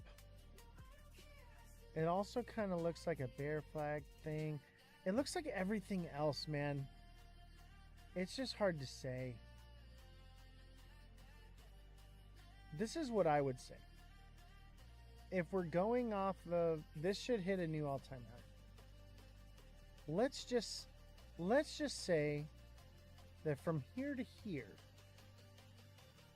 right? That is the distance we moved last time. Let's put that right here. That would put the price at 10 cents.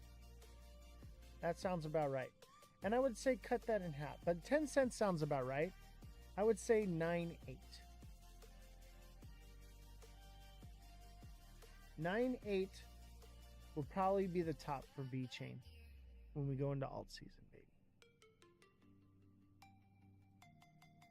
That's what I'm thinking.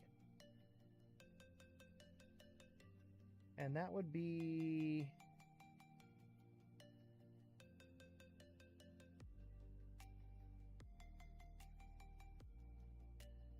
yeah, somewhere around there. That lines up with November 23rd. That looks right.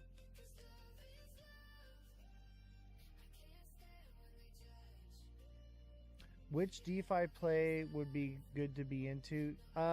Yeah, ADA, Cardano. Cardano's good. H-bar's good. Will Brettcoin do well? That's hard to say, man. Here's the thing is, coins like Brettcoin and all these different random coins, man, the liquidity is more spread out than it's ever been. The blue chips are going to do better. Everything else is going to do lackluster. Right? Things like VeChain. VeChain has a good sentiment behind it. You know? Things that have narrative. RWAs have narrative. They're going to do well, right? But if you start getting past like the top 20, even down past the top 50, they're going to do some performance, but not a lot. Like SXT. SXT is probably not going to do very well this cycle. There's no narrative. Now, if it gets narrative, obviously, and it's starting to, it just signed with AVAX, right?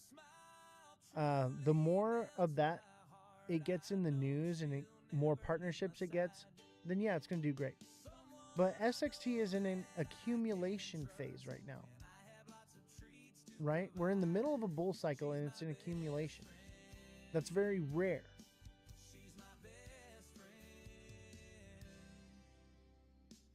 What is up, Danny Gibson? How you doing, brother? Yeah, anything under the top 50 is a gamble. Absolutely. Also, ADA has Bitcoin coming to their blockchain and their L2. So, like, that is bullish for ADA. Nico, what's going on?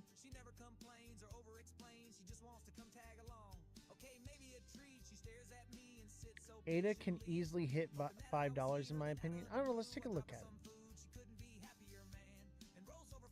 Let's take a look at ADA.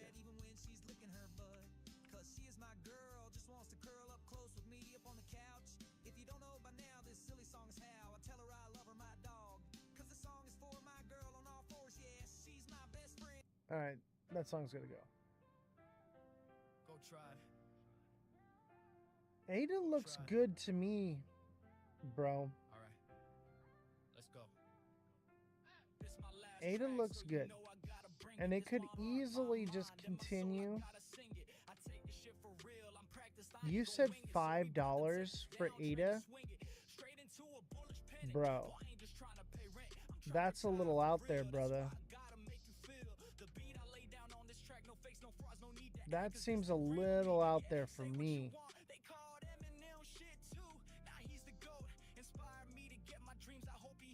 I'd just like to see ADA do 2.5. Remember, the liquidity is more spread out, so it may not perform like it has in the past. Not everything will see an all-time high. You know? And guys, don't forget to smash that like button, subscribe to this channel, share the show with your friends, send me a follow if you're new here. Hit that follow button, all right? And remember, subscriptions are not the same thing as follows. With your deluxe subscription, you can message me directly and I can help coach you.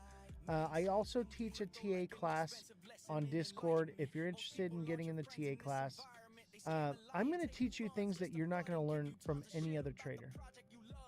Laura, how's it going? Glad to see you. I saw your cucumber video.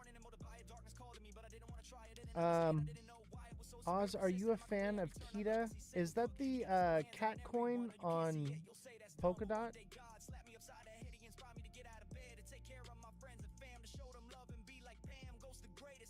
Here's the thing is, Ada has more potential to go higher because it has staking.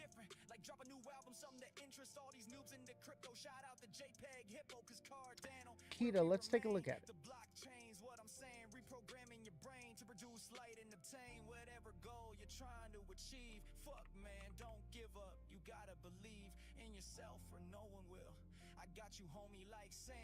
Is this Kita right here? Kita looks bearish as hell.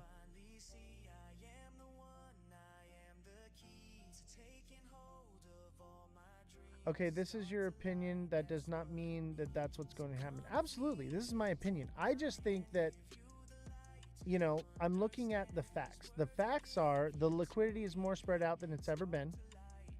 More money that is in Bitcoin is going to stay in Bitcoin. So it's not going to fall and crash as much as it has. So that's less money that's going to move into the alt sector. And then there's more alts than there's ever been. So that's where that sentiment comes from. Okay.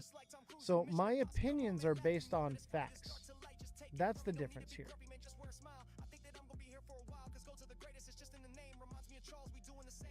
Which coin will go to the moon this cycle? That is a good question. Bitcoin? Dude, why are you ignoring all of my questions? I'm seeing a million things rolling in right now. Are you a bot? Are you the real Laura? You're like spamming the chat right now. I can't even keep up with everything that's coming in from you. Ada has potential to benefit from BTC and other chains. Has that. I agree. I agree with that. I'm not sure if that's the actual Laura because of the spam and the way she's talking to me right now. Nope, maybe it is. I can't tell. Laura, you sent me like 30 something messages. I don't even know what question you asked me. I can't even keep up with it. I don't even know. So if you want to ask me a question, go right ahead. I'm more than happy to answer it for you. But I can't just, you have to understand, Laura, that I am streaming on TikTok, Twitch, Twitter, YouTube, and I have 1, 2, 3, 4 different chats all going at the same time. So patience is a virtue. I am doing my very best.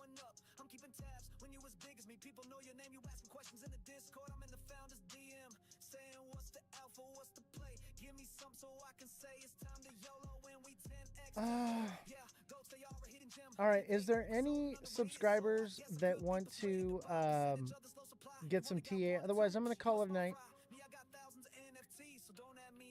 I'm scaling back my hours.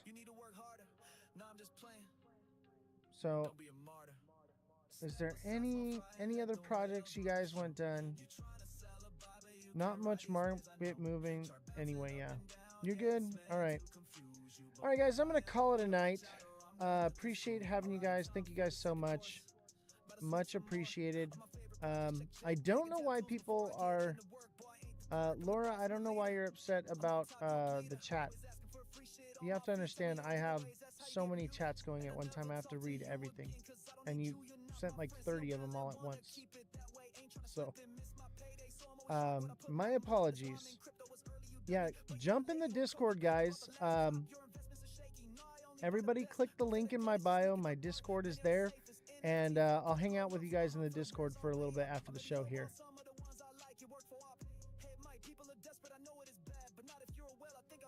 So click the Discord link in my bio. Come on over to Discord. Let's hang out.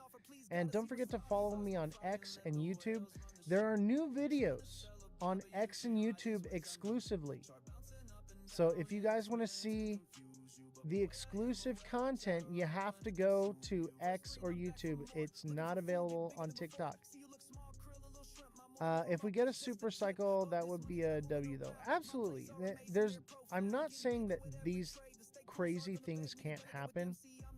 In my opinion, I just think that we're not. And I like to play things safe, right? And the thing is playing it safe is if it is or it isn't, it's a win. But if I'm not playing it safe, it's a 50-50 of a win or a loss. So my approach at it is a win either way. Yeah, you could obviously make a little bit more, but I'm not greedy. Either way, I'm going to do absolutely phenomenal. Yeah, it's never bad to play it safe. Never bad to take profits. Just trade it, baby. All right, guys. Take care. I'll see you all in Discord. Don't forget to jump on over to the Discord and join us there. And we're going to be hanging out. Shoot, we're at 97K likes. I have to stick around for 100K. All right. We've got 3K likes for 100K likes in 2 hours. In 2 hours, we almost made 100K likes. That's crazy. I'd rather be receiving conservative numbers, that crazy high numbers that potentially won't happen. Exactly. That is all I'm saying. Have you ever seen a goat climb a mountain? It makes it to the top of the mountain, but sometimes it goes up and it goes down and it jumps sideways. It adapts to its environment. It does the impossible. So it doesn't matter how tall the mountain is. Either way, you're climbing it. Yes, that is a setup for success. Exactly. This is a numbers game, guys, not a lottery ticket. You're not buying lottery tickets here. You're setting up a strategy. Yes, you can win the lottery, all right? But why just try to play the odds when you can literally put the odds in your favor? Which coin will go to the moon this 2025? Timeless, I'm not answering that question. Bitcoin already went to the moon, and it could be circling it a little bit. You know? Come on, bro.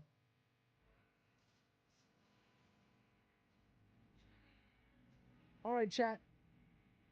Thank you guys. Appreciate you. Love you guys. You're amazing. Thank you for all the gifts. Nico, thank you for the popular vote and the heart knee. Cuban Diesel, thank you for the money gun. Enlock, thank you for the heart knee. Cuban Diesel with the chatting popcorn. Revolution with the you're awesome. Thank you guys so much. I was just going to say TikTok. Yeah, don't mute them, just block them because they retaliate if you don't block them. Yeah, I don't understand. And I answered his question. 1.5K likes yet left. Yes, 99K likes. We're going to stick around for that 100K mark, baby. You guys are awesome. Thank you guys so much for your overwhelming support, your gifts, your subscriptions, for being in the TA class, and your engagement, your likes and your shares and your follows um, on my content. Thank you, Josh and TikTok Seller, for helping me with my short content. Thank you guys. Yeah, honestly, I'm not gonna lie. I needed that support more than anything. Having those short videos is so much, and I just don't have the time. And so now I am scaling back the hours for the show, but that's so that I can focus more on growing the social media platforms. The lives are great though. Can anybody tell me how many people are watching on X? Does anybody know?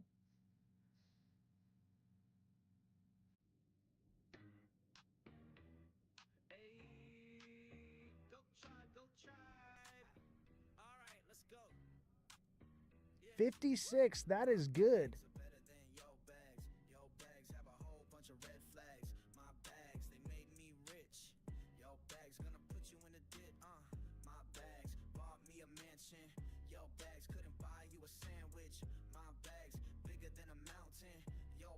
Goat tribe, baby. Goat tribe.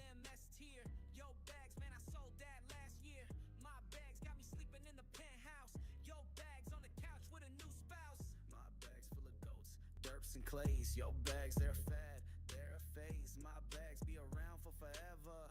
Yo bags gonna rug in the summer. My bags, they the shit, they the bomb. They let Nemo sleep with your mom. Held by card down. Ay, I just got hit with a banana. Luckily, we're ending live early.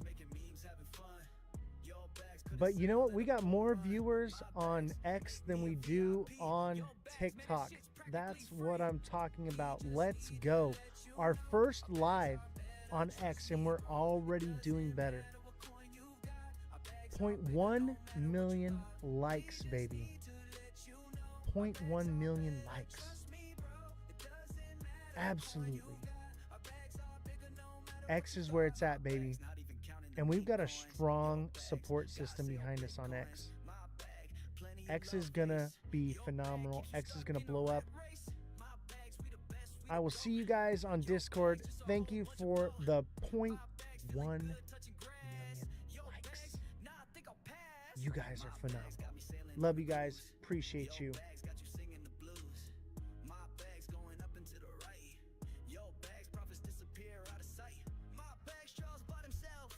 What's this one?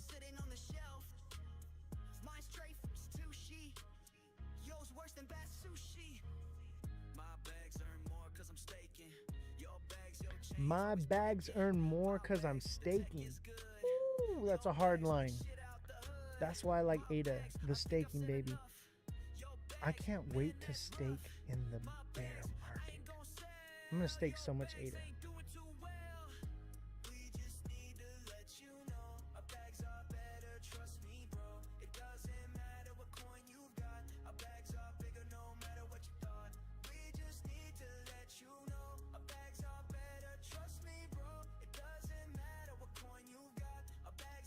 I love my pudgy penguin so much. Look, I gave it a monocle. So it's got a midnight monocle, and then I got a little pin on here for Cubic. My favorite projects all in one place. Let's fucking go. Let's fucking goat. This one for all my rap and hip hop lovers. 32 originals, 9 doing covers. Trying to do something completely different from the others. Paint a picture for you now. Do you see the colors? Pink, blue, orange, all right, brown. later chat. I'll see you in Discord.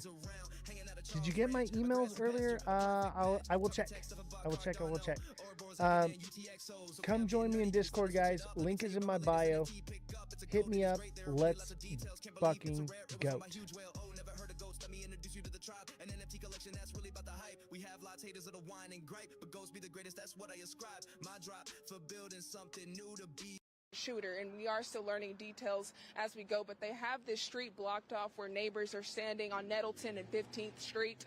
If you go further down towards the main intersections, there were about 50 cop cars, I would say, and ambulances lined up, staged.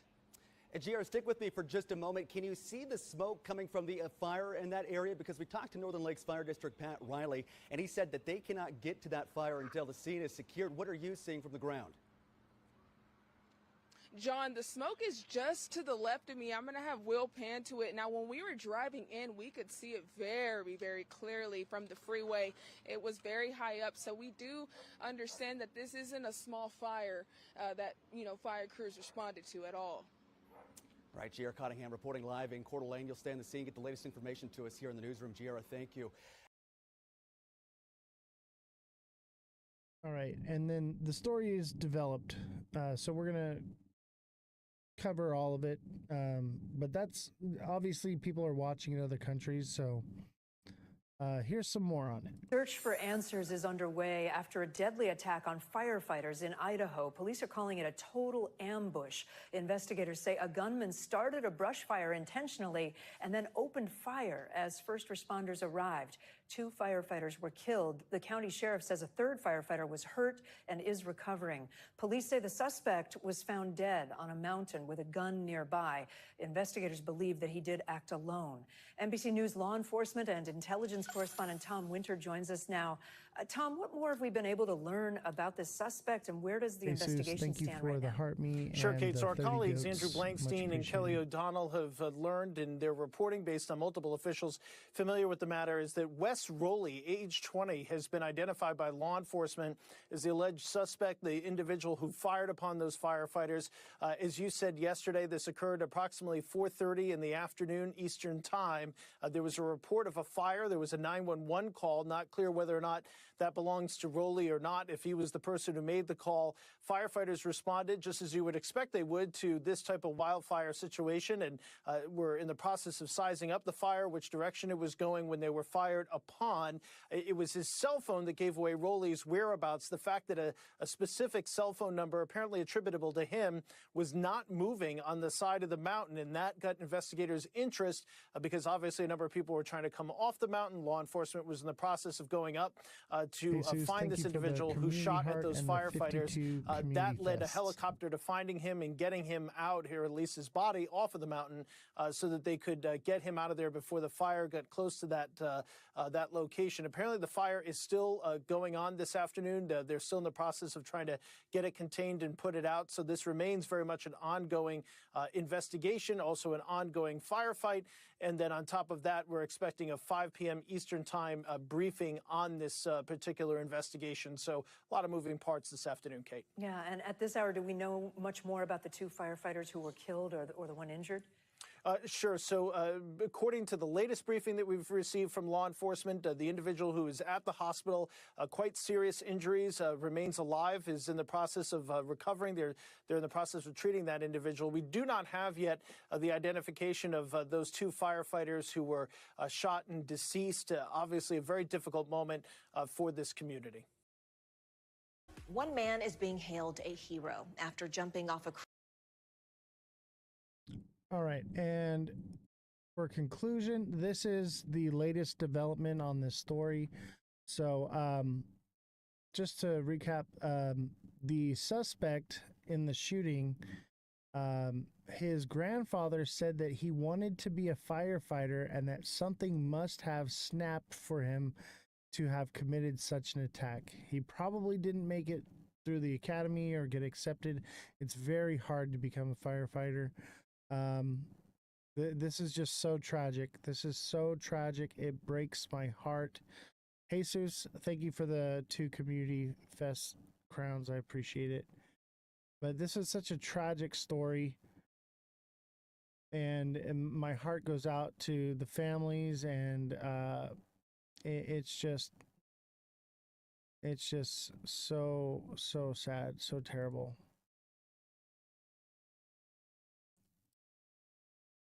And we will conclude with the story. So this is the latest developments on what's going on. So let's check it out here.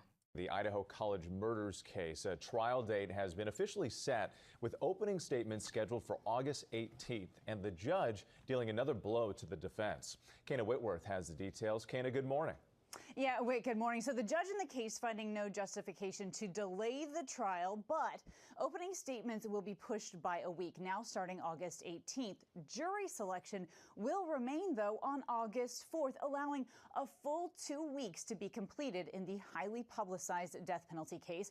Now, the defense for Brian Kohberger, who is accused of killing Ethan Chapin, Xana Kernodle, Kaylee Gonzalez, and Madison Mogen in November of 2022, has argued their client is innocent, and with his life on the line, they wanted more time. But the judge also denied a request from the defense to...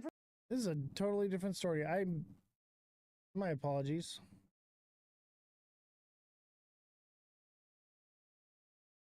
My apologies. All right, so Henry says, good evening. What was the XRP bump today. I think that's just the end of the month bump. It fulfilled its pattern here. This looked like an inverted head and shoulders. It's completely filled that. I think it's more or less because people think that the case is over with XRP, even though it's not. All right, the case is not over.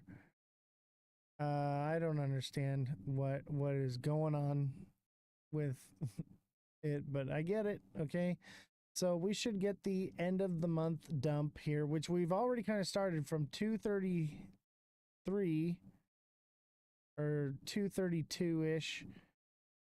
We've already dropped all the way down to 223, so 10 cents. Yeah, the case is not official, and it, just so you know, Ripple can drop the appeal and the SEC can drop the appeal. The judge has to approve that. Okay? So there's so much more that has to happen here. Will SXT hit 15 cents back again? I think that's likely, but it'll probably see like maybe 10 cents and then come back down some more. We'll do some TA on SXT in just a minute here. But yeah, I think XRP is looking like it's probably going to come down here. It could come to 215 and bounce from there. I think this is a bull trap. Bull trap before the end of the month. You know, because of the whole case narrative, and then Ripple's going to sell off. People are going to jump out of it because look at the date. Tomorrow's the 1st. So I see this thing coming down. And I mean, it's coming down to probably 215 at least. And it could fall way more. It could make its way all the way back to $2. Henry says sub 180 coming. That is possible. But I'll tell you this, the hopium is so real with this, and everyone's getting so bullish for alt season. It may just come down to $2 to 190 again, maybe 195, and that's as low as it goes. We shall see. Yeah, I will get to let me do those real quick here.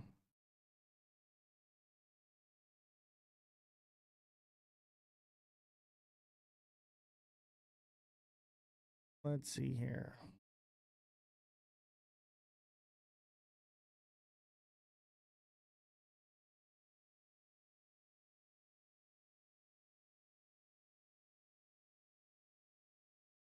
Yeah, it's a strong magnet.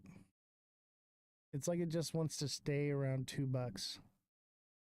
And it's funny how people are like, oh, it'll never drop below $2. Nah, it will. All right, let's do SXT first. Space and time.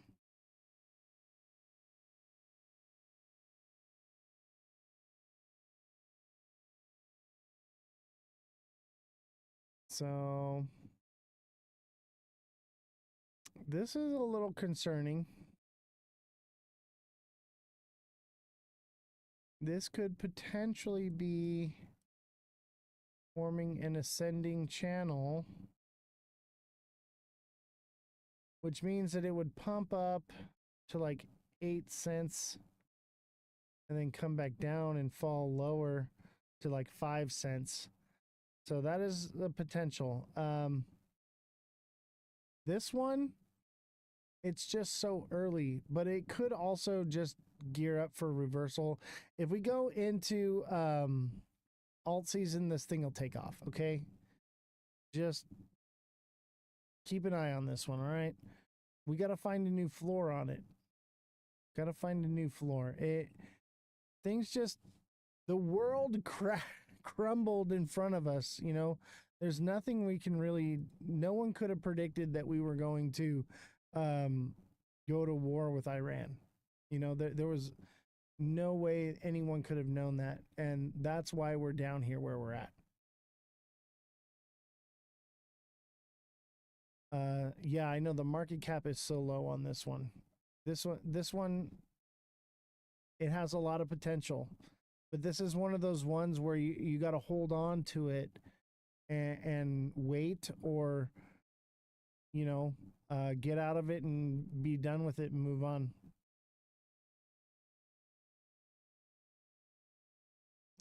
Champagne says might be a sleeper cell pullback. That's what I'm worried about. Let's cover that real quick, and then CMONT, I will look at what was it? You want virtual? I got you on virtual. Let's get through the news here. So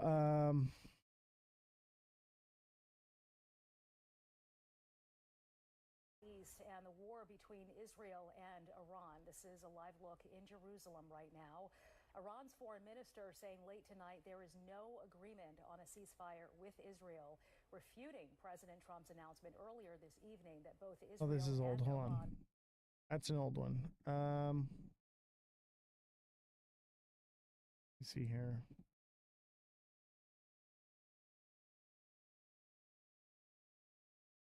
Hold on.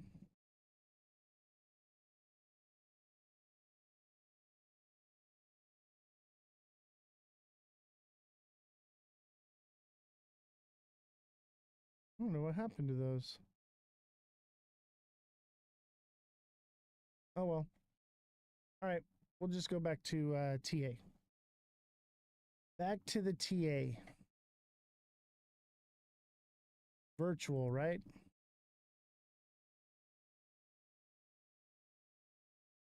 Microsoft has cuddled up with space and time. I know.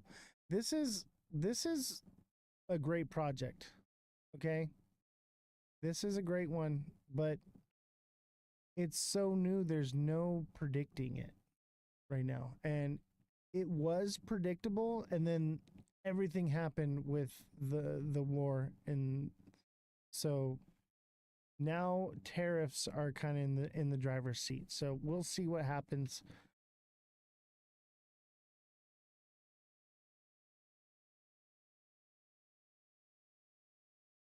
Virtual.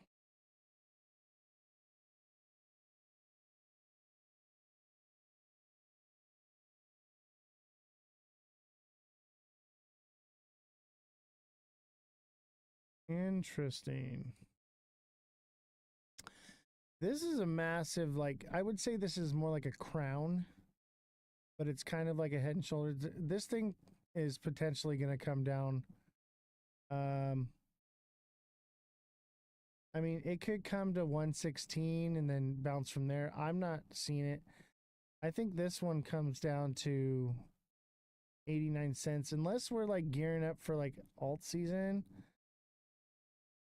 But here's what's concerning is this massive bear flag right here.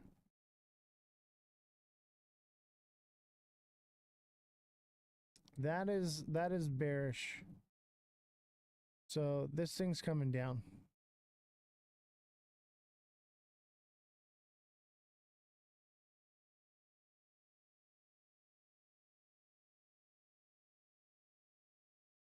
This looks bearish to me. Virtual. All right, any other projects? I'll tell you this though. I was looking at Bitcoin dominance. You look at the altcoin season index, and it's kind of working its way back this way, but we are pretty far into Bitcoin season, Bitcoin dominance. I'm not sure if we're really moving into alt season yet. I really don't. I think we're going to have to wait and see. XPR, of course.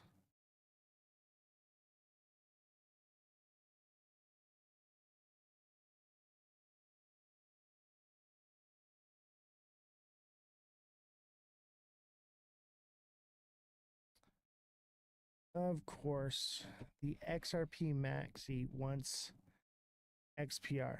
You know, I normally do this for subscribers, bro. You should subscribe.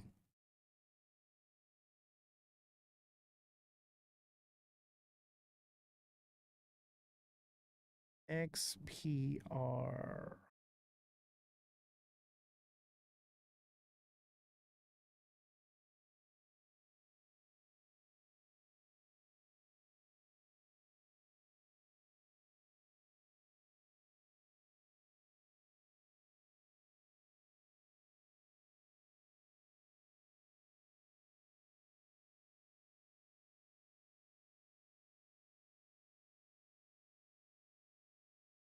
Is this the right chart?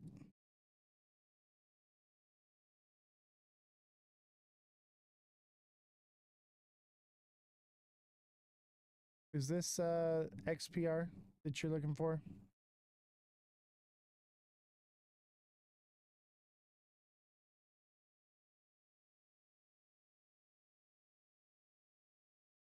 Looks good.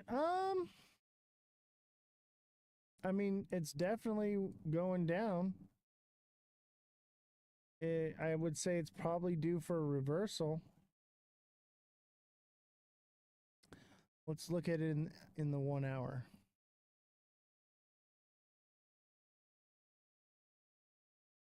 Looks like it might be like a triple bottom here.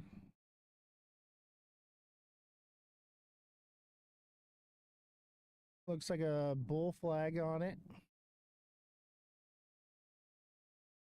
in the 1 hour. Yeah, this one's about to move up. I don't know about all-time highs, but yeah, this one's gonna pump up to 5 cents, probably, or just shy of it. 0.495.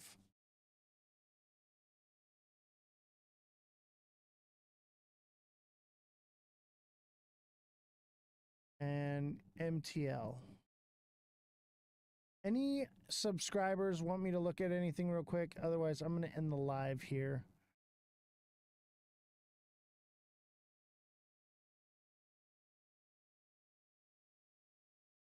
Syrup, I got you.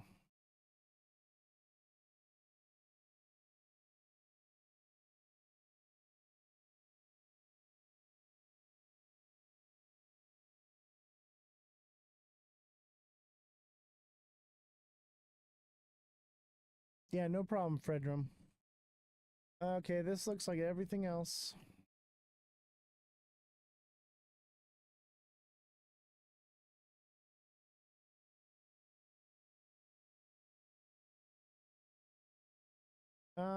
This could be a flag forming, but I don't think so. I think that's a double top. This thing's coming back down to 6.645.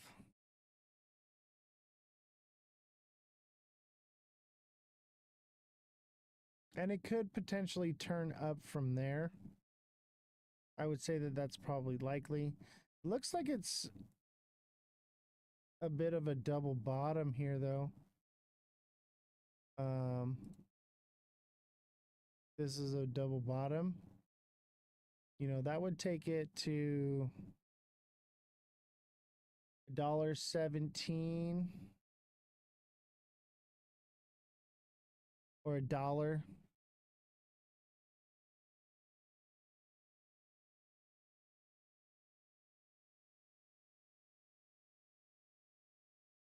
I just did SXT.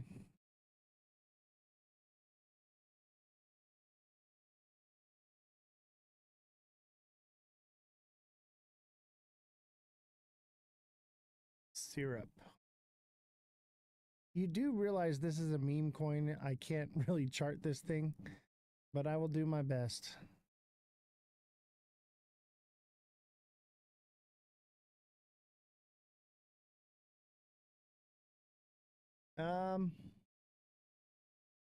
I would watch it. If it breaks any lower, it's probably cooked. And it would come down and then come back up, but it would never get higher than where it's at now.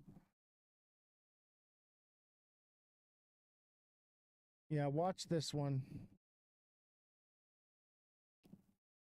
If it recovers and starts going, it's going to go up to, you know,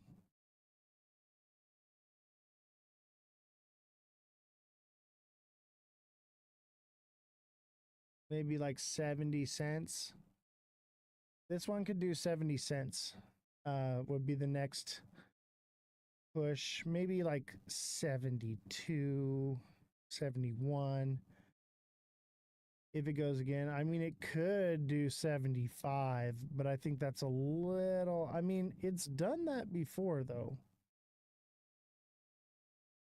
I'd say somewhere between, I'd take profits at 70 and 75, and then it would retrace back. But this one's probably getting close to running its course at some point. But yeah, if this one turns around, it'll do it soon. So if it drops any lower than it is now, I would say it'll drop and then it'll recover some. And then that might be your time to exit. Champagne, you got to become a subscriber because the subscribers are throwing them in here and the show ends in a few minutes.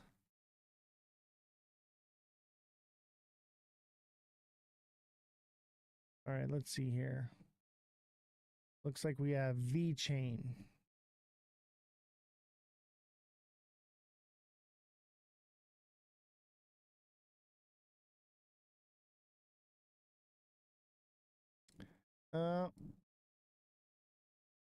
V-Chain's a double top, and it's also an ascending wedge.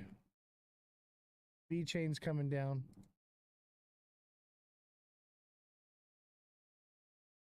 V-Chain, maybe like 2 cents to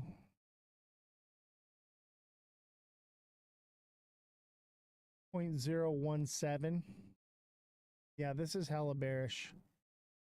This is coming lower, and it could drop. Here's the thing, though. Is it even though it's bearish? I think what we're seeing here, though, is overall, this is a double bottom. I think this is going to send to 3.5, 3.6. That would be in like mid-August. Live's good, Francesca. Thank you. I think it gets like another little push down, and if it touches here again and it goes up, that's a triple bottom. It'll take off from there. But I think this one will pull back some. You'll get a nice entry point before it pushes hard.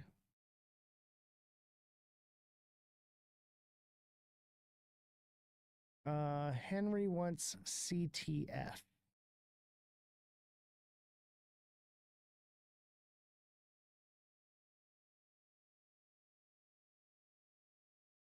Crypto trading fund. Oh, I remember this one.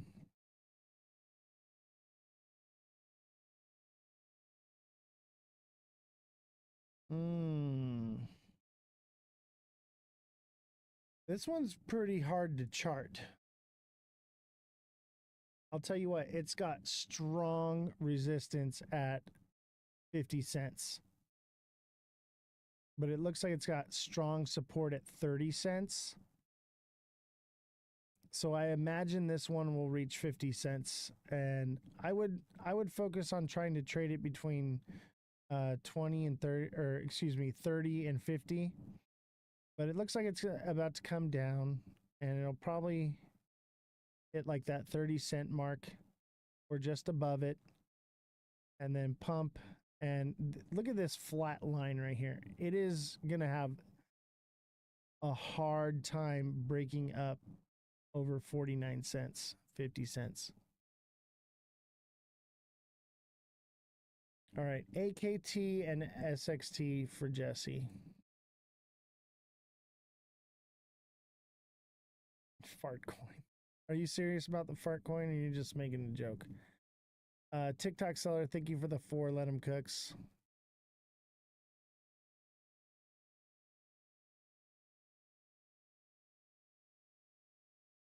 Okay. Right now, I'm only doing, because the show's over in a few minutes, I'm only doing for subscribers. So unless you're a subscriber, we're gonna do a couple more. Sorry if Francesca, I just don't have time. We've only made like $11.83 this live, and I just can't afford to pay the staff overtime.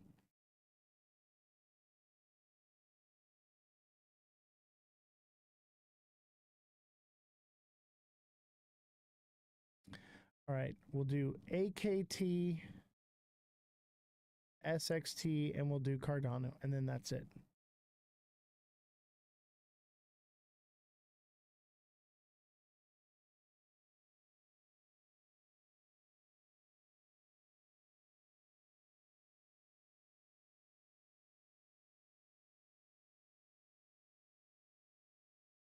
Oh, STX.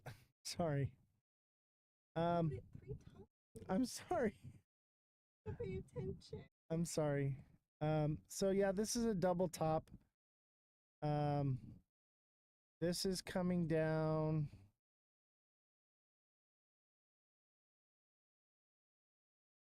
$98.95. But same thing with this one. This is overall looks like a double bottom to me. And that would send it up to 265. It's short-term bearish, like bearish over the next couple days, but probably by beginning of August, sometime in August, this thing it'll start sending. Probably like July 4th, it'll just start going from there. That's kind of what I'm leaning towards. This is AKT. All right, let me do STX and then Cardano, and then that's it for the night. Unless you send a gift. All right, I will keep going if you guys are sending gifts. All right. So if we get a swan, I'll keep going. All right, that's how we'll do it. Hi, Eve.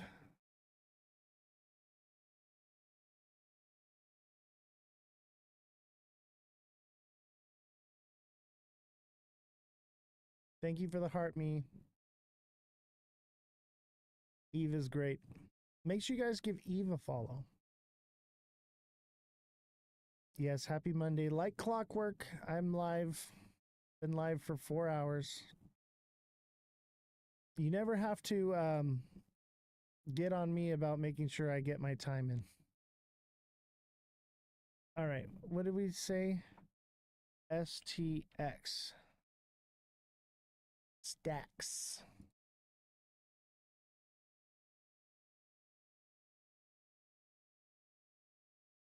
Bro, we've been waiting like 4 months to buy and can't wait to be stressed again. You won't be stressed because the goat's got your back and we're smart money entry. I'd say that this is bearish too, but overall it's a double bottom. Same thing. This one will probably drop down to like 60 cents, and then it would pump to, I'd say $1.20 to, I think $1.35. I think this one does $1.35, and it could do more potentially. It could go to $1.45.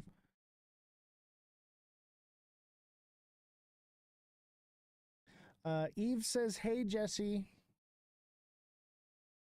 Jesse, you want to say hi to Eve? I'll mic you in. Let me know when you're ready. And also, I want you to come on, Jesse, and tell us about your show. Let me know when you're ready, and I'll mic you in.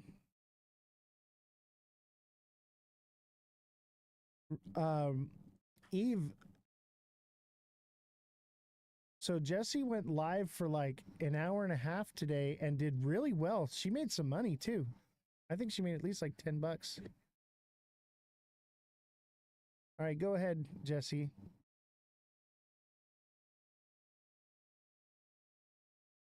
Hi, everybody. Those of you who were supporting me today, I appreciate you so very, very much.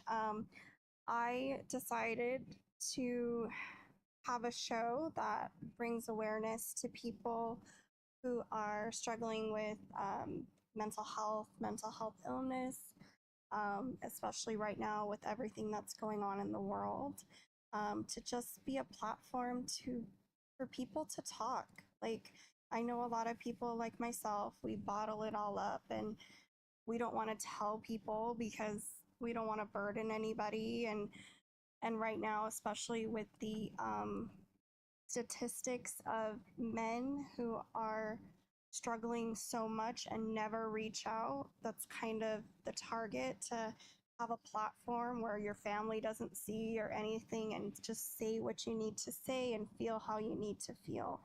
And especially right now, the world is so crazy and there's so many expectations. And so I want a safe space. You can come and talk, and don't have to put your picture up, and just say what you need to say and let us all help each other.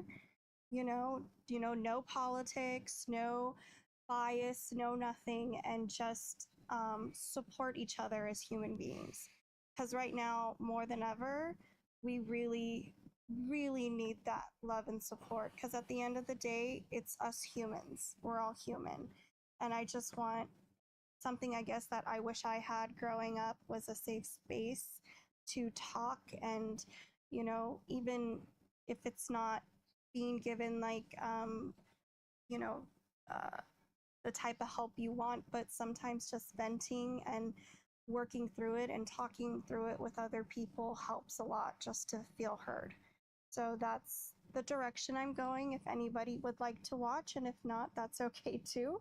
But I do have a degree in psychology with an emphasis on trauma. I did that because I've had my own issues in the past and wanting to understand them. So I want to put that to good use and help other people as well. Thank you, Oz, for letting me. Yeah, of course. And so that's Revolution starts now. Make sure you send her a follow, set your alerts for the show. And we also talked crypto today. Like it was a fun show. So she's going to be doing that live, doing that show. So make sure you all show up and support her. And let's send her lots of love. Get her likes. I think she had like 30,000 likes today, which was incredible for her first live. So great job, Jesse. Cardano, Jesus, you wanted Cardano. It looks like this is going to come back down to 251, 250, or excuse me, 51 to 50. Come down, and then it's a double bottom, or it's actually more like a triple bottom in that instance. That would send the price to about $1, maybe $1.05, but it could potentially go as high as $1.15, maybe even $1.20. So this one's about to send to. It looks like this is speculative, obviously, not financial advice, but everything looks like it's gearing up for a big pump. All right. I think we got one last little pullback coming our way and then entry. All right. I think we're at confirmation. Triple bottom. A lot of these are all showing this triple bottom, but it's really a double bottom in the macro. So things are starting to get very bullish. And that's it for the show. If you want to have a project done, all you got to do is send a gift. So the gift right now is the swan. So if you want me to check a project for you, send me a swan. I'll give you guys 1 minute, and then if we don't get it, then we'll go ahead and call it a night. Because we are over. Jesse, if you're watching, you may go home. You do not have to stay after. If you want to come bring me your mic before you go, that would be great.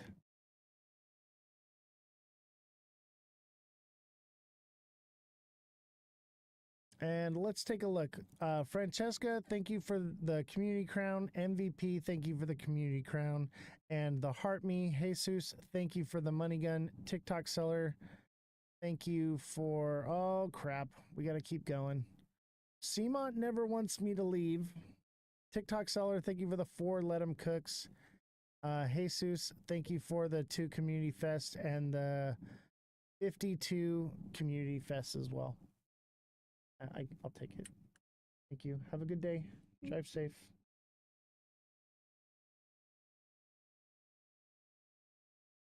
All right. Jesse has left the building. No fact checking. Oh, I love algo.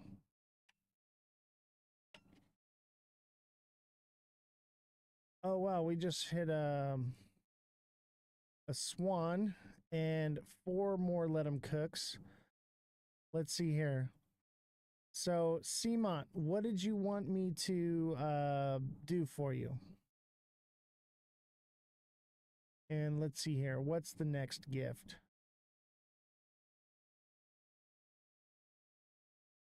We'll do this one. Algorand, you got it, buddy.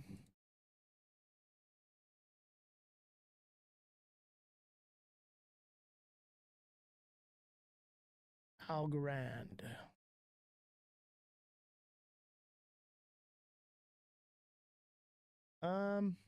Yeah, same thing here. So Algorand's probably going to get a double top here, come back down, and I'd say 16 cents before it goes into full send.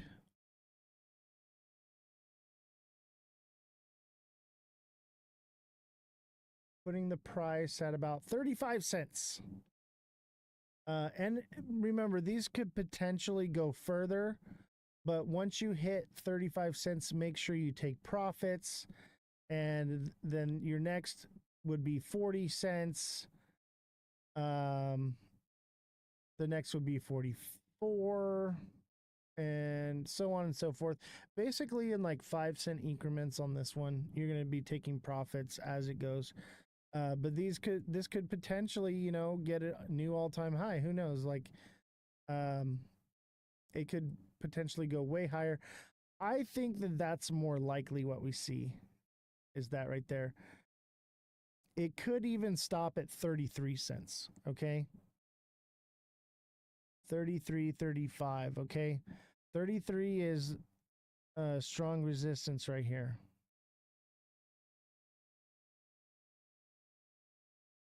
So keep an eye on that one. Algo is going to be big next cycle. I think you're right. It may even be big this cycle. It could just do all-time highs this cycle because there's a big, consensus